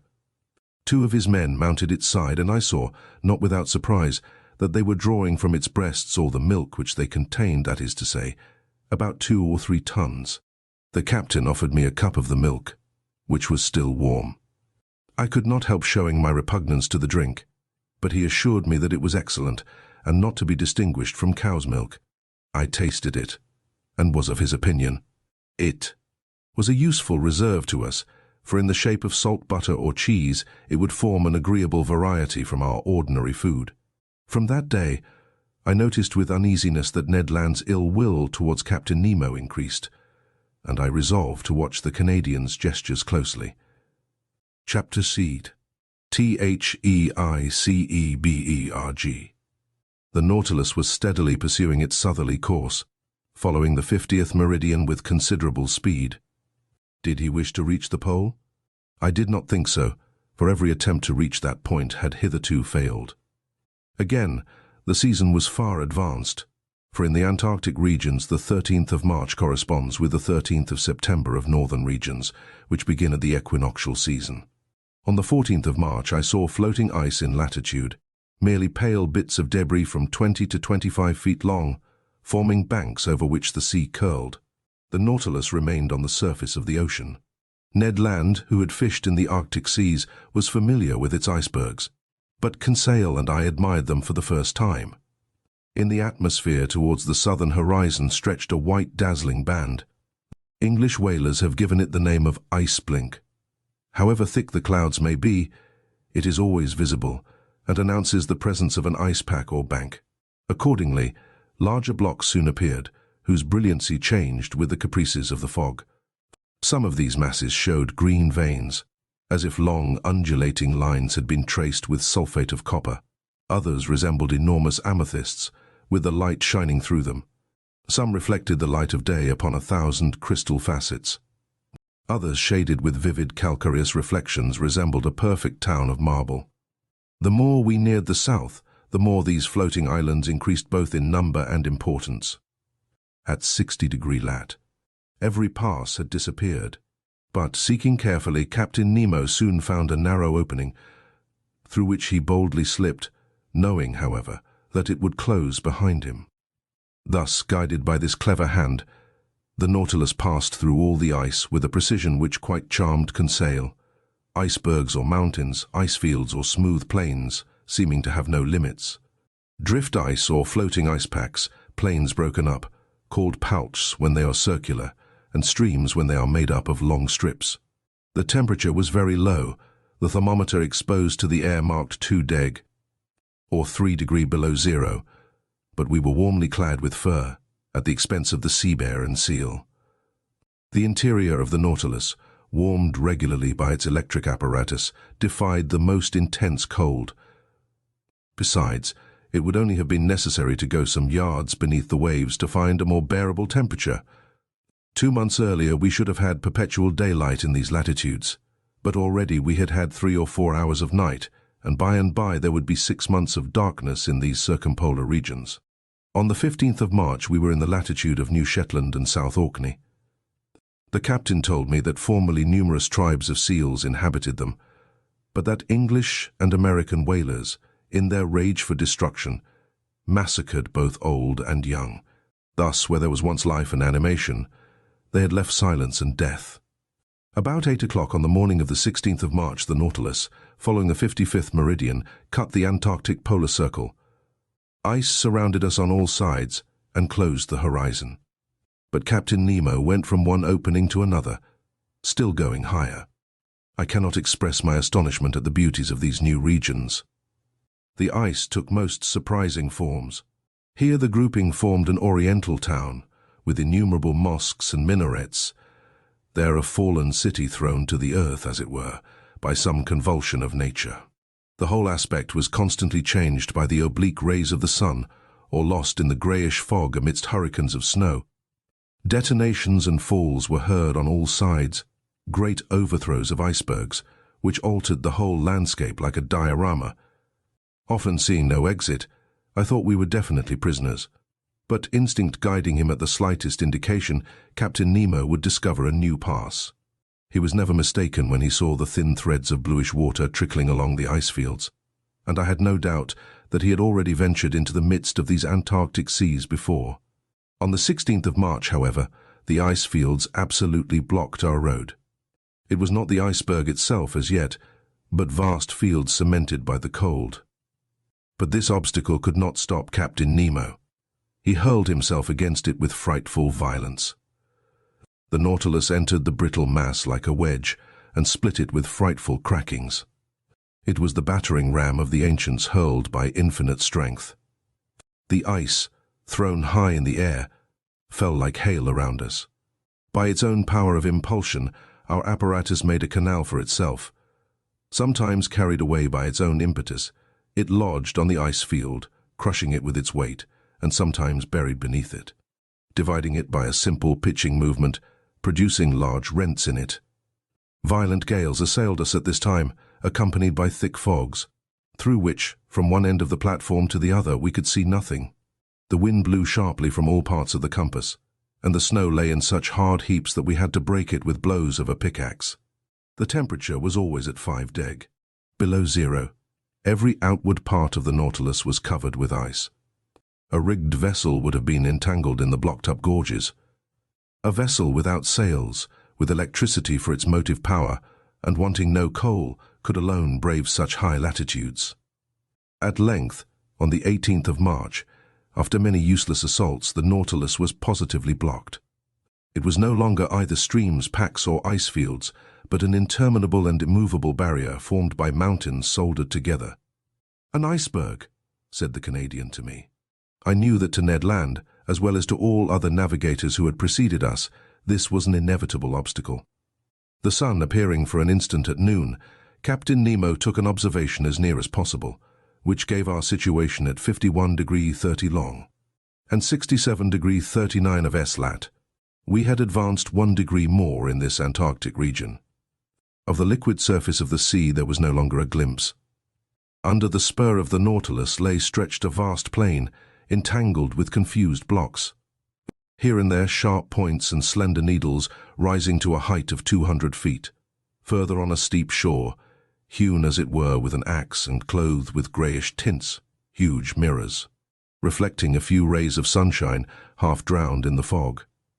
And over this desolate face of nature a stern silence reigned, scarcely broken by the flapping of the wings of petrels and puffins. Everything was frozen, even the noise. The Nautilus was then obliged to stop in its adventurous course amid these fields of ice. In spite of our efforts, in spite of the powerful means employed to break up the ice, the Nautilus remained immovable. Generally, when we can proceed no further, we have return still open to us. But here return was as impossible as advance, for every pass had closed behind us, and for the few moments when we were stationary, we were likely to be entirely blocked, which did indeed happen about 2 o'clock in the afternoon, the fresh ice forming around its sides with astonishing rapidity. I was obliged to admit that Captain Nemo was more than imprudent. I was on the platform at that moment. The captain had been observing our situation for some time past, when he said to me, "Well, sir, what do you think of this?" "I think that we are caught, Captain." Illustration. The Nautilus was blocked up. "So, Aronnax, you really think that the Nautilus cannot disengage itself?" "With difficulty, Captain, for the season is already too far advanced for you to reckon on the breaking of the ice." "Ah, sir," said Captain Nemo, in an ironical tone, "you will always be the same. You see nothing but difficulties and obstacles. I affirm that not only can the Nautilus disengage itself, but also that it can go further still." "Further to the south?" I asked, looking at the captain. "Yes, sir, it shall go to the pole." "To the pole?" I exclaimed, unable to repress a gesture of incredulity. "Yes," replied the captain, coldly, "to the Antarctic pole, to that unknown point from whence springs every meridian of the globe. You know whether I can do as I please with the Nautilus. Yes, I knew that. I knew that this man was bold, even to rashness.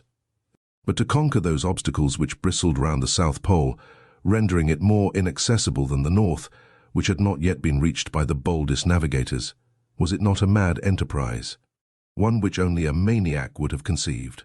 It then came into my head to ask Captain Nemo if he had ever discovered that pole which had never yet been trodden by a human creature. "No, sir," he replied, "but we will discover it together. Where others have failed, I will not fail. I have never yet led my Nautilus so far into southern seas, but I repeat, it shall go further yet." "I can well believe you, Captain," said I, in a slightly ironical tone. "I believe you. Let us go ahead. There are no obstacles for us. Let us smash this iceberg. Let us blow it up. And, if it resists, let us give the Nautilus wings to fly over it." "Over it, sir," said Captain Nemo quietly. "No, not over it, but under it." "Under it," I exclaimed, a sudden idea of the captain's projects flashing upon my mind. I understood. The wonderful qualities of the Nautilus were going to serve us in this superhuman enterprise. "I see we are beginning to understand one another, sir," said the captain, half smiling. "You begin to see the possibility, I should say the success, of this attempt. That which is impossible for an ordinary vessel is easy to the Nautilus. If a continent lies before the pole, it must stop before the continent. But if, on the contrary, the pole is washed by open sea, it will go even to the pole." "Certainly," said I, carried away by the captain's reasoning. "If the surface of the sea is solidified by the ice, the lower depths are free by the providential law, which has placed the maximum of density of the waters of the ocean 1 degree higher than freezing point. And, if I am not mistaken, the portion of this iceberg which is above the water is as 1 to 4 to that which is below." "Very nearly, sir. For 1 foot of iceberg above the sea, there are 3 below it. If these ice mountains are not more than 300 feet above the surface, they are not more than 900 beneath." "And what are 900 feet to the Nautilus?" "Nothing, sir. It could even seek at greater depths that uniform temperature of seawater, and there brave with impunity the 30 or 40 degrees of surface cold."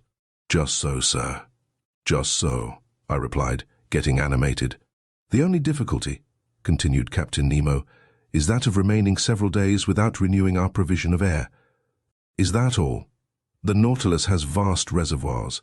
We can fill them, and they will supply us with all the oxygen we want." "Well thought of, Aronnax," replied the captain, smiling. "But, not wishing you to accuse me of rashness, I will first give you all my objections." "Have you any more to make?" "Only one. It is possible, if the sea exists at the South Pole, that it may be covered, and consequently we shall be unable to come to the surface." "Good, sir. But do you forget that the Nautilus is armed with a powerful spur, and could we not send it diagonally against these fields of ice, which would open at the shocks?" "Ah, sir, you are full of ideas today. Besides, Captain," I added enthusiastically, "why should we not find the sea open at the South Pole as well as at the North? The frozen poles of the earth do not coincide, either in the southern or in the northern regions, and until it is proved to the contrary, we may suppose either a continent or an ocean free from ice at these 2 points of the globe." "I think so too, Aronnax," replied Captain Nemo. "I only wish you to observe that, after having made so many objections to my project, you are now crushing me with arguments in its favor." The preparations for this audacious attempt now began. The powerful pumps of the Nautilus were working air into the reservoirs and storing it at high pressure. About 4 o'clock, Captain Nemo announced the closing of the panels on the platform. I threw one last look at the massive iceberg which we were going to cross. The weather was clear, the atmosphere pure enough, the cold very great, being 12 degrees below zero. But, the wind having gone down, this temperature was not so unbearable. About 10 men mounted the sides of the Nautilus, armed with pickaxes to break the ice around the vessel, which was soon free. The operation was quickly performed, for the fresh ice was still very thin. We all went below. The usual reservoirs were filled with the newly liberated water, and the Nautilus soon descended. I had taken my place with Conseil in the saloon. Through the open window we could see the lower beds of the Southern Ocean. The thermometer went up, the needle of the compass deviated on the dial. At about 900 feet, as Captain Nemo had foreseen, we were floating beneath the undulating bottom of the iceberg. But the Nautilus went lower still. It went to the depth of 400 fathoms. The temperature of the water at the surface showed 12 degrees. It was now only 10. We had gained 2. I need not say the temperature of the Nautilus was raised by its heating apparatus to a much higher degree. Every maneuver was accomplished with wonderful precision. "We shall pass it, if you please, sir," said Conseil. "I believe we shall," I said, in a tone of firm conviction. In this open sea, the Nautilus had taken its course direct to the pole, without leaving the 52nd meridian. From 67 degree 30 to 90 deg, 22 degrees and a half of latitude remained to travel, that is, about 500 leagues. The Nautilus kept up a mean speed of 26 miles an hour, the speed of an express train. If that was kept up, in 40 hours we should reach the pole. For a part of the night, the novelty of the situation kept us at the window. The sea was lit with the electric lantern, but it was deserted. Fishes did not sojourn in these imprisoned waters.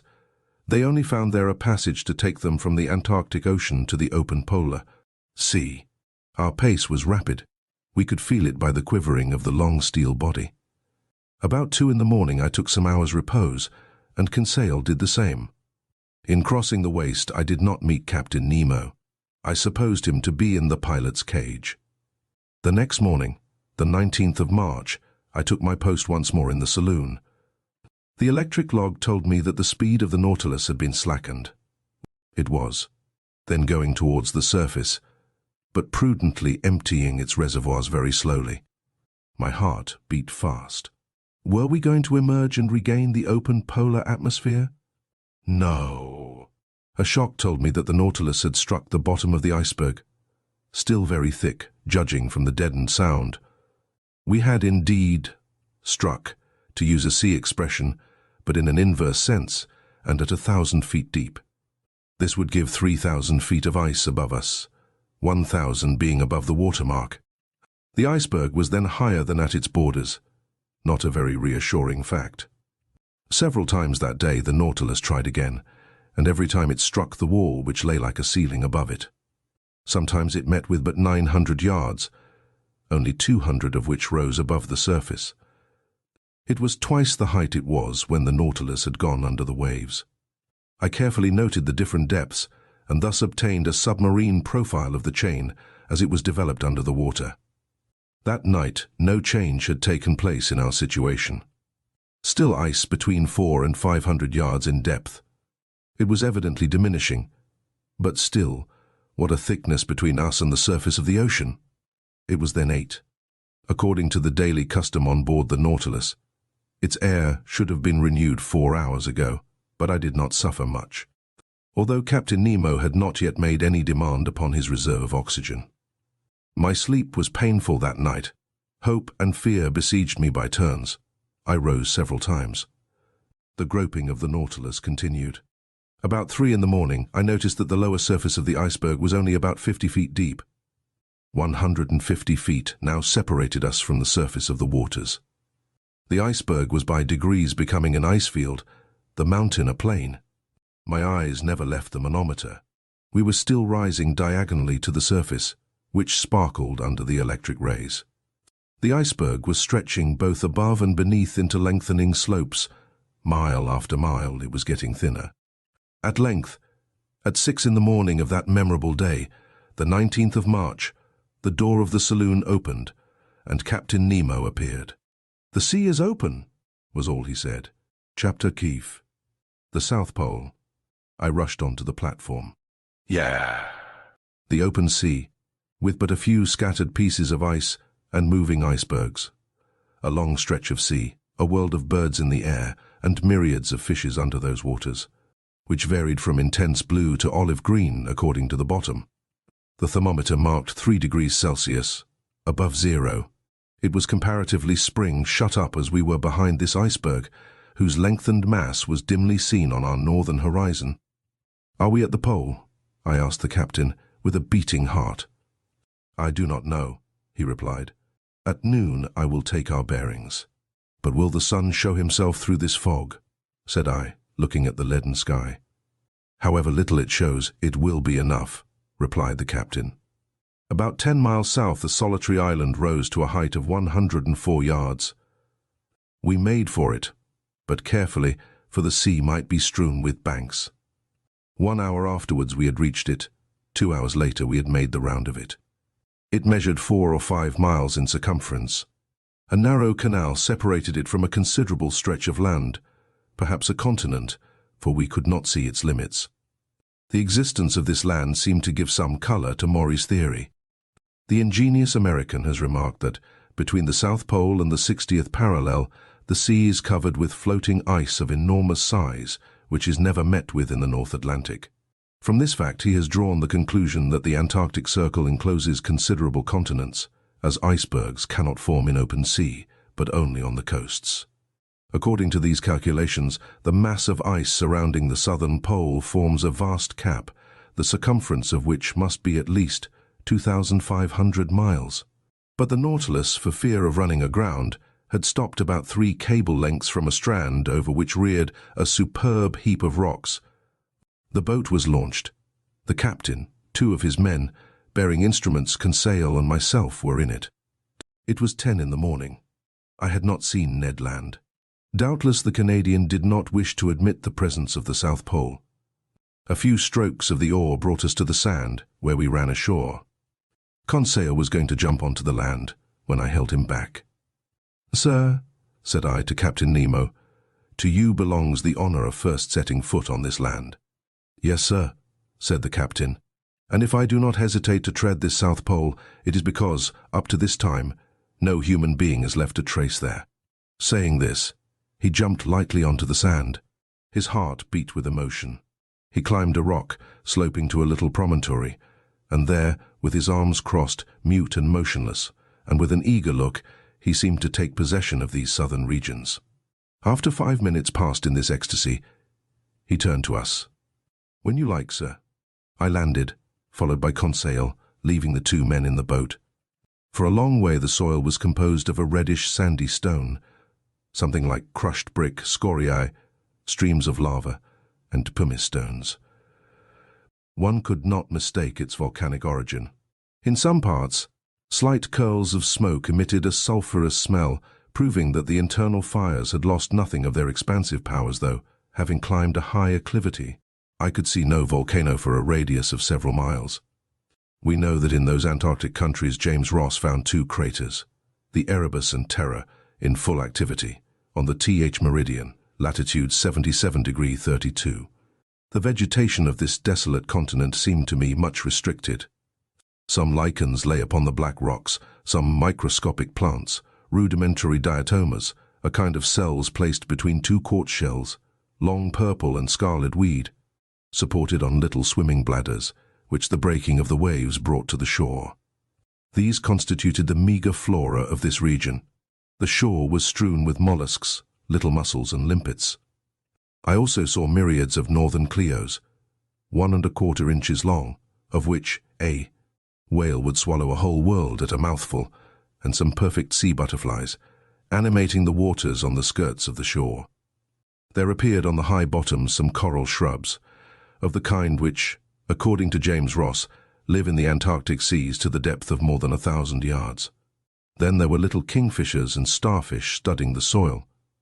But where life abounded most was in the air. There thousands of birds fluttered and flew of all kinds, deafening us with their cries.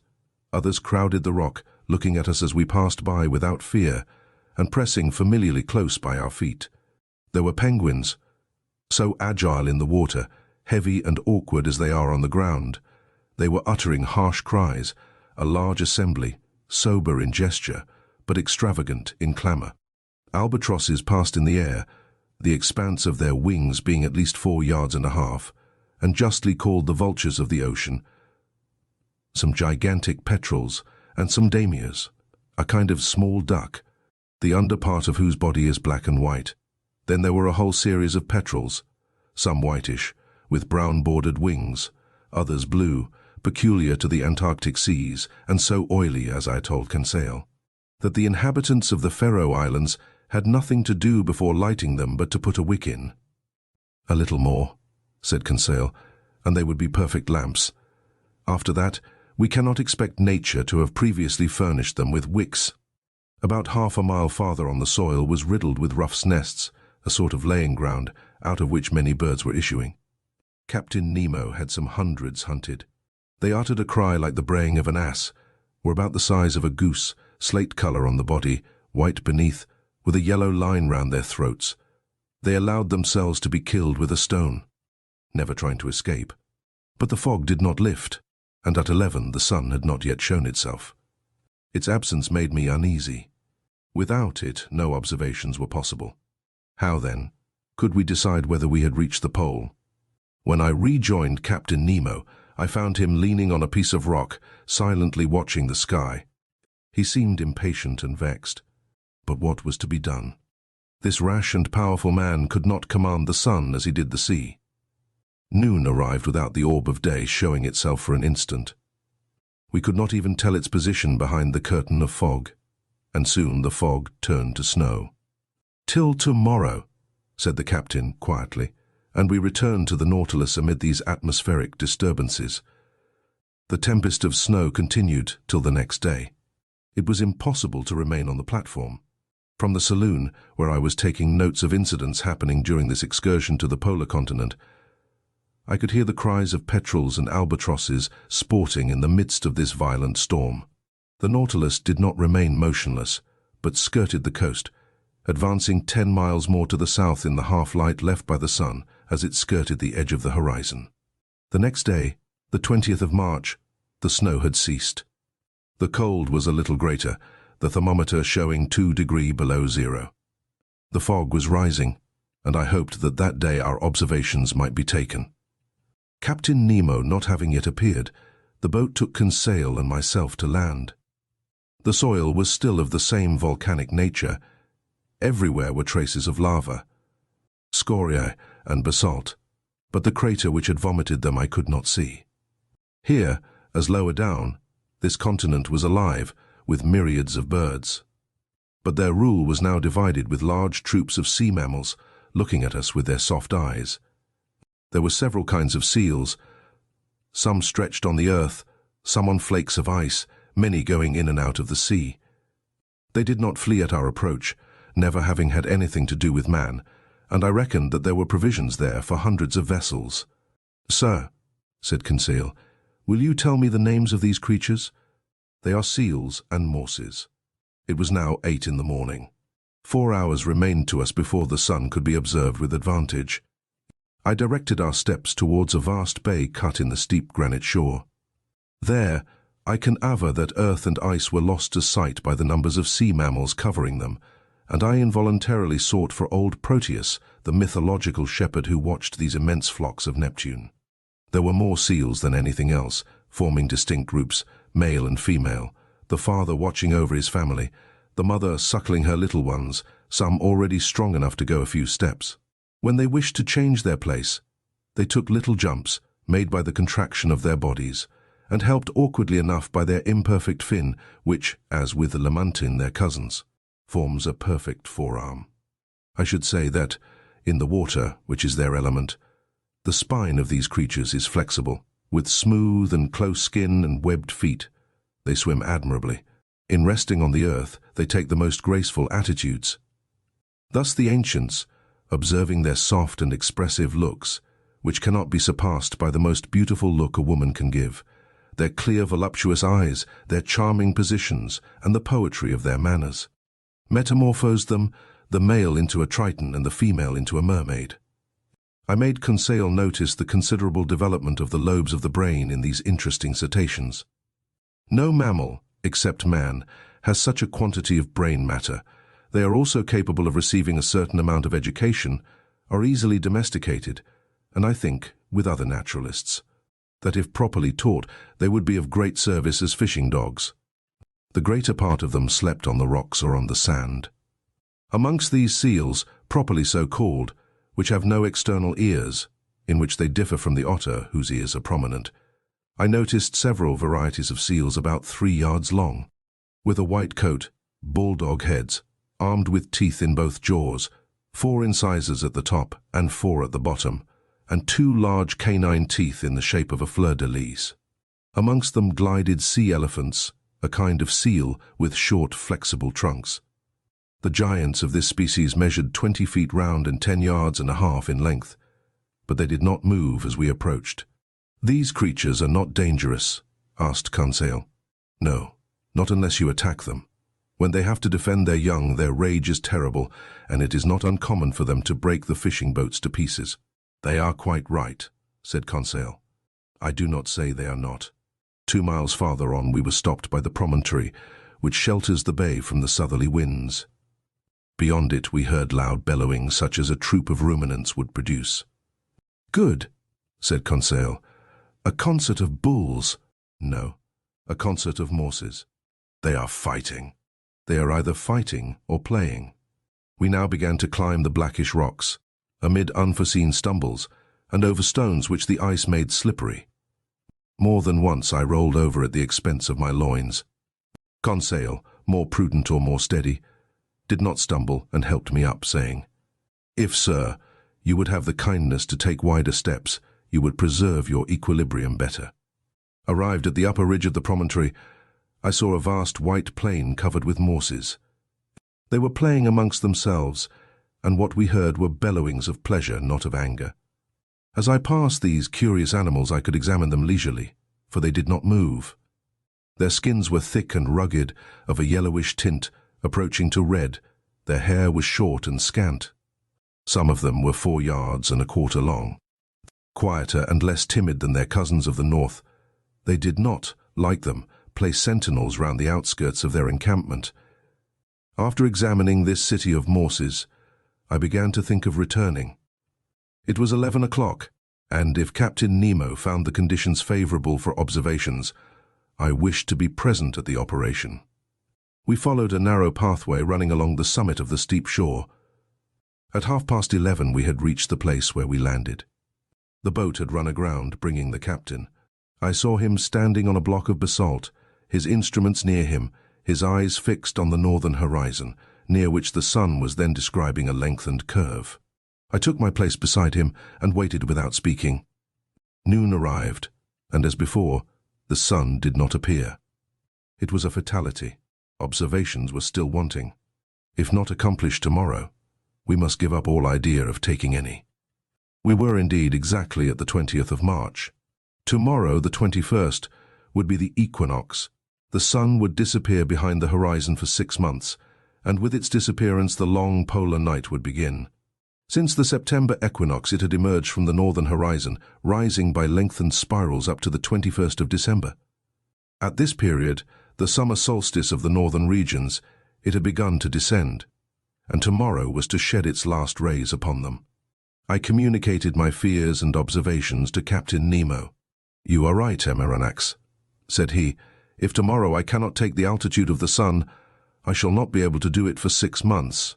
But precisely because chance has led me into these seas on the 21st of March, my bearings will be easy to take, if at 12 we can see the sun." "Why, Captain?" "Because then the orb of day describes such lengthened curves that it is difficult to measure exactly its height above the horizon, and grave errors may be made with instruments." "What will you do then?" "I shall only use my chronometer," replied Captain Nemo. "If tomorrow, the 21st of March, the disk of the sun, allowing for refraction, is exactly cut by the northern horizon, it will show that I am at the South Pole." "Just so," said I. "But this statement is not mathematically correct, because the equinox does not necessarily begin at noon." "Very likely, sir, but the error will not be 100 yards, and we do not want more." "Till tomorrow, then." Captain Nemo returned on board.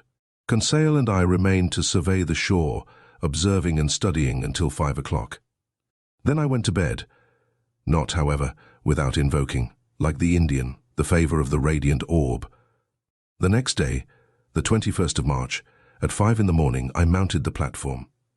I found Captain Nemo there. "The weather is lightening a little," said he. "I have some hope. After breakfast we will go on shore and choose a post for observation." That point settled, I sought Ned Land.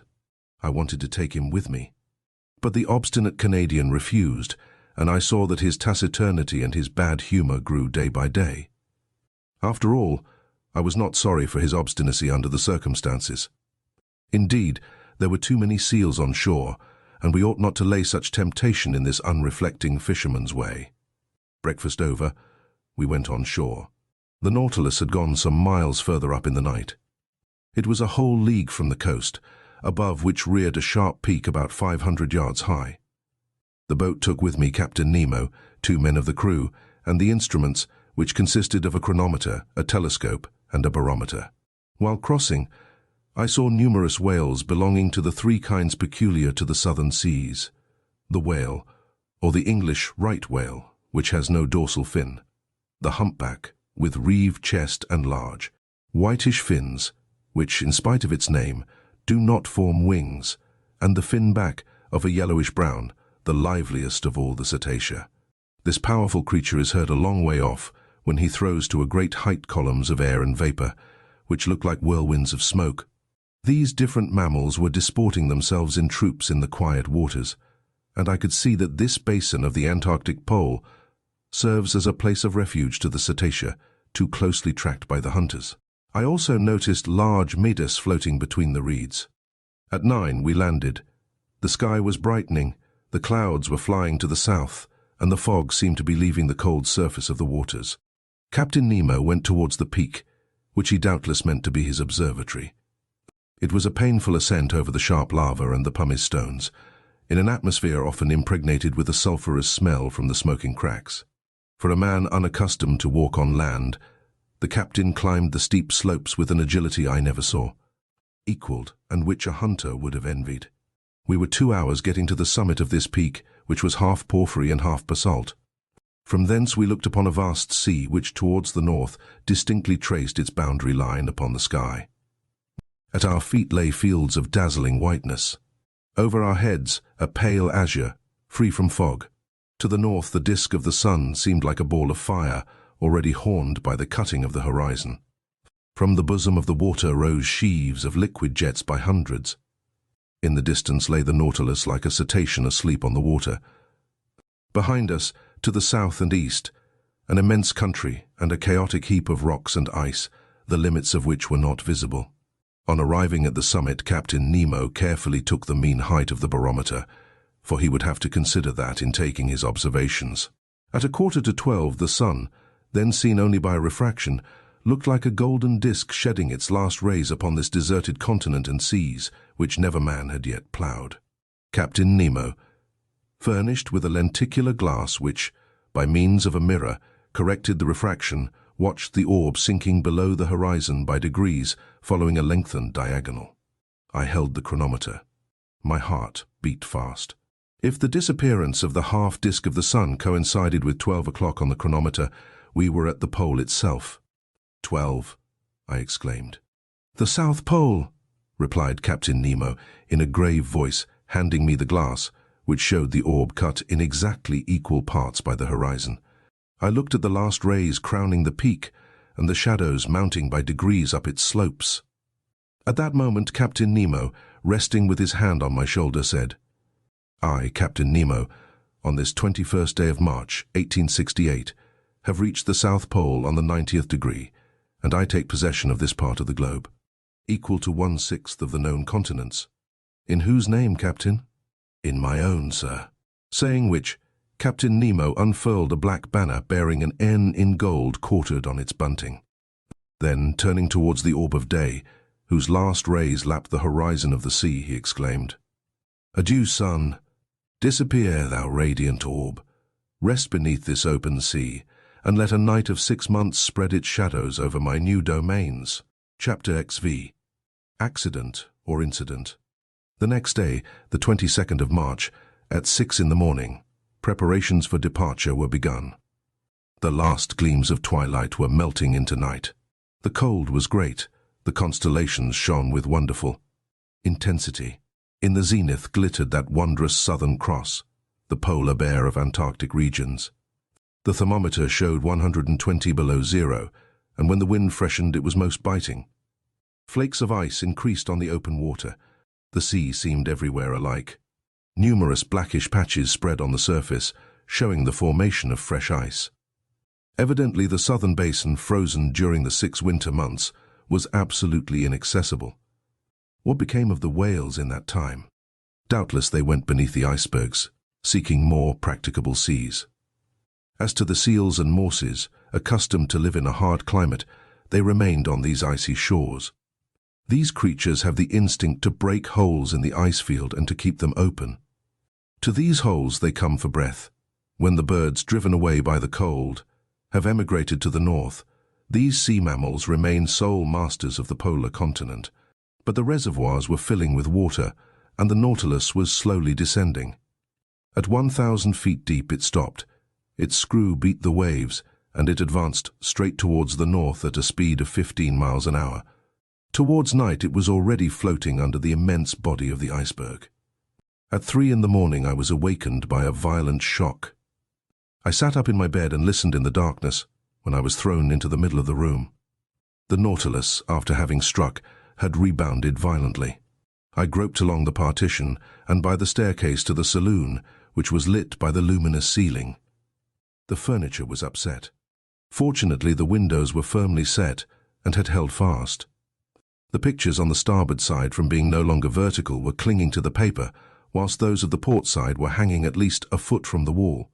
The Nautilus was lying on its starboard side, perfectly motionless. I heard footsteps and a confusion of voices, but Captain Nemo did not appear. As I was leaving the saloon, Ned Land and Conseil entered. "What is the matter?" said I at once. "I came to ask you, sir," replied Conseil. "Confound it!" exclaimed the Canadian. "I know well enough. The Nautilus has struck, and judging by the way she lies, I do not think she will right herself as she did the first time in Torres Straits."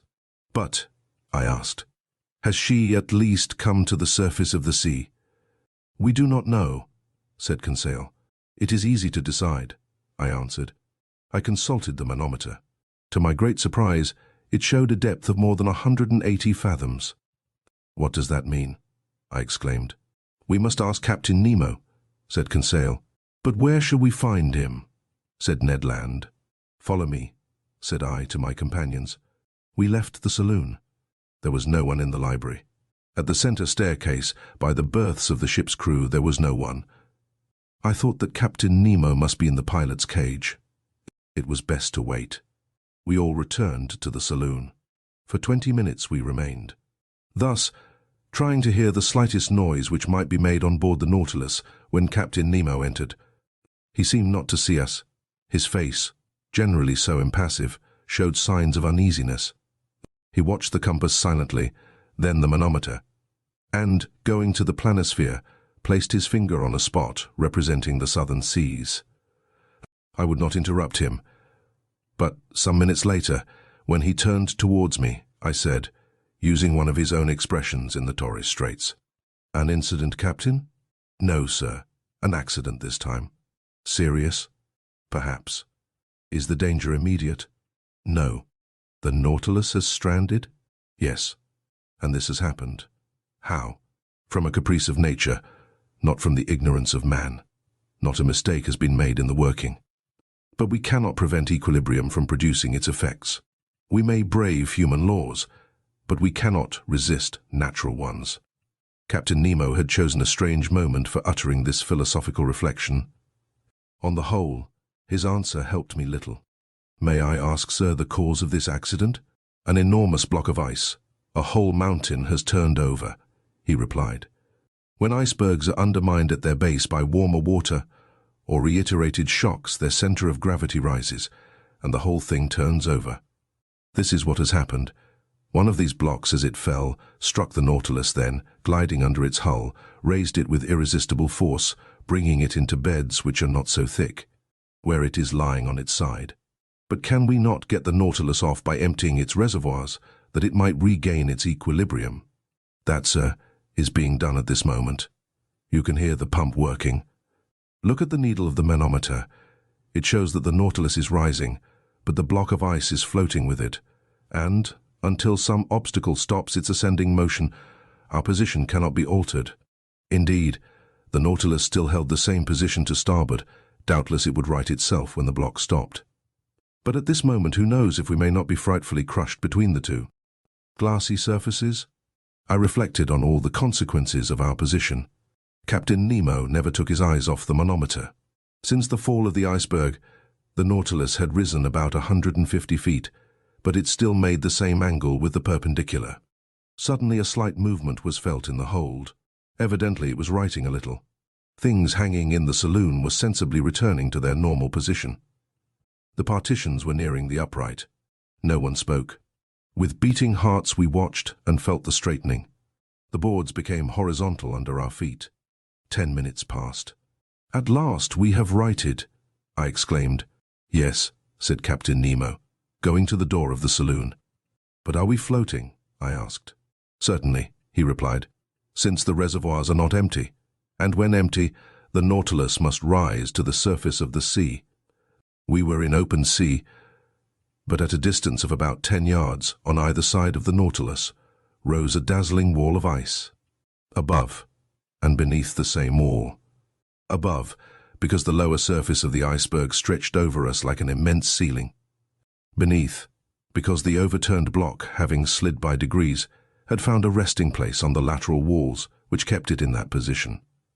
The Nautilus was really imprisoned in a perfect tunnel of ice more than 20 yards in breadth, filled with quiet water.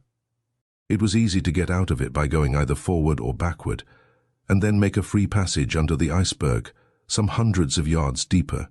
The luminous ceiling had been extinguished, but the saloon was still resplendent with intense light. It was the powerful reflection from the glass partition sent violently back to the sheets of the lantern. I cannot describe the effect of the voltaic rays upon the great block so capriciously cut. Upon every angle, every ridge, every facet was thrown a different light, according to the nature of the veins running through the ice. A dazzling mine of gems, particularly of sapphires, their blue rays crossing with the green of the emerald. Here and there were opal shades of wonderful softness, running through bright spots like diamonds of fire, the brilliancy of which the eye could not bear. The power of the lantern seemed increased 100-fold, like a lamp through the lenticular plates of a first-class lighthouse. "How beautiful! How beautiful!" cried Conseil. "Yes," I said, "it is a wonderful sight. Is it not, Ned?" "Yes. Confound it! Yes," answered Ned Land. "It is superb. I am mad at being obliged to admit it. No one has ever seen anything like it, but the sight may cost us dear. And, if I must say all, I think we are seeing here things which God never intended man to see." Ned was right. It was too beautiful. Suddenly a cry from Conseil made me turn. "What is it?" I asked. "Shut your eyes, sir. Do not look, sir." Saying which, Conseil clapped his hands over his eyes. "But what is the matter, my boy?" "I am dazzled, blinded." My eyes turned involuntarily towards the glass, but I could not stand the fire which seemed to devour them. I understood what had happened. The Nautilus had put on full speed. All the quiet luster of the ice walls was at once changed into flashes of lightning. The fire from these myriads of diamonds was blinding. It required some time to calm our troubled looks. At last the hands were taken down. "Faith, I should never have believed it," said Conseil. It was then 5 in the morning, and at that moment a shock was felt at the bows of the Nautilus. I knew that its spur had struck a block of ice. It must have been a false maneuver, for this submarine tunnel, obstructed by blocks, was not very easy navigation. I thought that Captain Nemo, by changing his course, would either turn these obstacles or else follow the windings of the tunnel. In any case, the road before us could not be entirely blocked. But, contrary to my expectations, the Nautilus took a decided retrograde motion. "We are going backwards," said Conseil. "Yes," I replied. "This end of the tunnel can have no egress." "And then?" "Then," said I, "the working is easy. We must go back again and go out at the southern opening. That is all." In speaking thus, I wished to appear more confident than I really was. But the retrograde motion of the Nautilus was increasing, and, reversing the screw, it carried us at great speed. "It will be a hindrance," said Ned. "What does it matter? Some hours more or less, provided we get out at last." "Yes," repeated Ned Land, "provided we do get out at last." For a short time I walked from the saloon to the library. My companions were silent. I soon threw myself on an ottoman and took a book, which my eyes overran mechanically. A quarter of an hour after, Conseil, approaching me, said, "Is what you are reading very interesting, sir?" "Very interesting," I replied. "I should think so, sir. It is your own book you are reading." "My book?" And indeed I was holding in my hand the work on the great submarine depths. I did not even dream of it. I closed the book and returned to my walk. Ned and Conseil rose to go. "Stay here, my friends," said I, detaining them. "Let us remain together until we are out of this block." "As you please, sir," Conseil replied. Some hours passed. I often looked at the instruments hanging from the partition. The manometer showed that the Nautilus kept at a constant depth of more than 300 yards. The compass still pointed to south. The log indicated a speed of 20 miles an hour, which, in such a cramped space, was very great. But Captain Nemo knew that he could not hasten too much, and that minutes were worth ages to us. At 25 minutes past 8, a second shock took place, this time from behind. I turned pale. My companions were close by my side. I seized Conseil's hand. Our looks expressed our feelings better than words. At this moment, the captain entered the saloon. I went up to him. "Our course is barred southward?" I asked. "Yes, sir. The Iceberg has shifted and closed every outlet." "We are blocked up, then?" "Yes." Chapter XT WANT of AIR. Thus around the Nautilus, above and below, was an impenetrable wall of ice. We were prisoners to the Iceberg. I watched the captain. His countenance had resumed its habitual imperturbability. "Gentlemen," he said calmly, "there are two ways of dying in the circumstances in which we are placed." This puzzling person had the air of a mathematical professor lecturing to his pupils. "The first is to be crushed. The second is to die of suffocation. I do not speak of the possibility of dying of hunger, for the supply of provisions in the Nautilus will certainly last longer than we shall. Let us, then, calculate our chances." "As to suffocation, Captain," I replied, "that is not to be feared, because our reservoirs are full." "Just so, but they will only yield 2 days' supply of air. Now for 36 hours we have been hidden under the water, and already the heavy atmosphere of the Nautilus requires renewal. In 48 hours our reserve will be exhausted. Well, Captain, can we be delivered before 48 hours? We will attempt it, at least, by piercing the wall that surrounds us." "On which side?" "Sound will tell us. I am going to run the Nautilus aground on the lower bank, and my men will attack the Iceberg on the side that is least thick." Captain Nemo went out. Soon I discovered by a hissing noise that the water was entering the reservoirs. The Nautilus sank slowly and rested on the ice at a depth of 350 yards, the depth at which the lower bank was immersed. "My friends," I said, "our situation is serious, but I rely on your courage and energy." "Sir," replied the Canadian, "I am ready to do anything for the general safety." "Good, Ned," and I held out my hand to the Canadian. "I will add," he continued, "that, being as handy with the pickaxe as with the harpoon, if I can be useful to the captain, he can command my services. He will not refuse your help. Come, Ned." I led him to the room where the crew of the Nautilus were putting on their cork jackets.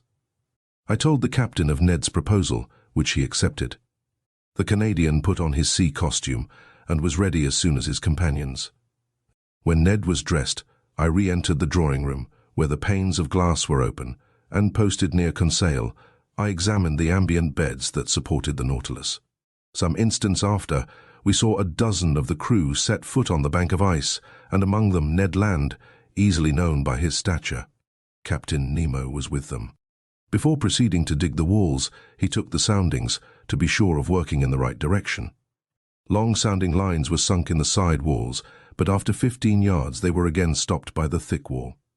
It was useless to attack it on the ceiling-like surface, since the iceberg itself measured more than 400 yards in height. Captain Nemo then sounded the lower surface. There, 10 yards of wall separated us from the water, so great was the thickness of the ice field. It was necessary, therefore, to cut from it a piece equal in extent to the waterline of the Nautilus. There were about 6,000 cubic yards to detach, so as to dig a hole by which we could descend to the ice field. The work had begun immediately and carried on with indefatigable energy. Instead of digging round the Nautilus, which would have involved greater difficulty, Captain Nemo had an immense trench made at 8 yards from the port quarter. Then the men set to work simultaneously with their screws on several points of its circumference. Presently the pickaxe attacked this compact matter vigorously, and large blocks were detached from the mass. By a curious effect of specific gravity, these blocks, lighter than water, fled, so to speak, to the vault of the tunnel that increased in thickness at the top in proportion as it diminished at the base. But that mattered little, so long as the lower part grew thinner. After 2 hours' hard work, Ned Land came in exhausted. He and his comrades were replaced by new workers, whom Conseil and I joined. The second lieutenant of the Nautilus superintended us. The water seemed singularly cold, but I soon got warm handling the pickaxe. My movements were free enough, although they were made under a pressure of 30 atmospheres.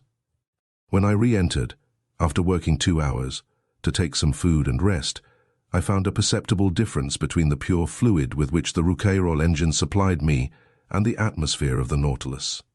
Already charged with carbonic acid, the air had not been renewed for 48 hours, and its vivifying qualities were considerably enfeebled. However, after a lapse of 12 hours, we had only raised a block of ice 1 yard thick, on the marked surface, which was about 600 cubic yards. Reckoning that it took 12 hours to accomplish this much, it would take 5 nights and 4 days to bring this enterprise to a satisfactory conclusion. 5 nights and 4 days, and we have only air enough for 2 days in the reservoirs. Without taking into account, said Ned, that, even if we get out of this infernal prison, we shall also be imprisoned under the iceberg, shut out from all possible communication with the atmosphere. True enough. Who could then foresee the minimum of time necessary for our deliverance? We might be suffocated before the Nautilus could regain the surface of the waves. Was it destined to perish in this ice tomb with all those it enclosed? The situation was terrible, but everyone had looked the danger in the face, and each was determined to do his duty to the last. As I expected, during the night a new block a yard square was carried away, and still further sank the immense hollow. But in the morning when, dressed in my cork jacket, I traversed the slushy mass at a temperature of 6 or 7 degrees below zero, I remarked that the side walls were gradually closing in. The beds of water farthest from the trench, that were not warmed by the men's work, showed a tendency to solidification. In presence of this new and imminent danger, what would become of our chances of safety, and how hinder the solidification of this liquid medium, that would burst the partitions of the Nautilus like glass? I did not tell my companions of this new danger. What was the good of damping the energy they displayed in the painful work of escape? But when I went on board again, I told Captain Nemo of this grave complication. "I know it," he said, in that calm tone which could counteract the most terrible apprehensions. "It is one danger more. But I see no way of escaping it. The only chance of safety is to go quicker than solidification. We must be beforehand with it, that is all." On this day for several hours I used my pickaxe vigorously. The work kept me up. Besides, to work was to quit the Nautilus and breathe directly the pure air drawn from the reservoirs and supplied by our apparatus, and to quit the impoverished and vitiated atmosphere. Towards evening the trench was dug 1 yard deeper. When I returned on board, I was nearly suffocated by the carbonic acid with which the air was filled. If we had only the chemical means to drive away this deleterious gas. We had plenty of oxygen. All this water contained a considerable quantity, and by dissolving it with our powerful piles, it would restore the vivifying fluid. I had thought well over it, but of what good was that? Since the carbonic acid produced by our respiration had invaded every part of the vessel, to absorb it, it was necessary to fill some jars with caustic potash, and to shake them incessantly. Now this substance was wanting on board, and nothing could replace it. On. That evening, Captain Nemo ought to open the taps of his reservoirs and let some pure air into the interior of the Nautilus.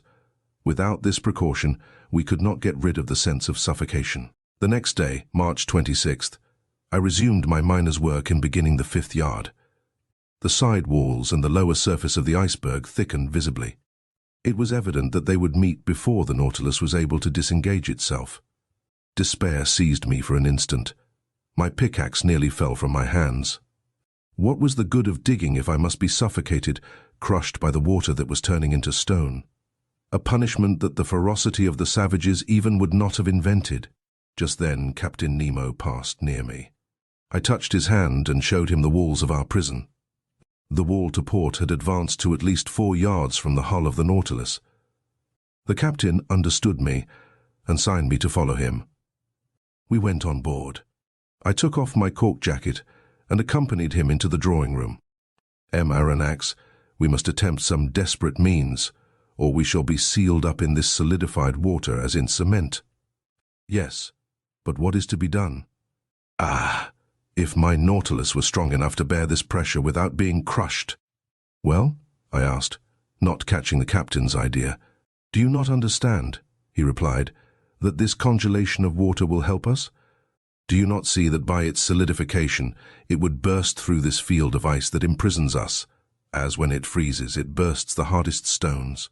Do you not perceive that it would be an agent of safety instead of destruction? Yes, Captain, perhaps. But whatever resistance to crushing the Nautilus possesses, it could not support this terrible pressure and would be flattened like an iron plate. I know it, sir. Therefore, we must not reckon on the aid of nature, but on our own exertions. We must stop this solidification. Not only will the side walls be pressed together, but there is not 10 feet of water before or behind the Nautilus. The congelation gains on us on all sides. How long will the air in the reservoirs last for us to breathe on board? The captain looked in my face. After tomorrow they will be empty. A cold sweat came over me. However, ought I to have been astonished at the answer? On March 22nd, the Nautilus was in the open polar seas.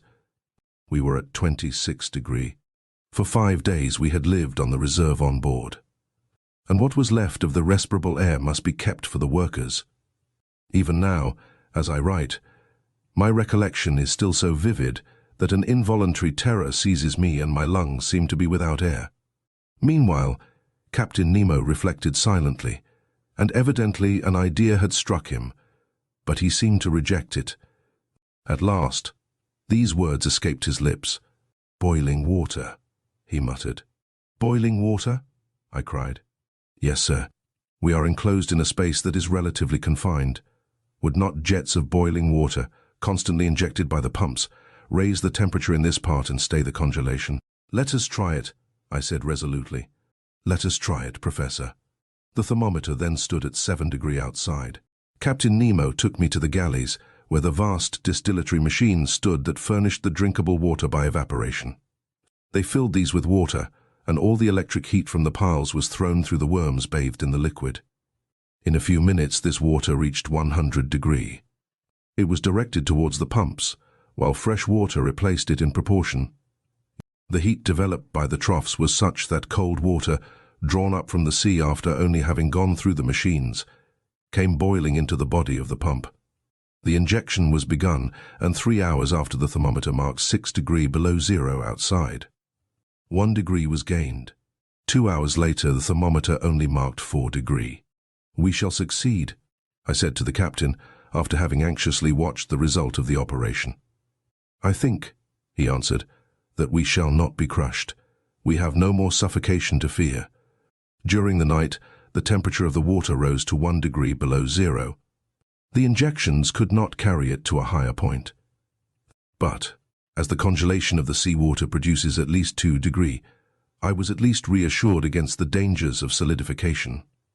The next day, March 27th, 6 yards of ice had been cleared, 12 feet only remaining to be cleared away. There was yet 48 hours' work. The air could not be renewed in the interior of the Nautilus. And this day would make it worse. An intolerable weight oppressed me. Towards 3 o'clock in the evening, this feeling rose to a violent degree. Yawns dislocated my jaws. My lungs panted as they inhaled this burning fluid, which became rarefied more and more. A moral torpor took hold of me. I was powerless, almost unconscious. My brave Conseil, though exhibiting the same symptoms and suffering in the same manner, never left me. He took my hand and encouraged me, and I heard him murmur, "Oh, if I could only not breathe, so as to leave more air for my master." Tears came into my eyes on hearing him speak thus. If our situation to all was intolerable in the interior, with what haste and gladness would we put on our cork jackets to work in our turn? Pickaxes sounded on the frozen ice beds. Our arms ached. The skin was torn off our hands. But what were these fatigues? What did the wounds matter? Vital air came to the lungs. We breathed. We breathed.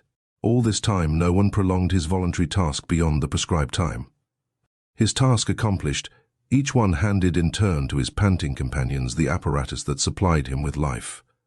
Captain Nemo set the example and submitted first to this severe discipline. When the time came, he gave up his apparatus to another and returned to the vitiated air on board, calm, unflinching, unmurmuring. On that day the ordinary work was accomplished with unusual vigor. Only 2 yards remained to be raised from the surface. 2 yards only separated us from the open sea. But the reservoirs were nearly emptied of air. The little that remained ought to be kept for the workers, not a particle for the Nautilus. When I went back on board, I was half suffocated. What a night! I know not how to describe it. The next day my breathing was oppressed. Dizziness accompanied the pain in my head and made me like a drunken man. My companions showed the same symptoms. Some of the crew had rattling in the throat. On that day, the 6th of our imprisonment, Captain Nemo, finding the pickaxes work too slowly, resolved to crush the ice bed that still separated us from the liquid sheet. This man's coolness and energy never forsook him. He subdued his physical pains by moral force. By his orders the vessel was lightened, that is to say, raised from the ice bed by a change of specific gravity. When it floated, they towed it so as to bring it above the immense trench made on the level of the waterline. Then, filling his reservoirs of water, he descended and shut himself up in the hole. Just then all the crew came on board, and the double door of communication was shut. The Nautilus then rested on the bed of ice, which was not 1 yard thick, and which the sounding leads had perforated in 1,000 places. The taps of the reservoirs were then opened, and 100 cubic yards of water was let in, increasing the weight of the Nautilus to 1,800 tons. We waited, we listened, forgetting our sufferings in hope. Our safety depended on this last chance. Notwithstanding the buzzing in my head, I soon heard the humming sound under the hull of the Nautilus. The ice cracked with a singular noise like tearing paper, and the Nautilus sank. "We are off," murmured Conseil in my ear. I could not answer him. I seized his hand and pressed it convulsively. All at once, carried away by its frightful overcharge, the Nautilus sank like a bullet under the waters, that is to say, it fell as if it was in a vacuum. Then, all the electric force was put on the pumps, that soon began to let the water out of the reservoirs. After some minutes, our fall was stopped. Soon, too, the manometer indicated an ascending movement. The screw, going at full speed, made the iron hull tremble to its very bolts and drew us towards the north. But if this floating under the iceberg is to last another day before we reach the open sea, I shall be dead first. Half stretched upon a divan in the library, I was suffocating. My face was purple, my lips blue, my faculties suspended. I neither saw nor heard. All notion of time had gone from my mind. My muscles could not contract. I do not know how many hours passed thus, but I was conscious of the agony that was coming over me. I felt as if I was going to die. Suddenly I came to. Some breaths of air penetrated my lungs. Had we risen to the surface of the waves? Were we free of the iceberg? No. Ned and Conseil, my 2 brave friends, were sacrificing themselves to save me. Some particles of air still remained at the bottom of one apparatus. Instead of using it, they had kept it for me, and while they were being suffocated, they gave me life, drop by drop. I wanted to push back the thing. They held my hands, and for some moments I breathed freely. I looked at the clock. It was 11 in the morning. It ought to be the 28th of March. The Nautilus went at a frightful pace, 40 miles an hour. It literally tore through the water. Where was Captain Nemo? Had he succumbed? Were his companions dead with him? At the moment, the manometer indicated that we were not more than 20 feet from the surface. A mere plate of ice separated us from the atmosphere. Could we not break it? Perhaps. In any case, the Nautilus was going to attempt it. I felt that it was in an oblique position, lowering the stern and raising the bows. The introduction of water had been the means of disturbing its equilibrium. Then, impelled by its powerful screw, it attacked the ice field from beneath like a formidable battering ram. It broke it by backing and then rushing forward against the field, which gradually gave way, and at last, dashing suddenly against it, shot forwards on the ice field that crushed beneath its weight. The panel was opened, one might say torn off, and the pure air came in abundance to all parts of the Nautilus. Chapter X. From Cape Horn to the Amazon. How I got onto the platform, I have no idea. Perhaps the Canadian had carried me there. But I breathed. I inhaled the vivifying sea air. My two companions were getting drunk with the fresh particles. The other unhappy men had been so long without food that they could not with impunity indulge in the simplest aliments that were given them. We, on the contrary, had no end to restrain ourselves.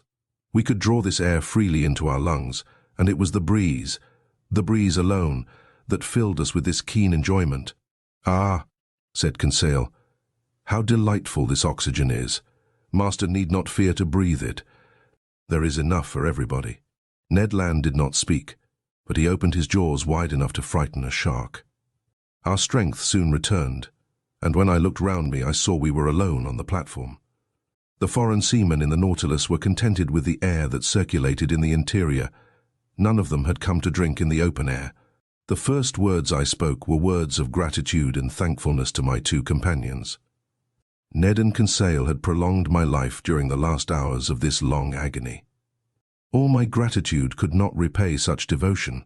"My friends," said I, "we are bound one to the other forever, and I am under infinite obligations to you." "Which I shall take advantage of," exclaimed the Canadian. "What do you mean?" said Conseil. "I mean that I shall take you with me when I leave this infernal Nautilus." "Well," said Conseil, "after all this, are we going right?" "Yes," I replied, "for we are going the way of the sun, and here the sun is in the north." "No doubt," said Ned Land. "But it remains to be seen whether he will bring the ship into the Pacific or the Atlantic Ocean, that is, into frequented or deserted seas." I could not answer that question, and I feared that Captain Nemo would rather take us to the vast ocean that touches the coasts of Asia and America at the same time. He would thus complete the tour round the submarine world and return to those waters in which the Nautilus could sail freely. We ought, before long, to settle this important point. The Nautilus went at a rapid pace. The polar circle was soon passed, and the course shaped for Cape Horn. We were off the American point, March 31st, at 7 o'clock in the evening. Then all our past sufferings were forgotten. The remembrance of that imprisonment in the ice was effaced from our minds. We only thought of the future. Captain Nemo did not appear again, either in the drawing room or on the platform. The point shown each day on the planisphere, and, marked by the lieutenant, showed me the exact direction of the Nautilus. Now, on that evening it was evident, to my great satisfaction, that we were going back to the north by the Atlantic. The next day, April 1st, when the Nautilus ascended to the surface some minutes before noon, we sighted land to the west. It was Terra del Fuego, which the first navigators named thus from seeing the quantity of smoke that rose from the natives' huts. The coast seemed low to me, but in the distance rose high mountains. I even thought I had a glimpse of Mount Sarmiento, that rises 2,070 yards above the level of the sea, with a very pointed summit, which, according as it is misty or clear, is a sign of fine or of wet weather. At this moment, the peak was clearly defined against the sky. The Nautilus, diving again under the water, approached the coast, which was only some few miles off. From the glass windows in the drawing room, I saw long seaweeds and gigantic fuchi and varech, of which the open polar sea contained so many specimens. With their sharp, polished filaments, they measured about 300 yards in length, real cables, thicker than one's thumb, and having great tenacity, they are often used as ropes for vessels. Another weed known as velp, with leaves 4 feet long, buried in the coral concretions, hung at the bottom. It served as nest and food for myriads of crustacea and mollusks, crabs and cuttlefish. Their seals and otters had splendid repasts, eating the flesh of fish with sea vegetables according to the English fashion. Over this fertile and luxuriant ground, the Nautilus passed with great rapidity. Towards evening it approached the Falkland Group, the rough summits of which I recognized the following day. The depth of the sea was moderate. On the shores our nets brought in beautiful specimens of seaweed, and particularly a certain fucus, the roots of which were filled with the best mussels in the world. Geese and ducks fell by dozens on the platform, and soon took their places in the pantry on board. When the last heights of the Falklands had disappeared from the horizon, the Nautilus sank to between 20 and 25 yards and followed the American coast. Captain Nemo did not show himself. Until the 3rd of April we did not quit the shores of Patagonia, sometimes under the ocean, sometimes at the surface. The Nautilus passed beyond the large estuary formed by the Uruguay. Its direction was northwards and followed the long windings of the coast of South America.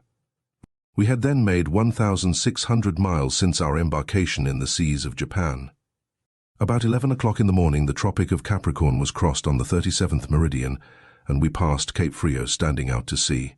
Captain Nemo, to Ned Land's great displeasure, did not like the neighborhood of the inhabited coasts of Brazil, for we went at a giddy speed. Not a fish, not a bird of the swiftest kind could follow us, and the natural curiosities of these seas escaped all observation. This speed was kept up for several days, and in the evening of the 9th of April we sighted the most westerly point of South America that forms Cape San Roque. But then the Nautilus swerved again, and sought the lowest depth of a submarine valley which is between this cape and Sierra Leone on the African coast. This valley bifurcates to the parallel of the Antilles and terminates at the mouth by the enormous depression of 9,000 yards. In this place, the geological basin of the ocean forms, as far as the Lesser Antilles, a cliff to 3.5 miles perpendicular in height, and at the parallel of the Cape Verde Islands. Another wall not less considerable, that encloses thus all the sunk continent of the Atlantic. The bottom of this immense valley is dotted with some mountains that give to these submarine places a picturesque aspect. I speak, moreover, from the manuscript charts that were in the library of the Nautilus, charts evidently due to Captain Nemo's hand and made after his personal observations. For 2 days the desert and deep waters were visited by means of the inclined planes. The Nautilus was furnished with long diagonal broadsides which carried it to all elevations. But on the 11th of April it rose suddenly, and land appeared at the mouth of the Amazon River, a vast estuary, the embouchure of which is so considerable that it freshens the sea water for the distance of several leagues. The equator was crossed. 20 miles to the west were the Guianas, a French territory on which we could have found an easy refuge. But a stiff breeze was blowing, and the furious waves would not have allowed a single boat to face them. Ned Land understood that, no doubt, for he spoke not a word about it. For my part, I made no allusion to his schemes of flight, for I would not urge him to make an attempt that must inevitably fail. I made the time pass pleasantly by interesting studies. During the days of April 11th and 12th, the Nautilus did not leave the surface of the sea, and the net brought in a marvelous haul of zoophytes, fish and reptiles. Some zoophytes had been fished up by the chain of the nets. They were for the most part beautiful fictolines, belonging to the Actinidian family, and among other species the Fictalis protexta. Peculiar to that part of the ocean, with a little cylindrical trunk, ornamented with vertical lines, speckled with red dots, crowning a marvelous blossoming of tentacles. As to the mollusks, they consisted of some I had already observed, turritellas, olive porphyras, with regular lines intercrossed, with red spots standing out plainly against the flesh, odd pteroceras, like petrified scorpions, translucid hyalias, argonauts, cuttlefish, excellent eating, and certain species of calmars that naturalists of antiquity have classed amongst the flying fish, and that serve principally for bait for cod fishing. I had now an opportunity of studying several species of fish on these shores. Amongst the cartilaginous ones, Petromyzons pricker, a sort of eel, 15 inches long, with a greenish head, violet fins, grey-blue back, brown belly, silvered and sown with bright spots. The pupil of the eye encircled with gold, a curious animal that the current of the Amazon had drawn to the sea, for they inhabit fresh waters. Tuberculated streaks, with pointed snouts, and a long loose tail, armed with a long jagged sting. Little sharks, a yard-long grey and whitish skin, and several rows of teeth, bent back, that are generally known by the name of pantoufles, vespertilios. A kind of red isosceles triangle, half a yard long, to which pectorals are attached by fleshy prolongations that make them look like bats, but that their horny appendage, situated near the nostrils, has given them the name of sea unicorns. Lastly, some species of ballistae, the Curasavian, whose spots were of a brilliant gold colour, and the Capriscus of clear violet, and with varying shades like a pigeon's throat.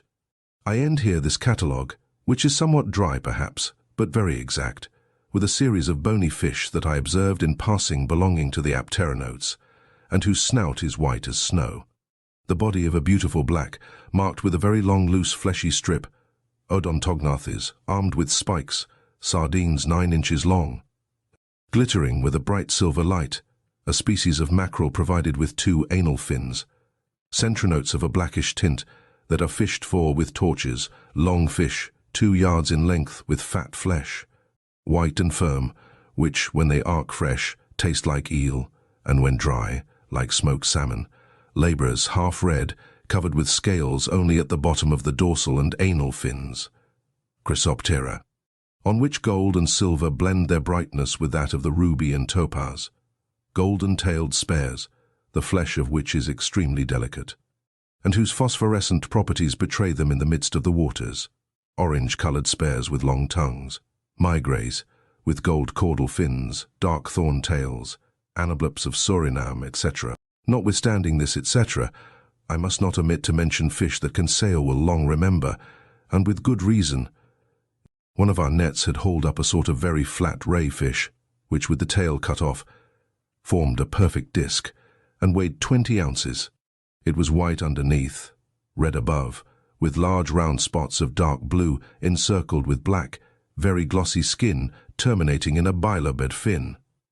Laid out on the platform, it struggled, tried to turn itself by convulsive movements, and made so many efforts that one last turn had nearly sent it into the sea. But Conseil, not wishing to let the fish go, rushed to it, and, before I could prevent him, had seized it with both hands. In a moment he was overthrown, his legs in the air, and half his body paralyzed, crying, "Oh, master, master, help me." It was the first time the poor boy had spoken to me so familiarly. The Canadian and I took him up, and rubbed his contracted arms till he became sensible. The unfortunate Conseil had attacked a crampfish of the most dangerous kind, the cumana. This odd animal, in a medium conductor like water, strikes fish at several yards' distance so great is the power of its electric organ, the 2 principal surfaces of which do not measure less than 27 square feet. The next day, April 12th, the Nautilus approached the Dutch coast, near the mouth of the Moroni. There several groups of sea cows herded together.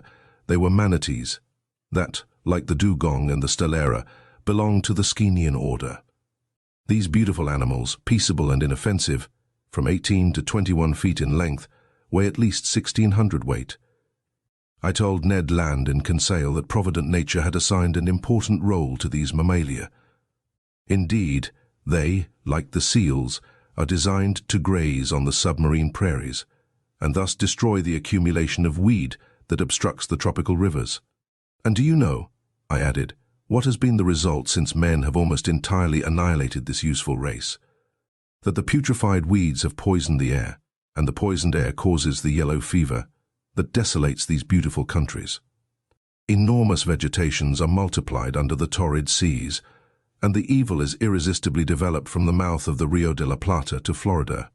If we are to believe Toussaint, this plague is nothing to what it would be if the seas were cleaned of whales and seals. Then, infested with poulps, medas, and cuttlefish, they would become immense centers of infection, since their waves would not possess these vast stomachs that God had charged to infest the surface of the seas. Chapter X. THEPOULPS. For several days the Nautilus kept off from the American coast. Evidently, it did not wish to risk the tides of the Gulf of Mexico or of the Sea of the Antilles. April 16th, we sighted Martinique and Guadeloupe from a distance of about 30 miles. I saw their tall peaks for an instant. The Canadian, who counted on carrying out his projects in the Gulf, by either landing or hailing one of the numerous boats that coast from one island to another, was quite disheartened. Flight would have been quite practicable if Ned Land had been able to take possession of the boat without the captain's knowledge. But in the open sea it could not be thought of. The Canadian, Conseil, and I had a long conversation on this subject. For 6 months we had been prisoners on board the Nautilus. We had travelled 17,000 leagues, and, as Ned Land said, there was no reason why it should come to an end. We could hope nothing from the captain of the Nautilus, but only from ourselves. Besides, for some time past he had become graver, more retired, less sociable. He seemed to shun me. I met him rarely. Formerly he was pleased to explain the submarine marvels to me. Now he left me to my studies, and came no more to the saloon. What change had come over him? For what cause? For my part, I did not wish to bury with me my curious and novel studies. I had now the power to write the true book of the sea, and this book, sooner or later, I wished to see daylight.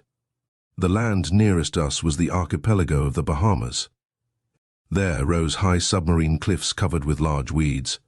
It was about 11 o'clock when Ned Land drew my attention to a formidable pricking, like the sting of an ant, which was produced by means of large seaweeds. "Well," I said, "these are proper caverns for poulps, and I should not be astonished to see some of these monsters." "What?" said Conseil. "Cuttlefish, real cuttlefish of the cephalopod class?" "No," I said, "poulps of huge dimensions." "I will never believe that such animals exist," said Ned. "Well," said Conseil, with the most serious air in the world, "I remember perfectly to have seen a large vessel drawn under the waves by an octopus's arm." "You saw that?" said the Canadian. "Yes, Ned." "With your own eyes?" "With my own eyes." "Where, pray, might that be?" "At St. Malo," answered Conseil. "In the port?" said Ned, ironically. "No, in a church," replied Conseil. "In a church?" cried the Canadian.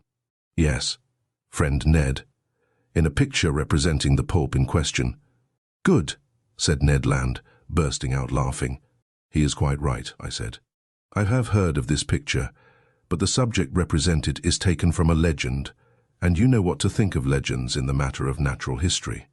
Besides, when it is a question of monsters, the imagination is apt to run wild. Not only is it supposed that these poulps can draw down vessels, but a certain Olaus Magnus speaks of an octopus a mile long that is more like an island than an animal. It is also said that the Bishop of Nidros was building an altar on an immense rock. Mass finished, the rock began to walk and returned to the sea. The rock was a poulp. Another bishop, Pontoppidan, speaks also of a poulp on which a regiment of cavalry could maneuver. Lastly, the ancient naturalists speak of monsters whose mouths were like gulfs, and which were too large to pass through the Straits of Gibraltar.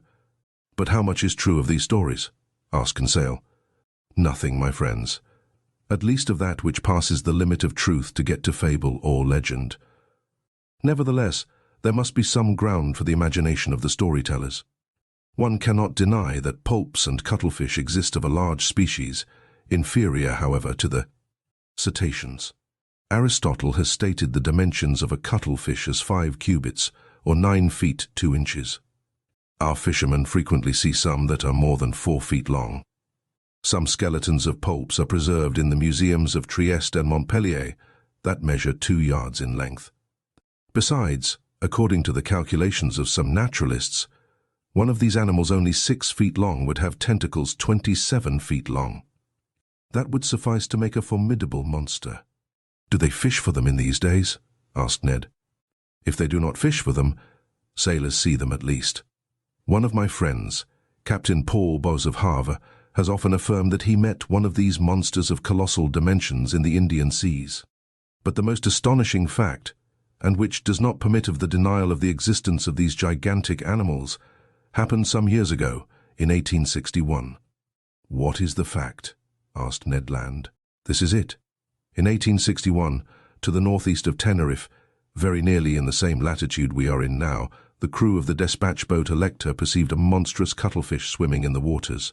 Captain Booger went near to the animal and attacked it with harpoon guns without much success, for balls and harpoons glided over the soft flesh.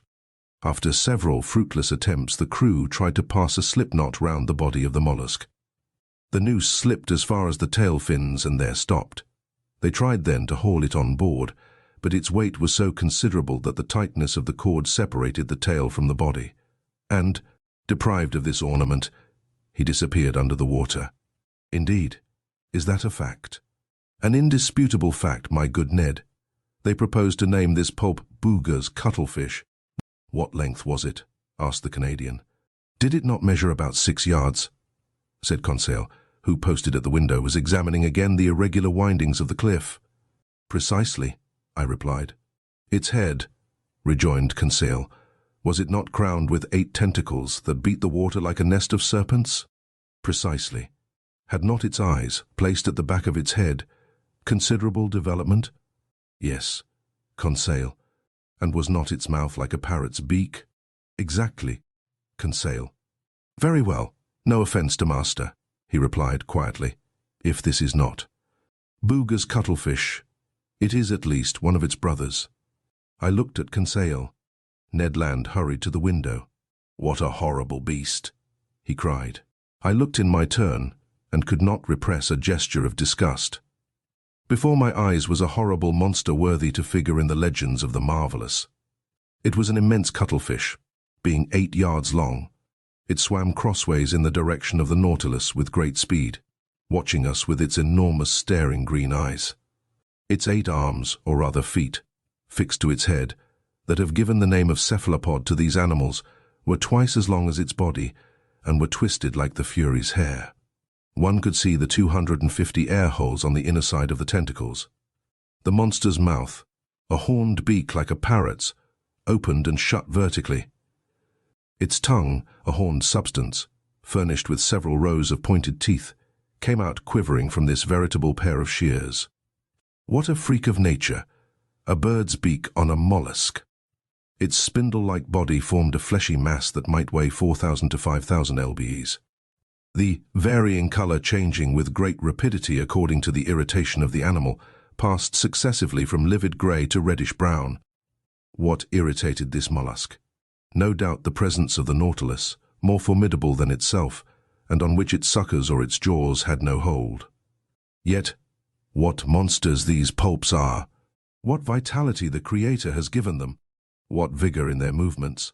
And they possess 3 hearts. Chance had brought us in presence of this cuttlefish, and I did not wish to lose the opportunity of carefully studying this specimen of cephalopods.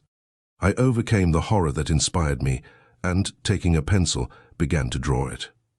Perhaps this is the same which the Elector saw, said Conseil. No, replied the Canadian, for this is whole and the other had lost its tail. That is no reason, I replied. The arms and tails of these animals are reformed by renewal, and in 7 years the tail of Booger's cuttlefish has no doubt had time to grow. By this time other pulps appeared at the port light. I counted 7. They formed a procession after the Nautilus, and I heard their beaks gnashing against the iron hull. I continued my work. These monsters kept in the water with such precision that they seemed immovable. Suddenly the Nautilus stopped. A shock made it tremble in every plate. Have we struck anything? I asked. In any case, replied the Canadian, we shall be free, for we are floating. The Nautilus was floating, no doubt, but it did not move. A minute passed. Captain Nemo, followed by his lieutenant, entered the drawing room. I had not seen him for some time. He seemed dull. Without noticing or speaking to us, he went to the panel, looked at the pulps, and said something to his lieutenant. The latter went out. Soon the panels were shut. The ceiling was lighted. I went towards the captain. "A curious collection of pulps," I said. "Yes, indeed, Mr. Naturalist," he replied. "And we are going to fight them man to beast." I looked at him. I thought I had not heard aright. "Man to beast," I repeated. "Yes, sir. The screw is stopped. I think that the horny jaws of one of the cuttlefish is entangled in the blades. That is what prevents our moving. What are you going to do? Rise to the surface and slaughter this vermin. A difficult enterprise." "Yes, indeed. The electric bullets are powerless against the soft flesh, where they do not find resistance enough to go off. But we shall attack them with the hatchet." "And the harpoon, sir?" said the Canadian, "if you do not refuse my help." "I will accept it, Master Land." "We will follow you," I said, and following Captain Nemo, we went towards the central staircase. There, about 10 men with boarding hatchets were ready for the attack. Conseil and I took 2 hatchets. Ned Land seized a harpoon. The Nautilus had then risen to the surface. One of the sailors, posted on the top ladder step, unscrewed the bolts of the panels. But hardly were the screws loosed when the panel rose with great violence, evidently drawn by the suckers of a pulp's arm. Immediately one of these arms slid like a serpent down the opening, and 20 others were above. With one blow of the axe, Captain Nemo cut this formidable tentacle that slid wriggling down the ladder. Just as we were pressing one on the other to reach the platform, 2 other arms, lashing the air, came down on the seaman placed before Captain Nemo and lifted him up with irresistible power. Captain Nemo uttered a cry and rushed out. We hurried after him. Illustration. One of these long arms glided through the opening. What a scene! The unhappy man, seized by the tentacle and fixed to the suckers, was balanced in the air at the caprice of this enormous trunk. He rattled in his throat. He was stifled. He cried, "Help! Help!" These words, spoken in French, startled me. I had a fellow countryman on board, perhaps several. That heart-rending cry. I shall hear it all my life. The unfortunate man was lost. Who could rescue him from that powerful pressure? However, Captain Nemo had rushed to the pulp, and, with one blow of the axe, had cut through one arm. His lieutenant struggled furiously against other monsters that crept on the flanks of the Nautilus. The crew fought with their axes. The Canadian, Conseil, and I buried our weapons in the fleshy masses. A strong smell of musk penetrated the atmosphere. It was horrible. For one instant, I thought the unhappy man entangled with the pulp would be torn from its powerful suction. 7 of the 8 arms had been cut off.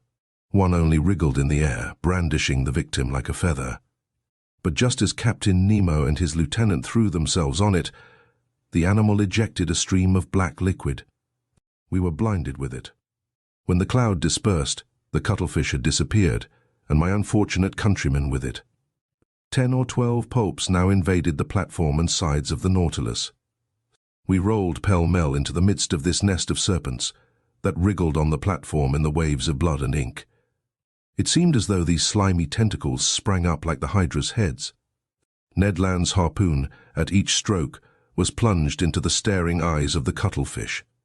But my bold companion was suddenly overturned by the tentacles of a monster he had not been able to avoid. Ah! How my heart beat with emotion and horror. The formidable beak of a cuttlefish was open over Ned Land. The unhappy man would be cut in 2. I rushed to his succor. But Captain Nemo was before me. His axe disappeared between the 2 enormous jaws, and, miraculously saved, the Canadian, rising, plunged his harpoon deep into the triple heart of the pulp. "I owed myself this revenge," said the captain to the Canadian. Ned bowed without replying. The combat had lasted a quarter of an hour. The monsters, vanquished and mutilated, left us at last and disappeared under the waves.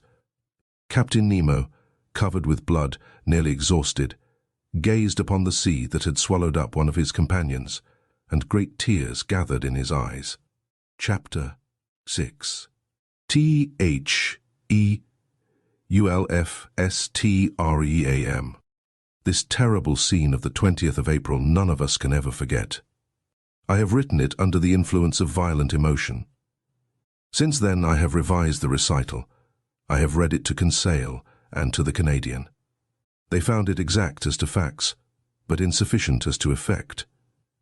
To paint such pictures, one must have the pen of the most illustrious of our poets, the author of the Toilers of the Deep. I have said that Captain Nemo wept while watching the waves. His grief was great. It was the second companion he had lost since our arrival on board, and what a death! That friend, crushed, stifled, bruised by the dreadful arms of a pulp, pounded by his iron jaws, would not rest with his comrades in the peaceful coral cemetery. In the midst of the struggle, it was the despairing cry uttered by the unfortunate man that had torn my heart. The poor Frenchman, forgetting his conventional language, had taken to his own mother tongue to utter a last appeal. Amongst the crew of the Nautilus, associated with the body and soul of the captain, recoiling like him from all contact with men, I had a fellow countryman. Did he alone represent France in this mysterious association, evidently composed of individuals of divers nationalities? It was one of these insoluble problems that rose up unceasingly before my mind. Captain Nemo entered his room, and I saw him no more for some time. But that he was sad and irresolute I could see by the vessel, of which he was the soul, and which received all his impressions. The Nautilus did not keep on in its settled course. It floated about like a corpse at the will of the waves. It went at random. He could not tear himself away from the scene of the last struggle, from this sea that had devoured one of his men. 10 days passed thus. It was not till the 1st of May that the Nautilus resumed its northerly course. After having sighted the Bahamas at the mouth of the Bahama Canal, we were then following the current from the largest river to the sea, that has its banks, its fish, and its proper temperatures. I mean the Gulf Stream. It is really a river that flows freely to the middle of the Atlantic, and whose waters do not mix with the ocean waters. It is a salt river, salter than the surrounding sea. Its mean depth is 1,500 fathoms, its mean breadth 10 miles. In certain places the current flows with the speed of 2 miles and a half an hour. The body of its waters is more considerable than that of all the rivers in the globe. It was on this ocean river that the Nautilus then sailed.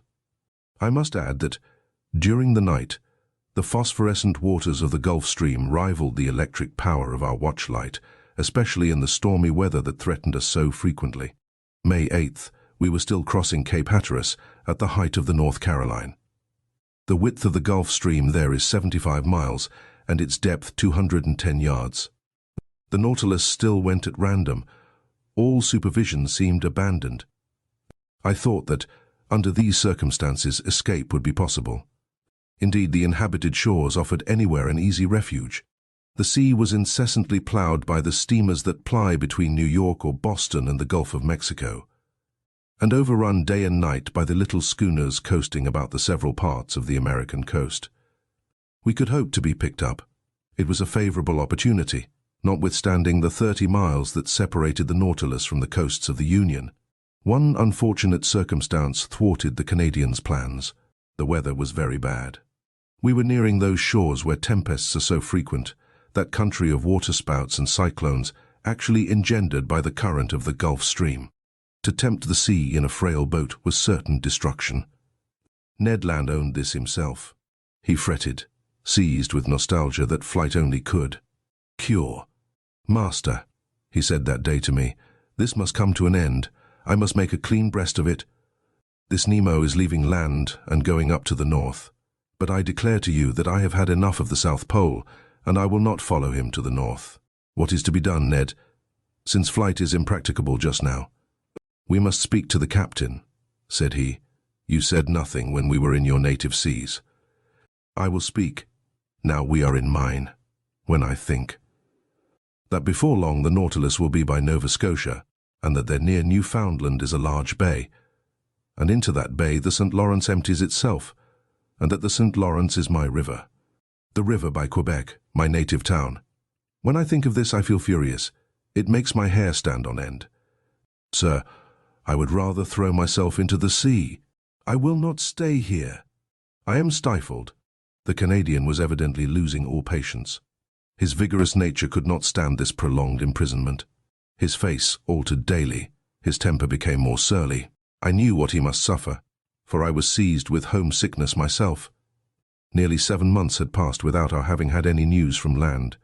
Captain Nemo's isolation, his altered spirits, especially since the fight with the Poulps, his taciturnity, all made me view things in a different light. "Well, sir?" said Ned, seeing I did not reply. "Well, Ned, do you wish me to ask Captain Nemo his intentions concerning us?" "Yes, sir." "Although he has already made them known?" "Yes. I wish it settled finally. Speak for me in my name only, if you like. But I so seldom meet him. He avoids me. That is all the more reason for you to go to see him." I went to my room. From thence I meant to go to Captain Nemo's. It would not do to let this opportunity of meeting him slip. I knocked at the door. No answer. I knocked again, then turned the handle. The door opened. I went in. The captain was there. Bending over his work table, he had not heard me. Resolved not to go without having spoken, I approached him. He raised his head quickly, frowned, and said roughly, "You here? What do you want?" "To speak to you, Captain. But I am busy, sir. I am working. I leave you at liberty to shut yourself up. Cannot I be allowed the same?" This reception was not encouraging, but I was determined to hear and answer everything. "Sir," I said coldly, "I have to speak to you on a matter that admits of no delay." "What is that, sir?" he replied, ironically. "Have you discovered something that has escaped me, or has the sea delivered up any new secrets?" We were at cross purposes. But before I could reply, he showed me an open manuscript on his table, and said, in a more serious tone, "Here, Aronnax, is a manuscript written in several languages. It contains the sum of my studies of the sea, and if it please God, it shall not perish with me. This manuscript, signed with my name, complete with a history of my life, will be shut up in a little floating case.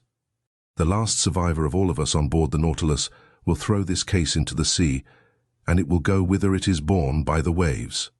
This man's name, his history written by himself. His mystery would then be revealed some day." "Captain," I said, "I can but approve of the idea that makes you act thus. The result of your studies must not be lost, but the means you employ seem to me to be primitive. Who knows where the winds will carry this case, and in whose hands it will fall? Could you not use some other means? Could not you, or one of yours?" "Never, sir," he said, hastily interrupting me. "But I and my companions are ready to keep this manuscript in store, and if you will put us at liberty." "At liberty?" said the captain, rising. "Yes, sir. That is the subject on which I wish to question you. For 7 months we have been here on board, and I ask you today, in the name of my companions and in my own, if your intention is to keep us here always? Aronnax, I will answer you today as I did 7 months ago. Whoever enters the Nautilus must never quit it. You impose actual slavery upon us. Give it what name you please. But everywhere the slave has the right to regain his liberty. Who denies you this right? Have I ever tried to chain you with an oath?" He looked at me with his arms crossed.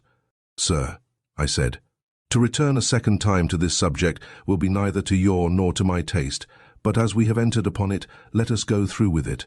I repeat, it is not only myself whom it concerns. Study is to me a relief, a diversion, a passion that could make me forget everything. Like you, I am willing to live obscure, in the frail hope of bequeathing one day, to future time, the result of my labors. But it is otherwise with Ned Land. Every man, worthy of the name, deserves some consideration. Have you thought that love of liberty, hatred of slavery, can give rise to schemes of revenge in a nature like the Canadian's, that he could think, attempt, and try?" I was silenced. Captain Nemo rose. "Whatever Ned Land thinks of, attempts or tries, what does it matter to me? I did not seek him. It is not for my pleasure that I keep him on board. As for you, Aronnax, you are one of those who can understand everything, even silence. I have nothing more to say to you. Let this first time you have come to treat of this subject be the last. For a second time I will not listen to you." I retired. Our situation was critical. I related my conversation to my two companions. "We know now," said Ned, "that we can expect nothing from this man. The Nautilus is nearing Long Island. We will escape, whatever the weather may be." But the sky became more and more threatening. Symptoms of a hurricane became manifest. The atmosphere was becoming white and misty. On the horizon, fine streaks of cirrus clouds were succeeded by masses of cumuli. Other low clouds passed swiftly by. The swollen sea rose in huge billows. The birds disappeared with the exception of the petrels, those friends of the storm. The barometer fell sensibly and indicated an extreme extension of the vapors. The mixture of the storm glass was decomposed under the influence of the electricity that pervaded the atmosphere. The tempest burst on the 18th of May, just as the Nautilus was floating off Long Island, some miles from the port of New York. I can describe this strife of the elements. For, instead of fleeing to the depths of the sea, Captain Nemo, by an unaccountable caprice, would brave it at the surface. The wind blew from the southwest at first. Captain Nemo, during the squalls, had taken his place on the platform. He had made himself fast, to prevent being washed overboard by the monstrous waves. I had hoisted myself up, and made myself fast also, dividing my admiration between the tempest and this extraordinary man who was coping with it. The raging sea was swept by huge cloud drifts, which were actually saturated with the waves. The Nautilus, sometimes lying on its side, sometimes standing up like a mast, rolled and pitched terribly. About 5 o'clock a torrent of rain fell that lulled neither sea nor wind. The hurricane blew nearly 40 leagues an hour. It is under these conditions that it overturns houses, breaks iron gates, displaces 24-pounders. However, the Nautilus in the midst of the tempest confirmed the words of a clever engineer. There is no well-constructed hull that cannot defy the sea. This was not a resisting rock. It was a steel spindle, obedient and movable, without rigging or masts, that braved its fury with impunity. However, I watched these raging waves attentively. They measured 15 feet in height and 150 to 175 yards long, and their speed of propagation was 30 feet per second. Their bulk and power increased with the depth of the water. Such waves as these, at the Hebrides, have displaced a mass weighing 8,400 lbs. They are they which, in the tempest of December 23, 1864, after destroying the town of Yedo, in Japan, broke the same day on the shores of America. The intensity of the tempest increased with the night. The barometer, as in 1860 at Reunion during a cyclone, fell 7/10 at the close of day. I saw a large vessel pass the horizon struggling painfully. She was trying to lie to under half steam, to keep up above the waves. It was probably one of the steamers of the line from New York to Liverpool, or Havre. It soon disappeared in the gloom. At 10 o'clock in the evening the sky was on fire. The atmosphere was streaked with vivid lightning. I could not bear the brightness of it, while the captain, looking at it, seemed to envy the spirit of the tempest. A terrible noise filled the air, a complex noise, made up of the howls of the crushed waves, the roaring of the wind, and the claps of thunder. The wind veered suddenly to all points of the horizon, and the cyclone, rising in the east, returned after passing by the northwest and south, in the inverse course pursued by the circular storm of the southern hemisphere. Ah, that Gulf Stream! It deserves its name of the king of tempests. It is that which causes those formidable cyclones by the difference of temperature between its air and its currents. A shower of fire had succeeded the rain. The drops of water were changed to sharp spikes. One would have thought that Captain Nemo was courting a death worthy of himself, a death by lightning. As the Nautilus, pitching dreadfully, raised its steel spur in the air, it seemed to act as a conductor, and I saw long sparks burst from it. Crushed and without strength, I crawled to the panel, opened it, and descended to the saloon. The storm was then at its height. It was impossible to stand upright in the interior of the Nautilus. Captain Nemo came down about 12. I heard the reservoirs filling by degrees, and the Nautilus sank slowly beneath the waves. Through the open windows in the saloon I saw large fish terrified, passing like phantoms in the water. Some were struck before my eyes. The Nautilus was still descending. I thought that at about 8 fathoms deep we should find a calm. But no! The upper beds were too violently agitated for that. We had to seek repose at more than 25 fathoms in the bowels of the deep. But there! What quiet! What silence! What peace! Who could have told that such a hurricane had been let loose on the surface of that ocean? Chapter XX. From latitude 47°24 to longitude 1728. In consequence of the storm, we had been thrown eastward once more. All hope of escape on the shores of New York or St. Lawrence had faded away, and poor Ned, in despair, had isolated himself like Captain Nemo. Conseil and I, however, never left each other. I said that the Nautilus had gone aside to the east. I should have said, to be more exact, the northeast. For some days it wandered first on the surface and then beneath it, amid those fogs so dreaded by sailors. What accidents are due to these thick fogs? What shocks upon these reefs when the wind drowns the breaking of the waves? What collisions between vessels, in spite of their warning lights, whistles and alarm bells? And the bottoms of these seas look like a field of battle, where still lie all the conquered of the ocean, some old and already encrusted, others fresh, and reflecting from their iron bands and copper plates the brilliancy of our lantern. On the 15th of May, we were at the extreme south of the bank of Newfoundland. This bank consists of alluvia, or large heaps of organic matter, brought either from the equator by the Gulf Stream, or from the North Pole by the counter-current of cold water which skirts the American coast. There also are heaped up those erratic blocks which are carried along by the broken ice, and close by, a vast charnel house of mollusks, which perish here by millions. The depth of the sea is not great at Newfoundland, not more than some hundreds of fathoms, but towards the south is a depression of 1,500 fathoms. There the Gulf Stream widens. It loses some of its speed and some of its temperature, but it becomes a sea. It was on the 17th of May, about 500 miles from Heart's Content, at a depth of more than 1,400 fathoms, that I saw the electric cable lying on the bottom. Conseil, to whom I had not mentioned it, thought at first that it was a gigantic sea serpent. But I undeceived the worthy fellow, and by way of consolation related several particulars in the laying of this cable. The first one was laid in the years 1857 and 1858, but after transmitting about 400 telegrams, would not act any longer.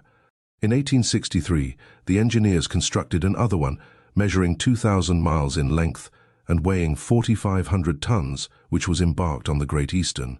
This attempt also failed. On the 25th of May, the Nautilus, being at a depth of more than 1,918 fathoms, was on the precise spot where the rupture occurred, which ruined the enterprise. It was within 638 miles of the coast of Ireland, and at 2:30 in the afternoon they discovered that communication with Europe had ceased. The electricians on board resolved to cut the cable before fishing it up, and at 11 o'clock at night they had recovered the damaged part. They made another point and spliced it, and it was once more submerged. But some days after it broke again, and in the depths of the ocean could not be recaptured. The Americans, however, were not discouraged. Cyrus Field, the bold promoter of the enterprise, as he had sunk all his own fortune, set a new subscription on foot, which was at once answered, and another cable was constructed on better principles. The bundles of conducting wires were each enveloped in gutta percha and protected by a wadding of hemp contained in a metallic covering. The Great Eastern sailed on the 13th of July, 1866. The operation worked well, but one incident occurred.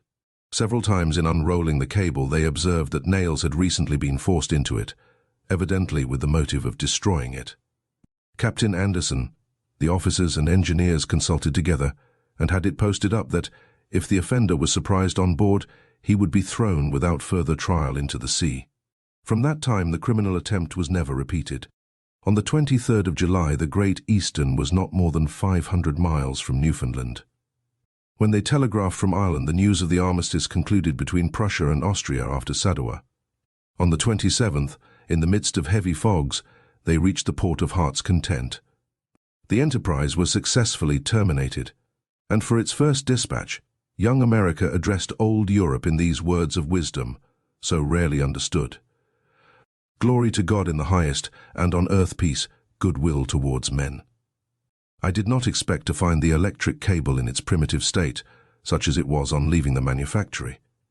The long serpent, covered with the remains of shells, bristling with foraminiferae, was encrusted with a strong coating which served as a protection against all boring mollusks. It lay quietly sheltered from the motions of the sea, and under a favorable pressure for the transmission of the electric spark which passes from Europe to America, in a 32 of a second. Doubtless this cable will last for a great length of time, for they find that the gutta percha covering is improved by the sea water.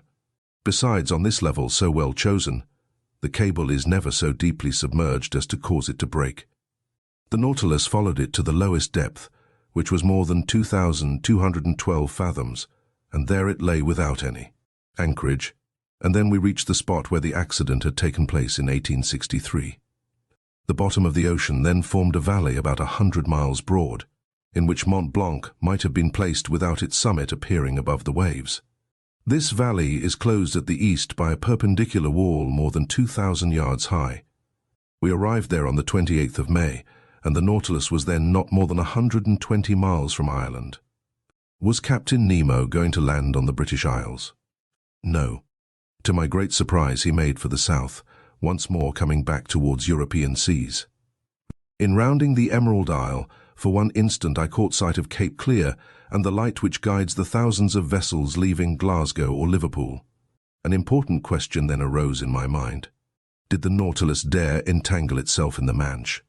Ned Land, who had reappeared since we had been nearing land, did not cease to question me. How could I answer? Captain Nemo remained invisible. After having shown the Canadian a glimpse of American shores, was he going to show me the coast of France? But the Nautilus was still going southward. On the 30th of May it passed in sight of Land's End, between the extreme point of England and the Scilly Isles, which were left to starboard. If we wished to enter the Manche, he must go straight to the east. He did not do so. During the whole of the 31st of May, the Nautilus described a series of circles on the water, which greatly interested me. It seemed to be seeking a spot it had some trouble in finding. At noon, Captain Nemo himself came to work the ship's log. He spoke no word to me, but seemed gloomier than ever. What could sadden him thus? Was it his proximity to European shores? Had he some recollections of his abandoned country? If not, what did he feel? Remorse or regret? For a long while this thought haunted my mind, and I had a kind of presentiment that before long chance would betray the captain's secrets. The next day, the 1st of June, the Nautilus continued the same process. It was evidently seeking some particular spot in the ocean. Captain Nemo took the sun's altitude as he had done the day before. The sea was beautiful, the sky clear. About 8 miles to the east, a large steam vessel could be discerned on the horizon. No flag fluttered from its mast, and I could not discover its nationality. Some minutes before the sun passed the meridian, Captain Nemo took his sextant and watched with great attention. The perfect rest of the water greatly helped the operation. The Nautilus was motionless. It neither rolled nor pitched. I was on the platform when the altitude was taken, and the captain pronounced these words, "It is here."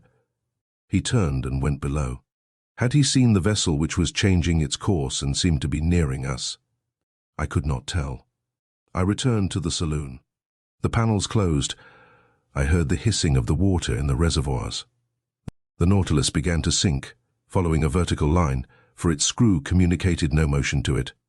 Some minutes later, it stopped at a depth of more than 420 fathoms, resting on the ground. The luminous ceiling was darkened, then the panels were opened, and through the glass I saw the sea brilliantly illuminated by the rays of our lantern for at least half a mile round us. I looked to the port side and saw nothing but an immensity of quiet waters. But to starboard, on the bottom appeared a large protuberance, which at once attracted my attention. One would have thought it a ruin buried under a coating of white shells, much resembling a covering of snow. Upon examining the mass attentively, I could recognize the ever-thickening form of a vessel bare of its masts, which must have sunk. It certainly belonged to past times. This wreck, to be thus encrusted with the lime of the water, must already be able to count many years past at the bottom of the ocean. What was this vessel? Why did the Nautilus visit its tomb? Could it have been aught but a shipwreck which had drawn it under the water? I knew not what to think, when near me in a slow voice I heard Captain Nemo say. At one time this ship was called the Marseillais. It carried 74 guns and was launched in 1762. In 1778, the 13th of August, commanded by La Poipevetriu, it fought boldly against the Preston. In 1779, on the 4th of July, it was at the taking of Grenada with the squadron of Admiral Estaing. In 1781, on the 5th of September, it took part in the Battle of Comte de Grasse in Chesapeake Bay. In 1794, the French Republic changed its name. On the 16th of April, in the same year, it joined the squadron of Villeret-Joyeuse at Brest, being entrusted with the escort of a cargo of corn coming from America, under the command of Admiral Van Steeple. On the 11th and 12th peril of the second year, this squadron fell in with an English vessel. Sir, today is the 13th peril, the 1st of June, 1868. It is now 74 years ago, day for day on this very spot, in latitude, longitude 17°28, that this vessel, after fighting heroically, losing its 3 masts, with the water in its hold, and the third of its crew disabled, preferred sinking with its 356 sailors to surrendering, and, nailing its colours to the poop, disappeared under the waves to the cry of "Long live the Republic." "The Avenger!" I exclaimed. "Yes, sir, the Avenger. A good name," muttered Captain Nemo, crossing his arms. Chapter XXE. AHECATOMB. The way of describing this unlooked-for scene, the history of the Patriot ship, told at first so coldly, and the emotion with which this strange man pronounced the last words, the name of the Avenger, the significance of which could not escape me, all impressed itself deeply on my mind. My eyes did not leave the captain who, with his hands stretched out to sea, was watching with a glowing eye the glorious wreck. Perhaps I was never to know who he was, from whence he came, or where he was going to, but I saw the man move, and apart from the savant. It was no common misanthropy which had shut Captain Nemo and his companions within the Nautilus, but a hatred, either monstrous or sublime, which time could never weaken. Did this hatred still seek for vengeance? The future would soon teach me that. But the Nautilus was rising slowly to the surface of the sea, and the form of the Avenger disappeared by degrees from my sight. Soon a slight rolling told me that we were in the open air. At that moment, a dull boom was heard. I looked at the captain. He did not move. "Captain?" said I. He did not answer. I left him and mounted the platform. Conseil and the Canadian were already there. "Where did that sound come from?" I asked. "It was a gunshot," replied Ned Land. I looked in the direction of the vessel I had already seen. It was nearing the Nautilus, and we could see that it was putting on steam. It was within 6 miles of us. "What is that ship, Ned?" "By its rigging and the height of its lower masts," said the Canadian, "I bet she is a ship of war. May it reach us, and, if necessary, sink this cursed Nautilus." "Friend Ned," replied Conseil, "what harm can it do to the Nautilus? Can it attack it beneath the waves? Can its cannonade us at the bottom of the sea? Tell me, Ned," said I, "can you recognize what country she belongs to?" The Canadian knitted his eyebrows, dropped his eyelids, and screwed up the corners of his eyes, and for a few moments fixed a piercing look upon the vessel. "No, sir," he replied, "I cannot tell what nation she belongs to, for she shows no colors. But I can declare she is a man-of-war, for a long pennant flutters from her main mast." For a quarter of an hour we watched the ship which was steaming towards us. I could not, however, believe that she could see the Nautilus from that distance, and still less that she could know what this submarine engine was. Soon the Canadian informed me that she was a large, armoured, 2-decker ram. A thick black smoke was pouring from her 2 funnels. Her closely furled sails were stopped to her yards. She hoisted no flag at her mizzen peak. The distance prevented us from distinguishing the colours of her pennant, which floated like a thin ribbon. She advanced rapidly. If Captain Nemo allowed her to approach, there was a chance of salvation for us. "Sir," said Ned Land, "if that vessel passes within a mile of us, I shall throw myself into the sea, and I should advise you to do the same." I did not reply to the Canadian's suggestion, but continued watching the ship. Whether English, French, American, or Russian she would be, sure to take us in if we could only reach her. Presently a white smoke burst from the fore part of the vessel. Some seconds after, the water, agitated by the fall of a heavy body, splashed the stern of the Nautilus. And shortly afterwards a loud explosion struck my ear. "What? They are firing at us," I exclaimed. "So please you, sir," said Ned. "They have recognized the unicorn, and they are firing at us." "But," I exclaimed, "surely they can see that there are men in the case." "It is, perhaps, because of that," replied Ned Land, looking at me. A whole flood of light burst upon my mind. Doubtless they knew now how to believe the stories of the pretended monster. No doubt, on board the Abraham Lincoln when the Canadian struck it with the harpoon, Commander Farragut had recognized in the supposed narwhal a submarine vessel, more dangerous than a supernatural cetacean. Yes, it must have been so. And on every sea they were now seeking this engine of destruction. Terrible indeed, if, as we supposed, Captain Nemo employed the Nautilus in works of vengeance. On the night when we were imprisoned in that cell, in the midst of the Indian Ocean, had he not attacked some vessel? The man buried in the coral cemetery, had he not been a victim to the shock caused by the Nautilus? Yes, I repeat it must be so. One part of the mysterious existence of Captain Nemo had been unveiled, and if his identity had not been recognized at least, the nations united against him were no longer hunting a chimerical creature, but a man who had vowed a deadly hatred against them. All the formidable past rose before me.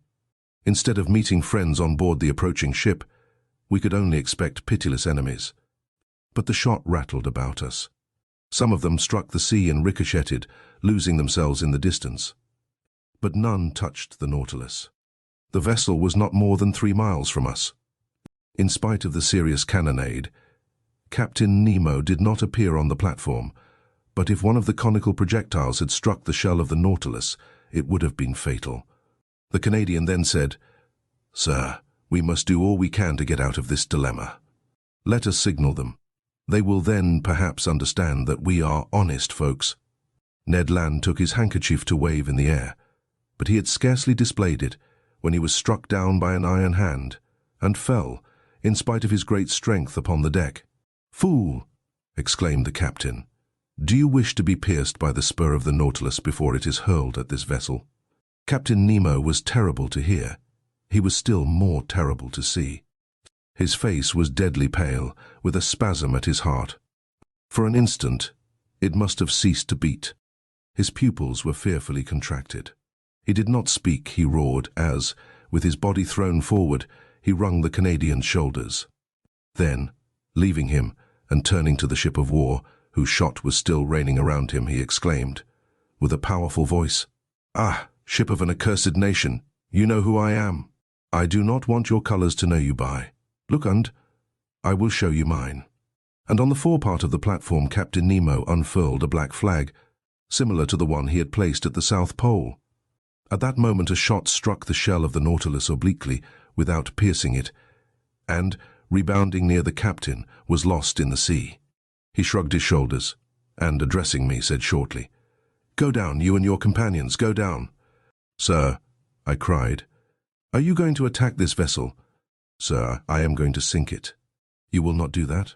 "I shall do it," he replied coldly. "And I advise you not to judge me, sir. Fate has shown you what you ought not to have seen. The attack has begun. Go down." "What is this vessel?" "You do not know? Very well. So much the better. Its nationality to you at least will be a secret. Go down." We could but obey. About 15 of the sailors surrounded the captain, looking with implacable hatred at the vessel nearing them. One could feel that the same desire of vengeance animated every soul. I went down at the moment another projectile struck the Nautilus, and I heard the captain exclaim, "Strike, mad vessel, shower your useless shot, and then you will not escape the spur of the Nautilus." But it is not here that you shall perish. I would not have your ruins mingle with those of the Avenger." I reached my room. The captain and his second had remained on the platform. The screw was set in motion, and the Nautilus, moving with speed, was soon beyond the reach of the ship's guns. But the pursuit continued, and Captain Nemo contented himself with keeping his distance. About 4 in the afternoon, being no longer able to contain my impatience, I went to the central staircase. The panel was open, and I ventured on to the platform. The captain was still walking up and down with an agitated step. He was looking at the ship, which was 5 or 6 miles to leeward. He was going round it like a wild beast, and drawing it eastward, he allowed them to pursue. But he did not attack. Perhaps he still hesitated. I wished to mediate once more. But I had scarcely spoken when Captain Nemo imposed silence, saying, "I am the law, and I am the judge. I am the oppressed, and there is the oppressor. Through him I have lost all that I loved, cherished and venerated. Country, wife, children, father and mother. I saw all perish. All that I hate is there. Say no more." I cast a last look at the man of war, which was putting on steam, and rejoined Ned and Conseil. "We will fly," I exclaimed. "Good," said Ned. "What is this vessel?" "I do not know, but whatever it is, it will be sunk before night. In any case, it is better to perish with it than be made accomplices in a retaliation the justice of which we cannot judge." "That is my opinion too," said Ned Land coolly. "Let us wait for night." Night arrived. Deep silence reigned on board. The compass showed that the Nautilus had not altered its course. It was on the surface, rolling slightly. My companions and I resolved to fly when the vessel should be near enough, either to hear us or to see us. For the moon, which would be full in 2 or 3 days, shone brightly. Once on board the ship, if we could not prevent the blow which threatened it, we could, at least we would, do all that circumstances would allow.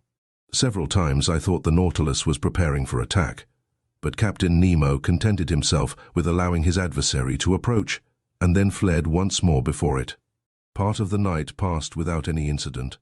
We watched the opportunity for action. We spoke little, for we were too much moved. Ned Land would have thrown himself into the sea, but I forced him to wait. According to my idea, the Nautilus would attack the ship at her waterline, and then it would not only be possible, but easy to fly. At 3 in the morning, full of uneasiness, I mounted the platform. Captain Nemo had not left it. He was standing at the forepart near his flag, which a slight breeze displayed above his head. He did not take his eyes from the vessel. The intensity of his look seemed to attract and fascinate and draw it onward more surely than if he had been towing it. The moon was then passing the meridian. Jupiter was rising in the east. Amid this peaceful scene of nature, sky and ocean rivaled each other in tranquility, the sea offering to the orbs of night the finest mirror they could ever have in which to reflect their image. As I thought of the deep calm of these elements, compared with all those passions brooding imperceptibly within the Nautilus, I shuddered. The vessel was within 2 miles of us. It was ever nearing that phosphorescent light which showed the presence of the Nautilus. I could see its green and red lights, and its white lantern hanging from the large foremast. An indistinct vibration quivered through its rigging, showing that the furnaces were heated to the uttermost. Sheaves of sparks and red ashes flew from the funnels, shining in the atmosphere like stars. I remained thus until 6 in the morning, without Captain Nemo noticing me.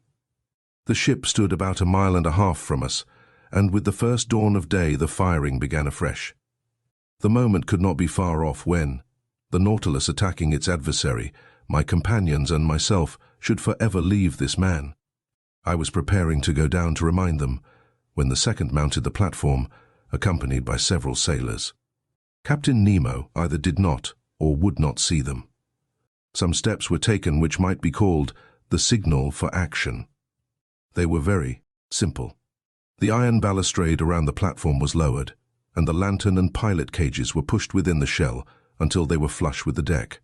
The long surface of the steel cigar no longer offered a single point to check its maneuvers. I returned to the saloon. The Nautilus still floated, Some streaks of light were filtering through the liquid beds. With the undulations of the waves, the windows were brightened by the red streaks of the rising sun, and this dreadful day of the 2nd of June had dawned. At 5 o'clock, the log showed that the speed of the Nautilus was slackening, and I knew that it was allowing them to draw nearer. Besides, the reports were heard more distinctly, and the projectiles, laboring through the ambient water, were extinguished with a strange hissing noise. "My friends," said I, "the moment is come. One grasp of the hand, and may God protect us." Ned Land was resolute, Conseil calm, myself so nervous that I knew not how to contain myself. We all passed into the library, but the moment I pushed the door opening onto the central staircase, I heard the upper panel close sharply. The Canadian rushed onto the stairs, but I stopped him. A well-known hissing noise told me that the water was running into the reservoirs, and in a few minutes the Nautilus was some yards beneath the surface of the waves. I understood the maneuver. It was too late to act. The Nautilus did not wish to strike at the impenetrable cuirass, but below the waterline, where the metallic covering no longer protected it. We were again imprisoned, unwilling witnesses of the dreadful drama that was preparing. We had scarcely time to reflect. Taking refuge in my room, we looked at each other without speaking. A deep stupor had taken hold of my mind. Thought seemed to stand still. I was in that painful state of expectation preceding a dreadful report. I waited, I listened. Every sense was merged in that of hearing. The speed of the Nautilus was accelerated. It was preparing to rush. The whole ship trembled. Suddenly I screamed. I felt the shock, but comparatively light. I felt the penetrating power of the steel spur. I heard rattlings and scrapings. But the Nautilus, carried along by its propelling power, passed through the mass of the vessel like a needle through sailcloth. I could stand it no longer.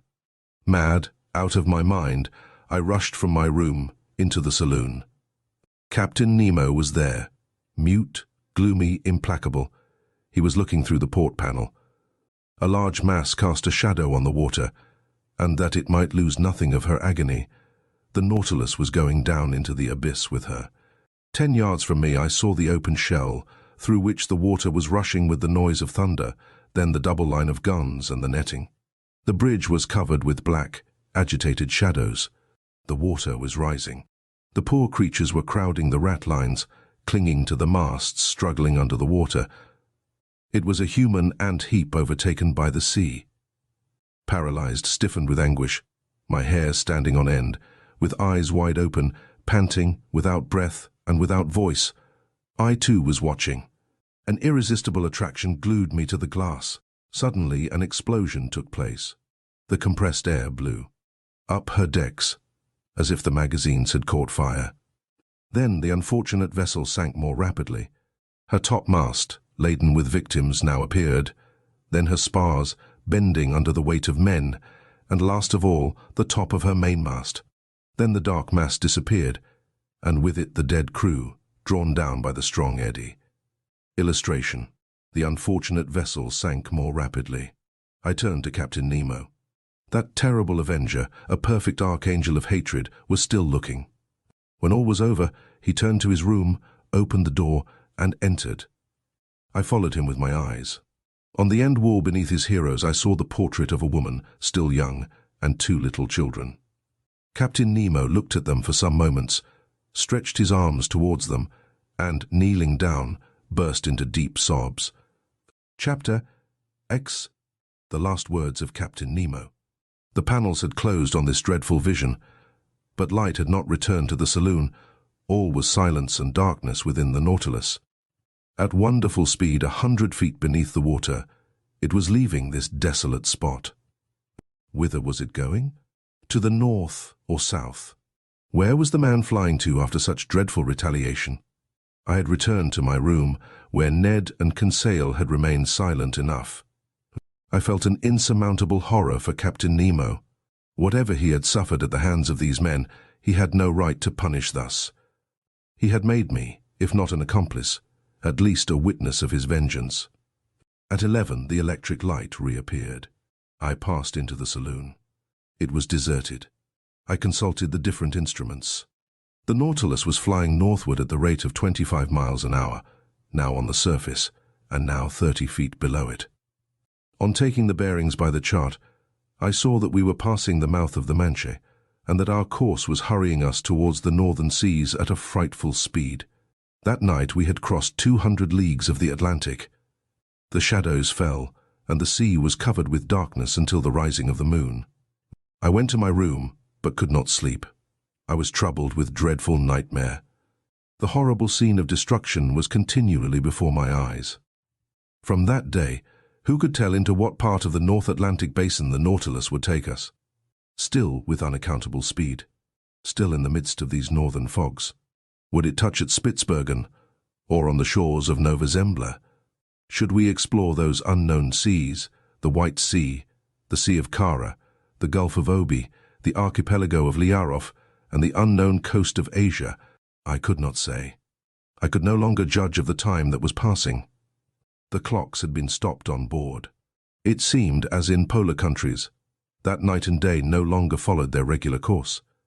I felt myself being drawn into that strange region where the founded imagination of Edgar Poe roamed at will. Like the fabulous Gordon Pym, at every moment I expected to see that veiled human figure, of larger proportions than those of any inhabitant of the earth, thrown across the cataract which defends the approach to the pole. I estimated, though perhaps I may be mistaken, I estimated this adventurous course of the Nautilus to have lasted 15 or 20 days, and I know not how much longer it might have lasted, had it not been for the catastrophe which ended this voyage. Of Captain Nemo I saw nothing whatever now, nor of his second. Not a man of the crew was visible for an instant. The Nautilus was almost incessantly under water. When we came to the surface to renew the air, the panels opened and shut mechanically. There were no more marks on the planisphere. I knew not where we were. And the Canadian too, his strength and patience at an end, appeared no more. Conseil could not draw a word from him, and fearing that, in a dreadful fit of madness, he might kill himself, watched him with constant devotion. One morning, what date it was I could not say, I had fallen into a heavy sleep towards the early hours, a sleep both painful and unhealthy, when I suddenly awoke.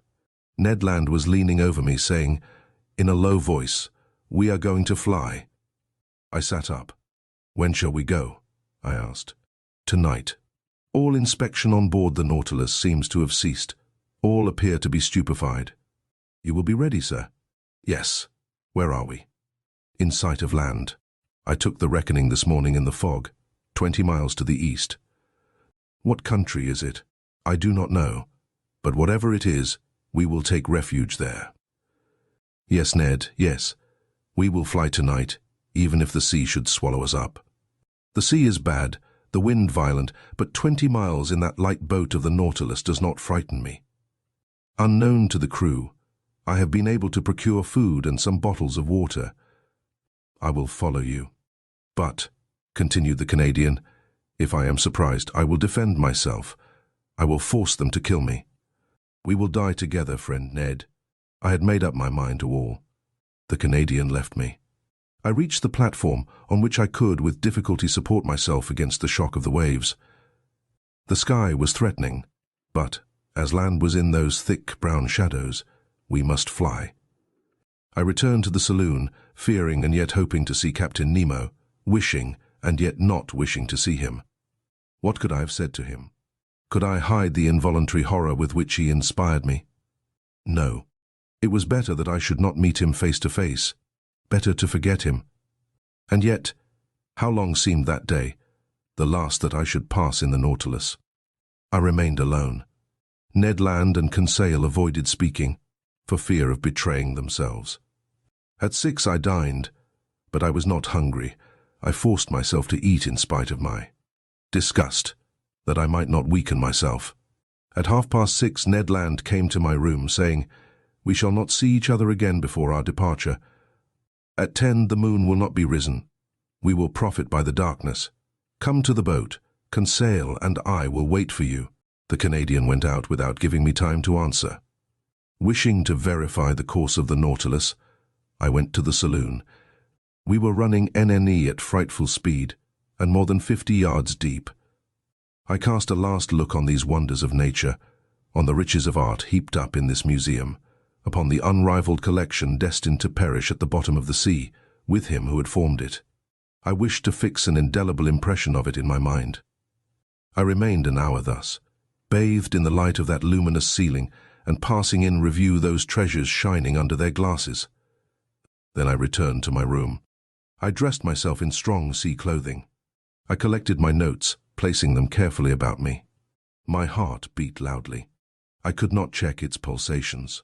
Certainly my trouble and agitation would have betrayed me to Captain Nemo's eyes. What was he doing at this moment? I listened at the door of his room. I heard steps. Captain Nemo was there. He had not gone to rest. At every moment I expected to see him appear and ask me why I wished to fly. I was constantly on the alert. My imagination magnified everything. The impression became at last so poignant that I asked myself if it would not be better to go to the captain's room, see him face to face, and brave him with look and gesture. It was the inspiration of a madman. Fortunately, I resisted the desire and stretched myself on my bed to quiet my bodily agitation. My nerves were somewhat calmer, but in my excited brain I saw over again all my existence on board the Nautilus. Every incident, either happy or unfortunate, which had happened since my disappearance from the Abraham Lincoln, the submarine hunt, the Torres Straits, the savages of Papua, the running ashore, the coral cemetery, the passage of Suez, the island of Santorin, the Cretan diver, Vigo Bay, Atlantis, the iceberg, the South Pole, the imprisonment in the ice, the fight among the pulps, the storm in the Gulf Stream, the Avenger, and the horrible scene of the vessel sunk with all her crew. All these events passed before my eyes like scenes in a drama. Then Captain Nemo seemed to grow enormously, his features to assume superhuman proportions. He was no longer my equal, but a man of the waters, the genie of the sea. It was then 9:30. I held my head between my hands to keep it from bursting. I closed my eyes. I would not think any longer. There was another half-hour to wait, another half-hour of a nightmare, which might drive me mad. At that moment, I heard the distant strains of the organ, a sad harmony to an undefinable chant, the wail of a soul longing to break these earthly bonds. I listened with every sense, scarcely breathing, plunged, like Captain Nemo, in that musical ecstasy which was drawing him in spirit to the end of life.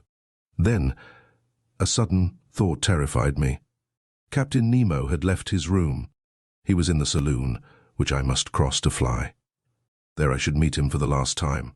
He would see me, perhaps speak to me. A gesture of his might destroy me, a single word chain me on board. But 10 was about to strike. The moment had come for me to leave my room and join my companions. I must not hesitate, even if Captain Nemo himself should rise before me. I opened my door carefully, and even then, as it turned on its hinges, it seemed to me to make a dreadful noise. Perhaps it only existed in my own imagination. I crept along the dark stairs of the Nautilus, stopping at each step to check the beating of my heart. I reached the door of the saloon and opened it gently. It was plunged in profound darkness. The strains of the organ sounded faintly. Captain Nemo was there. He did not see me. In the full light I do not think he would have noticed me, so entirely was he absorbed in the ecstasy. I crept along the carpet, avoiding the slightest sound which might betray my presence. I was at least 5 minutes reaching the door, at the opposite side, opening into the library. I was going to open it, when a sigh from Captain Nemo nailed me to the spot. I knew that he was rising. I could even see him, for the light from the library came through to the saloon. He came towards me silently, with his arms crossed, gliding like a spectre rather than walking. His breast was swelling with sobs, and I heard him murmur these words, the last which ever struck my ear. Almighty God! Enough, enough. Was it a confession of remorse which thus escaped from this man's conscience? In desperation, I rushed through the library, mounted the central staircase, and following the upper flight, reached the boat. I crept through the opening, which had already admitted my 2 companions. "Let us go, let us go," I exclaimed. "Directly," replied the Canadian. The orifice in the plates of the Nautilus was first closed, and fastened down by means of a false key, with which Ned Land had provided himself. The opening in the boat was also closed. The Canadian began to loosen the bolts which still held us to the submarine boat.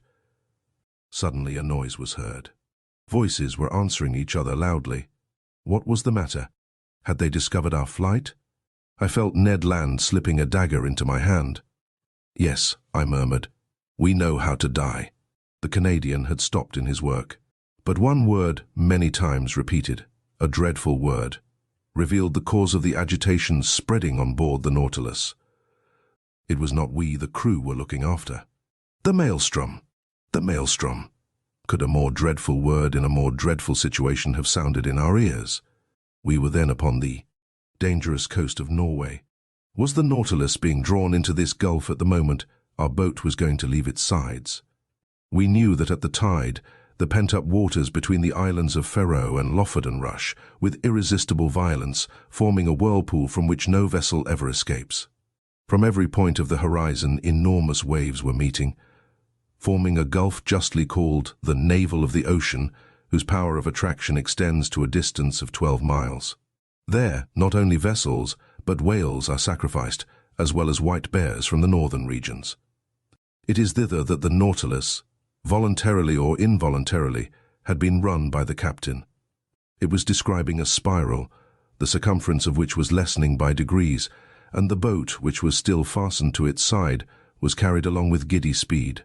I felt that sickly giddiness which arises from long-continued whirling round. We were in dread. Our horror was at its height. Circulation had stopped, all nervous influence was annihilated, and we were covered with cold sweat, like a sweat of agony. And what noise around our frail bark! What roarings repeated by the echo miles away! What an uproar was that of the waters broken on the sharp rocks at the bottom, where the hardest bodies are crushed, and trees worn away, with all the fur rubbed off, according to the Norwegian phrase. What a situation to be in! We rocked frightfully. The Nautilus defended itself like a human being. Its steel muscles cracked. Sometimes it seemed to stand upright, and we with it. "We must hold on," said Ned, "and look after the bolts. We may still be saved if we stick to the Nautilus." He had not finished the words when we heard a crashing noise, the bolts gave way, and the boat, torn from its groove, was hurled like a stone from a sling into the midst of the whirlpool. My head struck on a piece of iron, and with the violent shock I lost all consciousness. Chapter 3. Conclusion. Thus ends the voyage under the seas. What passed during that night, how the boat escaped from the eddies of the maelstrom, how Ned Land, Conseil, and myself ever came out of the gulf, I cannot tell. But when I returned to consciousness, I was lying in a fisherman's hut on the Lofoten Isles. My two companions, safe and sound, were near me holding my hands. We embraced each other heartily. At that moment we could not think of returning to France. The means of communication between the north of Norway and the south are rare, and I am therefore obliged to wait for the steamboat running monthly from Cape North. And among the worthy people who have so kindly received us, I revise my record of these adventures once more. Not a fact has been omitted, not a detail exaggerated. It is a faithful narrative of this incredible expedition in an element inaccessible to man, but to which progress will one day open a road. Shall I be believed? I do not know, and it matters little after all. What I now affirm is that I have a right to speak of these seas, under which, in less than 10 months, I have crossed 20,000 leagues in that submarine tour of the world, which has revealed so many wonders. But what has become of the Nautilus? Did it resist the pressure of the maelstrom? Does Captain Nemo still live? And does he still follow under the ocean those frightful retaliations? Or did he stop after the last hecatomb? Will the waves one day carry to him this manuscript containing the history of his life? Shall I ever know the name of this man? Will the missing vessel tell us by its nationality that of Captain Nemo? I hope so. And I also hope that his powerful vessel has conquered the sea at its most terrible gulf, and that the Nautilus has survived where so many other vessels have been lost. If it be so, if Captain Nemo still inhabits the ocean, his adopted country, may hatred be appeased in that savage heart. May the contemplation of so many wonders extinguish forever the spirit of vengeance. May the judge disappear, and the philosopher continue the peaceful exploration of the sea. If his destiny be strange, it is also sublime. Have I not understood it myself? Have I not lived 10 months of this unnatural life? And to the question asked by Ecclesiastes 3,000 years ago, that which is far off and exceeding deep, who can find it out? 2 men alone of all now living have the right to give an answer, Captain Nemo and myself. Thank you for listening to Legendary Audiobooks. Please let us know which book you'd like to hear next.